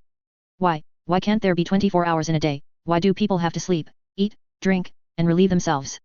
If only I could not eat or drink, and not need sleep. Long time no see, Gongming. No, I should call you your majesty now. Chapter 181, Nanzhao Kingdom's Envoy, Changes in a Bizarre World. The temporary imperial palace of the Great Zhao Empire welcomed foreign envoys for the first time since its founding. Mainly, the Great Zhao Empire had shown itself to be too brutal. In less than a month, it had annihilated the Deqian Empire. It had also soundly defeated the three major powerful countries surrounding it. Even if one scoured historical records, such a brutal country could not be found. Those smaller countries naturally feared powerful nations. For a time, they dared not send envoys. As for the surrounding powerful nations, the northern barbarians were still on a long journey, and the later Jin, Mongolia, and Tibet were still in chaos, fighting each other fiercely. Who would bother with establishing diplomatic relations and sending envoys to other countries? Just as the Great Zhao Empire's internal affairs were getting on track, the Nanzhao Kingdom sent envoys. The second prince, Zhao Tianyu, and Princess Zhao Lingxian. They came here, on one hand, to establish diplomatic relations, and on the other, to see if the Great Zhao Empire needed any help. And there was one most important aspect. That was when his younger sister could marry over. You should still call me by my name. Your Majesty feels strange and uncomfortable. Zhao Gongming sat on the dragon throne, his tone gentle, without any sense of distance. It seemed that even after becoming emperor, he was still the Zhao Gongming they knew. Without any pretense. Hehe, Gongming, how does it feel to be emperor? Zhao Lingxian stepped forward and sat on Zhao Gongming's dragon throne, pushing him aside with her butt. You. Qin Meng, who was by the dragon throne, immediately became angry. You damn vixen, where are you sitting? Is this your place to sit? Even if it were, it wouldn't be your turn, you vixen. Qin Meng immediately wanted to erupt in anger. At the critical moment, Dong Mei pulled her from behind and whispered a warning to Qin Meng. Big sister, you can't lose your temper. This situation isn't suitable for losing your temper. Calm down, calm down. Qin Meng's veins bulged, and her gaze towards Zhao Lingxian was filled with fury. Hey, don't push, the chair is only so big, what are you pushing for? Zhao Gongming moved over, giving her half the seat. Don't you have your own chair? It's not the same. Your own chair isn't as comfortable as someone else's. Zhao Lingxian said shamelessly. By the way, how is it after becoming emperor? Is it awesome? Zhao Lingxian ignored Qin Meng's hostile gaze and looked at Zhao Gongming, asking. Awesome my ass, it's exhausting. The moment I open my eyes, I'm dealing with official business. The moment I close my eyes, my mind is still on official business. It's incredibly tiring. Being an emperor is indeed not a job for a mortal. Zhao Gongming hadn't even finished speaking. Below, the Nanzhao Kingdom's second prince, Zhao Tianyu, couldn't help but burst out laughing. Ha ha ha, great minds think alike. Every time I see my old man looking utterly exhausted, I inexplicably feel lucky that I'm the second child and don't have to inherit that thankless throne. Zhao Tianyu couldn't help but laugh whenever he thought of his older brother looking at him with the eyes of a resentful wife. Thanks to his thankless older brother. Otherwise, his latter half of life would be better off dead. Second brother, stop making sarcastic remarks, or big brother will get back at you sooner or later. Zhao Lingxian sighed and said. I can't not make sarcastic remarks. If I don't make sarcastic remarks now, can I still do it once he ascends the throne? I definitely have to say my fill before he ascends. Zhao Tianyu looked nonchalant. Heh. You'll have a lot to suffer later. Suffering is out of the question. Anyway, my sister-in-law and I have agreed that if we ever suffer, we'll just run away. As long as I don't return to Nanzhao, I won't suffer. Zhao Tianyu had already prepared a fallback plan for himself. You're such a scoundrel. Forget it, I won't bother with your mess. Gongming, can't your Luck dynasty reduce your workload? They had already learned about the rules of the Luck dynasty when they arrived. A pure mythical dynasty system. The Nanzhao kingdom also wanted to learn it. However, they were just mortals and simply couldn't replicate the Luck dynasty's model. They could understand internal energy, true qi, and even spiritual energy. But what the hell is luck? What the hell is national luck? And what the hell is dragon qi? These three things were invisible and intangible. How could they possibly understand them? True qi and internal energy could at least be felt, but these profound things like dragon qi and luck, they truly couldn't comprehend. Unable to understand these three things, they naturally had no way to imitate the Luck dynasty. No one. From the current situation, I still have to persevere for a few months. Zhao Gongming said helplessly. Forget it, let's not talk about these things. Has your great Zhao Empire's imperial palace been repaired? The area of the Zhao family in Chang'an was not large. After all, Chang'an was not the Zhao family's earliest planned base camp. The scale was naturally much smaller. It was just the size of an ordinary mansion. It could only barely serve as a temporary imperial palace. As for the imperial palace, it was still under construction. Chang'an was also one of the ancient capitals of the Central Plains. Over thousands of years, many dynasties had established their capital there. They had also built imperial palaces in Chang'an. Even if later dynasties did not establish their capital in Chang'an, those imperial palace complexes in Chang'an were preserved, used as temporary palaces for the emperor. For this, the imperial court had to spend a large amount of money each year to maintain the palaces. After the Great Zhao Empire was founded, it took over the temporary palace in Chang'an and, on this basis, made certain expansions and constructions. The scale of the temporary palace was further expanded to meet the needs of the imperial palace. Artisans from all over had already been conscripted. They aimed for the imperial palace to be officially put into use by the beginning of the new year. The imperial palace is almost finished. It can be put into use before the new year. Zhao Gongming had always been following the construction progress of the imperial palace, because many of the palace's plans were provided by him. He spent a fortune to have Ning Yifeng and others help him purchase various modern appliances, such as electric lights, air conditioners, and so on. As for energy, Duan Xiaoluo helped solve that. He custom-made an energy core for Zhao Gongming, similar to nuclear energy, safe and pollution-free, capable of powering all appliances within the imperial palace at full capacity for 100 years. It was a rare opportunity to build a house. Zhao Gongming wanted to equip his own lair well. He had had enough of summers without air conditioning. The group reminisced for a while and soon got to the main topic. Zhao De and others exchanged official documents with the other Nanzhao kingdom envoys, establishing friendly relations. Just as Zhao Tianyu was about to discuss his younger sister Zhao Lingxuan's matter with Zhao Gongming, Zhao Gongming suddenly had to leave due to an emergency. Something happened on Ning Yifeng's side. The bloody long night. Ning Yifeng held his daughter in one hand and a peachwood sword in the other, constantly engaging in a life and death struggle against the black shadows that attacked from behind. Beneath his feet, various unidentified corpses were piled up. There were birds, dogs, and people. These corpses all had one characteristic: they emitted a very strong stench of decay.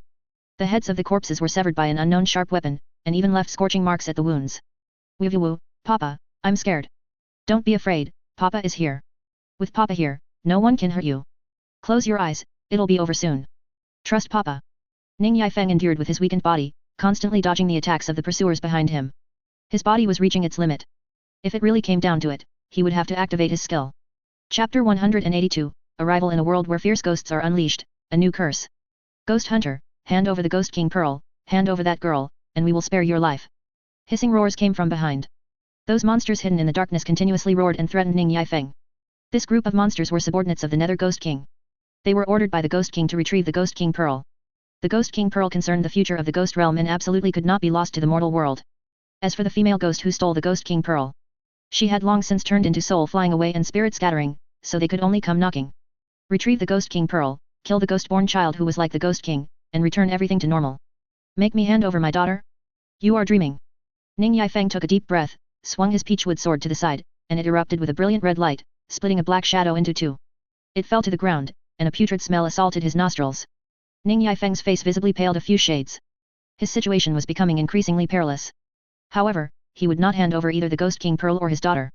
His daughter would die without the Ghost King Pearl, and he would not want to live alone without his daughter. Want to take his daughter's life? Then come on. Let's see if you have more ghosts or if my sword is sharper. Damn Ghost Hunter. Since you are so stubborn, then go to hell. Seeing that they really couldn't persuade this Ghost Hunter, the pursuers behind him also became enraged. They had seen stubborn people, but never this stubborn. He was willing to throw away his life for a bastard child born to an unknown female ghost, right? Originally, it had discovered that this Ghost Hunter was powerful and worried that he had some powerful backing. It didn't dare to push too hard, only sending some small ghosts to interfere, hoping to make this Ghost Hunter retreat in the face of difficulty. But what it never expected was that this Ghost Hunter would actually fight them to the death for a half-human, half-ghost bastard. All right, since you want to die, then you father and daughter can go down together. The pursuers behind roared. Then, in the next moment, black shadows attacked, carrying thick resentment, rushing towards Ning Yifeng. The ghost bodies appeared. The next moment, Ning Yifeng found that the peachwood sword in his hand was melting. This powerful ghost chi had already exceeded the scope that the peachwood sword could handle. Ning Yifeng was greatly alarmed, then took out a pistol from his pregnant. Ha ha ha ha, a pistol. You're using a pistol against us. Boss, this Ghost Hunter is crazy. Kill him. We'll share this child later. Bang bang bang. 3 arcane bullets directly tore apart the ghost at the very front. That ghost, even in death, didn't know when the gun in this mortal's hand became effective against them, the strange ones. With the death of that ghost, Ning Yifeng suddenly felt weak all over and directly fell to the ground. The curse on him had strengthened. Damn it. When a person is unlucky, they really choke even on water. He didn't expect that among the many strange beings chasing him and his daughter, there would be an important supporting character. And this supporting character was unluckily shot by his arcane pistol. You bastard! A strong sense of weakness assaulted him. Papa, Papa! Ning Yifeng's daughter knelt down, crying on Ning Yifeng's body. Ning Yifeng stroked his daughter's head, looked at the dark night sky, and showed a bitter smile. Bro, if you don't come soon, I'm going to die. As if hearing his call, a crack suddenly appeared behind him. Zhao Gongming, dressed in a dragon robe, stepped out of the crack. Roar roar roar!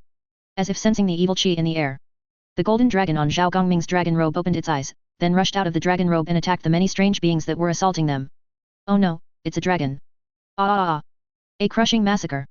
That group of strange beings, before they could even clearly see the golden dragon's exact appearance, were annihilated by the golden dragon, their soul flying away and spirit scattering, with no possibility of reincarnation. Ning Yifeng saw that reinforcements had arrived and was about to get up when suddenly, the weakness throughout his body intensified, and he completely lost consciousness. Hey? What the heck? I just arrived, and you fainted. Are you putting on a show for me? Hey! Zhao Gongming squatted down and patted Ning Yifeng's face, finding that the guy had really fainted and was completely unresponsive. He could only look at his daughter. Hey, kid, where do you live? Uncle Zhao Gongming, save my papa. Hey? You know me. Papa showed me uncle's photo. Alright, your papa is fine, he just fainted. You lead the way, and I'll help your papa back. It was easier now that Ning Yifeng's daughter recognized him. Saving time on communication, Zhao Gongming casually threw out a miniature animal. The small animal suddenly glowed in mid-air, then transformed into a guardian wearing golden armor and holding a weapon. The ox guardian was tall, incredibly strong, and a human shield. The ox guardian picked up Ning Yifeng and followed Zhao Gongming's footsteps. Transmigrator, Zhao Gongming. Origin, Earth. World, the vicious male supporting character falls in love with me, female channel. Faction, villain, despicable outsider.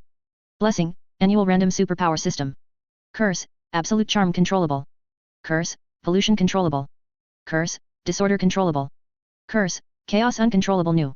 An unknown power exists on your body. This unknown power has unimaginable side effects on other living beings, causing their thoughts, time, and actions to become chaotic, including but not limited to growth chaos, time chaos, etc. The current effective range is 100 meters.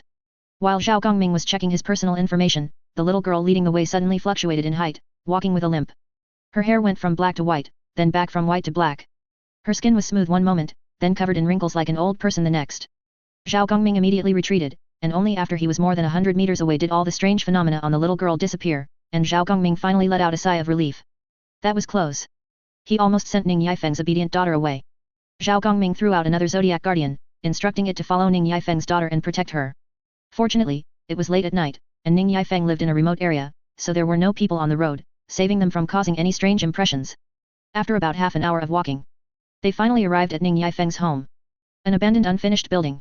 No, it should be that this entire community consisted of unfinished buildings. No one lived there. Presumably, this was a new home he specifically moved into to avoid his family. Zhao Gongming remembered that Ning Yifeng had earned a lot of money some time ago and even bought a detached villa. However, his identity was discovered, so he could only move out of the villa and hide in this kind of unfinished building. His daughter, however, was very resilient. She wasn't unhappy about moving into an unfinished building. Instead, she led the Zodiac Guardian towards where they lived. She was even very excited along the way, talking to the Zodiac Guardian. Unfortunately, the Zodiac Guardian's mind wasn't fully developed yet, so it could only respond blankly. Even so, Ning Yifeng's daughter was already very happy. Why am I floating? In his sleep, Ning Yifeng finally woke up. Chapter 183, Cause of Death, the boss's consecutive big black elbows.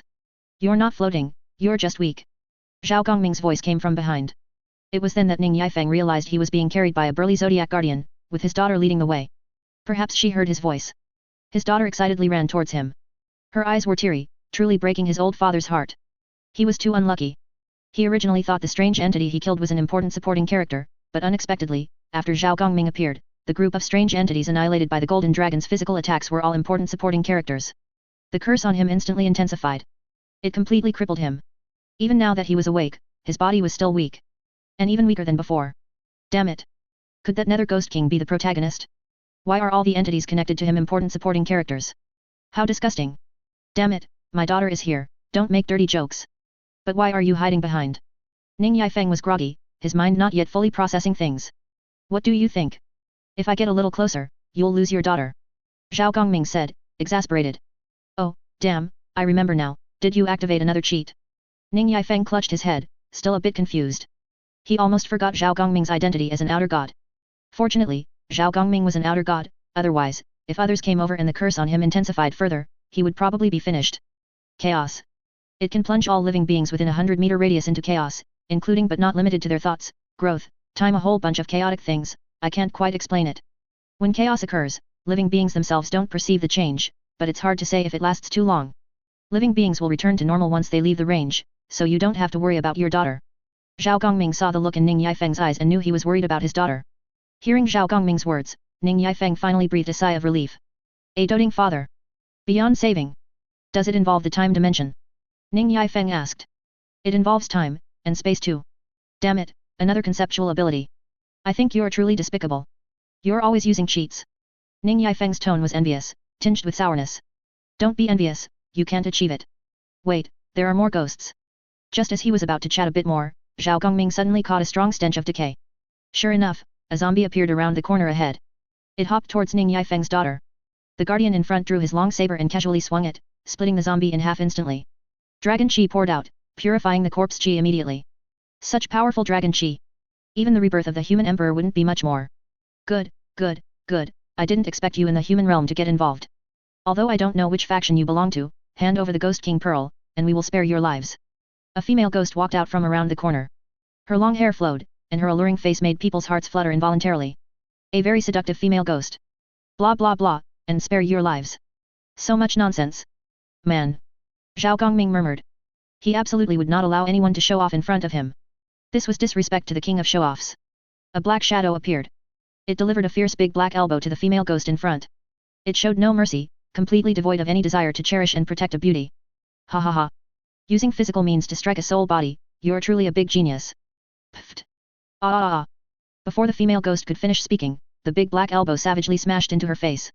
It shattered her painted skin, revealing the rotting flesh beneath the painted skin. Man. The black shadow vanished, then quietly reappeared. Another fierce big black elbow smashed over. The female ghost hadn't even reacted before she was hit hard again. She flew far away. Still in midair, not yet having fallen. Another man sound came. The black shadow reappeared, and the big elbow struck fiercely. Bang bang bang. After an unknown number of hits, the female ghost's soul body became increasingly unstable, and eventually, it was completely smashed apart by the big black elbow. She died in such a frustrating way. The little ghosts behind her were also eliminated one by one by the Zodiac Guardians. Dragon Qi poured out. The stench of decay was completely washed away by the Dragon Qi. The strange corpses quickly decayed, turning into dry bones, then dissipating with the wind. A well-planned ambush was thus resolved in such a comical manner. Ning Yifeng felt very speechless. He was an earthling, he knew the Mim Man, and he knew who that black shadow was, as well as the black shadow's big black elbow. That female ghost died so miserably. Elbowed fiercely by the boss. The hardest part was that the boss's elbow couldn't be dodged. No matter where you were, as long as Zhao Gongming saw you, the moment man came from his ear, you couldn't escape. You were destined to be hit hard by an elbow, and it was a big black elbow full of savory flavor. How pitiful. Elbowed to death by the big black elbow. It's done. Zhao Gongming casually threw out a few Zodiac Guardians, who followed Zhao Gongming's orders and patrolled the surroundings to see if there were any stragglers. Are you all right? I'm fine, this female ghost shouldn't be an important supporting character. Ning Yifeng didn't notice any reaction in himself and breathed a sigh of relief. Ning Yifeng, dragging his exhausted body, returned to the back of the house, took out a small box from under his suitcase. The box contained a few pills, which he forced into his mouth. As the pills entered, his complexion instantly improved significantly. After his strength recovered a bit, Ning Yifeng continued to take out a set of clothes from his suitcase. It was a type of exoskeleton-like equipment, which he gradually put on. Judging from the label on this exoskeleton, it was made by Duan Xiaolo, similar to the arcane pistol. It was life-saving equipment he specifically purchased. It could assist him in battle when he was weak. Given his current situation, he would need to wear this set of equipment for a long time. No choice, he was too weak. A few movements would exhaust him greatly. He might even collapse and faint from exhaustion. Buddy, with you like this, I'm really worried you'll suddenly die one day. If it's really not working, just run away. Zhao Gongming looked at Ning Yifeng, who looked like he had kidney deficiency, and advised him. I want to run, but I can't. I can't take my daughter with me, are you asking me to abandon her? I can't do that. Transmigrators themselves could transmigrate. But for others, it was hard to say. You can try to exploit a bug. You know what I mean, right? Zhao Gongming reminded him. Exploiting a bug, of course, meant exploiting the red packet bug. The red packet space could transport living beings. Zhao Gongming relied entirely on red packets to buy and sell animals from Duan Xiaolo. Humans are also living beings. If living beings could travel to other worlds through red packets, there was no reason humans couldn't. Buddy, this is my daughter. Experimenting with my daughter. Ning Yifeng laughed bitterly. What if something went wrong? Alright, take care, if you need anything, just call. Zhao Gongming didn't want to dwell on the topic. After sending Ning Yifeng and his daughter home, he searched the vicinity. Finding no danger, he left this world. When he returned to his own world, it was already the next morning. Returning to his study, he saw an extra memorial in the room. Zhao Gongming opened the memorial and was stunned. Imperial Concubine Selection Agenda. List of Imperial Concubines who entered the palace early. Zhao Lingxian, Qin Meng, Tang Saiyao. Hey! Chapter 184, Imperial Concubine List, the world trembles. No, I'm an emperor, why am I still being urged to marry? That's not right. Aren't dynasty emperors immortal and tied to the great Zhao Empire? Why would an imperial concubine be needed? A crown prince would be superfluous, right? As for the imperial concubine list, I can understand Qin Meng, after all, we're so familiar, it's reasonable to give her a break. But who are Zhao Lingxian and Tang Saiyao? Does she, the dignified princess of Nanzhao Kingdom, still need to play the marriage alliance card? That old man from Tang sect still wants to be my grandfather. What a scoundrel, that old geezer. Besides these three, there were other names on the list. However, Zhao Gongming didn't know any of these people, hadn't even heard of them. He could only guess their family backgrounds from their surnames, realizing they were the powers that usually had good relations with his Zhao family. Before the uprising, they had secretly communicated with them. Zhao Gongming having good relations with the powers behind them didn't mean he had to know them personally. When doing business, those who interacted with Zhao Gongming were usually the family's spokespersons or heirs or at the very least, elders. How could he know them? Zhao Gongming wanted to refuse. But after glancing at the words written at the bottom of the memorial, he stopped. A country truly could not be without an imperial harem of imperial concubines and imperial heirs. After all, descendants were very important. They were a necessary means to stabilize the country. Even if the dynasty emperor was tied to the great Zhao Empire and immortal. But the common people didn't know that. The common people only knew that if the emperor had no heir, the country would be unstable. If something happened to the emperor, the entire country would fall into a leaderless situation, and then it would disintegrate, with warlords fighting amongst themselves. Often, internal strife in a dynasty was caused by problems with the imperial heirs. Sigh. Never mind, never mind. I can only give them a break, I guess. They're all buddies, just let me have some fun. Zhao Gongming stamped the memorial with the imperial jade seal. In an instant, dragon chi materialized and surged into the memorial. Then, the memorial floated into mid-air. Endless dragon chi poured into it. The names on the memorial shimmered with golden light and flew out from the memorial. Approved, Imperial Concubine Qin Meng, enters the Imperial Harem in the first year of the Human Emperor. Approved, Imperial Concubine Zhao Lingxian, enters the Imperial Harem in the first year of the Human Emperor. Approved, Imperial Concubine Tang Saiyao, enters the Imperial Harem in the first year of the Human Emperor. Emotionless voices appeared in the minds of all officials of the Great Zhao Empire. As each name was announced by that voice, the officials of the Great Zhao Empire would see an image of the name and its identity in their minds.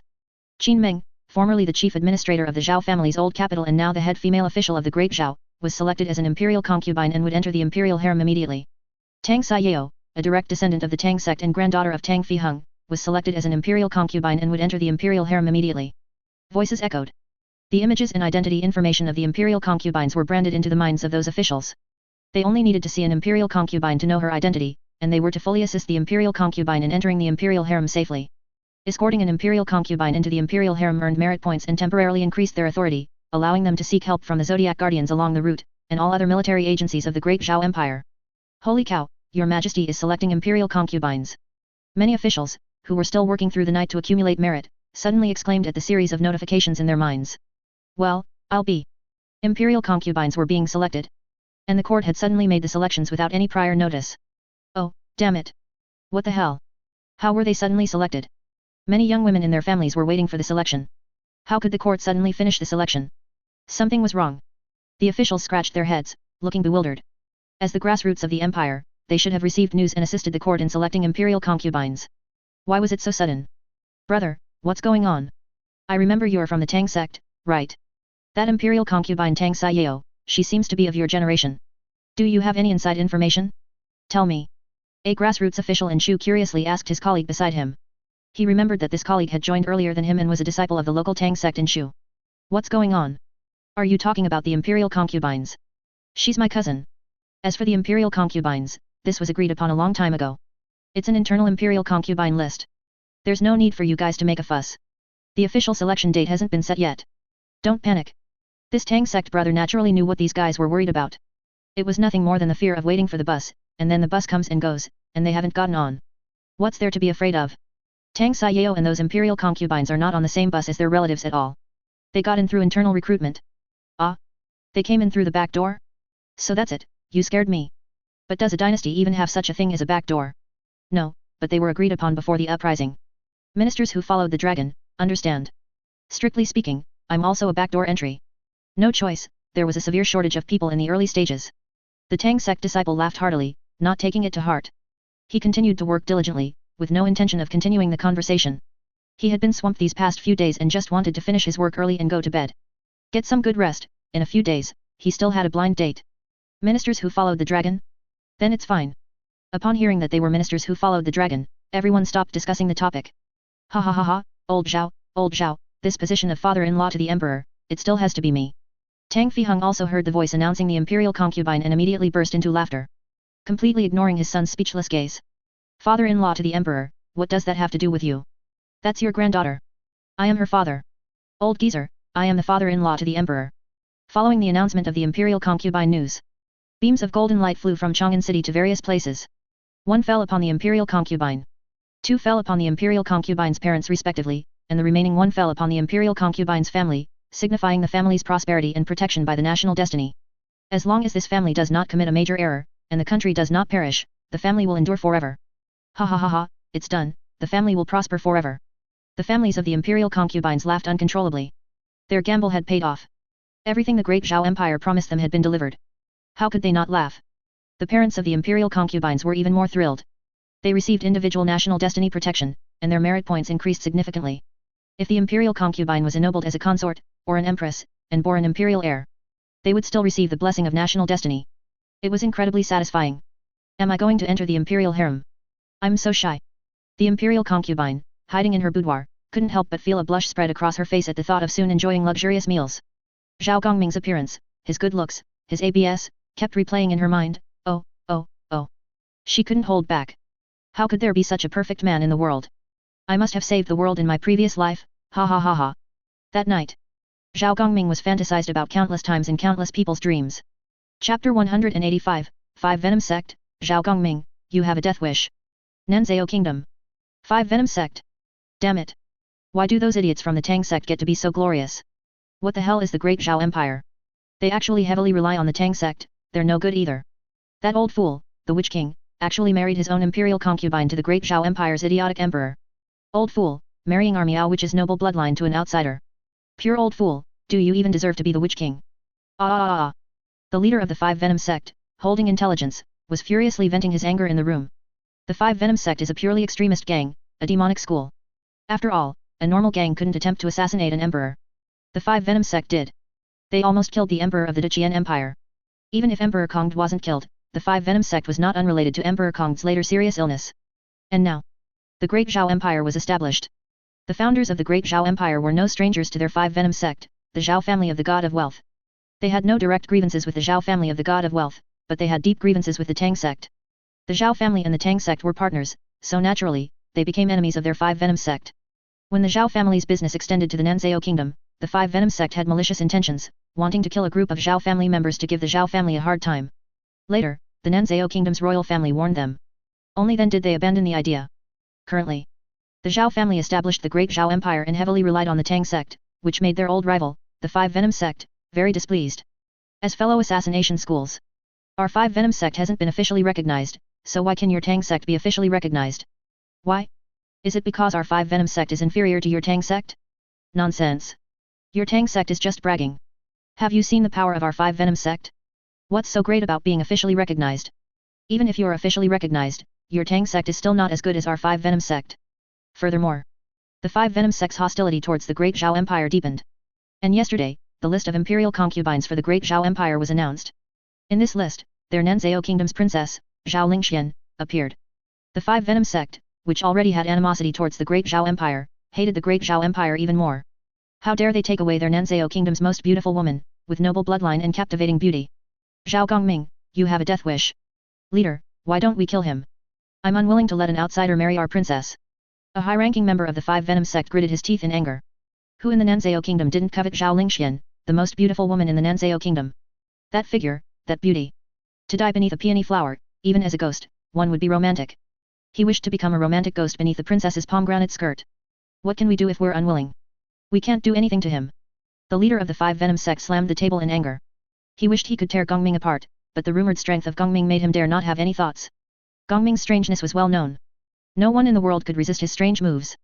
Moreover, he was the human emperor appointed by heaven, the true dragon son of heaven, protected by a true dragon. Who could kill him? Who would dare to kill him? Can you kill him? Do you dare to kill him? He is not Emperor Kong of Diqian. In this world, who can kill him? The leader of the Five Venom sect pounded the table in anger. If we can't kill him, can't we target the people around him? He has the mandate of heaven, but the people around him don't. He's marrying our princess, can't we teach him a lesson? I'm not convinced. An elder of the Five Venom sect gritted his teeth in anger. Don't look at his age, he had quite a few tricks up his sleeve. After the persuasion of several elders, the leader of the Five Venom sect finally made up his mind. They would target the people around Gongming. The Zhao family members within the Great Zhao Empire held high positions and were protected by the Great Zhao Empire's destiny. Even if they acted, their success rate would not be too high. Therefore, they set their sights on the Zhao family members within the Nanzhao kingdom. These Zhao family members were high-ranking officials who went to the Nanzhao kingdom to train employees. After the training, they would return to the Great Zhao Empire. It was perfect for them to strike. Great Zhao Empire. Your Majesty, what about our previous industries? Most of the forces we collaborated with before have been eliminated by us. There are still some who are now on our side. How do you plan to handle the profit sharing in this regard? We haven't settled the profit sharing for several months. It can't go on like this. At the end of the month, the Zhao family's head of finance sought an audience with Gongming to ask for his decision. In the future, a portion of the profit sharing will be kept locally for local livelihood construction. The rest will go to the national treasury. After much thought, Gongming finally decided on the handling method. The previous business profit sharing was 5:2.5:2.5, of which 5 was the Zhao family's share, and 2.5 was the share of both the legitimate and illegitimate sectors. But now, the Great Zhao is unified. The illegitimate forces throughout the country were shattered and subsequently eradicated. Their portion of the profit sharing naturally became public property. The same applied to the profit sharing from the legitimate sector forces. During the unification of the Great Zhao, the rebellious forces had mostly been eliminated. Those that remained were basically sensible, they lost their influence in the legitimate sector and could no longer escort the Zhao family's industries, so naturally, their portion of the profit sharing was also gone. The only difficult part to distribute was for those loyal subjects who fought alongside his Zhao family. They originally belonged to each other's illegitimate and legitimate forces. For example, the Tang sect was once the Zhao family's business partner in Shu, they belonged to the illegitimate forces. They also once escorted the Zhao family's industries. But now, the Tang sect is also a meritorious minister of the Great Zhao Empire. Directly confiscating their portion of the dividends would indeed be inappropriate. Gongming thought for a long time, considering many aspects, and finally decided to leave them only 1/10 of the dividends. Merit is merit, fault is fault. More work, more gain, less work, less gain. This 1/10 was considered old sentiment. A portion of the dividends would also be kept locally for livelihood construction. The rest would all go to the national treasury. All Zhao family industries would also be reformed and become state-owned industries, managed by the national treasury. Your Majesty, will everything go to the national treasury? Won't you leave a portion for your private purse? The head of finance was somewhat surprised by Gongming's choice. He intended to leave nothing for himself. No need. The Great Zhao Empire only has a national treasury, no private purse. Gongming shook his head. In this regard, he still had to learn from the Nanzhao kingdom. An emperor has no private affairs, so naturally, he has no private purse. After all, the entire country belongs to him. What's the difference between the national treasury and a private purse? There's no need to needlessly set up an extra department to make things difficult for himself. They are all his pockets, no matter which pocket you put money into, isn't it all his money? Could it be that someone would dare to snatch my money? Do you really think I am Jing? I am Gongming, the Lord of the World. Do you dare to take my money? How many lives does your 9 generations have? Chapter 186, Darwinian Evolution Module, Demon Lord Exits Seclusion. Earth Mutual Aid Group. Duan Xialo, I did it. I did it. Ha ha ha ha, I finally passed level 6. Duan Xialo, discussion on the evolved forms of divine weapon puppets. Duan Xialo, on the multiple evolved forms and mutual transformation of divine weapon puppets. Duan Xialo, guys, I'm level 6 now. Meow xiao meow, 2 papers? Li Nana, just 1. The content of both papers is pretty much the same, both arguing the same point, the evolved forms of divine weapon puppets. Li Nana, this guy is just padding his papers. As a master of academic papers in her previous life, no one understood Duan Xialo's padding better than Li Nana. These 2 papers were essentially one. The extra one was just a supplement to the first. Duan Xialo, that scoundrel, even deliberately split it into 2 papers. What a sly dog. Duan Xialo, nonsense. Who says they can't be published as 2 separate papers? Duan Xialo, my level 6 papers are substantial. Forget 2, even if they were split into 10, they'd still be full of gold. Duan Xialo, my mentor read them and immediately convinced the other mentors to promote me. Duan Xialo, I'm a level 6 arcane researcher now, and I can independently establish my own arcane tower. Duan Xialo, I've finally made it. Duan Xiaolo's heart was incredibly excited. After so many years of transmigration, he had finally made a name for himself. A level 6 arcane researcher, with the qualifications to independently establish an arcane tower. In short, he no longer had to work for free for his mentor. He could go out on his own, establish his own arcane tower, research his own arcane tools, and handle production, manufacturing, and sales. He could take on apprentices, finding himself free labor. Thinking of this, Duan Xiaolo couldn't help but shout excitedly. He had finally persevered. A wealthy tomorrow awaited him. Becoming a CEO, marrying a beautiful and rich woman, reaching the peak of life. Ning Yifeng, so, can you get me some more powerful tools now? Duan Xiaolo, such as? Ning Yifeng, an arcane detonation device, the megaton kind. Duan Xiaolo, get lost, crawl as far away as you can. Duan Xiaolo, an arcane detonation device, and a megaton yield? I already told you that's a level 1 arcane tool, and I don't have the authority to buy it. Duan Xiaolo, my mentor has the authority, but he's not my dad, I can't just use it whenever I want. Ning Yifeng, damn it. Zhao Gongming, buddy, don't change the subject. Tell me what this is for. The paper is too long, I don't want to read it. Zhao Gongming wasn't interested in the arcane detonation device. But he was very interested in Duan Xiaolo's new paper. Especially the evolved forms and multi-form transformations mentioned in his paper. He had many ideas about these 2 points. And they were big ideas. Duan Xiaolo, I've developed a device that allows your divine weapon puppets to gain the ability to evolve and derive different evolved forms based on environmental changes. Duan Xiaolo, these various evolved forms can be freely transformed between each other. Duan Xiaolo, let me give you an example. Duan Xiaolo, for instance, your chicken guardian doesn't have the ability to swim, right? Duan Xiaolo, after installing this device, when your chicken guardian falls into the sea, it will automatically adapt to the ocean environment and evolve corresponding organs and states to suit that environment. Duan Xiaolo, I call it the Darwinian evolution mechanism. Duan Xiaolo, these evolved forms can be retained and automatically transformed when needed. Duan Xiaolo, theoretically, your zodiac guardians only need to install this device and be given some time to evolve the corresponding forms to become amphibious warriors of land, sea, and air. It's not a problem. Duan Xiaolo, flying pigs, deep diving chickens, just thinking about it is exciting. Zhao Gongming, oh, that's not bad. Zhao Gongming, I want to ask, can this device only be used by divine weapon puppets? Zhao Gongming, can humans use it? Duan Xiaolo, a human version? Still under research. Give me some time. A human version naturally existed, but it was currently still in development. It wouldn't be available in the short term. Zhao Gongming, okay, same old rule, prepare tens of thousands of sets of the device for me. Duan Xiaolo, tens of thousands of sets? Zhao Gongming, yes. Duan Xiaolo, don't you only have 1 or 2,000 zodiac guardians? Zhao Gongming, that was the old scale. Zhao Gongming, now it's close to 20,000. Zhao Gongming, anyway, there's no quota limit for zodiac guardians. Zhao Gongming said indifferently. Dragon guards are divine weapons, and divine weapons have a quota limit. Currently, Zhao Gongming's limit is 1,000.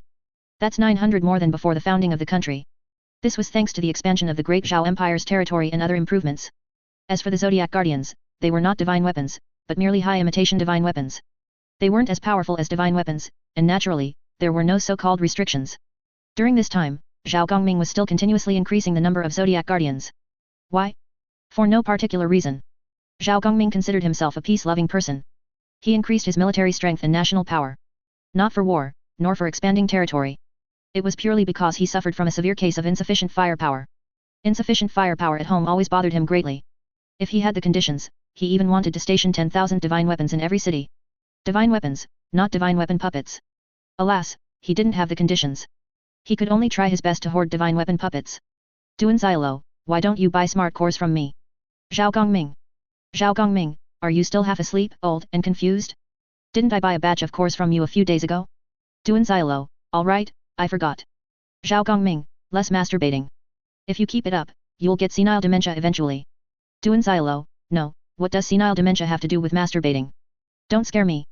Duan Xiaolo, I admit I have some skills, and you know me. As a research dog, I don't have time for relationships, so I can only entertain myself.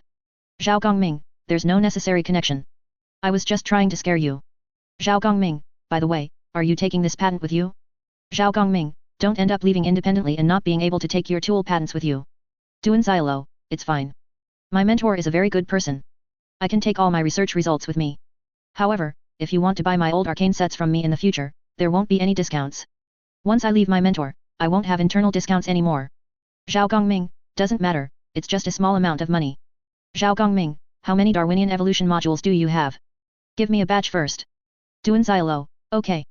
Zhao Gongming exited the group chat, his consciousness returning to reality. In his hand, there was an additional item. Duan Xiaolo's new creation, the Darwinian evolution module. It was about the same size as the smart module. Zhao Gongming took a small dog from a nearby cage. He placed it inside the experimental apparatus. After a long while, a brand new dog guard appeared. The new dog guard, not equipped with a smart module, had a cold, blank expression, with only some instinctual reactions. Zhao Gongming took a smart module from his red envelope space and inserted it along with the Darwinian evolution module into the dog guard's body. It flashed continuously for several minutes. A moment later, the dog guard seemed to have been enlightened. Its expression and demeanor were completely different. It began to generate its own character model. Greetings, Master. Rise.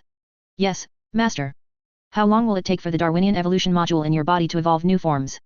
Zhao Gongming inquired directly. Because Duan Xiaolo also didn't know this data. His arcane puppets were slightly different from Zhao Gongming's divine weapon puppets.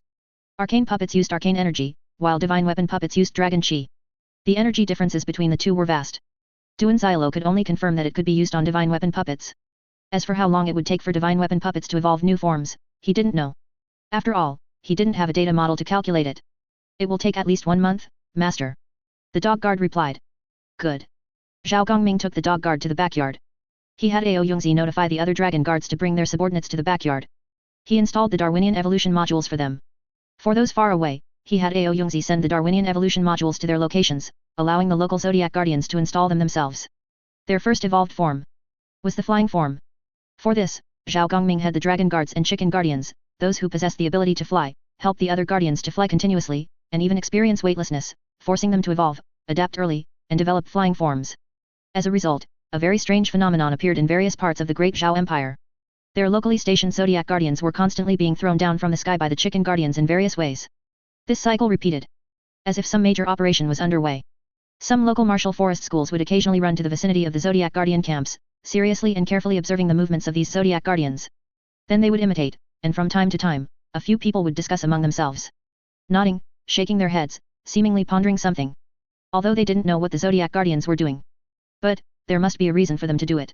This move by the tiger guard must be called Black Tiger Digs Out Heart, fierce and unstoppable. Look, this boulder is like paper in front of the tiger guard. And this move? This move by the chicken guardian, descending from the sky, what should we name it? Flying crane catches shrimp. What a strange name. Why don't you say crow rides an airplane? By the way, what's an airplane? A flying chicken. Oh, crow rides a flying chicken. And this move? This move by the pig guard, fat pig runs amok. This old man is truly a genius. This secret manual will be named Zodiac Fist. Ha ha ha ha, created by us after observing the stance of the Zodiac Guardians and pouring our hearts into it, it will surely spread its fame far and wide and shock the martial forest. Excellent. This old man will go challenge the Wudang Genren right now. Go for it. You can do it. In the northern desert of the Mongol Empire, in a mountain cave, a white-haired old man was undergoing a breakthrough. A moment later, the old man opened his eyes. His gaze was filled with helplessness. Baodan, embrace the core, oh Baodan, embrace the core. I, the Demon Lord, a peerless genius, can't break through this stage. Hateful. Chapter 187, The Third Righteous Demonic War, has Shaolin surrendered? The white-haired Demon Lord was born in the northern desert. His mother was a local Mongolian, and his father was the previous Demon Lord of Beyond the Heavens. He was exceptionally intelligent, began cultivating martial arts at 6, and achieved internal energy, entering the acquired realm, the following year, shocking the world. He was hailed as the greatest genius after Gu Fenjiu. A top genius with the potential to break through Baodan, embrace the core. However, when he was 8 years old, Beyond the Heavens experienced internal strife. His father was ambushed and killed by his subordinates, and he escaped with his mother's help. The mother and son fled to a Mongolian tribe. Later, due to the tribe's betrayal, his mother died tragically before him, and his hair turned white overnight. With his uncle's help, he escaped into the Deqian Empire. From then on, he vanished without a trace. 20 years later, having entered the Xiantian realm, he re-emerged in the Jianghu. His first act was to return to the tribe that betrayed his mother and slaughter every man, woman, and child. He returned to Beyond the Heavens and personally executed the traitors. He became the new Demon Lord of Beyond the Heavens. The white-haired Demon Lord possessed an extreme and brutal personality. With a meticulous and cunning mind, he took only 10 short years to develop Beyond the Heavens into the foremost demonic school in the world. At 50 years old, the white-haired Demon Lord reached the pinnacle of power. Dissatisfied with the status quo, he led the disciples of Beyond the Heavens south, engaging in a prolonged war with the Wind and Rain Pavilion, attempting to seize the legacy left by Gu Fenjiu and glimpse the Baodan, embrace the core, realm. The Wind and Rain Pavilion, unable to contend, sought help from the Divine Land schools. Ultimately, the prolonged war escalated into the First Righteous Demonic War. The Demonic School and the Righteous Path entered into full-scale conflict. The First Righteous Demonic War concluded with both sides suffering heavy losses. The white-haired Demon Lord, fighting 1 against 3, was ultimately outmatched. 10 years later, the white-haired demon lord broke through to half-step Baodin, embrace the core. He once again led the disciples of Beyond the Heavens in a sweeping invasion. The Second Righteous Demonic War was the most tragic and widespread. Righteous and demonic schools from several countries joined the conflict. The fighting was cataclysmic, to the point where even the various national courts had to intervene. The Second Righteous Demonic War ended with the Righteous Path holding a slight advantage. Wu Dangzhenren emerged, avenging past disgrace. He fought the white-haired demon lord for several days, ultimately winning by a narrow margin. After the Second Righteous Demonic War, the white-haired demon lord completely disappeared. Beyond the Heavens also retreated back into the Great Desert. Over these decades, the white-haired demon lord had been hiding deep within the desert, cultivating in seclusion. Alas! Decades of time passed in a flash. He still had not broke through the Baodin, embraced the core, realm. Heaven is unjust. The white-haired demon lord opened his eyes and cried out to the sky. His life, he feared, would stop here. He was unwilling. I need a great war. The white-haired demon lord stood up.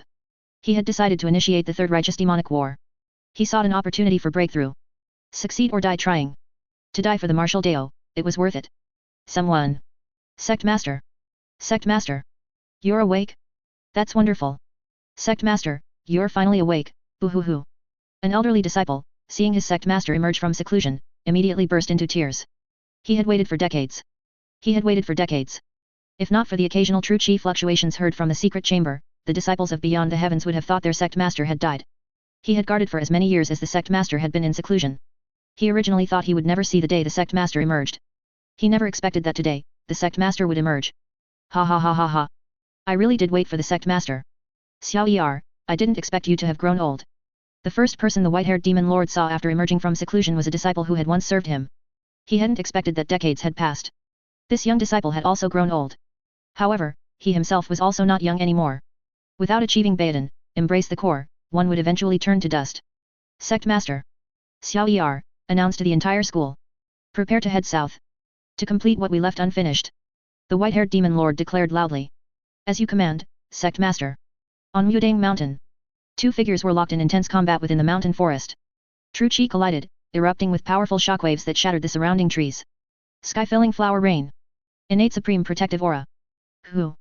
The two figures fought with increasing ferocity. Each subsequent move caused immense destruction to the surroundings. Old Tang, you motherfucker. Don't hit a man in the face. This Daoist priest will fight you to the death. Wu Dangzhenren realized that Tang Fiheng, his opponent, was becoming increasingly shameless. They had agreed to merely spar, but this fellow, as they fought, kept aiming for his face. One moment of carelessness, and he was caught, slapped hard several times. How the hell? Could he tolerate this? Wu Dangzhenren immediately went all out. He unleashed his full power, quickly overwhelming Tang Fiheng and giving him a good beating. He won the spar. Afterward, Tang Fiheng, clutching his swollen face, looked at Wu Dangzhenren with a speechless expression. This son of a bitch. Decades of friendship. You didn't hold back at all. Didn't I just accidentally slap you a few times? Was it necessary to catch me and beat me up? Don't you know that I, Tang, rely on my looks for a living? Old Zhang, you're truly despicable. What are you looking at? Don't look at this Daoist priest with that kind of gaze. You hit this Daoist priest first. Wu Dangzhenren glared back. There was still a deep slap mark on his face. I did it by accident. Tang Fiheng argued. Accident my ass. Several big slaps, all aimed at the same spot. Do I need to ask you if it was intentional? Old geezer. TCH, old Zhang, you're a sore loser. Tang Fiheng landed under the rain pavilion ahead, saying unhappily. Don't give this Daoist priest that nonsense. You old geezer, how did you suddenly jump to half-step Baodin, embrace the core? This Daoist priest remembers you were still in the late stage of the innate realm when we last met. Wu Dangzhenren looked at his friend curiously. Tang Fiheng did not hide anything, explaining some of the benefits of the imperial dynasty. These benefits included improving innate talent and physique, and increasing cultivation speed. There was also the outrageous possibility of using national destiny to forcibly advance oneself to the Baodin, embrace the core, stage. This was entirely feasible.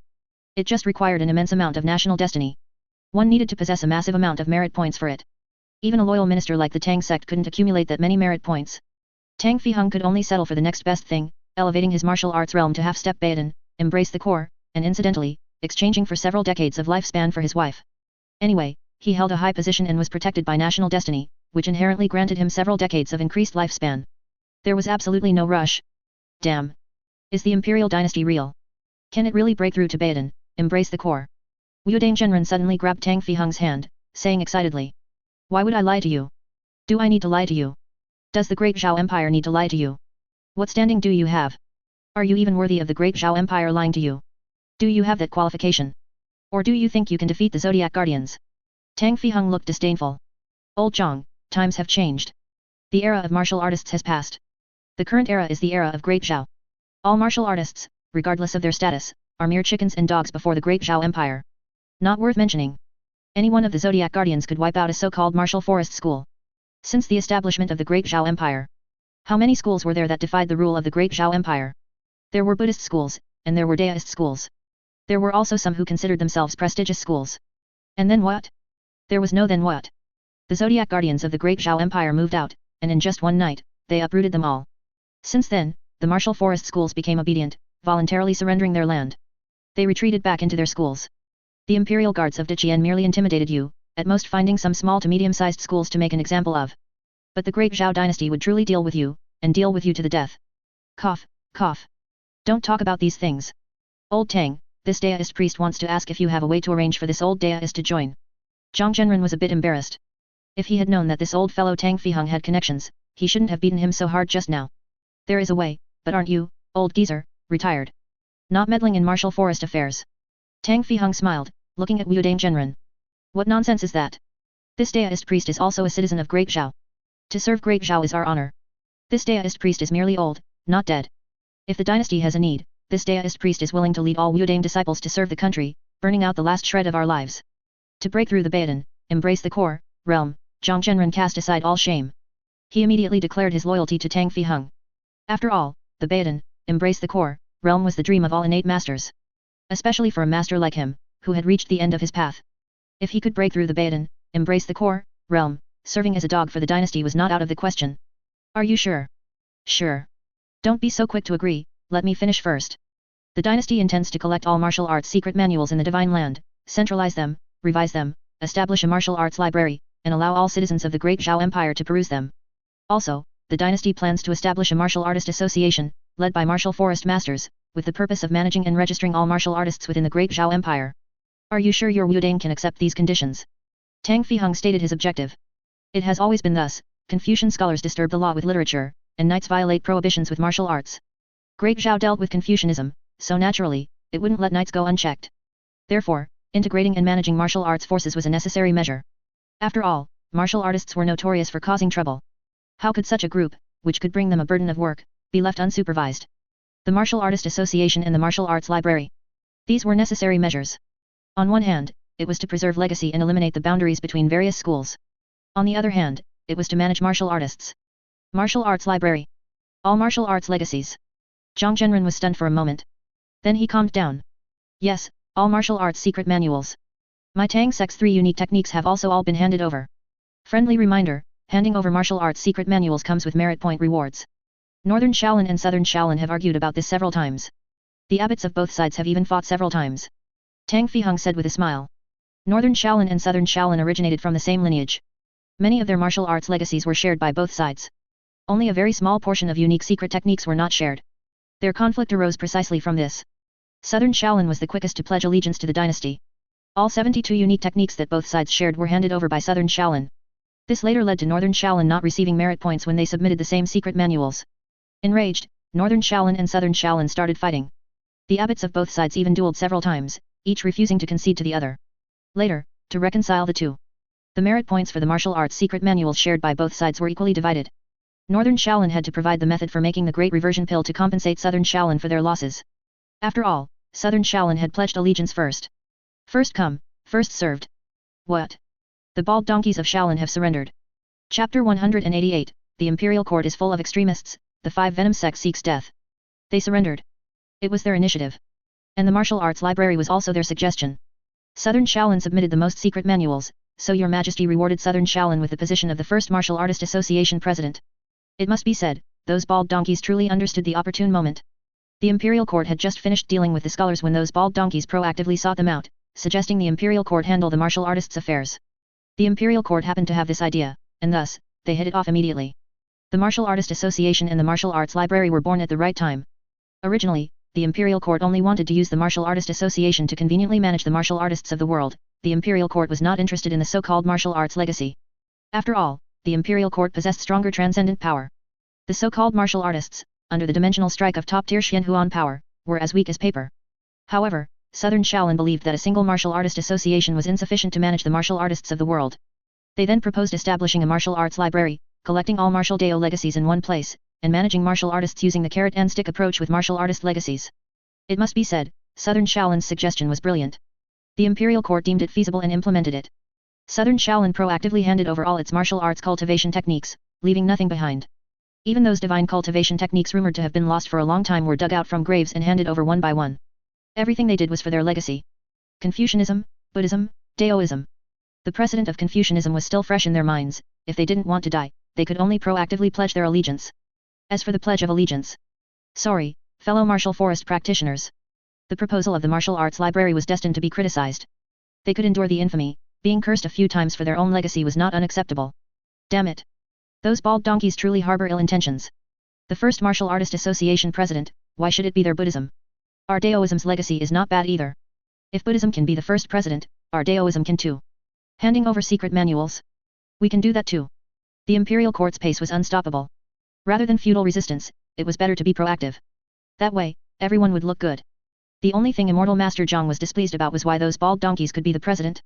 Wouldn't that mean being suppressed by them? No, this humble Daoist does not allow it. You old fellow. Do you have descendants? Tang Fiheng smiled, then asked. What does that have to do with whether this humble Daoist has descendants? My Wudang sect is not of the Chuanzhen lineage, this humble Daoist is from the hidden immortal school, free to marry. This humble Daoist has descendants, and even grandchildren. Immortal Master Zhang said, unconvinced. Then that's it. You have descendants, why are you getting involved in this mess? Do you think the title of the first association president is a good thing? That's going to draw criticism. People will be cursing your entire family. Why are you getting involved in this nonsense? Tang Fiheng was speechless. The first president would inevitably be cursed. Especially since Shaolin's title as president was obtained by betraying all their fellow practitioners. How could they not be cursed? Not cursing your ancestral graves would be considered them exercising restraint. Alright. This question, this humble Daoist cannot answer. Immortal Master Zhang was convinced. He couldn't afford not to be. Meanwhile, the various schools of the martial forest, upon seeing the intelligence in their hands, were so angry they wanted to curse. Those bald donkeys from Shaolin Temple, you truly deserve to die. Martial Arts Library. You're damn well digging up our roots. I'll curse you to hell. Damn it, I refuse. I'm going to the capital. I'm going to challenge those bald donkeys. I'm going to personally curse their ancestors. Many schools were furious. However, they couldn't refuse the imperial court's orders, so they could only hand over their school's legacy. The only comfort was that they also received official positions from the imperial court, as well as a considerable amount of merit points. The official positions were honorary, with no real power, no specific work unit, and even no merit points. However, these official positions allowed them to receive some protection from the national destiny, and also allowed them to check their merit points at any time. Especially the merit point exchange page. It made them incredibly excited. They wished they could immediately serve the imperial court, shed blood and sacrifice their lives for the imperial court, for Shenzhou, for eternal life. The framework of the Martial Artist Association was established at a visible speed. The speed of its establishment was so fast that even the imperial court did not react in time. The foundation of the Martial Arts Library building had not yet been laid, but the Martial Artist Association was already established. The secret manuals submitted by the various schools were piled up in the warehouse, and no one had even been found to sort and categorize them yet. In the end, they could only conscript able-bodied men from the various schools to sort and categorize them. The construction of the Great Zhao Empire was in full swing. The demands from below were also becoming difficult to suppress. Your Majesty, 2 rogue soldiers mistakenly entered our territory and stole a sheep from our herdsman. The sect leader of the Linjiang school, along with all his disciples, is willing to reclaim the sheep for our herdsman. We hope your Majesty grants permission. Zhao Gongming, I think finding the sheep is false, finding an opportunity to kill generals is true. What are your Linjiang school's intentions? Don't I know? I know your little schemes better than you do. Every single one of you, not a single one is content. Always thinking of excuses to go out and fight others, then earn merit points. You all, can't you be a little more law-abiding? Zhao Gongming covered his face, not knowing what to say. On his desk, there were other memorials. The content was all similar. Foreign rogue soldiers destroyed farmland, XX school is willing to go abroad to clear out the rogue soldiers. Foreign armies passed by, XX school suspects they have bad intentions, requests to leave the city and eliminate them. These are still understandable. The most outrageous memorial was that foreign martial artists looked at them, and they suspected the foreign martial artists were spies, demanding to fight to the opposing royal court and question the opposing Khan. You. When Zhao Gongming first saw this memorial, he unconfidently checked the signature on the memorial. Damn it, the signature on this memorial was surprisingly not a disciple of the Gongyang school. The scent was too strong. Zhao Gongming even had hallucinations. He thought it was a martial forest school disguised by a disciple of the Gongyang school, intending to trick Zhao Gongming into going out to fight. I give up. From now on, all such memorials are to be rejected. Zhao Gongming said helplessly. However, a minister below stood out. Zhao Gongming recognized this minister. He was the representative of the Martial Artist Association who attended court a few days ago. He was the sect leader of a certain school. Your Majesty, young soldiers yearn to establish merits, and I believe they are not wrong. The sect leader said seriously. Not only the disciples below yearn to establish merits. They, the sect leaders, also wanted to. Merit points, who wouldn't want them? With enough merit points, they too could become the legendary Baodin, embrace the core, realm, truly a martial forest legend. Wow, it was simply impossible to refuse such temptation. Not to mention the rewards of eternal life later on. Fight, fight fiercely. All who do not obey the Great Zhao Empire must die. Not being proactive means refusing. Refusing the Great Zhao Empire means death. Originally, there were many warmongers in the imperial court. After the martial forest people entered the court, there were even more in this regard. The entire imperial court was divided into two factions. The radical faction, extremely extreme warmongers, constantly clamoring for war, wanting to kill the enemy, or be killed by the enemy, until death. The conservative faction, an even more extreme faction than the radical faction, despising the radical faction for being too conservative, the ultimate extremist faction, warmongering, fanatical, this was Zhao Gongming's impression of them. They proposed a terrifying suggestion. Kill all barbarians. Only want the land, not the people. The best destination for enemies is farmland. Only enemies who become fertilizer are good enemies. Extremely extreme. And the people of this faction were the loudest. They constantly changed their tactics, requesting to send troops. A bunch of madmen. Among these people, the loudest were those bald donkeys from Buddhism. Each one was fiercely warmongering. Their target was Tubo. To be precise, it was Tubo Buddhism. Often, heretics are more hateful than infidels. Shenzhou Buddhism yearned to devour Tubo Buddhism and Northern Barbarians Buddhism alive. The previous 3 Buddha War caused Shenzhou Buddhism to suffer a small loss. This time, they wanted to get their revenge fiercely. First kill Tubo Buddha, then destroy Northern Barbarians Buddha. There is only one Buddha in the world, and that is my Shenzhou Buddha. What? There's also Indian Buddha? Hehe, when my great Zhao Iron Cavalry arrives, Indian Buddha will only have India left. Pressure down the people below for me. Give the imperial court 1 year. Zhao Gongming said helplessly. All right, your majesty.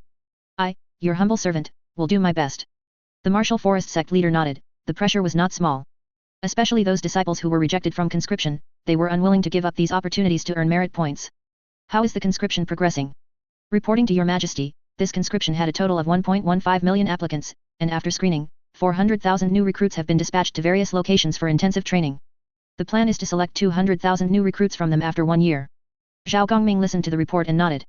I have ordered 200,000 sets of standard military equipment to be sent to the warehouse. You all find time to distribute them. Yes, your majesty. Anything else? If not, court is dismissed. Your majesty, I have one more matter. Speak. At midnight last night, I received a memorial. Our Zhao Country Bookstores branch in Nanzhao Kingdom was attacked by poisonous insects. 3 local employees died, 2 local employees were seriously injured, and the branch manager suffered minor injuries. The official below, while reporting, had fierce glints in his eyes. Clearly, that branch manager had a deep relationship with him. Although he only suffered minor injuries, this was still unacceptable. They, the Zhao family. When had they ever suffered such humiliation? Even the Wind and Rain Pavilion back then didn't injure their people. This poisonous insect attack completely enraged the former Zhao family. What? Something happened in Nanzhao Kingdom. Bastards, dare to touch my Zhao family people. Who did it? I'll rip off his skull. Some in the court's eyes lit up. They smelled the scent of merit points. On the dragon throne. Zhao Gongming's face also turned grim. Who did it? Your Majesty, it's the 5 Venom sect. 5 Venom sect? Good, good, good. 5 Venom sect, is it? Ao Yungzi. What's wrong? Mark all the people of the 5 Venom sect worldwide for me. I want no one from the 5 Venom sect to be left alive, not even their chickens and dogs. Chapter 189, All schools in the Divine Land are ordered to exterminate your entire clan. Zhao Gongming's deep voice was filled with killing intent. The 5 Venom sect was courting death. It had always been Zhao Gongming who provoked others, no one had ever dared to provoke Zhao Gongming. Those who tried to kill him? There was only one path for them. The path of death. Just like the Wind and Rain Pavilion back then. He wanted the 5 Venom sect to be utterly annihilated, not even a chicken or dog left alive, all of them had to die. Anyway, the 5 Venom sect was a pure demonic sect, none of them would be wronged. Alright, it's already marked. It was a simple matter for Ao Yungzi. After all, she was the heavenly Dao of this world now, she could do whatever she wanted. Actually, it would be even simpler and faster for her to kill the 5 Venom sect. Just throw a few heavenly lightning bolts, and it would be done. Targeted strikes. Nowhere to escape. Notify all officials of the Great Zhao dynasty. Wanted, all members of the Five Venom sect. Dead or alive, settled with merit points. It just so happened that the hawkish faction of the Great Zhao dynasty had nothing to do. The Five Venom sect, he would let them deal with it. To prevent them from constantly bothering him for war. Zhao Gongming's order was issued, and soon, all officials of the Great Zhao dynasty had his instructions appear in their minds, along with red dots indicating their distance from them. These red dots were the members of the Five Venom sect. The deeper the color of the red dot, the more dangerous the target. The larger the red dot, the higher the target's status. In any case, the bigger and redder the dot, the more merit points you would get for slaying the target. This immediately excited the people of the Great Zhao dynasty. Especially those who were merely nominal members without official positions. They couldn't wait to go to the Nanzhao kingdom right now and fiercely rack up some points. Great Zhao Lingnan region. In a small county town, a grassroots official was enthusiastically directing workers to build institutions. The institutions being built were for housing homeless orphans and elderly people who had no one to care for them. This grassroots official was originally a scion of a powerful family from Jiangdong. After the Great Zhao was established, his entire family joined the Great Zhao, actively submitting their family's books and land. Although this official was not a direct descendant, but relying on his own talent, he successfully entered the academy and graduated with the top score in the area, being dispatched to Lingnan, this remote, desolate, and miasma-ridden place. He and several classmates were assigned here together. Upon arrival, he discovered that there were no specialized institutions in the Lingnan region to take in homeless orphans, nor were there any specialized institutions to care for lonely elderly people. Not only that, even the local yamen was dilapidated. They didn't even have a place to live. Upon arrival, they could only build a few thatched huts for themselves to temporarily live in. The previous dynasty's development of the Lingnan region was negligible. This also gave him hope. An opportunity to earn a lot of merit points. The small county town they were in lacked everything. They only needed to build these public facilities, and the merit points they could earn would definitely not be low. During their time at the academy, their teachers had reminded them. Aside from natural disasters, man-made calamities, and expanding territory, the most effective way to earn merit points was through improving people's livelihoods. They only needed to focus on people's livelihoods to make a huge fortune. The first step in improving people's livelihoods was basic infrastructure. The local area was too poor, the government's warehouse, let alone grain, didn't even have rats. Ordinary people were poorly clothed and emaciated. Asking them for money was unreasonable. Moreover, when the Great Zhao recovered this area, they granted a one-year tax exemption to the locals. No money, what to do? Find investors, suckers. This grassroots official's first target was his own family. As a powerful family in Jiangdong, with hundreds of years of heritage and immense wealth, it was very reasonable to invest in outstanding disciples of the family, right? If you want to receive the protection of national fortune, you always have to pay some price, right? Want to freeload? That won't do. The imperial court doesn't allow it. I don't allow it either. Although I am a member of the family, I am also a member of the imperial court. After some extortion, he extracted a lot of money from his family's pockets. He used this money to build the first orphanage and nursing home in the area. His several classmates who were assigned here with him were also not easy to deal with. They each extorted a lot of gold from their old folks. Roads, nursing homes, orphanages, relief centers, public latrines, all began construction. Drainage canals, water supply, and so on. All also began to be built. Just as the few of them were incredibly busy. The voice of their direct superior echoed in their minds. The emperor of the Great Zhao Empire had issued an imperial decree. All members of the Five Venom sect were wanted. In their minds, many small red dots even appeared. The closest red dot to them was actually only a few hundred meters away. This excited the few of them. Holy crap, holy crap, holy crap. Brothers, we're going to get promoted. There are actually members of the Five Venom sect in our small county town. Call for backup, call for backup, call for backup. The small county town they were in was too remote and small, there were only about 100 stationed troops locally, and as for the yamen, there were only a few of them, without even yamen runners. They occasionally had to moonlight as yamen runners. However, their skills were not bad, they could fight and endure, not quite martial forest masters, but barely low tier. The Five Venom sect was a famous demonic sect in the Nanzhao kingdom, skilled in using poison. They were most likely not their match. Fortunately, they had stationed troops locally, they couldn't win, but they could call for backup. The few of them went to the local garrison, where they happened to encounter several stationed troops who were secretly planning to slip out and hunt down the Five Venom sect members. After some discussion, they collectively signed an order for the local garrison. Because, according to Great Zhao law, local garrisons could not act without orders. They signed an order for the local garrison to suppress rebellion and banditry. And acted together with the garrison. Half an hour later, the few of them and the garrison surrounded the thatched hut where the Five Venom sect member was located. After asking the surrounding common people and learning that only one person lived in the hut, they took out bows and arrows from behind them, wrapped them with cotton cloth and lamp oil, lit them, and shot the arrows. Swish, swish, swish. In an instant, the thatched hut was engulfed by flames. Only shouts could be heard from inside the house. The person inside wanted to come out, but the surrounding few didn't give him a chance, shooting several more arrows at the figure rushing out. The arrows pierced through the figure, which let out screams before falling into the sea of fire. And then there was no sound. The local garrison and the few grassroots officials then heard the sound of gaining merit points in their minds. Everyone exchanged smiles. Then they ordered people to extinguish the flames. From the ruins, they found the charred corpse of the 5 Venom sect member. On the arm of the remains, they discovered a tattoo mark. An ordinary member of the 5 Venom sect. However, this hut should not be simple. The hut was piled with many bottles, jars, and poisons. The quantity was too large, it didn't seem like something an ordinary member could possess. This hut was very likely a supply point for the 5 Venom sect in the area. Only this reason could explain so many supplies and the merit point reward. Never mind that, deal with these things, then look for the next one. The next 5 Venom sect member is several kilometers away from us, still within our county's jurisdiction. Don't let him run away. No, wait, holy crap, someone intercepted. Damn it, how despicable, taking food from our bowl, who is it, truly heartless. The few of them were just about to head for the next 5 Venom sect member, but unexpectedly, the red dot of that 5 Venom sect member disappeared the next moment. When they clicked again, it showed that the person was already dead, and the killer was a disciple from a certain school. They were so angry they cursed. So fast, damn it. This was just a small interlude. After all, grassroots officials had no way to go to more distant places to hunt down the 5 Venom sect. The main force hunting down the 5 Venom sect was the Martial Artist Association. Members of the Martial Artist Association were mostly nominal, without specific official positions, and were very free, able to go anywhere. It was precisely because of this that they became the main force in eradicating the 5 Venom sect. Led by the sect leader elders of their respective schools, they entered the Nanzhao kingdom from the border. From the moment Zhao Gongming issued the decree, in just a few days, the 5 Venom sect continuously received news of their subordinates being killed. And it wasn't just 1 or 2 who were killed, but dozens dying. Their many outposts in the Great Zhao Empire's Lingnan region and various parts of the Nanzhao kingdom were destroyed.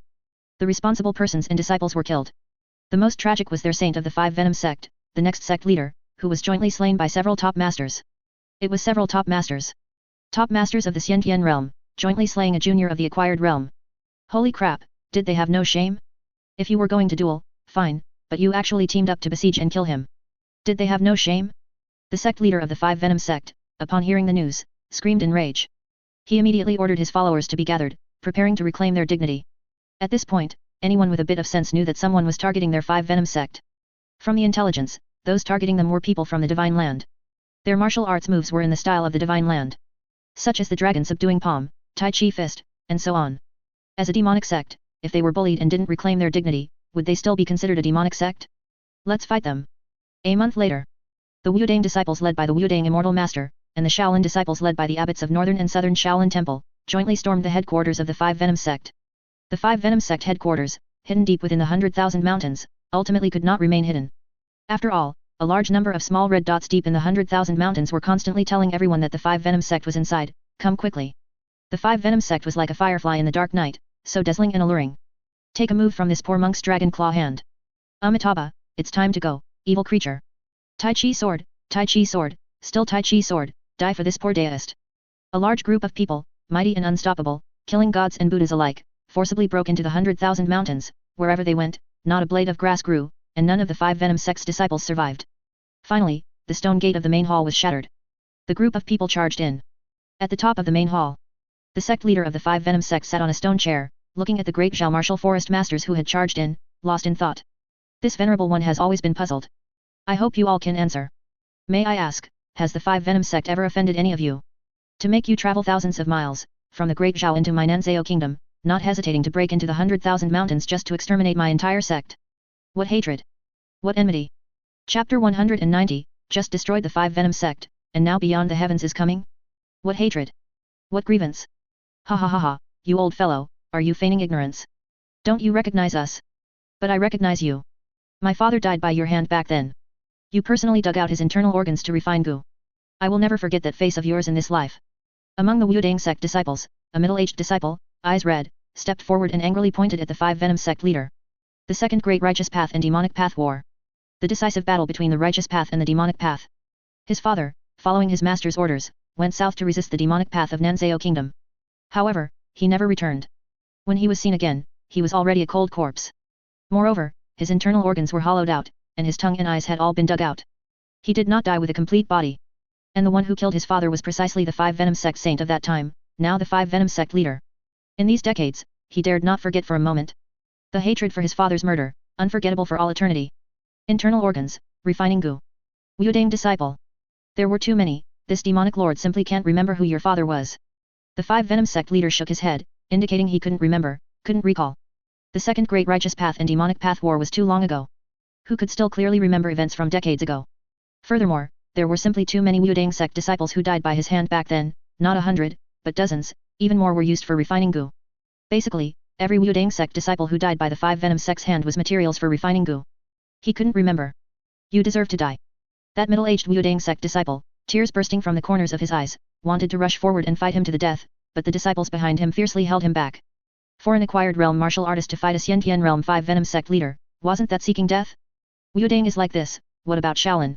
The 5 Venom sect leader looked towards the Shaolin temple's camp. Old fellow, do you still remember me? Among the bald monks, a slightly younger disciple walked out. His eyes were wide with fury, as if he wanted to devour the 5 Venom sect leader. 5 years ago, to refine goo, you massacred my entire clan and killed my entire village. I still remember it to this day. Return my clansman's lives. The little bald monk shouted angrily, tears streaming down his face uncontrollably.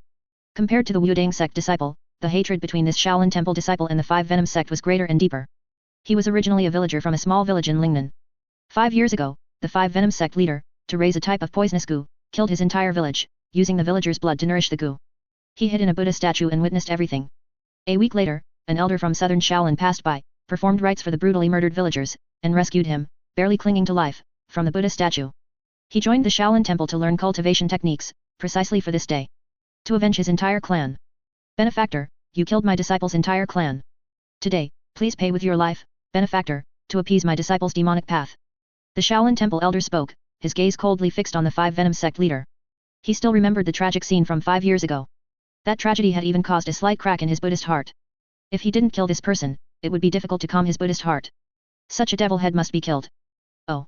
The weak prey on the strong, this is the law of nature. This demonic lord does not believe I am wrong. Wu-Dang immortal master, and 2 abbots. Today, are you here to settle old scores? The 5 Venom sect leader showed no remorse whatsoever. He was a demonic path practitioner, after all. A madman. Just killing a few people. What could it matter? Settle old scores? Perhaps. However, does the sect leader still remember the employees of Zhao Country's bookstore who tragically died a month ago? We are here by the human emperor's command to destroy the 5 Venom sect. And incidentally, to handle some personal matters. The Wu-Dang immortal master stepped forward and explained the reason. Zhao Gongming's people? What a load of nonsense about a human emperor, how can he, a merchant from a refugee background, be worthy of being a human emperor? This so-called human emperor, this demonic lord does not recognize. What's so arrogant about the great Zhao's dog emperor? If he wants this demonic lord's life, let him come. This demonic lord just finds it a bit laughable. The 2 major forces that lead the martial forest actually willingly became Zhao Gongming's running dogs. Ha ha ha. The 5 Venom sect leader laughed heartily, laughing out of anger. He hadn't expected that this time's revenge was for the employees who died by their 5 Venom sect's hands a month ago. Damn it. Just for such a small matter. That dog emperor Zhao Gongming actually brought the entire Divine Land martial forest to destroy his 5 Venom sect. Dog emperor. You really deserve to die. A dignified emperor, so petty, wasn't it just killing a few of your subordinates? Is it really necessary? Even if this demonic lord dies and goes to the underworld, I will curse you, wishing you to be dismembered and have no burial place. To be your majesty's dog is our honor. Do you have any objections? If you could make us martial forest legends, I would also be willing to be your dog. Outside the house, a rampant laugh suddenly rang out. Immediately, a group of people walked in from outside the door. The leader, with white beard, white hair, and white eyebrows, exuded an air of wild arrogance. The white-haired demonic lord, Liao Tiankuang, a famous demonic lord in Divine Land, once on par with the white-haired demon lord of Beyond the Heavens. Currently, the white-haired demonic lord and his Flying Eagle sect had long since pledged allegiance to the imperial court, becoming a member of the Martial Artist Association. Are you also here to kill this demonic lord? The 5 Venom sect leader, seeing his former comrade standing on the opposite side, was so angry he wanted to curse.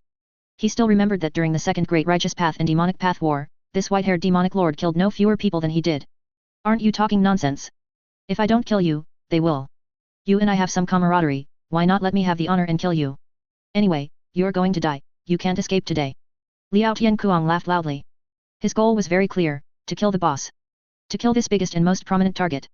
He wondered how many merit points he would get for killing this guy. He was still hoping to become a martial forest legend soon. Who would remain in the demonic path if they could achieve immortality? I am your majesty's dog. I am your majesty's fiercest, most formidable, and most skilled dog.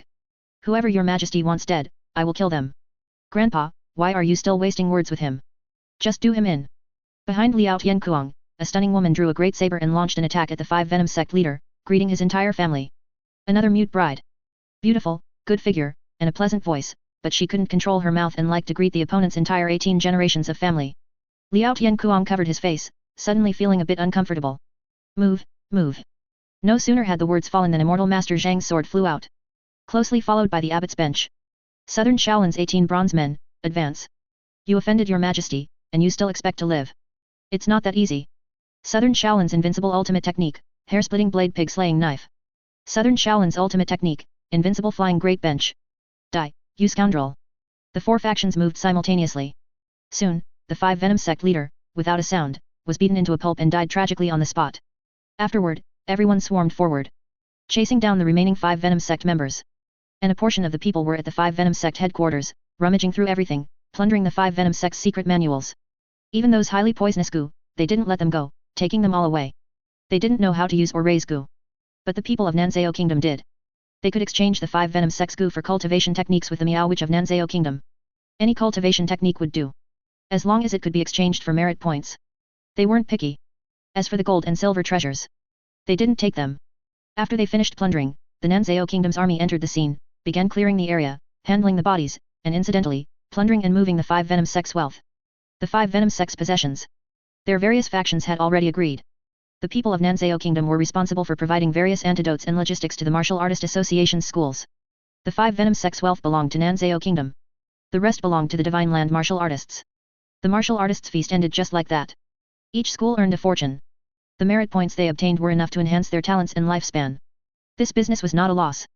Most importantly, it was all a crushing victory, with various group attacks on the 5 Venom sect. Various scenes of dozens against one allowed their own losses to be virtually negligible. No one would bully the weak and still get injured, right? No way, no way. There are too few people in the 5 Venom sect, not enough to go around. Damn it, how could the 5 Venom sect, a dignified demonic path, have so few people? This 5 Venom sect leader is truly a good-for-nothing, completely inept at managing a school. If it were Shaolin Temple, how great would that be? We could all eat our fill. On the way back to the capital, everyone complained. They disliked that the 5 Venom sect had too few people, leaving them unsatisfied. However, their words greatly displeased the Shaolin Temple. What the hell do you mean? If it were Shaolin Temple, what the hell do you mean? Are you bullying us honest people from Shaolin Temple? Do we have many people in our Shaolin Temple? The beggar clan has even more people, why don't you talk about the beggar clan? The southern Shaolin abbot was immediately angered to laughter. These bastards. They ate the 5 Venom sect and were still not satisfied, now they wanted to attack his Shaolin Temple? Damn it, don't forget, my southern Shaolin was the first to pledge allegiance to the imperial court. What are you guys? Abbot, don't get angry, how can a monastic use foul language? We were just joking. Joking my ass. Stop arguing, there's still a chance. What are you yelling about? Liao Tiankuang of the Sky Eagle sect spoke. Still a chance? What do you mean? Immortal Master Zhang looked at Liao Tiankuang with some surprise. The originally angry Shaolin abbot also looked over. Nothing much, do you still remember the white-haired demon lord of Beyond the Heavens? That old fellow has come out of seclusion. He plans to go south and start the third great righteous path and demonic path war. Yesterday, my sect's disciples received news from Beyond the Heavens. They want to win over our Sky Eagle sect. I don't know if Xiaoao Valley has received any news. But with old freak Xiaoao's personality, he'll likely hog everything. As a fellow demonic lord titan, Liao Tiankuang understood old freak Xiaoao's personality very well. This time, during the encirclement and suppression of the 5 Venom sect, Xiaoao Valley didn't get a share because of its remote distance. If there was a next time, old freak Xiaoao would definitely hog everything. That bastard. Liao Tiankuang saw through him completely. Beyond the Heavens? Good, good, a double blessing. Chapter 191, Recruiting Beyond the Heavens? An envoy to Mobei. Double happiness, it's a deal then. This humble deist will not return to the mountains, I will set off for the northern border now. When Beyond the Heavens attacks, I will make my move. Zhang Zhenren's eyes lit up. Dream on. This still depends on your majesty. If your majesty believes Beyond the Heavens deserves death, then killing them will earn merit points. If your majesty doesn't even know who they are, even if you slaughter the entire Beyond the Heavens, you might not get many merit points. The white-haired demonic lord Liao Tiankuang saw through it clearly. Even if Beyond the Heavens really did move south, even if they killed the demonic cultists of Beyond the Heavens, while they would receive merit point rewards, it certainly wouldn't be as many as if the emperor had ordered their killing. Having tasted the sweetness of the 5 Venom sect, they no longer cared for conventional rewards. They wanted more. To get more, they absolutely had to let the emperor know what Beyond the Heavens was. Let the emperor know the dangers of Beyond the Heavens. This way, they could feast again. They would gain merit points, the people of Great Zhao would gain peace, and your majesty would gain satisfaction. A win-win-win, all three parties would win. As for Beyond the Heavens, who would care about the thoughts of a group of demonic cultists? Then how can we let your majesty know about the harm Beyond the Heavens poses? Although Beyond the Heavens is a demonic cult, apart from those two major righteous and demonic wars, Beyond the Heavens rarely harms our divine land. The abbot looked puzzled. Beyond the Heavens, for those in the martial forest, was not unfamiliar. Although they had disappeared for decades, the scars left by Beyond the Heavens still remained in the heart of every martial forest person. However, putting aside these grievances, ordinary people basically didn't know anything about Beyond the Heavens. After all, Beyond the Heavens was not a demonic cult of the divine land. Moreover, it had already disappeared decades ago. The scale of Beyond the Heavens? No. It was not small. Beyond the Heavens was the #1 demonic cult in the world. Its scale was enormous. It had over 100,000 demonic cultists under its command, and the number of disciples far surpassed that of the various schools in the divine land. In the previous two major righteous and demonic wars, Beyond the Heavens basically fought against several, or even 10, righteous schools of an entire country by itself. As for other demonic cults, compared to Beyond the Heavens, they were just there to make up the numbers. The main territory of Beyond the Heavens was the Mobei region of Mongolia. It could even be said that the entire Mobei region was the territory of Beyond the Heavens. Beyond the Heavens' control over the Mobei region was even stronger than that of the Mongol court. To put it plainly, Beyond the Heavens was a warlord force, with its own people, its own army, disciples, and its own tax laws. And it did not respect the royal court. It was a feudal lord force independent of the Mongol court. It had repeatedly defeated the Mongol court's punitive expeditions, and eventually, the Mongol court was forced to sign a truce agreement with Beyond the Heavens. Just report it to your majesty. Let your majesty decide. Actually, if Beyond the Heavens doesn't harm our divine land, this humble deist can also pretend nothing happened. Zhang Zhenren suddenly remembered some background information about Beyond the Heavens and immediately changed his statement. Beyond the Heavens. It was actually a force of divine land people. It was a gang established by divine land people in Mongolia. During the wars in the divine land, when various feudal lords fought, Mongolia took advantage of the chaos to move south, abducting a group of divine land people. These abducted divine land people were the predecessor of Beyond the Heavens. They could not endure the oppression of Mongolia and eventually established Beyond the Heavens to resist Mongolian rule. After hundreds of years of development, Beyond the Heavens' own development went astray. It became extreme and ambitious.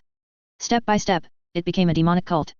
Normally, those who were harmed were Mongolia and the western region countries. It rarely harmed their divine land. Except for those two major righteous and demonic wars. Nonsense. You think he won't cause harm? Are you a dog's brain? At this time, you're still overflowing with a saintly heart. You forgot the righteous and demonic wars, didn't you? Do you really think Beyond the Heavens is still that force that huddled together for warmth? I'll tell you directly. Beyond the Heavens has long had plans to take over the divine land. Those two righteous and demonic wars were just probes. If it weren't for you, this unexpected force, appearing out of nowhere and repelling that devil head, then it wouldn't have been your majesty who destroyed Great Jian. But Beyond the Heavens. The white-haired demonic lord Liao Tiankuang sneered. He most disliked the saintly faces of the righteous path. Knowing full well that the other side was a scourge, they didn't eliminate him in advance, but instead allowed him to develop and grow, then got beaten, and only woke up after being half beaten. What a bunch of idiots. You are still looking at Beyond the Heavens from the perspective of a martial forest force. Completely wrong. Beyond the Heavens has never been a martial forest force, they are a major warlord, a major feudal lord. As for me, just eliminate them directly. Before they attack Great Zhao, eliminate them in advance, once and for all. Liao Tiankuang suggested. Donor Liao, your killing intent is so heavy. The abbot smiled. Old bald donkey, isn't your killing intent heavy? When you killed the 5 Venom sect, you killed more people than I did. Why are you pretending to be merciful now? Liao Tiankuang mocked. It's different. The 5 Venom sect are barbarians. Beyond the Heavens are divine land people. Talking about this is meaningless. Enough, I'm going home. The matter of Beyond the Heavens will be left to your majesty. If your majesty says they should be killed, I will kill them. If your majesty thinks they can still be saved, then I will try to recruit them. After speaking, the several people dispersed, each going home and finding their own way. What they didn't know was, old freak Xiao Ao had already reported the news of Beyond the Heavens' impending move south. While they were still on their way back to court, the imperial court was currently engaged in a heated discussion about the matter of Beyond the Heavens. Your majesty, although Beyond the Heavens are descendants of the divine land, they have been separated for hundreds of years and have long harbored ulterior motives. This humble subject requests to lead an army into Mobei and slaughter Beyond the Heavens. A civil official said with shining eyes and an excited expression. Get out of here, you old man. You're a civil official, when is it your turn to go on an expedition? This is our general's business. The opposing general immediately became unhappy. You damn it. Stealing our work, are you? Civil officials should do civil officials' work, don't you dare come and steal work from generals. We generals are not good with words, if there's a next time, I'll beat you to death. Your Majesty, I request to lead the charge. Tan Long's eyes gleamed, eager to move. Ahem, everyone, please listen to this old official for a moment. The matter of Beyond the Heavens, please discuss it carefully. After all, they are descendants of our divine land. Give them a way out. This old official is willing to go as an envoy to Mobei and confront the demonic lord. I am willing to recruit them for Great Zhao. If successful, everyone will be happy. If not, then the generals can send troops to flatten Mobei and avenge this old official. This way, it can also silence the idle talk of the various countries in the world. Zhao Shangde expressed that he could go as an envoy to Mobei. If he succeeded, it would be a great achievement. If he failed, it would also be a great achievement. Because he would die in Mobei. This way, Zhao country would have an excuse to send troops to flatten Mobei, and then using Mobei as an anchor point, they could march east against the Mongol court, north against the northern barbarians, west into the western region, and even south into Tubo. No matter the outcome, he would not lose. Killing many birds with one stone. This was the highest dream of our Gongyang school. To die a worthy death. Old man, you old fox, you're dreaming big. You'll get a great achievement no matter what, hey. Old man, a word of advice, it's hard to get fat eating alone. Zhao De was merely dull and wooden. He wasn't stupid. He was very clever. Zhao De quickly understood Zhao Shangde's calculations from his words. Good heavens! He would get a great achievement no matter what. He would make a huge profit no matter what. He really was eating alone, hey? General Zhao, you are slandering this old man. This old man never eats alone. This old man will never go north alone. This old man will bring his students north with him. Zhao Shangde said righteously. Damn you! This still isn't eating alone. You're planning not to leave us even the soup. Old fox! The generals immediately broke down. Among the civil officials, a few also looked at Zhao Shangde speechlessly. This old geezer, eating alone, didn't even bring them civil officials, only thinking of bringing his own disciples to eat together. How shameless! Stop arguing. Below, they started arguing again. Zhao Gongming was very helpless. Ever since he became emperor, the people below him seemed to have been dumbed down. They argued endlessly over big and small matters. It was clearly the imperial court of a nation, but they had forcibly turned it into a vegetable market, noisy and chaotic. What kind of decorum was this? Who can tell me what the situation with Beyond the Heavens is? Zhao Gongming said calmly. Beyond the Heavens, he was too unfamiliar with it. His understanding of Beyond the Heavens was almost non-existent. When he was writing the book, he had only learned about some demonic cult schools from the mouths of martial forest people. As for deeper details, he didn't know. After all, for novel writing material, the name of the demonic cult was enough, other things were not needed, nor did he care.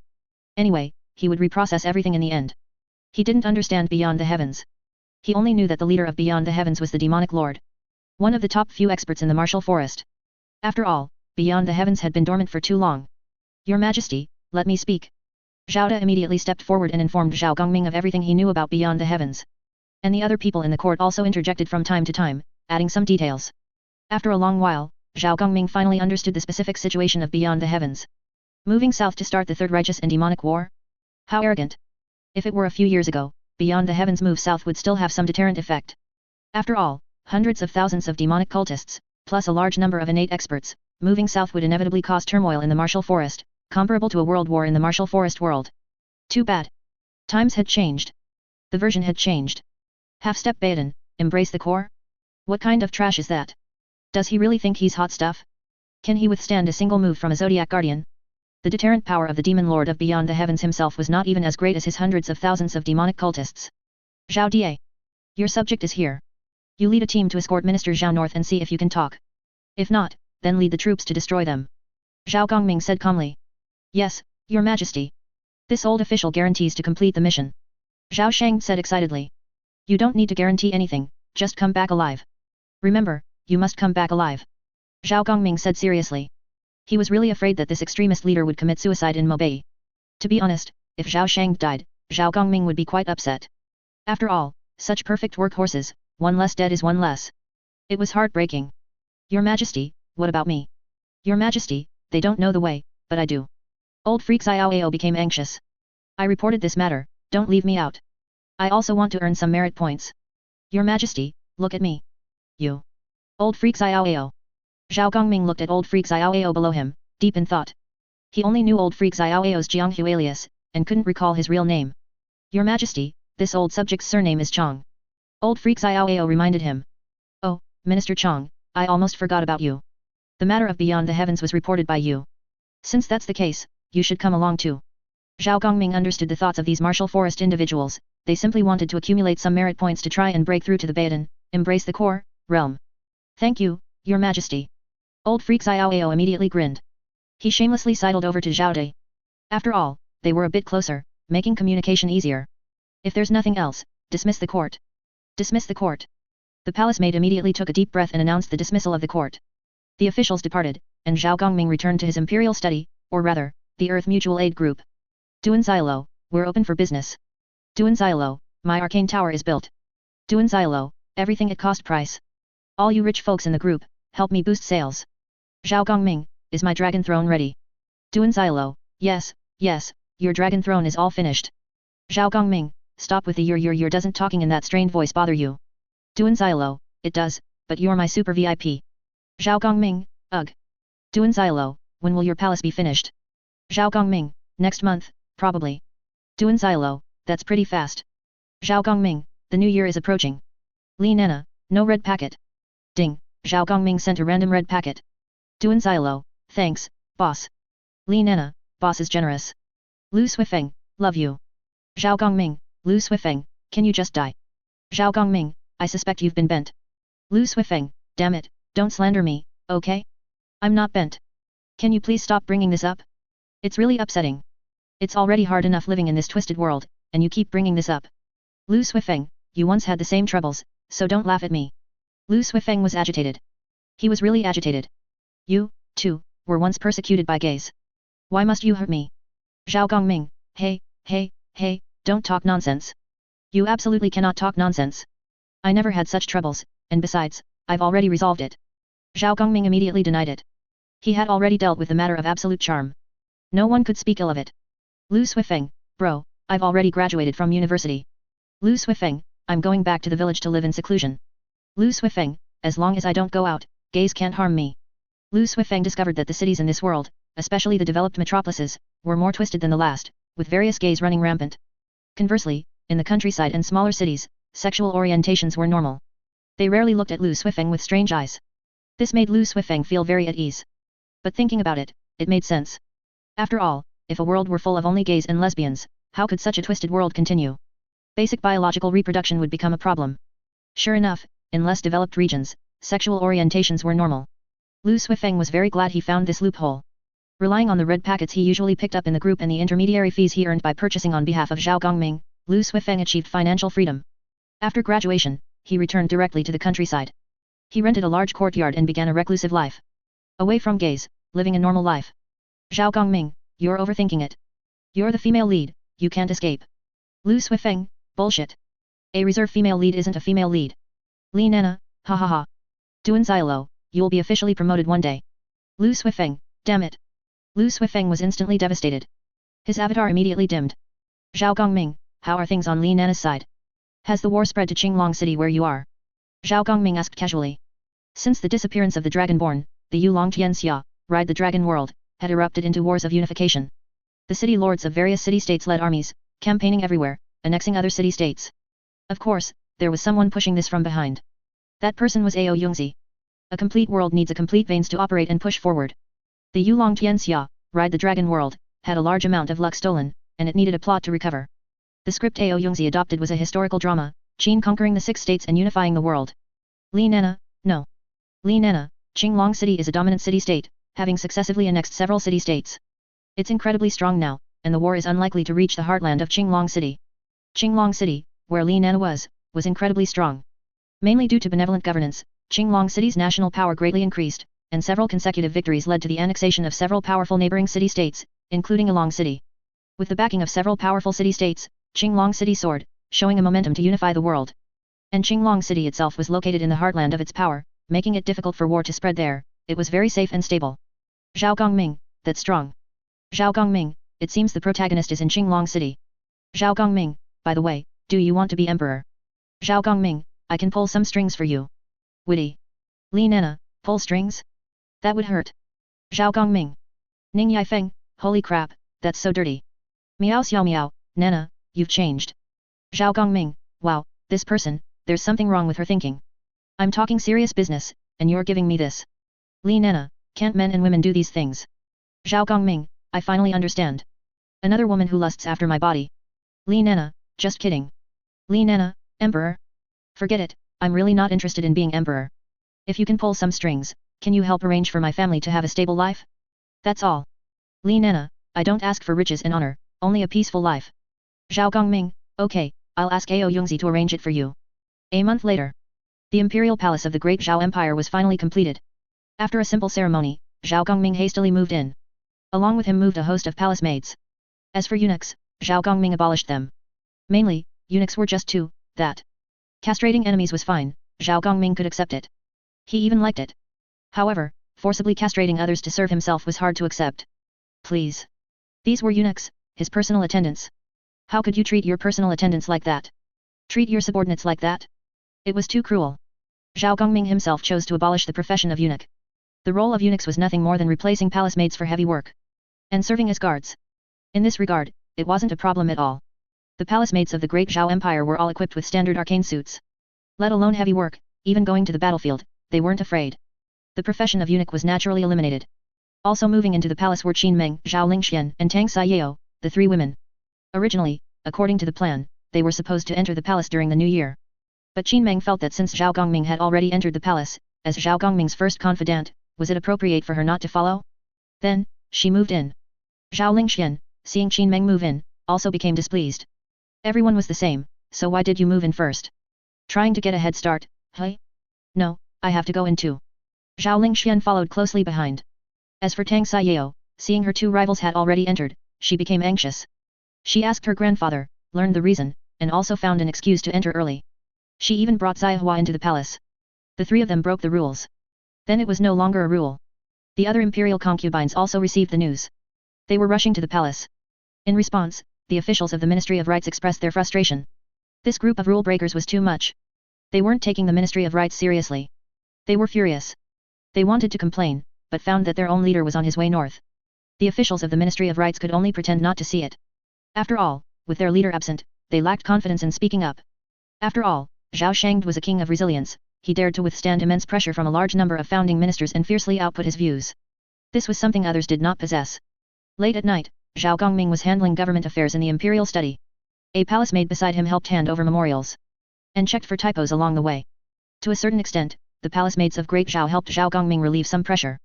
This was outside the palace maids' official duties, and they could refuse, but why would they refuse?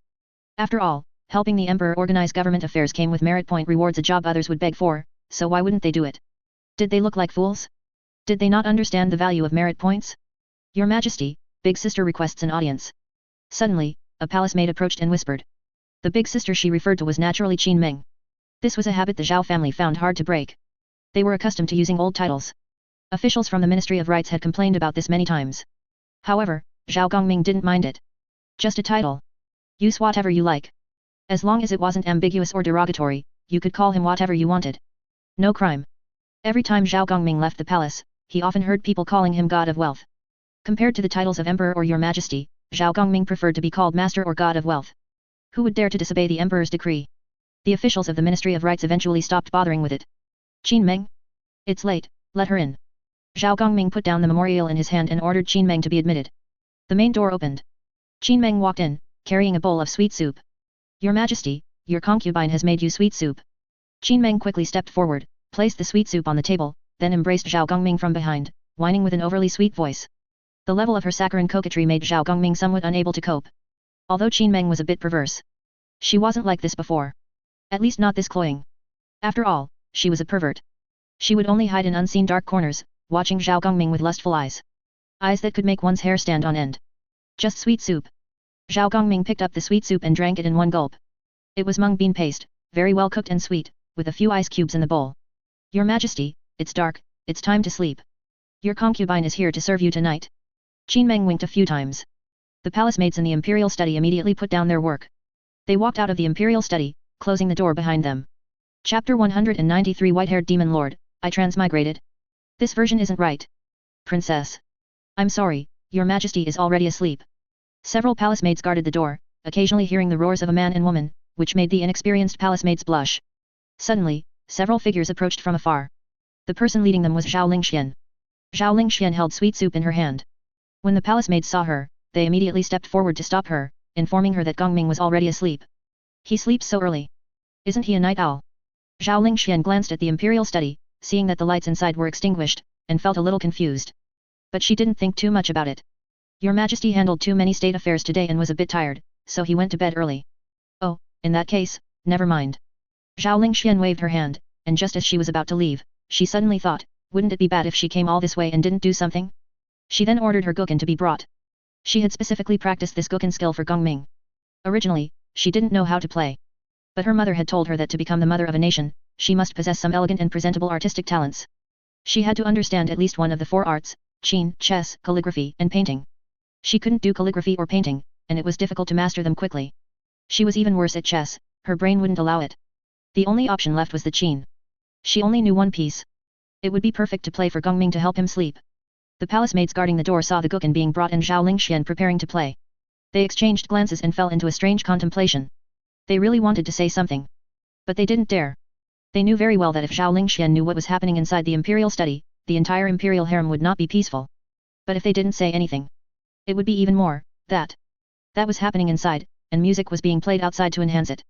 What a bizarre scene. Ding ding ding. Rhythmic qin music began to play. The qin music was sometimes high-pitched, sometimes low, perfectly covering the roaring sounds from the imperial study. In fact, the two even complemented each other, creating a strangely harmonious effect. A single tune breaks the heart, where in the world can one find a kindred spirit? At this moment, from a corner nearby, the sound of another instrument also emerged. They looked over. At some point, Tang Xiao was playing a xiao, accompanying Zhao Lingxuan's performance.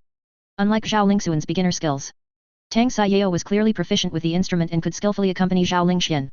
The two played together. This made the eyes of the palace maids guarding the door even stranger. This. Wow, what a dramatic scene. Fortunately, they didn't know what was happening inside.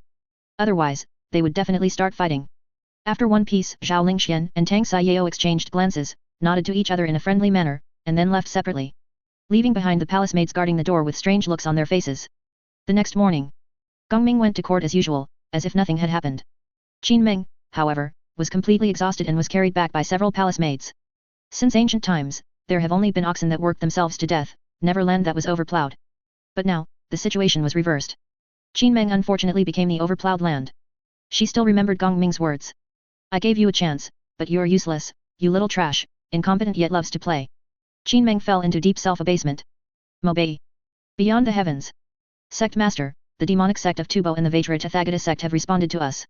Later Jin only has the divine dragon sect expressing its desire to join us. What about Deqian? The white-haired demon lord of Beyond the Heavens sat upright in his chair, eyes closed in contemplation, listening to his subordinate's report. He had been in seclusion for decades, the changes in Beyond the Heavens were too great. Even the high-ranking members of Beyond the Heavens had changed considerably over these decades, and most of the remaining high-ranking members were old. Only the younger generation could accompany him south. The only comforting thing was that this younger generation consisted entirely of first-rate hawks. As soon as they heard he was going south, they eagerly announced their participation. This pleased him greatly. Beyond the Heavens was still Beyond the Heavens. His Beyond the Heavens did not allow cowards to exist. During the decades he was in seclusion, the territory of Beyond the Heavens had actually expanded quite a bit.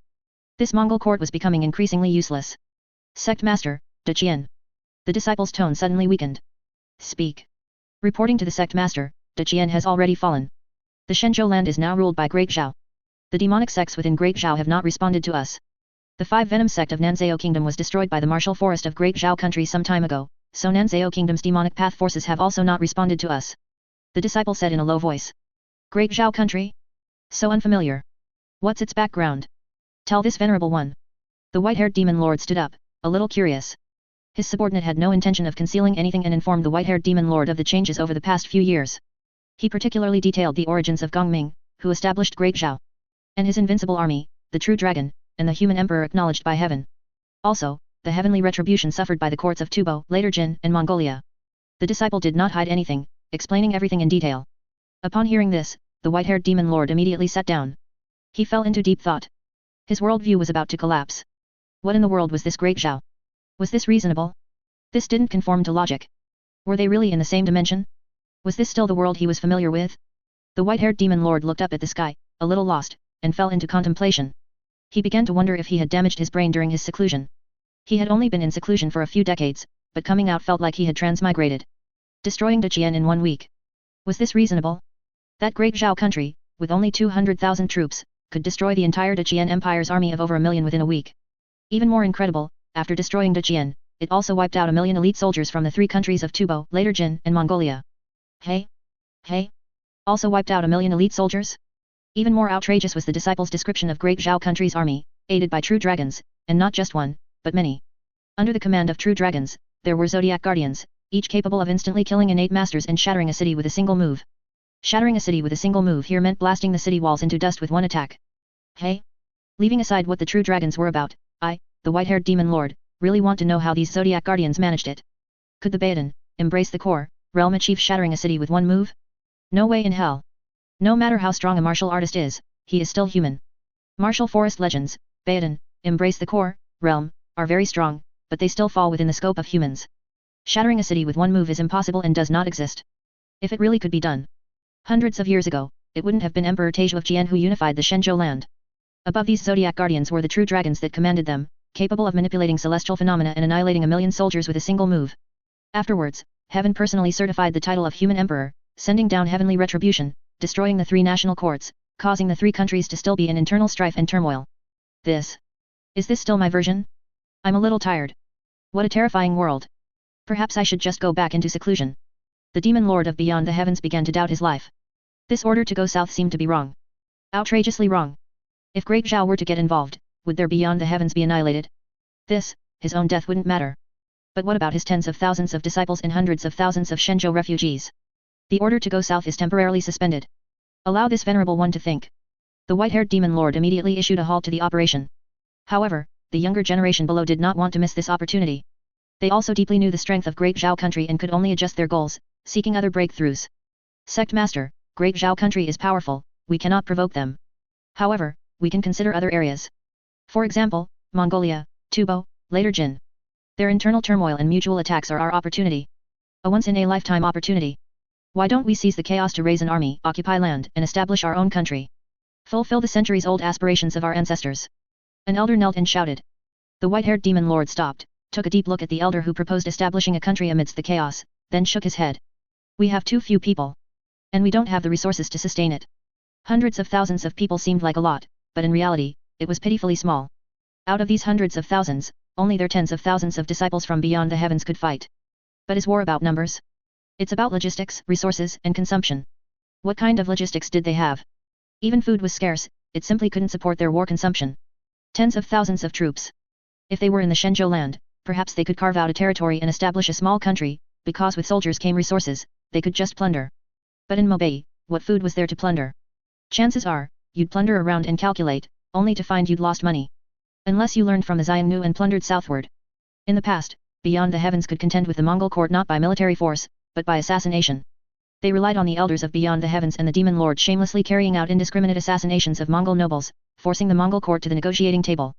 Thereby gaining some power. Even so, even though they completely controlled the Mobei region, they did not separate from the Mongol court to establish their own country. Because they knew very well. Once they declared independence and established a country, the nature of things would change.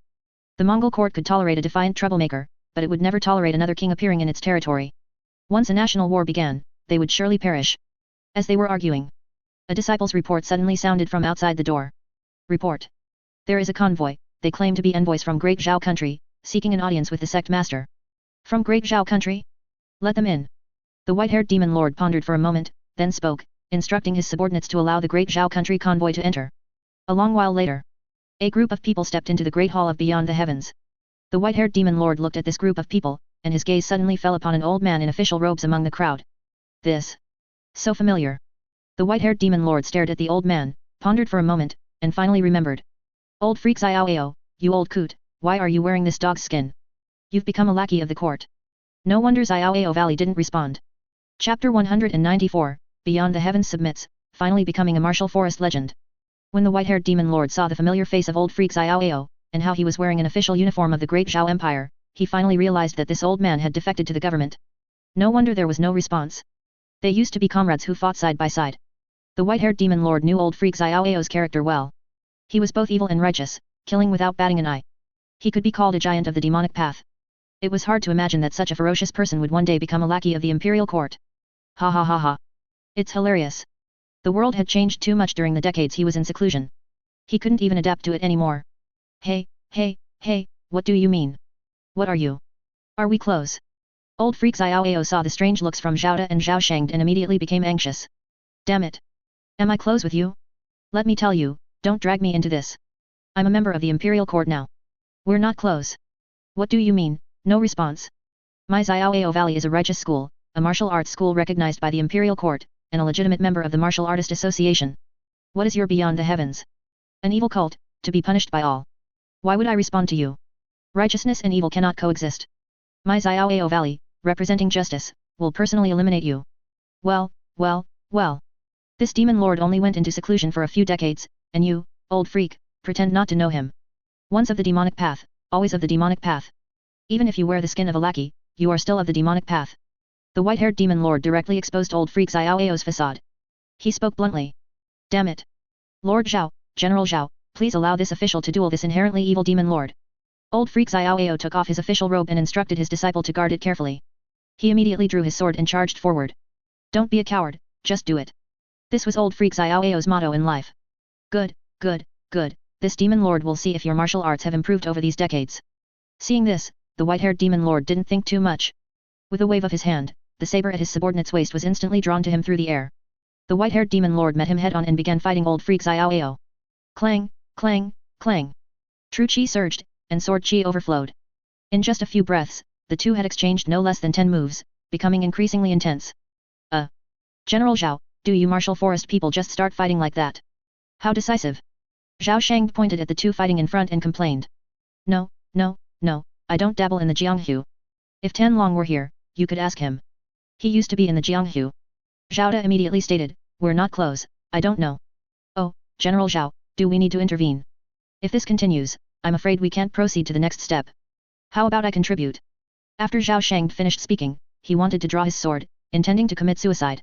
However, the next moment, his sword was snatched away by Zhao De. Lord Zhao, don't do that. If you die, I can't explain it to the master.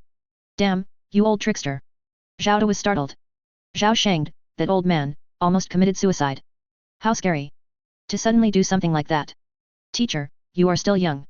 It should be me, your disciple. Zhao Shang's disciple, a middle-aged official, was about to draw his sword when the sword at his waist was snatched away again. Damn, why are you two, master and disciple, so alike? Can't you be a little more normal? Why do you always try to commit suicide? Is leaving a name in history that important? Zhao De widened his eyes, feeling speechless. He immediately ordered his subordinates to disarm all the Gongyang school students Zhao Shang had brought, not giving them a chance to commit suicide. It's very important. The middle-aged official replied. Zhao De. Morning. And evening thoughts, a sword at sunset. Ha, old white-haired ghost, you're old. After decades of seclusion, your cultivation has regressed. Ha. Take another sword strike from me. Tides come and go, a sword that overturns the sea. Layers of sword shadows, like continuous tidal waves, constantly crashed against the white-haired demon lord. For a time, he was actually suppressed by the white-haired demon lord. This surprised the white-haired demon lord a little. During the Second Great War between righteousness and evil, he remembered that old freak Xiaoao was only at the late stage of the Xiantian realm. Decades later, at most, he would only have the cultivation of a half-step Baodan, embrace the core. And him? He was already a half-step Baodan, embrace the core, decades ago. Only Wu Dangzhenren could fight him in the world. He didn't expect that after these decades, old freak Xiaoao's cultivation had improved so rapidly. He could actually fight him. And even gain some advantage over him. Unbelievable. Did this old freak take drugs? Something's not right. The path of martial arts has always been an arena for prodigies. Prodigies of the same rank can even fight across ranks. Such as him, and Wu Dangzhenren. They are such prodigies. In the innate realm, they can cross several minor ranks to fight or even kill seniors. As for old freak Xiaoao, he's sorry, but he doesn't belong to the category of prodigies. A normal genius, reaching his same combat power in a few decades? It's not scientific. Demonic chaos, gods and ghosts retreat. Slay. The white-haired demon lord caressed his sword, and true chi surged. Immediately, a giant sword appeared behind him, with endless demons' entanglement around it, roaring forward. A powerful oppressive force assaulted him. The white-haired demon lord, second in the world. Slay, slay, slay. Several slay words in a row.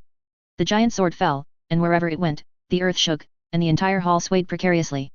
The white-haired demon lord was like a demon god. He already had some of the demeanor of the Baodan, embrace the core, realm. You're cheating, aren't you? This old man can too. Old freak Xiaoao put down his sword, clasped his hands together, and raised them high. Heavenly Dao above, Zhao Country's Minister of Personnel, I request the divine power of the Heavenly Dao to assist me. Old freak Xiaoao was in the heat of the moment and didn't care about anything else. He immediately consumed merit points and requested the Heavenly Dao to bestow divine power. As soon as he finished speaking, a voice came from old freak Xiaoao's ear. Granted. Golden light descended from the sky and entered old freak Xiaoao's body. In an instant, old freak Xiaoao felt invincible. He casually swung his sword. A sword chi wrapped in golden light shattered the incoming giant sword. Even the white-haired demon lord behind the giant sword was severely injured.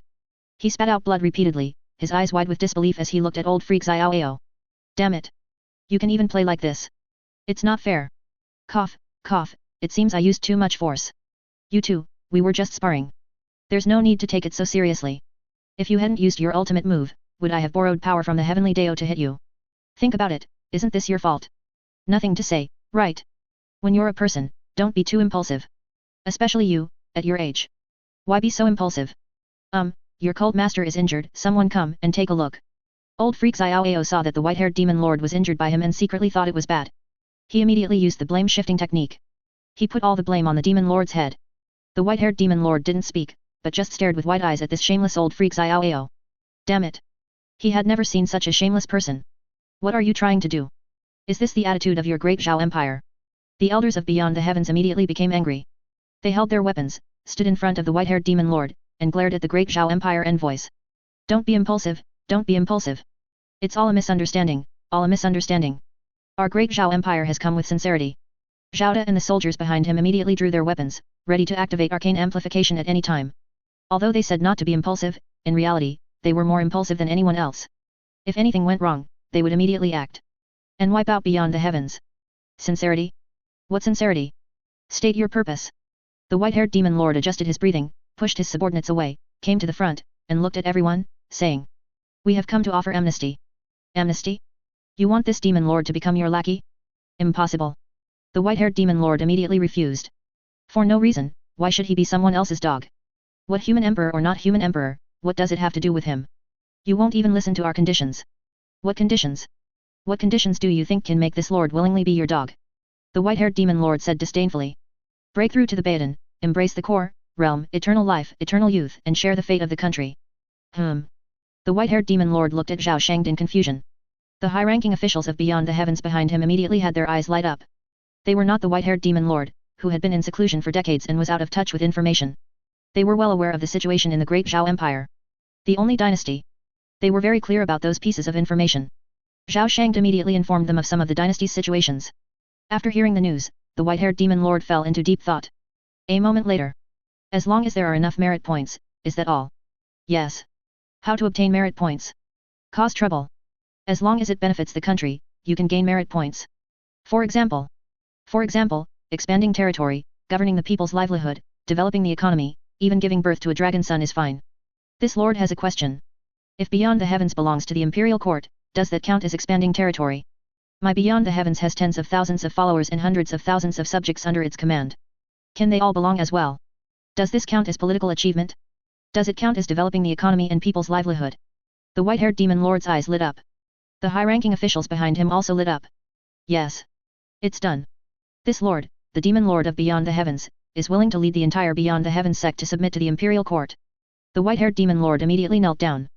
The next moment, streaks of golden light spread out. The great Zhao Empire's dynasty extended to the northern desert region. All areas controlled by Beyond the Heavens were brought under the great Zhao Empire's dynasty's umbrella. Everyone felt their bodies lighten. Then the golden light fell. The high-ranking officials of Beyond the Heavens and the demon lord, who were enveloped in the golden light. Naturally, a set of official robes appeared on them. As well as their official rank, merit points, and positions. With the blessing of Heaven's will. Everyone in Beyond the Heavens felt incredibly relaxed. Baden, embrace the core, break through for me. The demon lord of Beyond the Heavens' eyes were red. He consumed all of his merit points. Accompanied by the influx of countless golden lights and the descent of Heaven's will, the true chi within the white-haired demon lord's body rapidly circulated, then condensed into a golden core. The Baden, embrace the core, realm was achieved. In hundreds of years, one of only 3 martial forest legends was born. Chapter 195, The Blood of an Outer God, The Contaminated Newcomer. I've succeeded. I've succeeded. Ha ha ha, after nearly a century of dedication to the martial Dao, I've fulfilled my wish in my later years, breaking through to the Baden, embrace the core, realm in one fell swoop. I've succeeded. The aura of the Baden, embrace the core, realm was undeniably evident.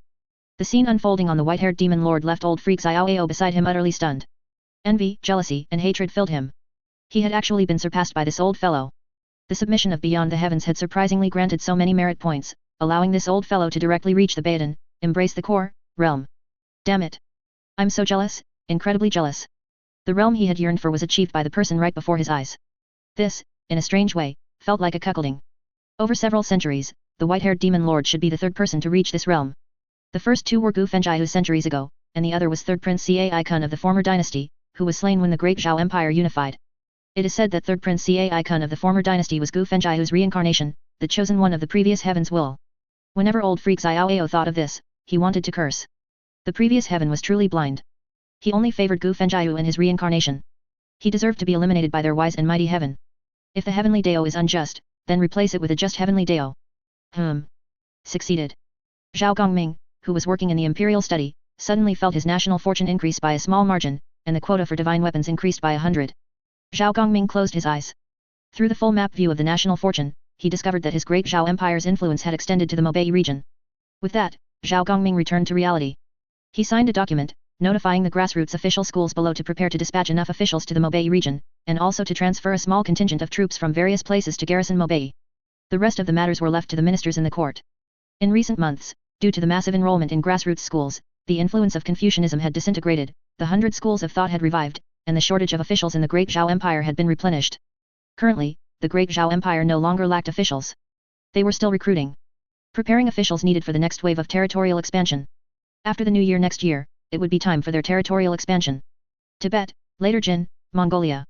These three countries were good opportunities to annex them. As for governing the country, he was no longer needed. His workload had been decreasing during this period.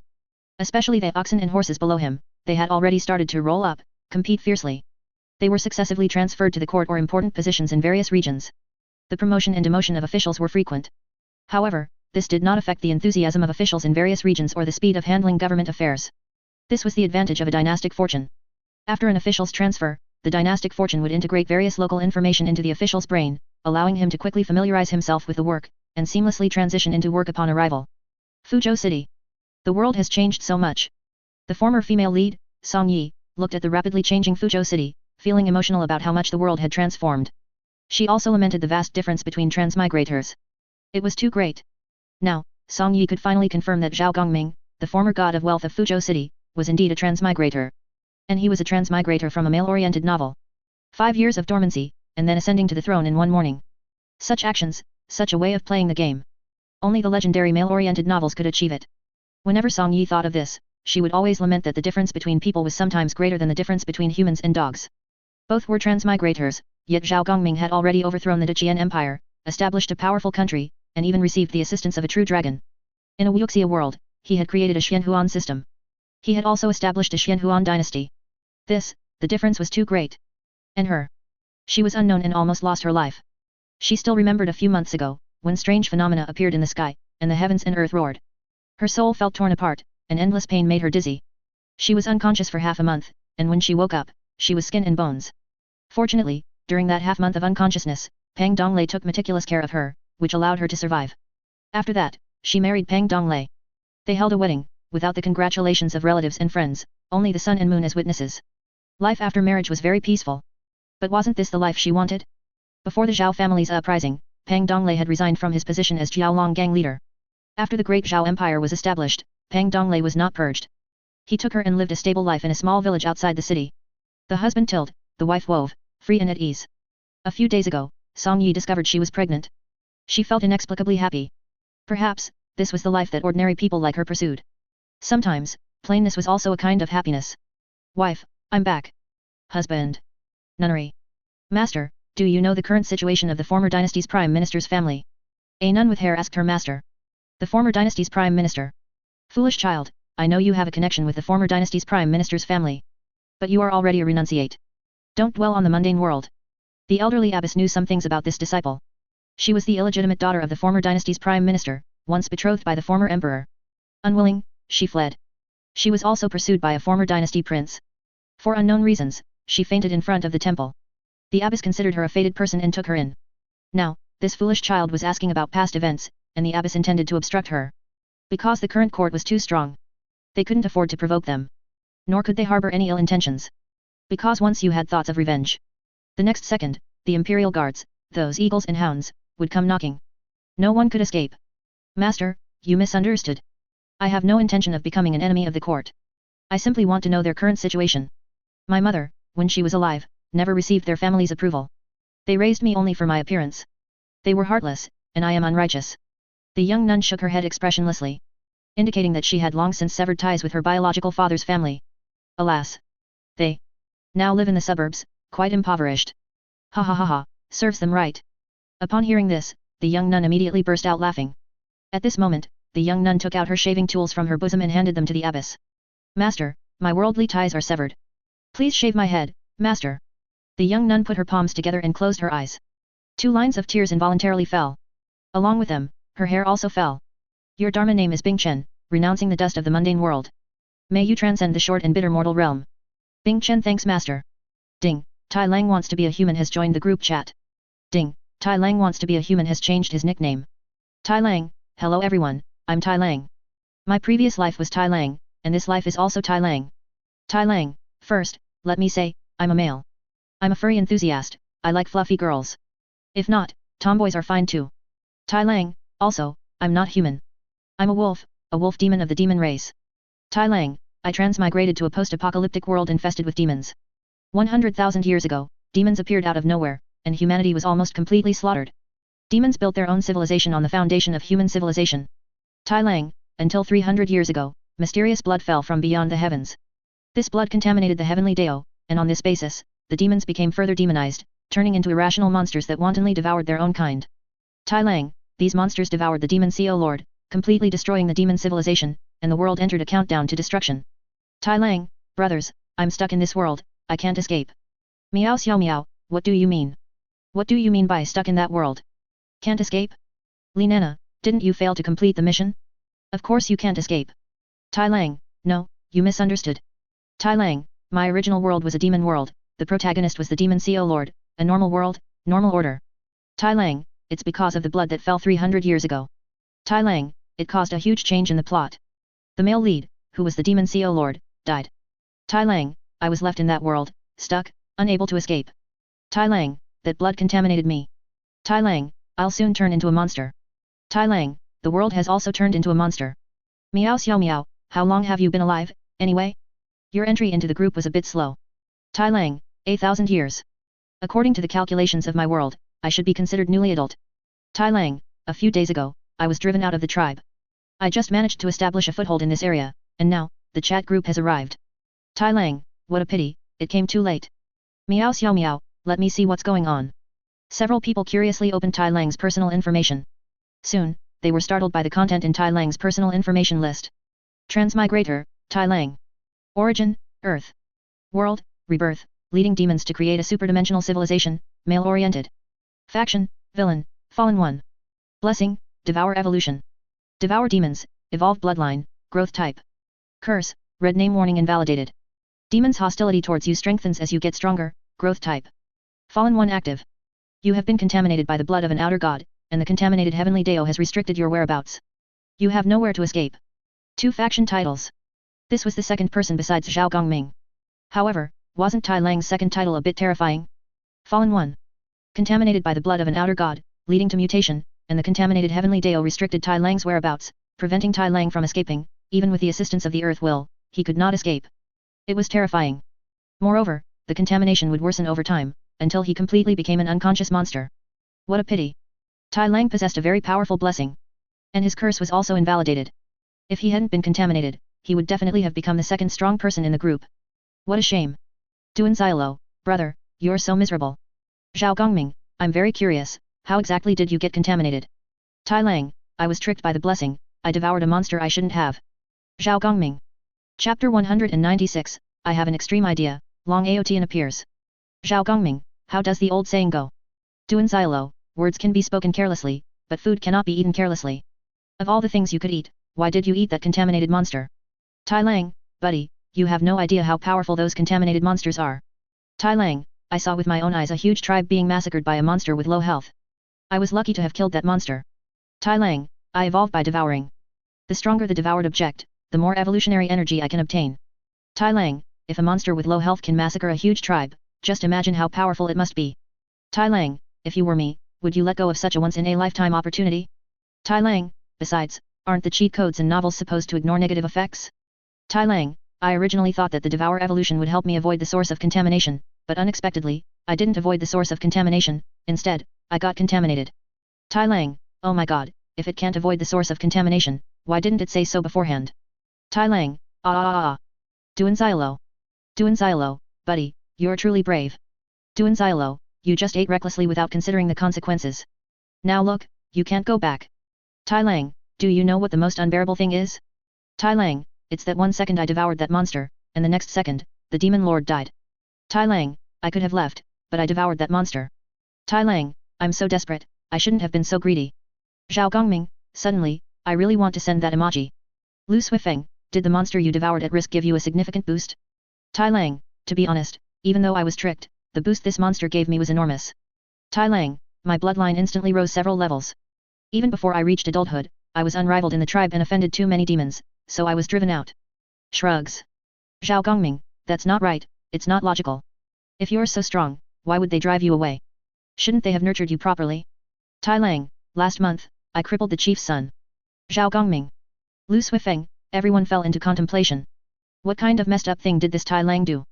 Crippled the tribe leader's son? Are you even speaking like a human?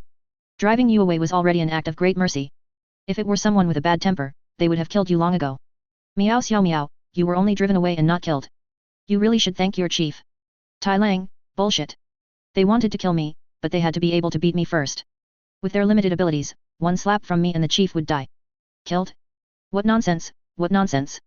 With their petty tricks, could they possibly defeat him, Tai Lang? Don't you know I, Tai Lang, am super strong? Unrivaled in the tribe, do you think I was just bragging? That lousy chief, I've beaten him up several times. If it weren't for their large influence and numerous relatives, and all that nonsense about only being able to become chief after adulthood, I would have been chief long ago. Would it still be their turn to drive me away?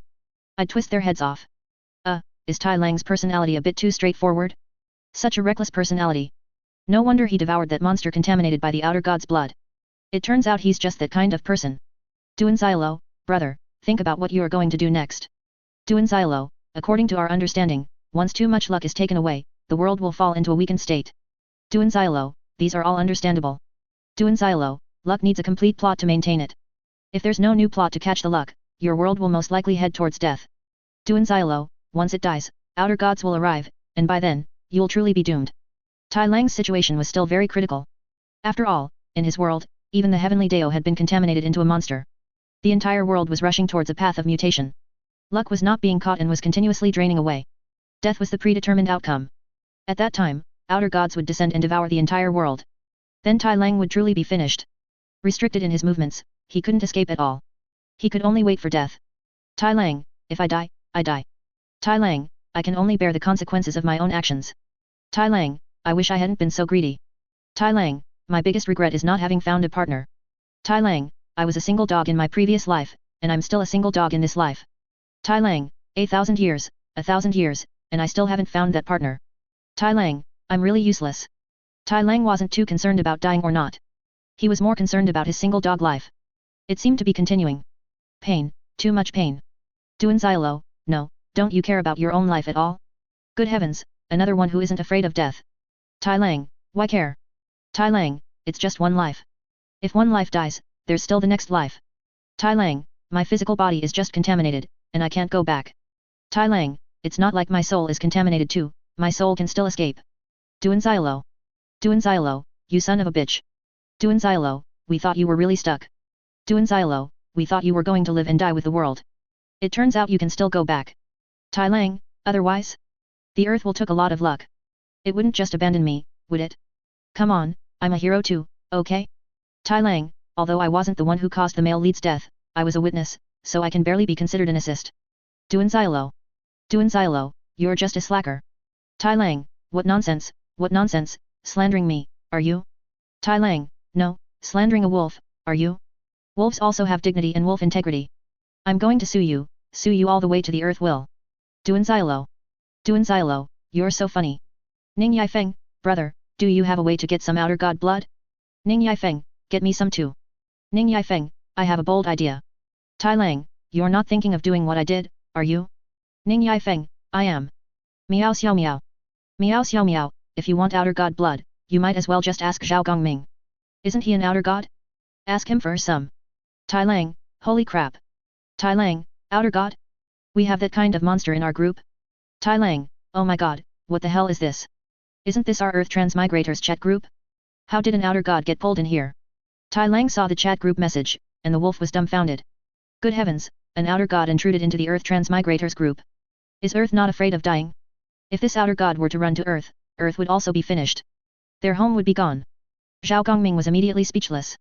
What the hell? However, Li Nena and others quickly explained Zhao Gongming's situation to the newcomer, and Tai Lang then came to his senses.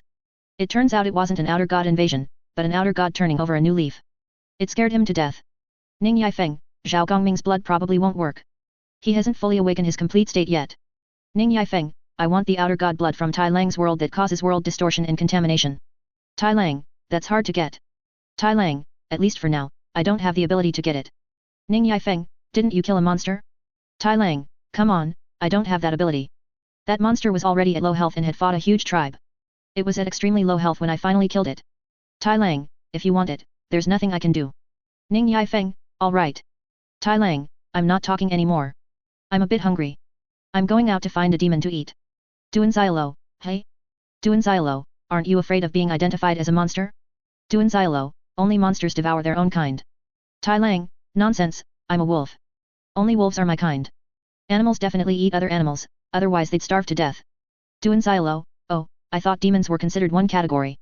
Duan Xiaolo, buddy, interested in making a deal? Tai Lang, a deal? Duan Xiaolo, private message. Tai Lang, okay, but after I finish eating. Dragon King's Return World. It was another sleepless night. Early the next morning, Danu was once again heartbroken. However, he was already used to this and didn't pay much attention to it. He habitually took a pill of Liao Wei Dai Huang Wan, took his keys, went down to the garage, and was about to drive his Ferrari out to hunt for beauties, looking for his female companion for the night. Suddenly, a man dressed in rags, with an ordinary appearance, walked out and blocked his car. Hey, buddy, you're blocking my car. Lu Danu poked his head out, looked at the young man blocking his car, especially at his attire. Danu subconsciously swallowed the urge to curse loudly. They were all poor people. Poor people don't make it difficult for other poor people. Lu Danu. Do you know a girl named Lu Ruin? The shabbily dressed young man glared at Lu Danu. This made Lu Danu a bit confused. Lu Ruin? Yes, I know her. My ex-girlfriend. We once loved each other, but she and I have already broken up. What exactly do you want? Lu Ruin? This name had a certain aura of a slag girl from myriad worlds. In reality, she was just an ordinary gold digger. Her background was very common. She was Lu Danu's ex-girlfriend from last month. And only an ex-girlfriend for one night. He had spent 100,000 yuan to pick her up, thinking she could last one more day, but unexpectedly, she still left the next day. Ex-girlfriend? Good, good, good. You really did cuckold me. Don't you know that Lu Ruin is my, Long Aotian's, fiancé? Anyone who dares to cuckold me, Long Aotian, I will never let them off. Lu Danu, I, Long Aotian, remember you. The ordinary young man glared fiercely at Lu Danu, then feigned nonchalance and left in a very pretentious manner. This left Lu Danu somewhat bewildered. He was already confused. Now he was even more confused. Long Aotian? Who is that? What fiancé, what are you even talking about? Dressed in rags, where did you get a fiancé? Do you live in a novel world? There's no such melodramatic stuff in the real world. Just as Lu Danu was about to continue driving. Suddenly, he remembered something. He seemed to be living in a novel world. Holy crap! You son of a bitch! Something big is about to happen. This Long Aotian, he wouldn't be the male lead, would he? No way, I can't be that unlucky, can I? Just casually dating a girl, and it turns out to be the male lead's fiancé? Damn it! Chapter 197, Dragon King Palace? I'm here to fight the Dragon King Palace. The hooked-mouthed Dragon King returns to slap faces. And I'm the one getting slapped? Damn it! The hand holding the cigarette trembled slightly. The idea of going out to hunt for beauties instantly vanished. Lu Danu closed the car door, returned inside, and began packing his belongings. After a quick tidy-up, he left. A moment later, his new home was listed on the real estate agent's website. Meanwhile, Lu Danu, having packed his things, fled to another city. However, it was not smooth sailing. Upon arriving in the new city, he bought a property as he had before, and was just about to go out and hunt for beauties, continuing his carefree life from the previous city, when a line of men in black blocked his path. In the dark alley, they wore black suits, black sunglasses and had an expression that just begged to be punched. Lu Danu, the Dragon King requests your presence. I don't know any Dragon King, move aside, quickly. Lu Danu inwardly thought, this is bad. But he didn't back down, he was wearing his arcane loading vest. He also had some equipment stocked in his red packet. If it came to a fight, these men in black truly weren't enough to beat him. Heh, are you genuinely stupid or just pretending? Hearing our Dragon King's name, and you still dare to be so arrogant? If it were anyone else, hearing our Dragon King's name would have them on their knees begging for mercy. The men in black adopted an arrogant posture. That expression. It was strangely bizarre. It felt like watching a low-IQ web drama live. Seriously, he couldn't take it anymore. Lu Danyu looked at them and finally couldn't hold back. He pointed at them with one hand and clutched his stomach with the other, bursting into laughter. I'm dying of laughter, I'm dying of laughter. How idiotic. I've lived for so many years, and this is the first time I've seen someone say such idiotic things with a straight face. The Dragon King's name? Scared to their knees begging for mercy. Are you acting in a low-IQ web drama here? This is Shenzhou, what kind of dark force are you pretending to be? Believe it or not, one phone call from me, and you'll all be eating government-issued meals. I'm dying of laughter. How much money did your spraying Dragon King give you guys, anyway? To make you act like such buffoons. It's one thing to wear sunglasses in broad daylight, but it's pitch black now, you're wearing black shades, can you even see the road? There's a sense of idiocy that screams as long as it's cool, who cares about anything else? Ha ha ha, I'm dying of laughter. I can't, I have to record this and send it to the group chat so they can have a laugh too. To see the diversity of the world, the diversity of idiocy. Lu Danyu's mockery enraged the men in black. They immediately rushed forward to snatch Lu Danyu's phone. However, in the next moment, Lu Danyu nimbly dodged, and with a swift kick to the black-clad man's lower back, he sent him sprawling. That kick had a lot of force, and the man couldn't get back up for a while. His companions behind him saw this and also grew furious. They wanted to rush forward and gang up on Lu Danyu. Just a warning. There are cameras here. I don't care if you're some Dragon King from a chicken coop or a Dragon King from a latrine. Push me again, and I'll send you all in to pick up soap.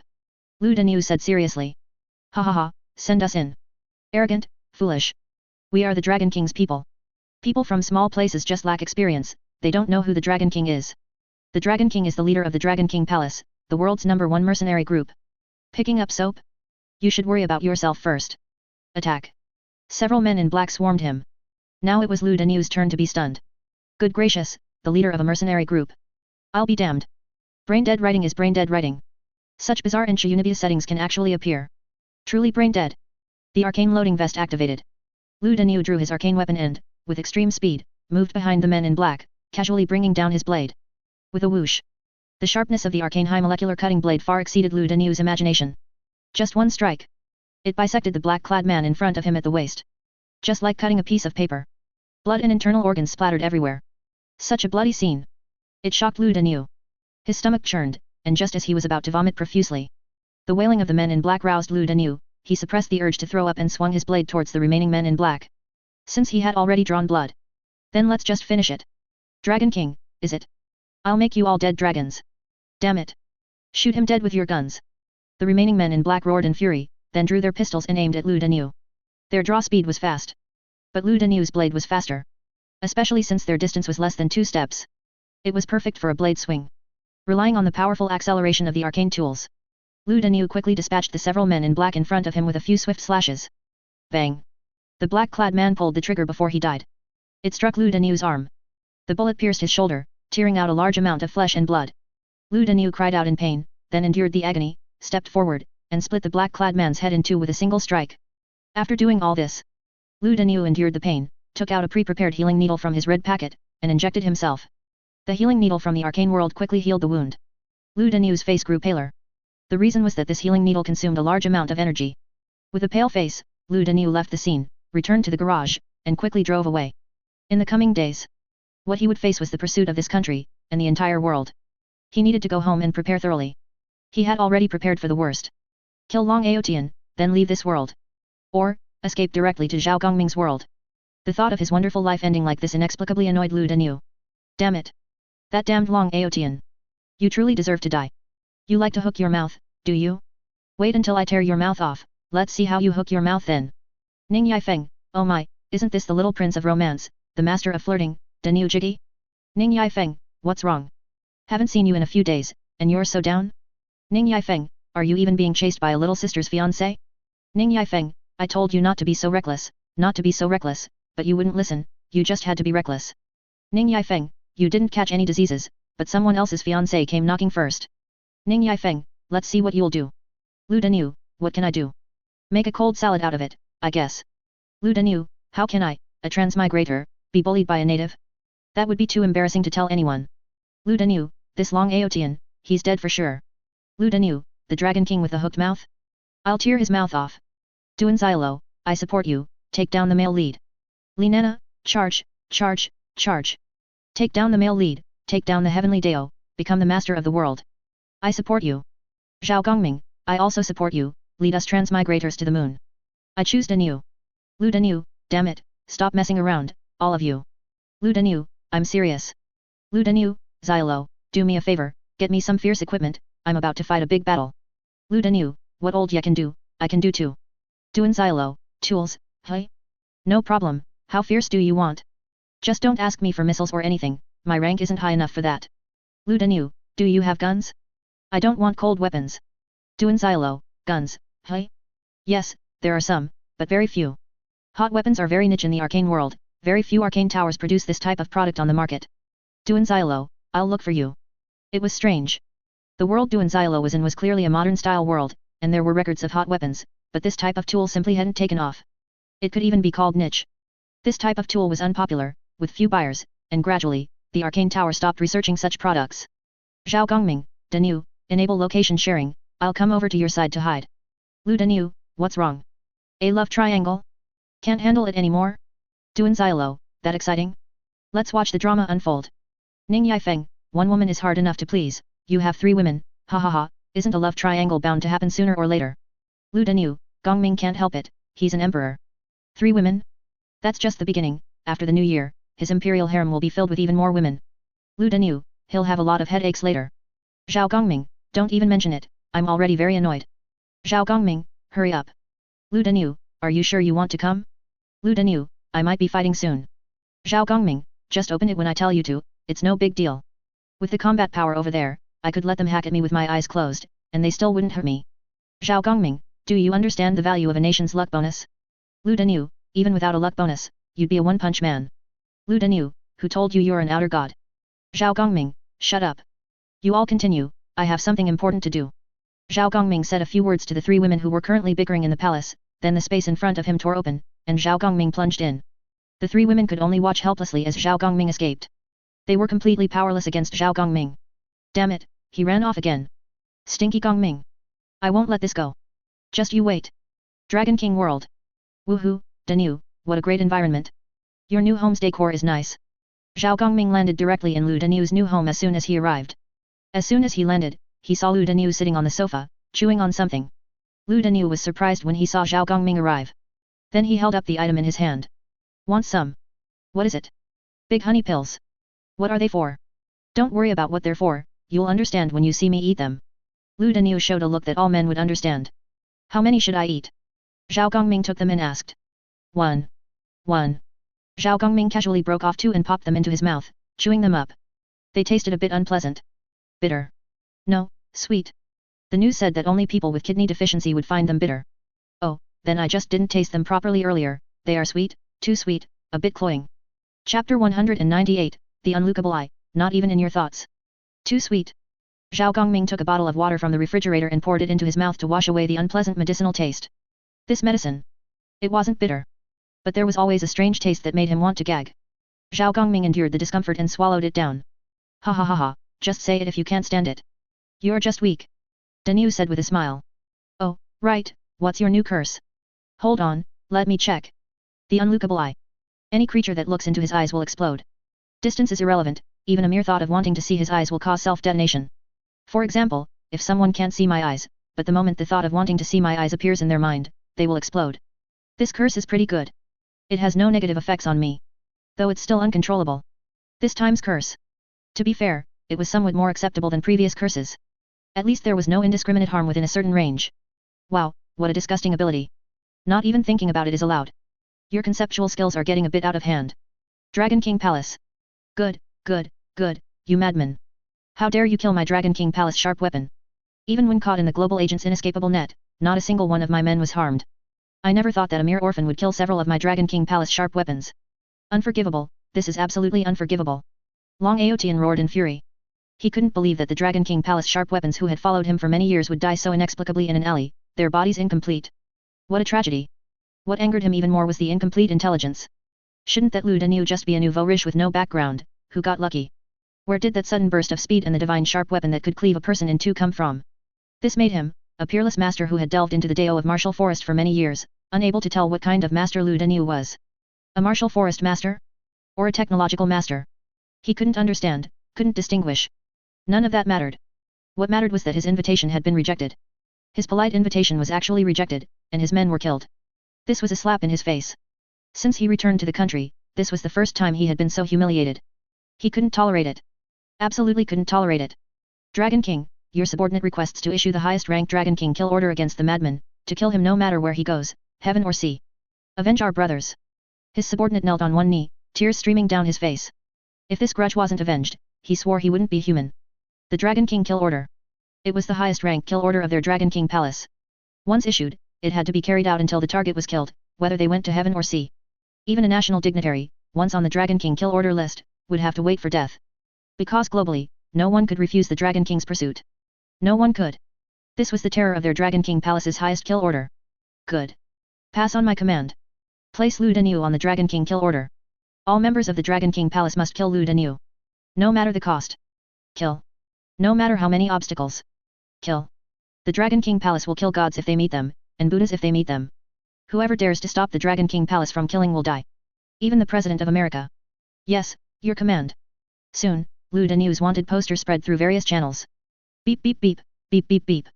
On the street, Zhao Gongming, wearing sunglasses and riding a small electric scooter, casually wandering around, found his newly acquired phone emitting a loud warning sound. Not just him.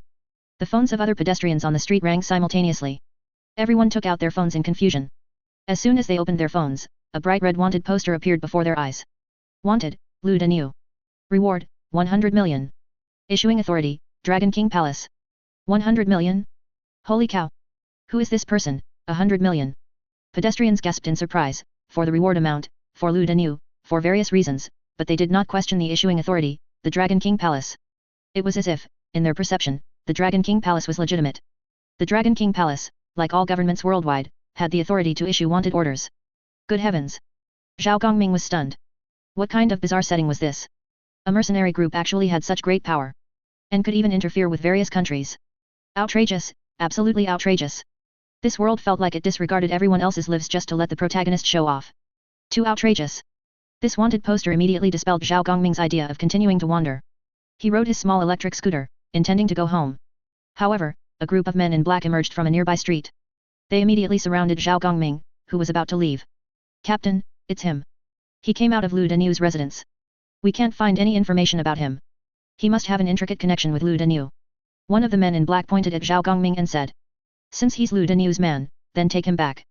Several men in black, without further ado, tried to seize Zhao Gongming. This made Zhao Gongming quite speechless. These people. They were truly lawless.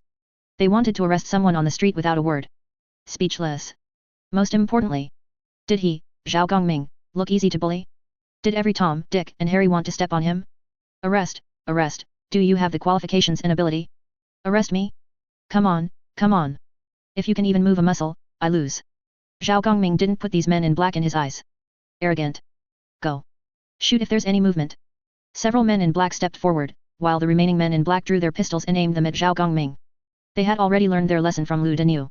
They would never let that happen again. Alas, good words are hard to persuade a doomed ghost. It's rude not to reciprocate. Since you made the first move, don't blame me.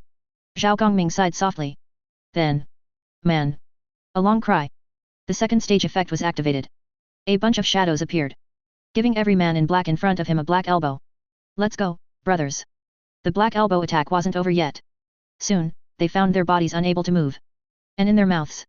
An unknown object appeared. Ugh. Didn't your teachers tell you not to waste food? Don't spit it out, eat it all. Zhao Gongming's consecutive let's go, brothers directly made these men in black roll their eyes. But the game wasn't over yet. Having offended him, Zhao Gongming, how could they get away so easily? Why should they? Just accept your punishment obediently. Shake your flower hands, shake them.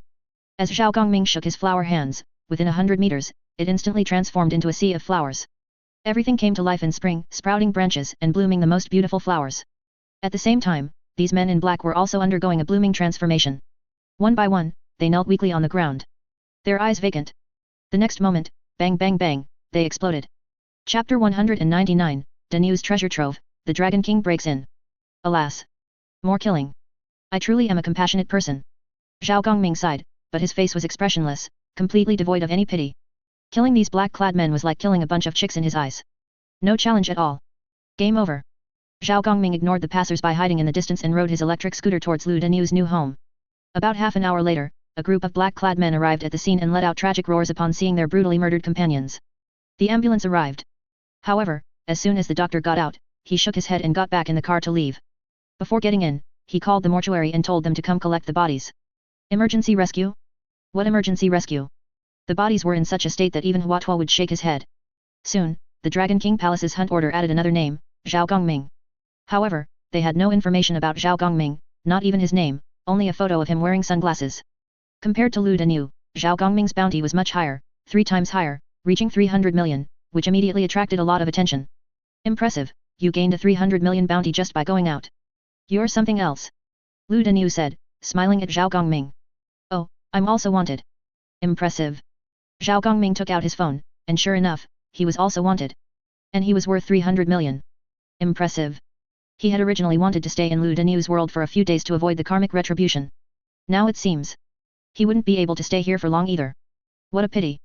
By the way, when I came in earlier, there were already police lines around your community. The people around the community have already been evacuated. How are your preparations coming along? Zhao Gongming put down the bag in his hand. He asked. Earlier, when he rode back, the community near Lu Danyu's new home was already cordoned off. The residents had also been evacuated. A large group of black-clad men, carrying various heavy weapons, had surrounded the area. It was going to get exciting soon. It's been ready for a long time. I received news that the so-called Dragon King will be personally present later. I'll see if I can kill him. Help me finish him off.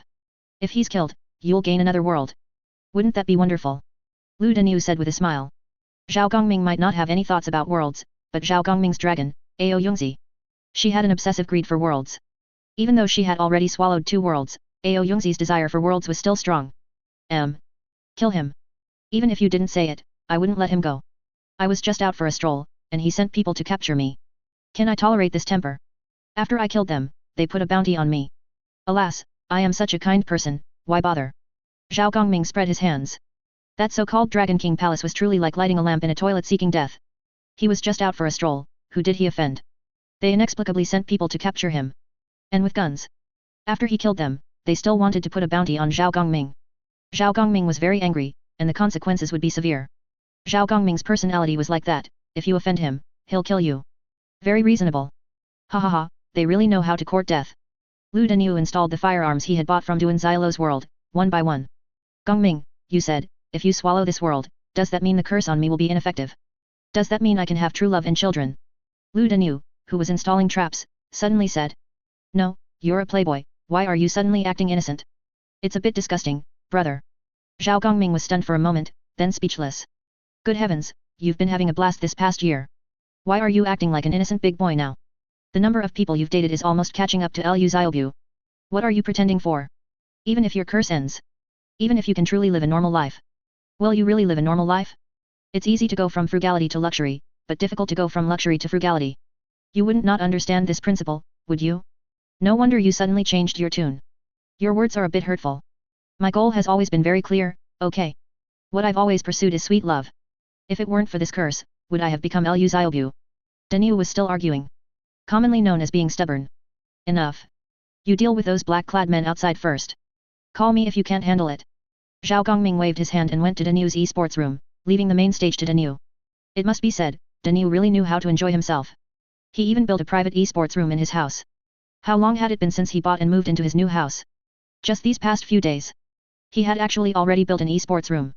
Damn, this guy really knows how to enjoy himself. Let me see what games he plays. Nadia's treasure? Hey? This treasure hunting archaeology game doesn't seem like a proper game. Agent 17? Eternal World? Phoenix? Virtue? Hey? What the hell is all this? What the hell are these? I'll top your lung. No wonder you're kidney deficient, kid. You're going at it like this, not giving yourself a single moment of rest. It would be a ghost if you weren't kidney deficient. Zhao Gongming wiped the sweat from his forehead, a bit speechless. He really didn't know what to say. Opening the folder, soon, an even more terrifying scene appeared. 310 TB hard drives, full to the brim. Without even looking, Zhao Gongming knew what was inside. Very good, Danyu, you're something else. Zhao Gongming silently closed the computer. He removed all the hard drives from Danyu's computer. It wasn't easy to come to this world. It would be a disservice to himself not to bring back some local specialties. Zhao Gongming was never one to shortchange himself. If he was bringing back specialties, he would definitely bring the best ones. As for Danu, he was weak, he probably wouldn't need them anymore. From now on, he should find a good wife, have a child, and live a peaceful life. While Zhao Gongming was moving Danu's hard drives, outside, there were sounds of gunfire and screams. A firefight had broken out outside. Zhao Gongming didn't pay attention, turned on the TV next to him, and planned to play some console games. Unfortunately, the sound of a helicopter rang out from outside the window. Several paratroopers jumped onto the balcony, holding firearms, kicked through the glass, and walked in. Their gun muzzles pointed at Zhao Gongming, who was playing games. Alas! I don't want to get involved in your business with Danu. But can't you guys stop picking fights with me? Do you want to die that badly? Zhao Gongming turned around and took off his sunglasses. Soon, their gazes were deeply attracted by Zhao Gongming's eyes. Zhao Gongming's eyes seemed to possess magic, making people involuntarily want to look. At the moment their eyes met, an inexplicable power descended, pouring into their bodies. Every cell, even every molecule, in an instant, with a bang, they exploded into blood mist. At the same time, in the monitoring room below, human bombs also appeared one after another, bang, bang, bang. Dozens of people exploded in a row. And all of this was thanks to the surveillance cameras on these people, which captured Zhao Gongming. The people in the monitoring room below happened to see it too. They also suffered the effects of an unknown power. Although this curse was not like previous curses, with its large-scale, indiscriminate and unconditional effects, it also enhanced the range of its effect. No distance limit. See it and you die. Want to see it and you die. What's going on? The enemy has reached the monitoring room. What kind of bomb is this? Others entered the monitoring room and found it in disarray, with human fragments and remains everywhere. They looked at the scene before them in horror. Their bodies trembled uncontrollably. Fear, trembling. On the monitoring room screen, it just so happened to be displaying Zhao Gongming taking off his glasses. It was merely a still screenshot. The people who entered, as if bewitched, looked at Zhao Gongming's eyes in the still screenshot with hazy eyes. Bang, bang, bang. Another round of explosions. The successive explosions frightened the others. They dared not enter the monitoring room anymore. They didn't even dare to approach, fearing that their bodies would also uncontrollably explode. And at the front line, Lu Danu and the Dragon King Palace's mercenaries were also fighting fiercely. It was just that the effects of the arcane items were too strange. Bullets would suddenly appear, piercing through the black-clad men. The black-clad men who were shot suffered various gruesome fates. The Dragon King Palace suffered heavy casualties. This made Long Aotian, the protagonist, anxious. Damn it! A mere Lu Danu could cause such heavy casualties to his Dragon King Palace's elite soldiers. He would never allow it. Soon, the Dragon King, protagonist Long Aotian, who was in the rear, made his appearance. He curled his lips. He took a weapon from his subordinate's hand.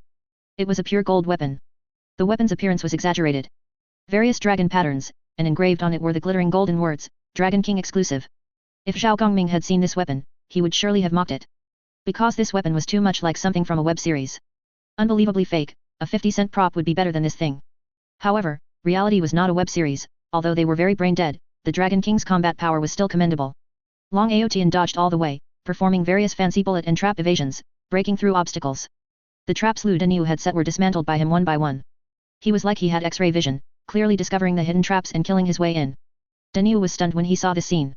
You can play like this? This is unreasonable. Also, how does this Dragon King also know martial arts?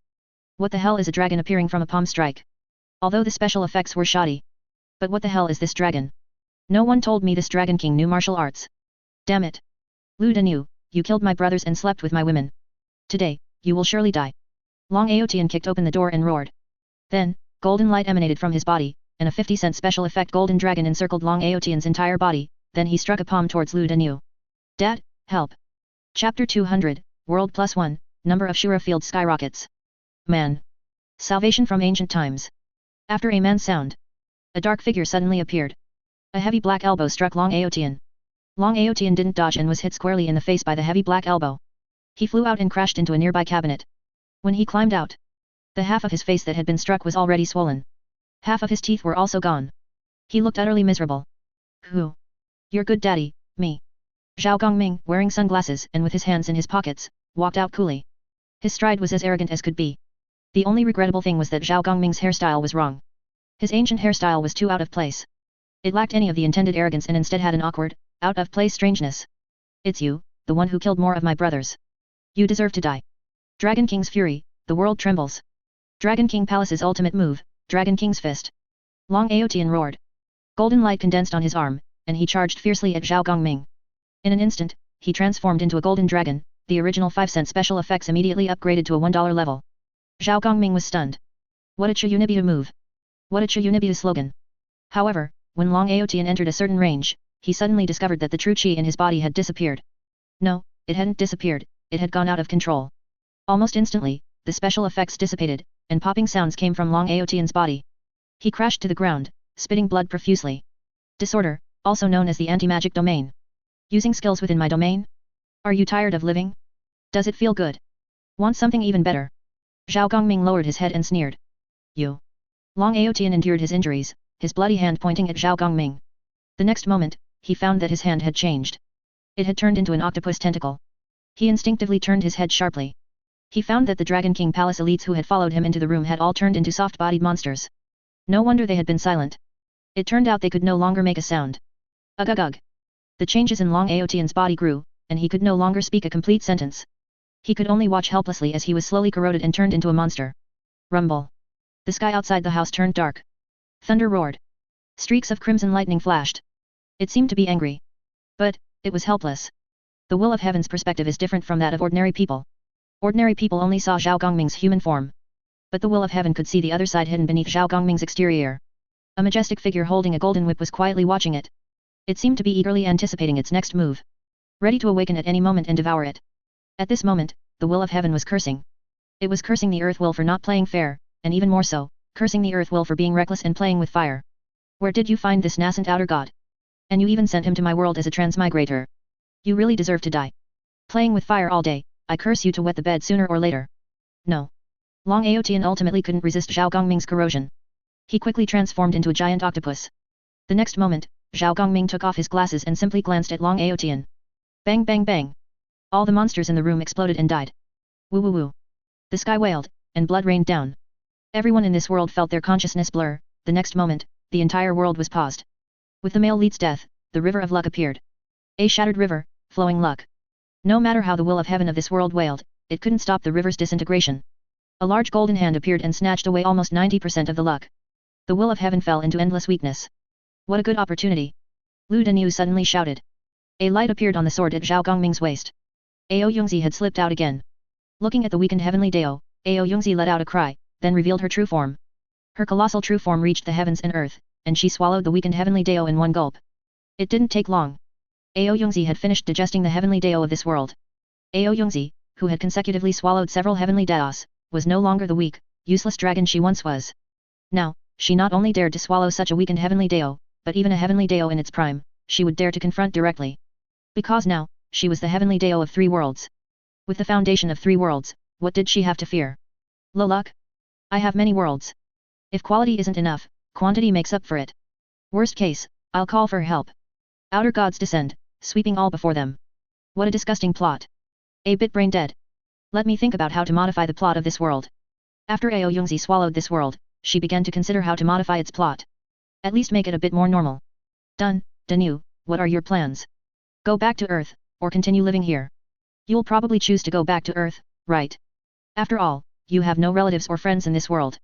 The world resumed its operation. And all the monster corpses in the room, as well as the so-called Dragon King Palace corpses, and the damage caused by their battle, were all erased by the great power of the world. The wanted posters for Zhao Gongming and Lu Danyu were also deleted.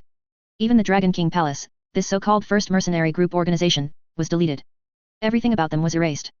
And everything related to them was also erased by Ao Yungzi. The entire world was modified into a normal urban world. Those martial arts, superpowers, and other supernatural elements were also erased. The world was adjusting.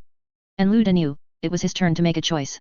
The mission was complete. According to regulations, he could make a request to the Earth will. You're wrong. Just as you said, I have no relatives or friends in this world, but I also have no relatives or friends on Earth. Although I could be like old yet and arrange a perfect life for myself, arranging a pair of parents for myself. But, thinking about it, I'm not like old yet. I'm not that starved for love. Perhaps I used to be very starved for love. But now I'm not. The love I lacked has already been made up for during this time. Danyu suddenly smiled and spoke freely. During this time, he had been engrossed in chasing girls, and the love he lacked had long been filled in through other means. Not lacking love anymore, why rush back to Earth? Instead of creating a perfect life for himself, it was better to first live out this perfect life. Was his current life not perfect? It was very perfect. The world he was in had already become Zhao Gongming's. Having latched onto Zhao Gongming, he would have everything he wanted in the future. When this life ended, he would return to Earth, make a wish to the Earth Mother, and have another perfect life. Nice. Perfect. The so-called maximization of benefits was nothing more than this. So, you plan to enjoy this life to the fullest and then go back. Zhao Gongming probably guessed Lu Danu's thoughts. Haha, exactly.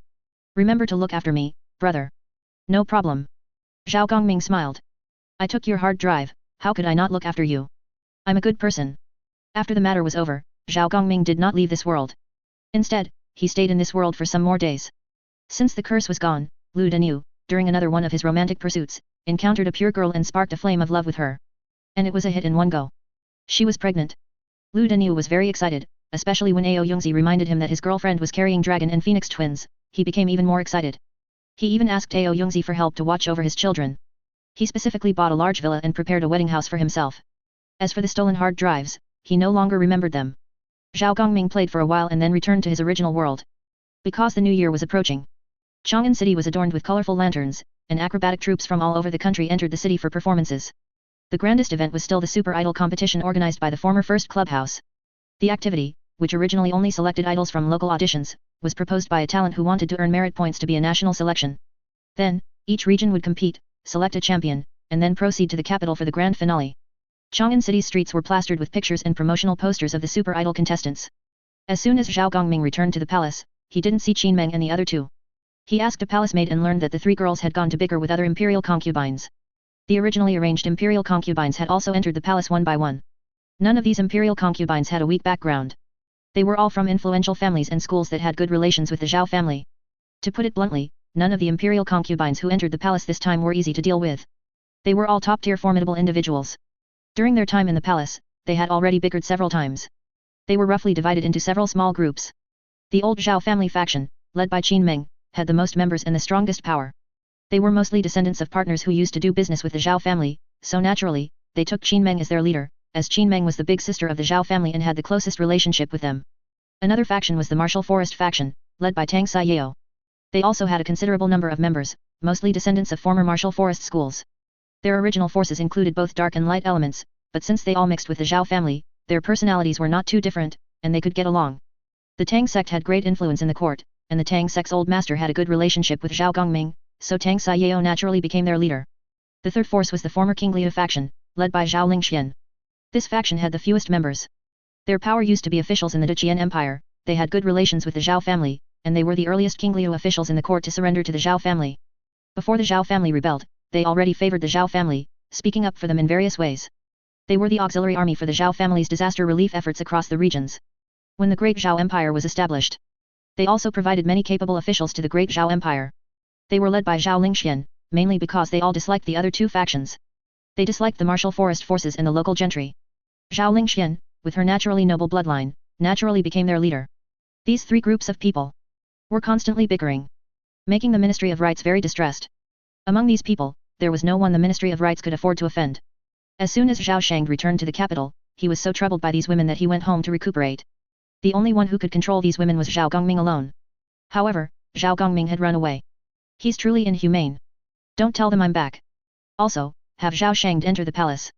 Yes. Chapter 201, Empress and Imperial Concubines, Passive Aggression? Your Majesty, this is a matter of your Imperial harem, and we are powerless to intervene. The current solution is to establish an Empress. The Empress is the mistress of the Imperial harem. Only by establishing an Empress and having her manage it personally can the quarrels and disputes in the Imperial harem be resolved. Zhao Shang looked troubled. After all, he was so old, and he didn't know how to deal with women's affairs. In his entire life, he only had one wife, and his wife had a very kind and gentle temperament, never bickering or causing trouble. To be honest, Zhao Shang had no experience dealing with the disputes in Zhao Gongming's imperial harem. He could only suggest methods used by previous dynasties. There were three common approaches to this issue in past dynasties.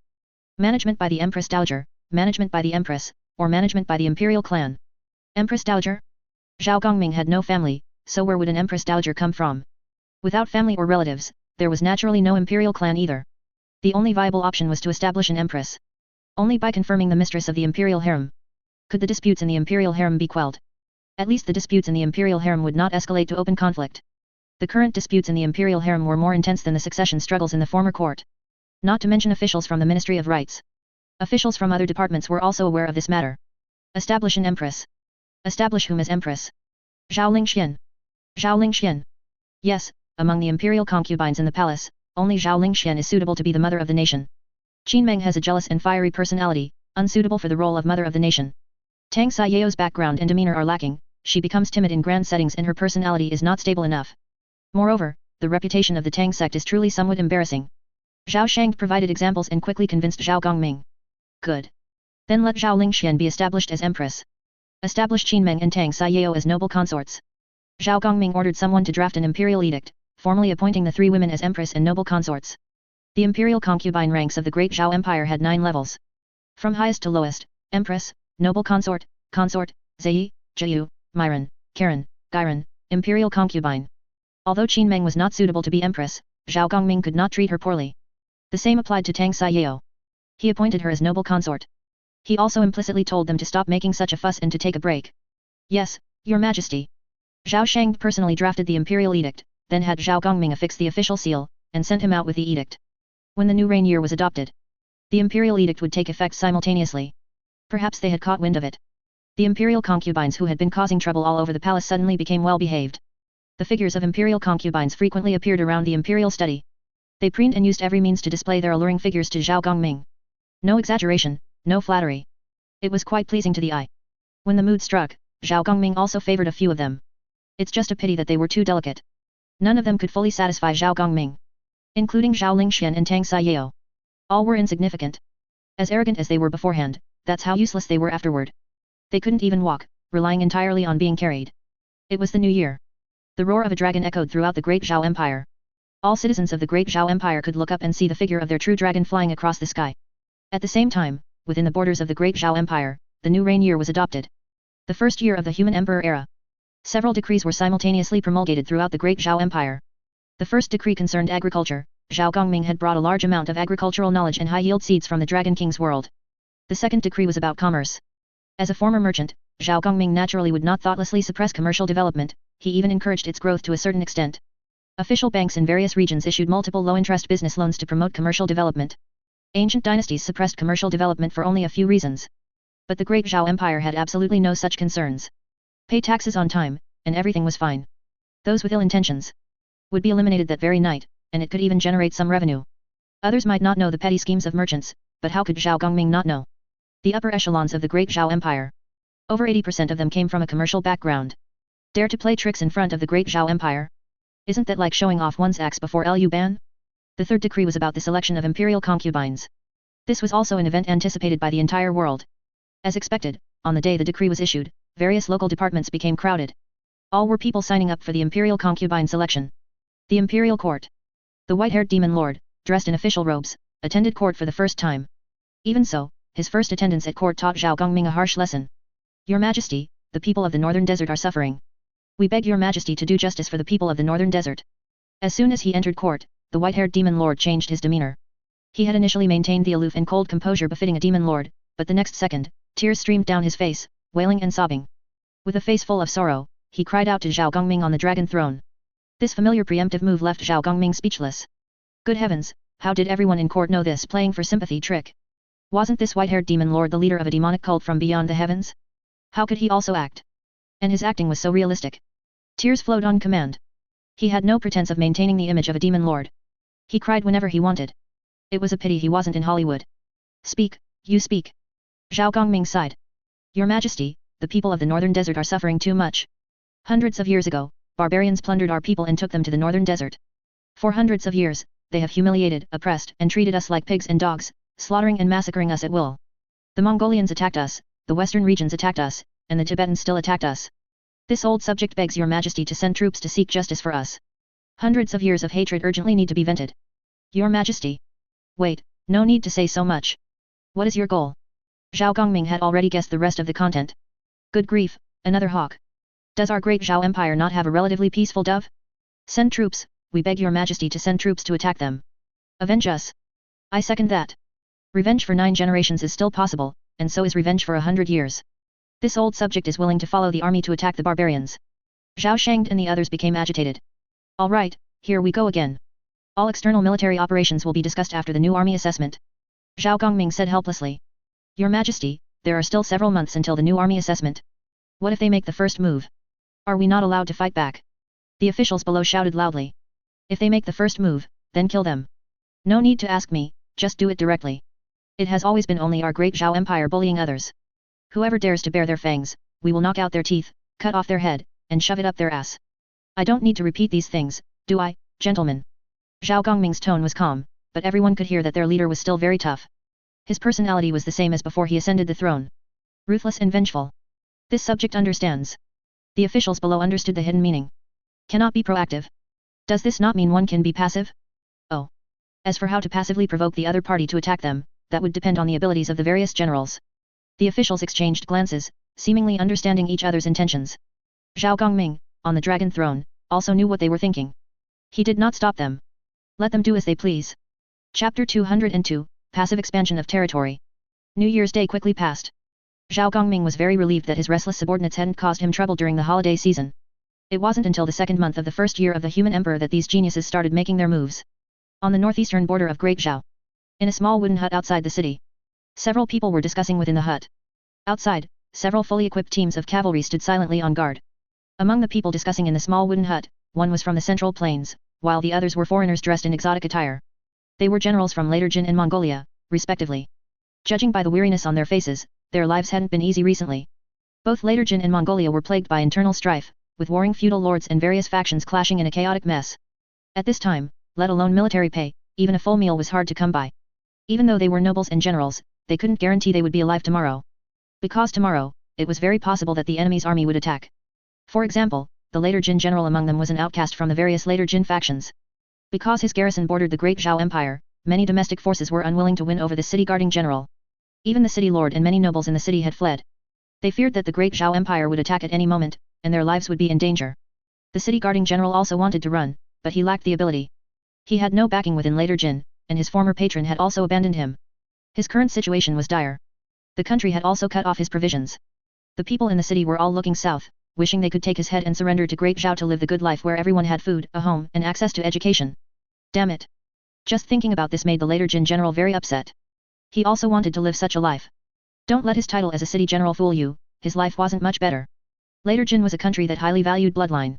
He had no prominent bloodline and had always been at the bottom rung of the nobility. He had bought his position as city guarding general by selling off all his family's assets. He originally hoped to make a fortune like a 3-year clean prefect, 10,000 taels of silver.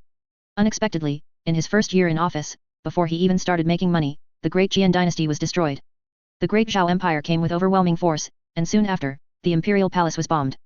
The emperor and many princes and nobles either died or were maimed. The entire later Jin court fell into chaos. His side was directly cut off from supplies. Furthermore, did he not want to live a life where he ate well every day, had a home, and could read books? He was still living in a dilapidated shack. His children couldn't afford to go to school. He, a general, was truly pathetic. The generals gathered in this hut each had their own difficulties and their own ideas. However, he was absolutely the most miserable among the many generals gathered this time, without exception. Steward Liu, it's already been a month. When are you going to act? We've been waiting for a long time, and the people in the city can't wait any longer. If we delay any further, I'm afraid something big will happen. They even think this general is fooling them. I can't even sleep peacefully now, fearing they'll rush in and cut off my head at any moment. Steward Liu, please be kind and send troops quickly. The people of my East City can't wait any longer. The general of later Jin's East City pleaded, his attitude extremely humble. He just wanted the people of Great Zhao to come and take over his East City as soon as possible. This way, the people of East City could also live good lives. He could also use the merit of surrendering the city to find an opportunity for his children. So they wouldn't have to live a lifetime of hardship like their useless father. Yes, the people in the city have caused trouble many times these past few days. The city lords of the several cities behind me have all been killed by their people. I am in great danger now. Your Great Zhao Empire, please be kind and take us in. The general from Mongolia also looked humble. It was the first time seeing someone actively surrender to another country with such a humble attitude. Gentlemen, it's not that I'm unwilling. You also understand the Great Zhao Empire's dynastic system. Everyone in our court, from top to bottom, wants to expand our territory and establish merits. However, your Majesty is too cautious. He always rejects our requests, citing insufficient troops. You also understand our Great Zhao Empire, we only have 200,000 troops nationwide. Expanding territory is indeed very difficult. It will take at least a few more months, after the new army is trained, before we can take over your cities. Steward Liu said with a smile. What? A few months? No need for a few months, in a few more days, Steward Liu won't see me anymore. How can I possibly hold them back for a few months? We are actively surrendering. What army does your Great Zhao Empire need? You can just send people to take over. At worst, we can also become soldiers of the Great Zhao Empire. It's just a matter of changing flags. Does Steward Liu not trust us? Do you think we are untrustworthy because we are foreign races? Steward Liu, you are also a cultured person. You know very well that there are no foreign or same races in this world. Go back dozens of generations, and who isn't a descendant of Yan and Huang? Whoever gives us food is our master. Give us a chance. We truly need the Great Zhao Empire. We are also citizens of the Great Zhao Empire. Heaven once said that your majesty is the human emperor, the emperor of the human race. We are also human race, so your majesty is also our emperor. You can't abandon us. The later Jin general was on the verge of tears. In this era, was surrendering so difficult? Everyone in their city was starving. Who cared who was who anymore? If you gave him a full meal, you were his lord. Alas, we can't do anything about your majesty's orders, but I do have a plan. Would the generals be willing to hear me out? Please speak, Steward Liu. Steward Liu informed the generals in the room of their plan. After hearing it, they agreed without any hesitation. Wasn't it just acting out a play? Who couldn't act? They were going all out. After some discussion, everyone immediately returned with their troops. Late the next night, each city sent out a scout team to shoot a few arrows at the border wall of the Great Zhao Empire. Subsequently, Great Zhao received the signal and immediately led troops back to attack. When the Great Zhao army arrived at the city gates of later Jin and Mongolia were opened, allowing the Great Zhao army to enter. The local troops were immediately temporarily reorganized into the Great Zhao Empire's provisional army, actively helping Great Zhao clean up the maggots in the city and survey land. The common people stayed up all night, lining up at the city yamen to voluntarily register their households and receive their land certificates. From now on, they would be people of Great Zhao.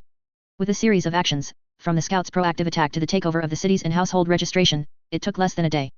By the evening of the next day, grassroots officials from the Great Zhao Empire were dispatched to take over city affairs. The territory of the Great Zhao Empire expanded overnight. Zhao Gongming, waking up early in the morning, found the expanded territory and fell into deep thought. Indeed. These geniuses always found ways to exploit his loopholes. Alas. Let them be. Chapter 203, Later Jin, Where's my country? Why did it shrink? What? Dongcheng surrendered. Damn it, that bastard. He surrendered without even telling me. We're neighbors. Last month's rations, I even lent them to him. That damned bastard, how could he surrender without taking me along? Infuriating. Dozens of miles from Dongcheng, in a later Jin city, the local defending general, upon hearing the news that Dongcheng had surrendered to the Great Zhao Empire, immediately flew into a rage. In front of his subordinates, he pointed at the intelligence report on the table, yelling and cursing, showing no face at all to Dongcheng's general, his former colleague. Actually, his situation was somewhat better than Dongcheng's defending general. Behind him was the later Jin's 8th prince, the prince who had once vied for the throne with the later Jin emperor in a struggle among the 9 princes. After the later Jin imperial palace collectively ascended, that prince reappeared and quickly gathered his old subordinates, intending to reclaim the son of heaven's position. His father had once been a subordinate of the 8th prince. He naturally also became a subordinate of the 8th prince. However, he was the type who had no say in the 8th prince's faction, and he himself wasn't particularly loyal to the 8th prince. After all, it was his father who pledged allegiance to the 8th prince, not him. Being stationed at the border, he had an innate sense of fear towards the Great Zhao Empire. He was also a fence-sitter. He leaned more towards the Great Zhao Empire. As for whether he would be purged if the city fell, he wasn't worried at all. Because he had never done anything outrageous or immoral. Because his father's generation had taken the wrong side, was purged by the emperor, and had his head chopped off. He was exiled to the frontier, and his noble title was completely stripped. He was sent to this remote place. And he was monitored by the city lord. Any slight thought of rebellion would be reported to the emperor, followed by the execution of his entire family. For the past decade or so, he had lived a very cautious life. Outrageous or immoral? Come on, if he had been even slightly out of line, he wouldn't have lived until now. As for who would be more panicked after surrendering to Great Zhao, he believed it was the city lord. Because no one knew the city lord's dirty deeds better than him. Forcing good people into prostitution, snatching women, burning, killing, and plundering, there wasn't a single crime on his list that the city lord hadn't committed. If the Great Zhao Empire entered the city lord would definitely die. General, a letter has arrived. Suddenly, a young officer's voice rang out from outside the tent.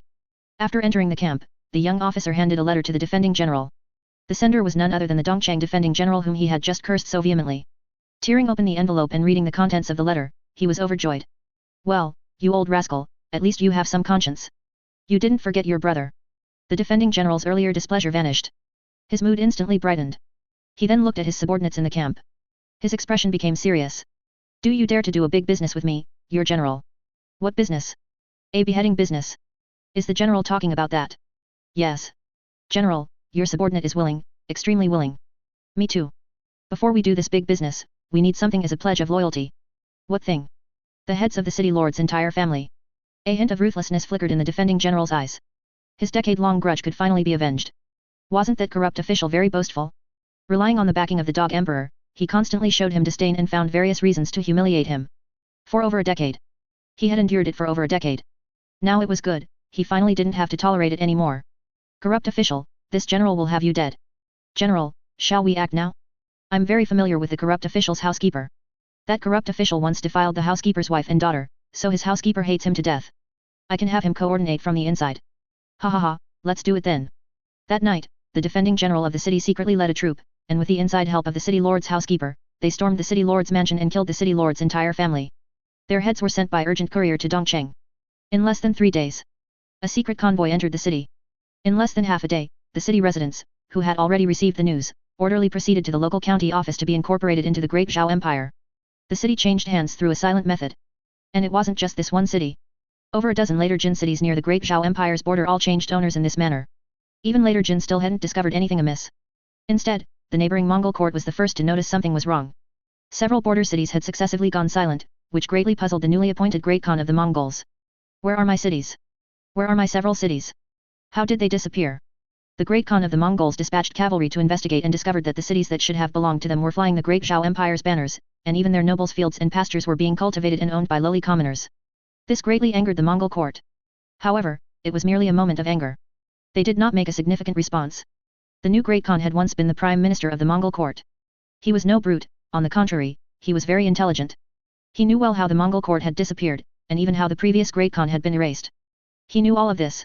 Especially since the emperor of the Great Zhao Empire was the human emperor son of heaven recognized by eternal heaven, whether in terms of legitimacy or strength, his Mongol court was no match for the Great Zhao Empire. He had no way to argue, nor did he dare to argue. He could only cower and lick his wounds. Because something even more brutal was yet to come. Their Mobei was lost. The entire Mobei was lost. The former beyond the heavens had submitted to the Great Zhao Empire. Large tracts of territory that originally belonged to their court changed hands overnight. Compared to the loss of Mobei's territory, those few border cities were nothing at all. Alas! If I was born, why was Zhao also born? Eternal heaven, we are also your people, please leave us a way to live. Later Jin Imperial City. Ever since the Imperial Palace was destroyed by heavenly lightning, later Jin had fallen into a great chaotic war among various factions. All sorts of power struggles ensued. Among the many factions, the most advantageous was the 8th prince, who had been the strongest contender for the throne against the later Jin emperor. After he was released from the heavenly prison, he gathered his old subordinates and quickly reclaimed the power that originally belonged to him. Using the names of his ancestors, he extensively massacred his former political enemies and expanded his influence. Gradually, his power grew larger and larger. He was currently the strongest among the later Jin princes, with the potential to claim the imperial title. He commanded an army of 300,000. This accounted for half of later Jin's existing military forces. He already possessed the qualifications to become emperor. In the new ancestral temple of later Jin, the 8th prince gathered a group of clan elders, intending to persuade them to elect him as the new emperor of later Jin. After some persuasion and various promises of benefits, the 8th prince quickly obtained what he wanted. Half a month later, the 8th prince ascended the throne and became emperor in the new imperial palace. He then launched a major offensive to reclaim the territories belonging to later Jin. Soon, later Jin discovered something. Had their territory shrunk? It had shrunk by a full half. Good heavens, where are my dozens of cities in later Jin? When did the Great Zhao Empire's cities reach my outer northeast? And they even occupied more than half of outer northeast. Originally, later Jin and Mongolia shared a border. Now, there was none. Nothing at all. Between them and Mongolia, there was the Great Zhao Empire. What the hell? At the new border between later Jin and Great Zhao, a cavalry troop arrived at the foot of the Great Zhao Empire's new city. Guadarduo, what's wrong with you? Did you put on the wrong clothes? Where's your pigtail? Why are you wearing the clothes of the Central Plains people? Chapter 204, Shut up, wild boar skin, I'm already a Zhao person. I am a person of the Great Zhao Empire, what clothes should I wear if not those of the Great Zhao Empire? The braid? Of course I cut it off. This ugly braid, I've endured it for many years. Don't call me Guadar anymore. My new name is Jin Duoduo, and my surname is Jin. I am a Great Zhao person. On the city wall, Jin Duoduo, the former city guard official and now temporary city manager, shouted loudly to his fellow countrymen among the cavalry below. What do you mean? What Great Zhao person? Guadar, are you f***ing crazy? We are the Great Khan's slaves. You betrayed the Great Khan. Are you trying to bring shame to our banner? The cavalry below were enraged. What Great Zhao person? You are clearly a later Jin person. You are, your father is, your grandfather, and even your ancestors are. You are a later Jin person, a slave of the Great Khan. We said we would shed our heads and spill our blood for the Great Khan, to be the Great Khan's dogs. And you just turned around and joined Great Zhao? You even changed your name to a Shenzhou person's name?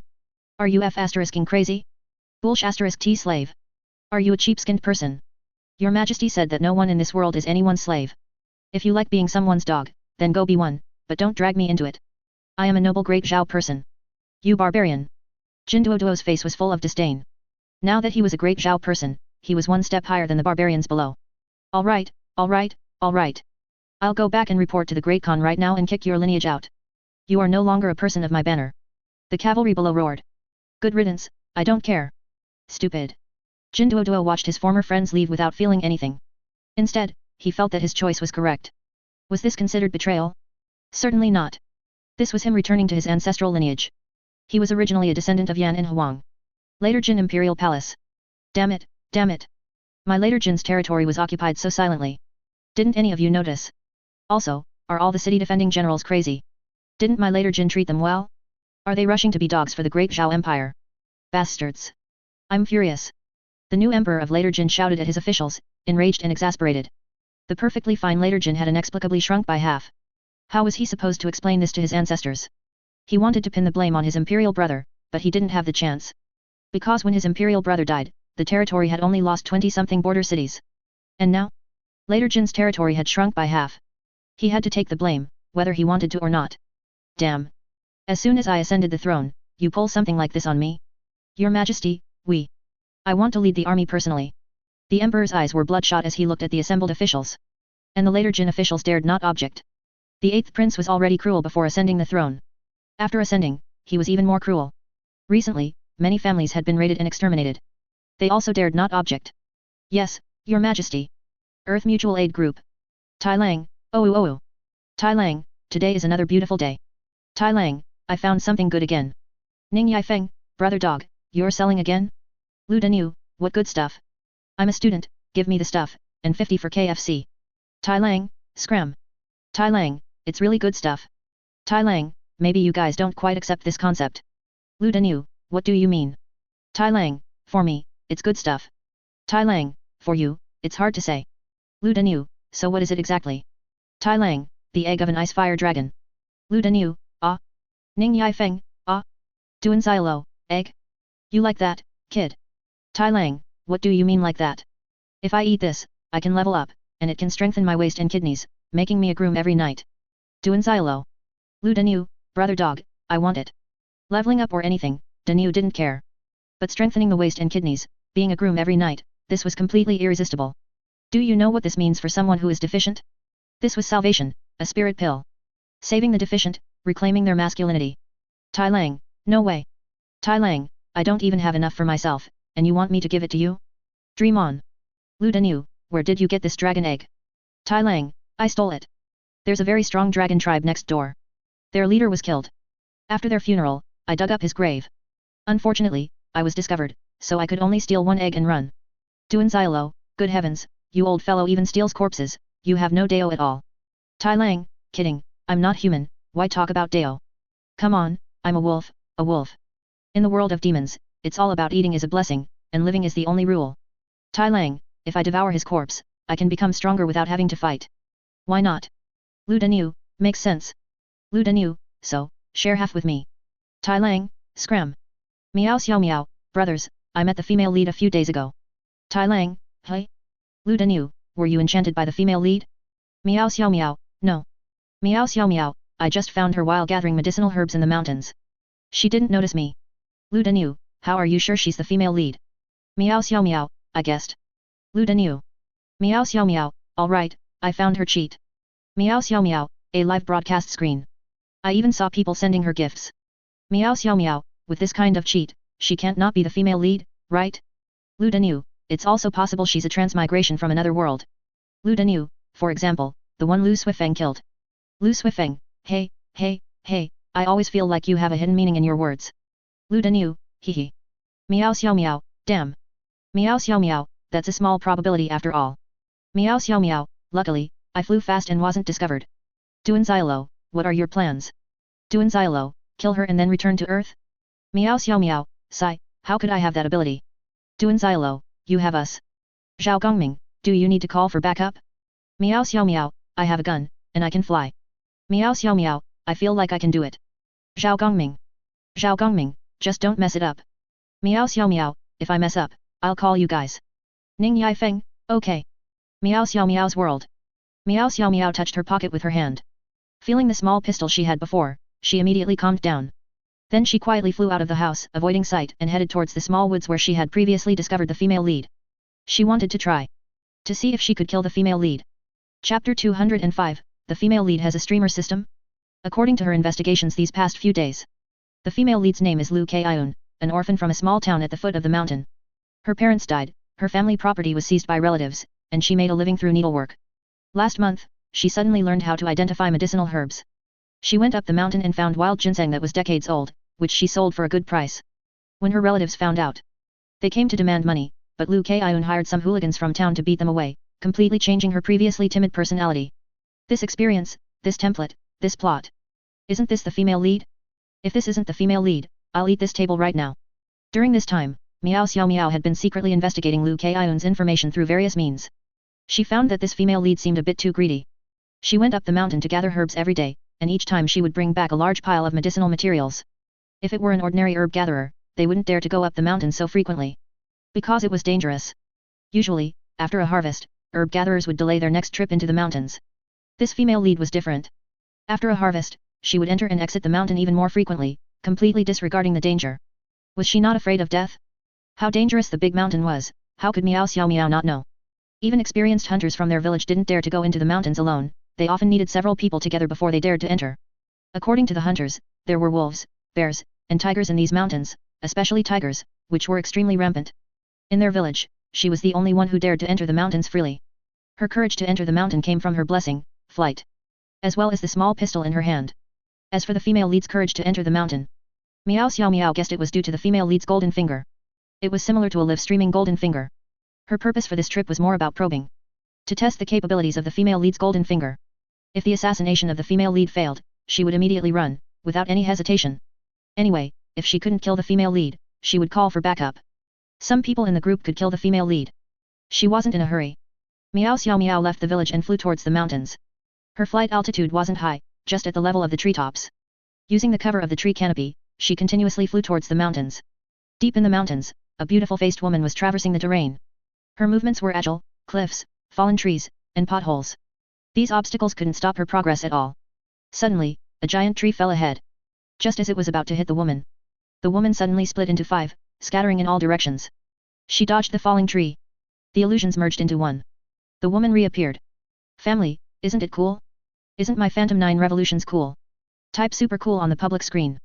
Newcomers, please give the streamer a free little heart. Streamer loves you all. The woman was none other than Liu Kaiun, the female lead of this world. However, at present, Liu Kaiun was not aware of this.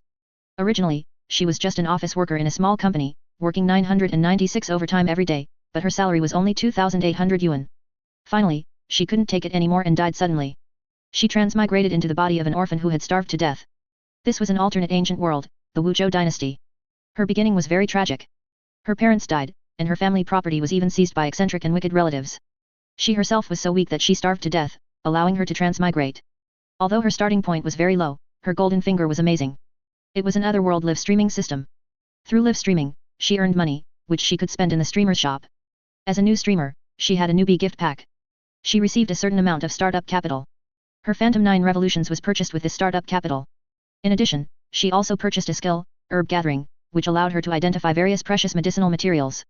On one hand, it was for being a streamer, and on the other hand, it was for making a living. She couldn't possibly live by needlework like her previous self, could she? Wouldn't that lead to starving to death sooner or later? In reality, she used this skill to make a living, and the medicinal materials she dug up were used to improve her quality of life. With her golden finger, she used this skill to become an outdoor streamer. Every day, she would go into the mountains and stream. Relying on her skills, her streaming career flourished. She accumulated a good amount of money in the streamer's shop. Following this process, it wouldn't be long before she could save up for a ticket home. Thinking of this, Liu Kaiun was full of drive. Family members who haven't followed yet, please follow. Today, the streamer will dig up a century-old wild ginseng or a century-old ganodermalus item for everyone. If the streamer succeeds, I hope you all will send some free lollipops to support the streamer. Liu Kaiun shouted as she ran towards her predetermined route. When she returned home yesterday, she had discovered a ginseng plant there. Although she wasn't sure of its exact age, she guessed it was over 100 years old. To put it plainly, she was determined to get these donations. This female lead is a bit strange. A streamer system. Phantom 9 Revolutions?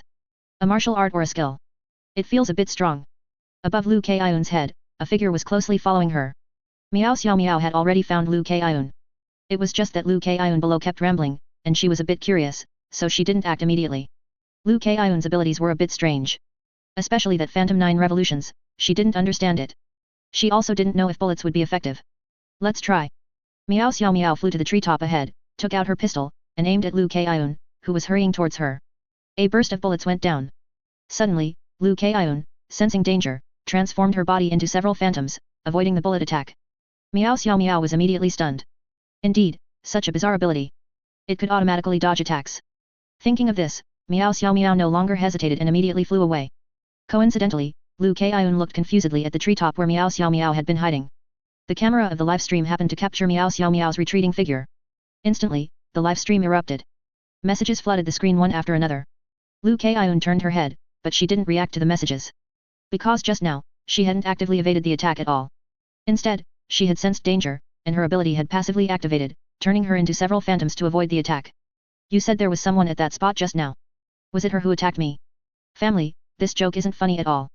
Don't talk about ghosts in broad daylight. How could I not know if there are ghosts in this world? Besides, who can fly that high? Also, even if she really was hiding at that spot, where is she now? She couldn't have just flown away, could she? Did she really fly away? What a joke. The system said this is a normal world, without martial arts, light body chi, or cultivation. Don't joke, this isn't funny at all. Although Lu Kaiun spoke with righteous indignation. In reality, she herself was extremely panicked. Chapter 206, When Cowards Meet Cowards, a win-win-win. The system had clearly informed her that this world was an ordinary ancient world without a supernatural system. If a flying ghost suddenly appeared, who wouldn't be scared? As for the attack she just experienced, Lu Kaiun subconsciously forgot about it. She didn't dare to think, didn't dare to confirm. What if she confirmed it, and what if she didn't? Even if she confirmed it, she couldn't deal with that ghost. She could only treat it as a muddled affair. As long as I don't confirm its existence, then it doesn't exist. I think, therefore I am, if I don't think, then it isn't. Deo Ancestor bless, Buddha bless, evil spirits quickly leave, evil spirits quickly leave. Lu Kaiun had no choice but to deceive herself. She was also quite broad-minded. Half an hour later, she returned to her previous state and started another live broadcast with her viewers. At the same time, Miao Xiao Miao also flew back to her home. This female lead is indeed hard to kill. Such a strange ability. Miao Xiao Miao could swear that she was absolutely stealthy and hadn't exposed herself. As soon as her bullet went down, the female lead transformed into several figures, dodging her bullet. The most important point was that after dodging her bullet, the female lead showed no reaction at all. She didn't even know she had been attacked. As soon as Miao Xiao Miao saw this, she knew that this female lead was beyond her ability to handle. She only had one attack method. That was the small pistol in her hand. The small pistol was useless against the female lead, meaning she posed no threat to the female lead. Miao Xiao Miao, can't do it, can't do it. This female lead's ability is a bit strange, I can't handle her. Li Nana, what's wrong? How strange is it? Miao Xiao Miao, I was hiding in the sky, and when I fired a shot, her body instantly turned into several shadows and dodged it directly. Miao Xiao Miao, afterward, she didn't even realize she had been attacked. Miao Xiao Miao, this unconscious dodging ability is too strange, I can't handle it. Ning Yifeng, why didn't you fire a few more shots? What if her ability can only be used once? Miao Xiao Miao, why? Because I'm scared. Miao Xiao Miao, what if she has other methods? Miao Xiao Miao, I don't have many methods, I can only fly and use a small pistol. Lu Denyu, that's not right. Didn't you used to have a lot of hidden weapons? The batch Zhao Gongming got for us, you should still have them, right? Miao Xiao Miao, oh, come on. Miao Xiao Miao, are you stupid? Miao Xiao Miao, which is more powerful, hidden weapons or my small pistol? Miao Xiao Miao, if the small pistol is useless, do you think hidden weapons would be useful? Although hidden weapons were insidious, tricky, and quite powerful, and their poisons could silently take lives, their power was far inferior to hot weapons. Moreover, the small pistol Miao Xiao Miao held was a future tech pistol, making it even more potent. The most important point was that Miao Xiao Miao was very cowardly. Her attempt to test the female lead was already a huge risk, at least for her, it was an immense act of courage. One shot was enough. Firing another shot would easily expose herself, and that wouldn't do. What if the female lead had other methods? What would I do? My life is more important. Anyway, someone in the group can deal with the female lead, so there's no need to risk my life, it's not worth it. Ning Yifeng, little sister, you're such a coward. Miao Xiao Miao, oh, come on, if I wasn't a coward, I'd already be dead. Miao Xiao Miao, Nana and I survived by being cowards. Li Nana, ha ha ha, indeed. Li Nana, Xiao Miao and I have always been cowards, but I've already come out on top. Miao Xiao Miao, you've come out on top, but I haven't. Li Nana, the female lead in your world has appeared. Isn't it only a matter of time until you come out on top?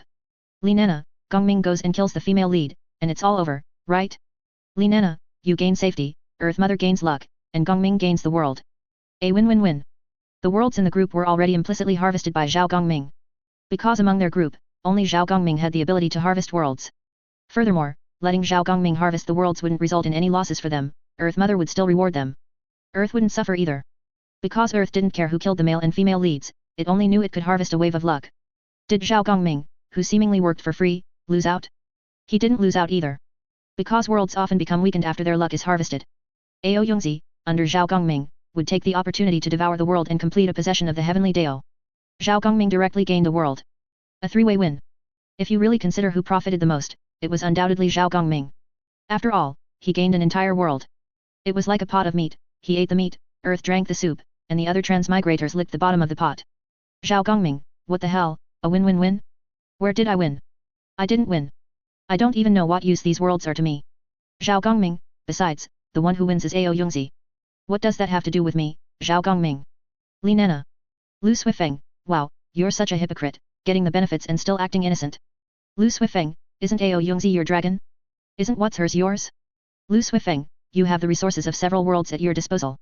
What more do you want? Lu Suifeng, you can't always think only of yourself. Here, V me 50 and treat me to a KFC meal.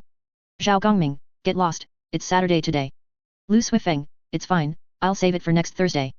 Lu Suifeng, young man, you can't always think only of yourself. Zhao Gongming, you kid, that tone, it's got that flavor. From now on, you're the group's you buckin. Lu Suifeng, you old man, don't curse people's lineage. Zhao Gongming, do gays have descendants? Lu Suifeng, wow, you really are. Zhao Gongming, I'm so annoyed lately. Lu Suifeng, what's there to be annoyed about? 3,000 in your imperial harem, all kinds of girls sent to your door. You're an emperor, what troubles can an emperor have? Zhao Gongming, emperors also have their troubles. Zhao Gongming, none of my subordinates are easy to deal with, they're all extremists. Zhao Gongming, I never had any intention of conquering the world. Zhao Gongming, but they're like they've taken drugs, madly fighting outwards, constantly expanding. I'm utterly numb. Zhao Gongming, the original territory was so small, and when I woke up, the territory had directly expanded by half. Zhao Gongming, my goodness. Zhao Gongming, my army didn't even move, and the territory expanded on its own. Zhao Gongming, the cities of Tubo, later Jin, and Mongolia surrendered on their own. It's the first time I've seen voluntary surrender, without a single soldier. I was stunned. Zhao Gongming, sigh. Zhao Gongming, I'm so difficult. Ning Yifeng, showing off gets you struck by lightning. Li Nana, heaven above, send a lightning bolt and strike down this show-off. Chapter 207, Northern Barbarian Envoys, Ambitious Empress. Duan Xiaolo, what thunder are you talking about? Heaven is his little brother, who would dare to strike him? Li Nana, wow. Ning Yifeng, crying. Ning Yifeng, it's unfair. Ning Yifeng, come help me kill the Ghost King. Ning Yifeng, that way I can take my daughter home. Zhao Gongming, you can, on the condition that you can find the Ghost King. Zhao Gongming, if you find the Ghost King and give me his location, I don't mind helping you kill him. Ning Yifeng, tears in eyes. Ning Yifeng, I can't find the Ghost King. Ning Yifeng, ever since I wiped out that group of ghosts, the Ghost King hasn't sent anyone over again. Zhao Gongming, don't you still have the Ghost King Pearl? Zhao Gongming, can't the Ghost King Pearl lure him out? Ning Yifeng, it can't lure him out, this Ghost King is playing dead. Ning Yifeng, instead, those idiots in the human world keep coming to their deaths. Ning Yifeng, I've killed several waves of people, and they still keep coming to their deaths, wanting to kill my daughter and seize the Ghost King Pearl. They're really giving me a hard time. Ning Yifeng, recently, they even tried to morally blackmail me. Ning Yifeng, I just sent them to their deaths with a flick of my hand. Ning Yifeng, don't they know that I'm the most unscrupulous person? During this time, although no strange entities came looking for death, even more people came looking for death. They were all ghost hunters, coming to cause trouble for him and his daughter under various pretexts and motives. There were many reasons, but the objective was clear, to kill his daughter, suppress her soul, and then seize the Ghost King Pearl. Ning Yifeng didn't waste words with these types of people, he sent them directly to their deaths. Compared to the inanimate strange entities, living people were not difficult to deal with and were quickly resolved. It was just the sheer number of them that was a bit much. Later, they even used moral arguments, trying to force him to hand over his daughter. Fortunately, he had no morals. Otherwise, he would have been blackmailed. Facing these moral crusaders, Ning Yifeng's method was simple, kill. Kill them all. And then, he was labeled as following the demonic path. During this period, even more people came to cause trouble. Zhao Gongming, is there a possibility that the Ghost King is behind this group of people? Zhao Gongming, Why don't you investigate? Zhao Gongming, what if you can find traces of the Ghost King? Wouldn't you be free then? Zhao Gongming sensed that something was amiss. The Ghost King Pearl. How did the human world know about the Ghost King Pearl? Even in the ghost realm, very little was known about the Ghost King Pearl. Ning Yifeng, from a family of ghost hunters, had extensive knowledge. However, he only learned of the Ghost King Pearl's existence through information on his personal panel. Let alone other people in the human world. How did they know about the Ghost King Pearl? He didn't believe there wasn't the Ghost King's handiwork behind this. Perhaps the Ghost King was secretly plotting in the background. Ning Yifeng, you didn't say anything, but I really hadn't noticed. Ning Yifeng, it's very possible, damn it, this Ghost King is truly cunning. Ning Yifeng, can't he just fight me openly and honestly? Ning Yifeng, let's have a true man's one-on-one duel. Li Nana, one-on-one? Li Nana, ha ha ha, that's hilarious. Li Nana, what kind of one-on-one are you talking about? Could you possibly duel the Ghost King? Li Nana, we didn't just meet you yesterday. A one-on-one is highly unlikely, but you calling for backup is definitely true. Li Nana, in terms of deviousness, you're no worse than the Ghost King. Li Nana directly exposed Ning Yifeng's sophistry. A true man's one-on-one. I almost believed it. Who doesn't know your nature, kid? Others call for backup when they can't win, but you call for backup as soon as you meet someone. The Ghost King coming out would just be a free kill. Ning Yifeng, wow, you're slandering me, how hateful. I'll remember this grudge, you've found a way to die. Li Nana, you first eat my blue silver overlord spear, I stab, stab, stab. Stabbing sounds. A bunch of idiots. Sigh. This group, indeed, has no normal people. Except for me. Zhao Gongming exited the group chat and returned to reality. Your Majesty, a northern barbarian envoy seeks an audience outside the palace. An official from the Court of State Ceremonials, carrying a warrant, came to the Imperial Study to request an audience with Zhao Gongming. Northern barbarians. Do we have dealings with the northern barbarians? Does the Court of State Ceremonials have a plan? Zhao Gongming took the northern barbarian diplomatic warrant and, after a moment of contemplation, inquired. Zhao Gongming had fully entrusted the nation's diplomacy to the Court of State Ceremonials. Great Zhao's establishment of relations with any country entirely depended on how the Court of State Ceremonials operated. So far, from the information Zhao Gongming knew, apart from the Nanzhao Kingdom, their Great Zhao Empire had not established diplomatic relations with any other country. As for whether the Court of State Ceremonials had a corresponding plan, Zhao Gongming was also unsure. However, Zhao Gongming had great confidence in the Court of State Ceremonials. Because the official in charge of the Court of State Ceremonials was neither a student of Zhao Shang nor a member of the Gongyang School, but rather a representative figure hailed as the reviver of the School of Names, who had risen from the common people, his art of sophistry was very strong. Even Zhao Shang had never won an argument against him. Most importantly, he was relatively peaceful and not as extreme as the Ministry of Rights. Zhao Gongming was very pleased with this point. Replying to Your Majesty, our Court of State Ceremonials currently has no intention of establishing diplomatic relations with the northern barbarians. The official from the Court of State Ceremonials replied. Not only the northern barbarians, but as of now, the Court of State Ceremonials had no intention of establishing diplomatic relations with any country other than the Nanzhao Kingdom. This was not because they were lazy. Rather, they simply had no intention of establishing diplomatic relations with other countries. They hoped more to annex the other party. After establishing diplomatic relations with the other party, how could they find an excuse to annex them? Did you really think the Court of State Ceremonials was easy to deal with? Those people from the Gongyang School were still nominally affiliated with the Court of State Ceremonials. Would such a Court of State Ceremonials be easy to deal with? Oh, then you, the Court of State Ceremonials, can arrange it yourselves. Whatever you want. Zhao Gongming had no particular impression of the northern barbarians, he felt neither fondness nor malice. The northern barbarian side was a land of ice and snow, and the people had golden hair and blue eyes, with a different language. Only a small portion of them had interactions with them. During the previous Great Jian dynasty, the relationship between the northern barbarians and Great Jian was quite good. Because Great Jian and the northern barbarians did not share a border, there were intermarriages. The current northern barbarian empress was a descendant of a princess from the former Great Jian dynasty. The northern barbarian empress had a good impression of the Central Plains. She highly advocated the Central Plains culture. In the northern barbarian court, there were also Central Plains culture courses.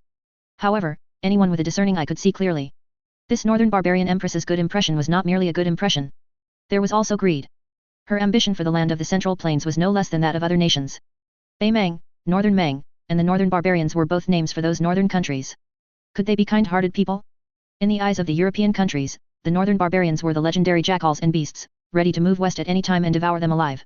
The northern barbarian status among the European countries was equivalent to the Huns and barbarians in the eyes of the Central Plains dynasty. The northern barbarian empress's aggressiveness was also the strongest among all northern barbarian emperors. In the decade or so since her ascension, the foreign wars she advocated exceeded the total number of foreign wars of 10 previous northern barbarian emperors combined. Chapter 208 Princess Katarina, Northern Barbarian Court. The European country's assessment of the northern barbarian empress was that she was a bloodthirsty executioner, one who killed without batting an eye. Any city conquered by the northern barbarians would suffer a merciless massacre. Heads rolled, and no one was not terrified. Titles such as Lucifer of the human realm, killing demon, and God's lifelong enemy were all given to the northern barbarian empress by the European countries. However, to Zhao Gongming, these were all empty titles. The so-called God's lifelong enemy, killing demon, Lucifer, and such, sounded formidable, but they only served to scare mortals. In the face of absolute power, both the northern barbarians and other nations were mere ants. It wouldn't even require Ao Yongzi to turn them into dust. Zhao Gongming did not take the northern barbarians seriously. In Chang'an City, a stunning foreign girl was running through the city, her gaze filled with surprise. What a beautiful city, what a prosperous city. What surprised her most was that there were no beggars in this city. Even the areas where commoners lived were clean, with no excrement on the streets. The air was filled with the aroma of various foods. The smiles on the commoners' faces were something she had never seen on the faces of northern barbarian commoners. Northern barbarian commoners never smiled, only numbness about the future, oppressed and suffering under heavy taxes, was visible on their faces. This city is truly amazing. The stunning foreign girl was full of curiosity about Chang'an City. Princess Katarina, please wait. Don't run anymore. We can't keep up with you. Several maids struggled to catch up. Finally, they caught up with Princess Katarina around a corner. However, there were no imperial guards accompanying them. Because Chang'an City was too safe. The public order was too good. There were patrol guards everywhere. The city's residents also spontaneously maintained public order. This was something completely unimaginable in their northern barbarians. In the few days since arriving in Chang'an City, the northern barbarian envoy team had gradually reduced the number of imperial guards around Princess Katarina, and now only a few maids accompanied her.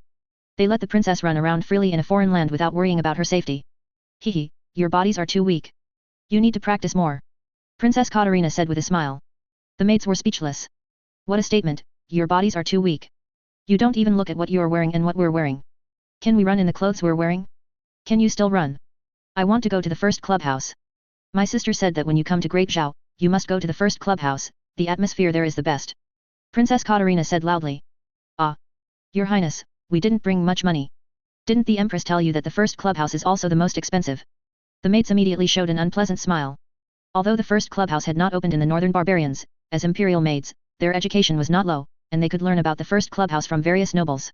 During the Great Jian dynasty, the first clubhouse was the most famous, attracting countless nobles. Now, with the establishment of the Great Zhao Empire, as a former industry of the Zhao family, the first clubhouse has further expanded its scale.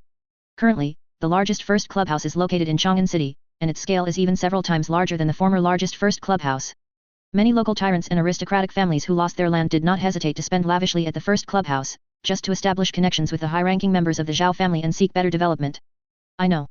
Before I left, my sister specially gave me money, lots and lots of money. Princess Katarina took out a large stack of golden banknotes from her bosom. The maids were stunned the moment they saw the golden banknotes. Good heavens! These were golden banknotes, one note was worth 10,000 taels of silver. The stack in Princess Katarina's hand had at least 20 notes. 200,000 taels of silver. Oh my goodness! Is this the value of Princess Katarina? As expected of the Empress's most beloved younger sister, is this the value of being a full-blooded sister? How envious other princesses and princes would be to see this. This level of favoritism is definitely the strongest in history. Let's go, today this princess is treating. Princess Katarina led her maids through the doors of the first clubhouse. Along the way, although some people cast strange glances at them, their pupils widened when they saw the stack of golden banknotes in Princess Katarina's hand. Holy cow! Where did this rich second generation come from? Is this so terrifying? Red-brown hair, fair skin, high nose bridge? Northern barbarian? Although Katarina was of mixed blood, her features of the divine land were not obvious, almost non-existent, making it impossible to tell. Instead, the northern barbarian features were very distinct. One look was enough to distinguish her as coming from the northern barbarians, not from the European countries. A foolish rich daughter from the northern barbarians. Please come in. The staff of the first clubhouse immediately approached with enthusiasm. They didn't care what country you were from. The first clubhouse only cared if you had money. As long as you had money, they didn't care if you were human or not. Just give them money.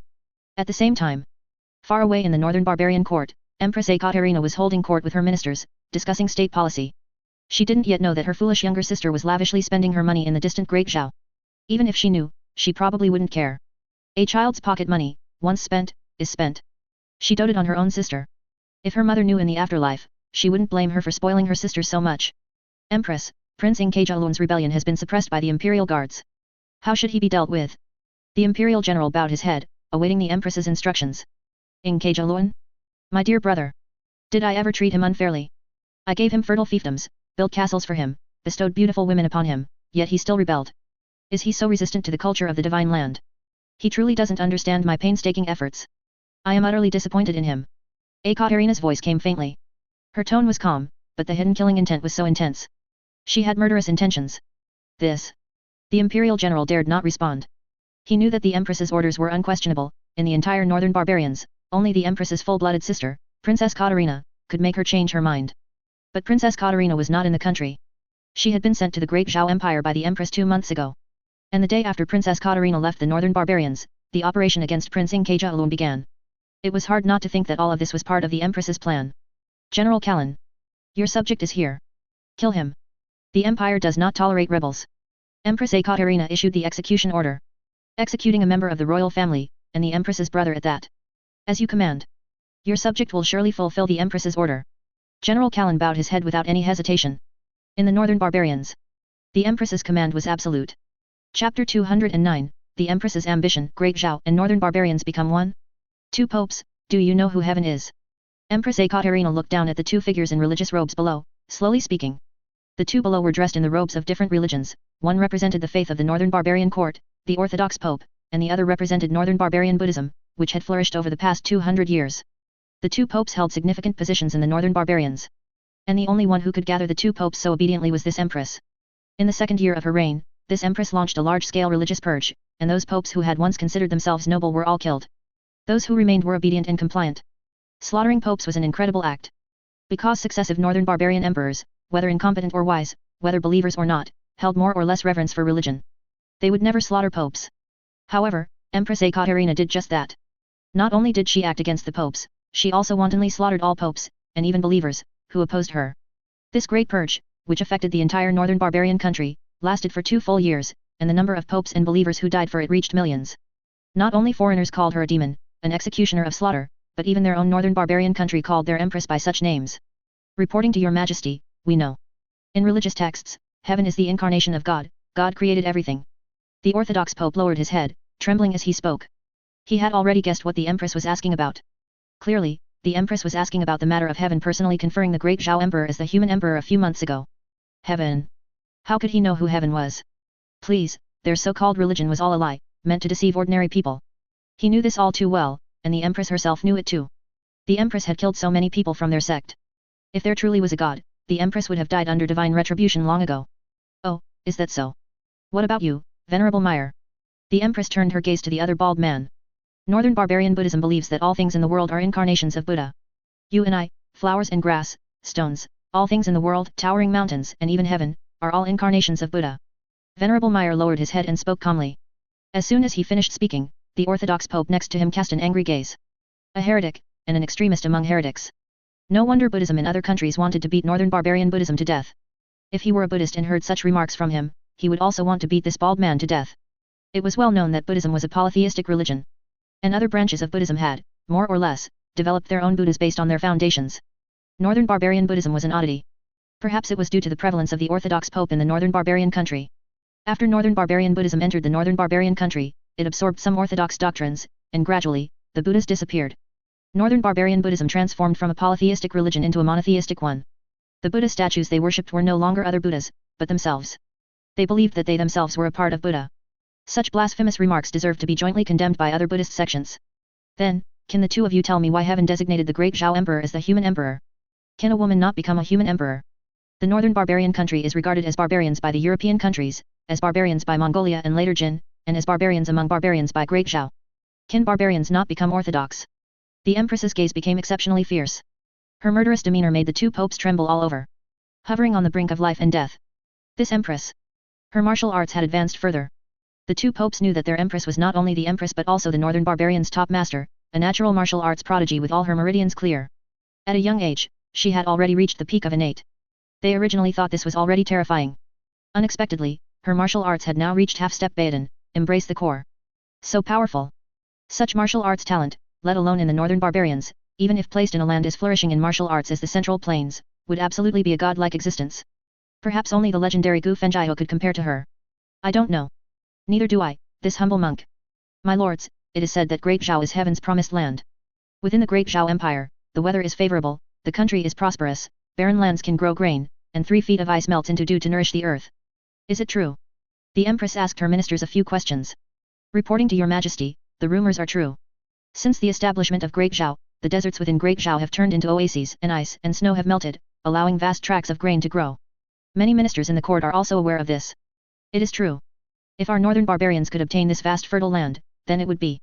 A nobleman spoke loudly. He seemed eager to incite the empress to send troops south and seize the rich lands belonging to the Great Zhao Empire. Although heaven had given the good places to Great Zhao.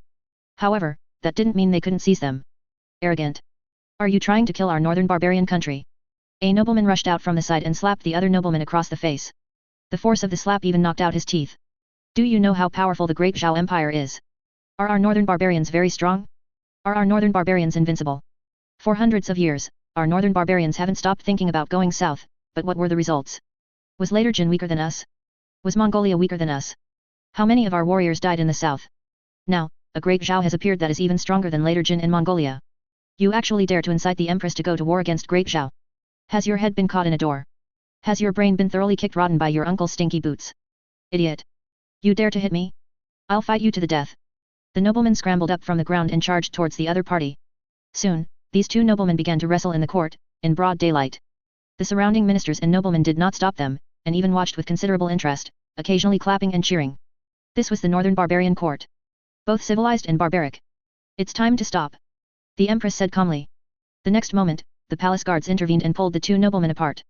The two noblemen still looked at each other, unconvinced.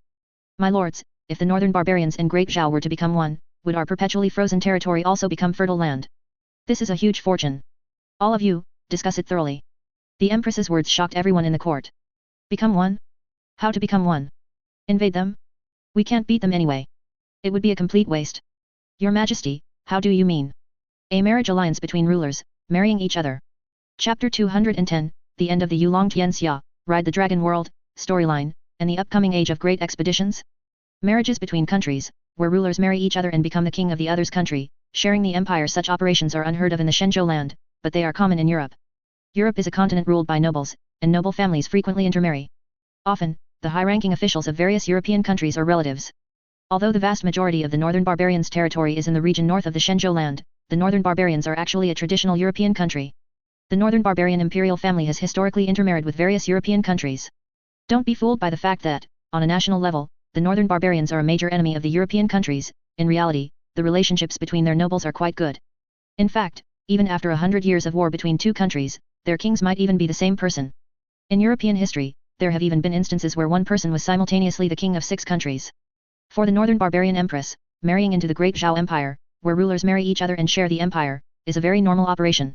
Your Majesty, this, I'm afraid, won't work. Your Majesty knows a lot about Shenzhou culture. Their royal power is not to be shared. Even their heirs are not allowed to meddle. Your Majesty's proposal, I'm afraid. The rest of the meaning didn't need to be said. The words were already very clear. It's impossible. That European approach is useless in Shenzhou. Because it's all something Shenzhou has long since discarded. Thousands of years ago, Shenzhou had an era where kings and queens shared the empire, but it was later eliminated. Shenzhou is an era of absolute power. Anyone who dares to covet royal power has only one outcome. Death. What's more, currently the Great Zhao Empire operates under a Luck dynasty system, making the Empress's idea even more impossible to achieve. Empress Ekaterina said nothing, merely sitting on the throne, lost in thought. The air suddenly grew quiet. After an unknown period, the Empress beckoned, dismissing her officials, and remained seated on the throne, staring blankly. She didn't know what she was thinking. In the Yulong Tianxia world. The new Dragon Realm. Newly hatched dragon eggs filled the entire Dragon Valley. Above the Dragon Valley, young dragons soared through the mountains and sky, playing and frolicking with each other, in perfect harmony. All the original dragon eggs had already hatched. Since most of them did not meet the conditions for divine weapons, Ao Yungzi did not exert herself to accelerate their growth.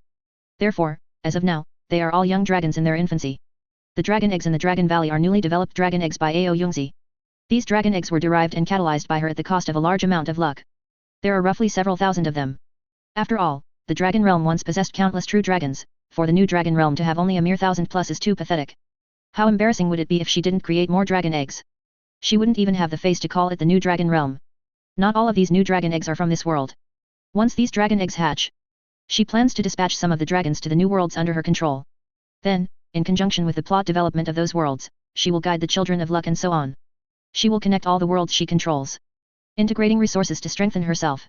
She has been fed by Zhao Gongming for so long, she can't just remain a useless being who only eats, drinks, and excretes, can she? Don't I, Ao Yungzi, have any face? As a heavenly Dao, can't I learn from other worlds and take the initiative? Plundering luck is the heavenly Dao's instinct. Most of the luck from these worlds has been taken by Earth. She also needs to seize some luck from other worlds. Only by possessing more luck can she create and hatch more true dragons. Following the usual procedure to cultivate luck takes too long. She can't wait. It's better to directly intervene and snatch from others. In the human realm of the Yulong Tianxia world, the white-haired old man, the city lord of Qinglong City, wearing a dragon robe, staggered onto the altar. By the grace of heaven, my Qinglong City has unified the world. From today onwards, I am the lord of the world. My country's name shall be Qin. I hereby confer my third son as the crown prince of Qin. May the heavenly Dao grant this. Granted. Golden light descended. A young dragon descended from the sky, biting a jade seal in its mouth, landed on Emperor Qin's shoulder, and handed him the jade seal. Blessed by heaven, the nation's luck will prosper. A week later, Emperor Qin passed away, and the crown prince ascended the throne, beginning a new reign. Golden light sparkled, surging into the sky and merging into the river of luck. The river of luck, which was originally like a small stream, widened several times over. And the young dragons of the new dragon realm also received feedback from the luck. One by one, their bodies rapidly increased in size, leaving their infancy and entering their growth period. Ao Yongzi, isn't your storyline a bit too short? You even had an old man ascend the throne. I remember the protagonist you initially set wasn't that crown prince, was he? Why did you change it? Ever since the storyline of the Yulong Tianxia world concluded, the luck of that world surged several times over. As Ao Yongzi's master, Zhao Gongming also noticed some changes in his body. However, these changes were so subtle that he didn't even notice them. If Ao Yongzi hadn't reminded him, Zhao Gongming probably wouldn't have known that the storyline of that world had ended. After Ao Yongzi reminded him, he checked and found that the storyline of that world was pitifully short. It's too outrageous. Zhao Gongming remembered that Ao Yongzi had intended to reference the storyline of Qin unifying the six states, but he found that this fellow had changed the plot and even replaced the protagonist. The storyline was shortened. The original plot was too long and dragged on, so I simply changed it. By shortening the plot, you can see that the increase in luck was not affected. This proves that my revision was correct and aligns with the world's development process. Ao Yongzi said proudly. It's not wrong, it's just a tiny bit short. Zhao Gongming made a gesture indicating a tiny bit. Even if I'm short, I'm better than your procrastination. I told you to unify the entire globe, and you're still dragging your feet. You could clearly just send troops to occupy it directly, but you're still dragging your feet. Ao Yongzi had also set up a storyline in the world where Zhao Gongming resided. And the protagonist of the storyline was naturally Zhao Gongming. The script was similar to that of Yulong Tianxia, both being unification scripts, unifying the entire globe. To increase the possibility of unifying the entire globe, Ao Yongzi had also silently modified the thought processes of the hostile forces behind the scenes, minimizing their chances of resistance. However, Zhao Gongming, this guy, remained inactive. He was timid and unwilling to take even a slightly larger step. He called it being steady and cautious. Steady and cautious, my foot. This entire world is your territory, what are you pretending for? Sometimes, Ao Yongzi really wanted to give Zhao Gongming a fire dragon fruit to eat. I'd kick you in the gut and make your intestines fly out. What the hell do you know? You're just a little dragon, what do you understand? If I unify the world all at once, they'll have nothing to do, won't they be bored to death? What's the next step after unifying the globe? A great expedition across the heavens, right? Taking them to fight in other worlds, right?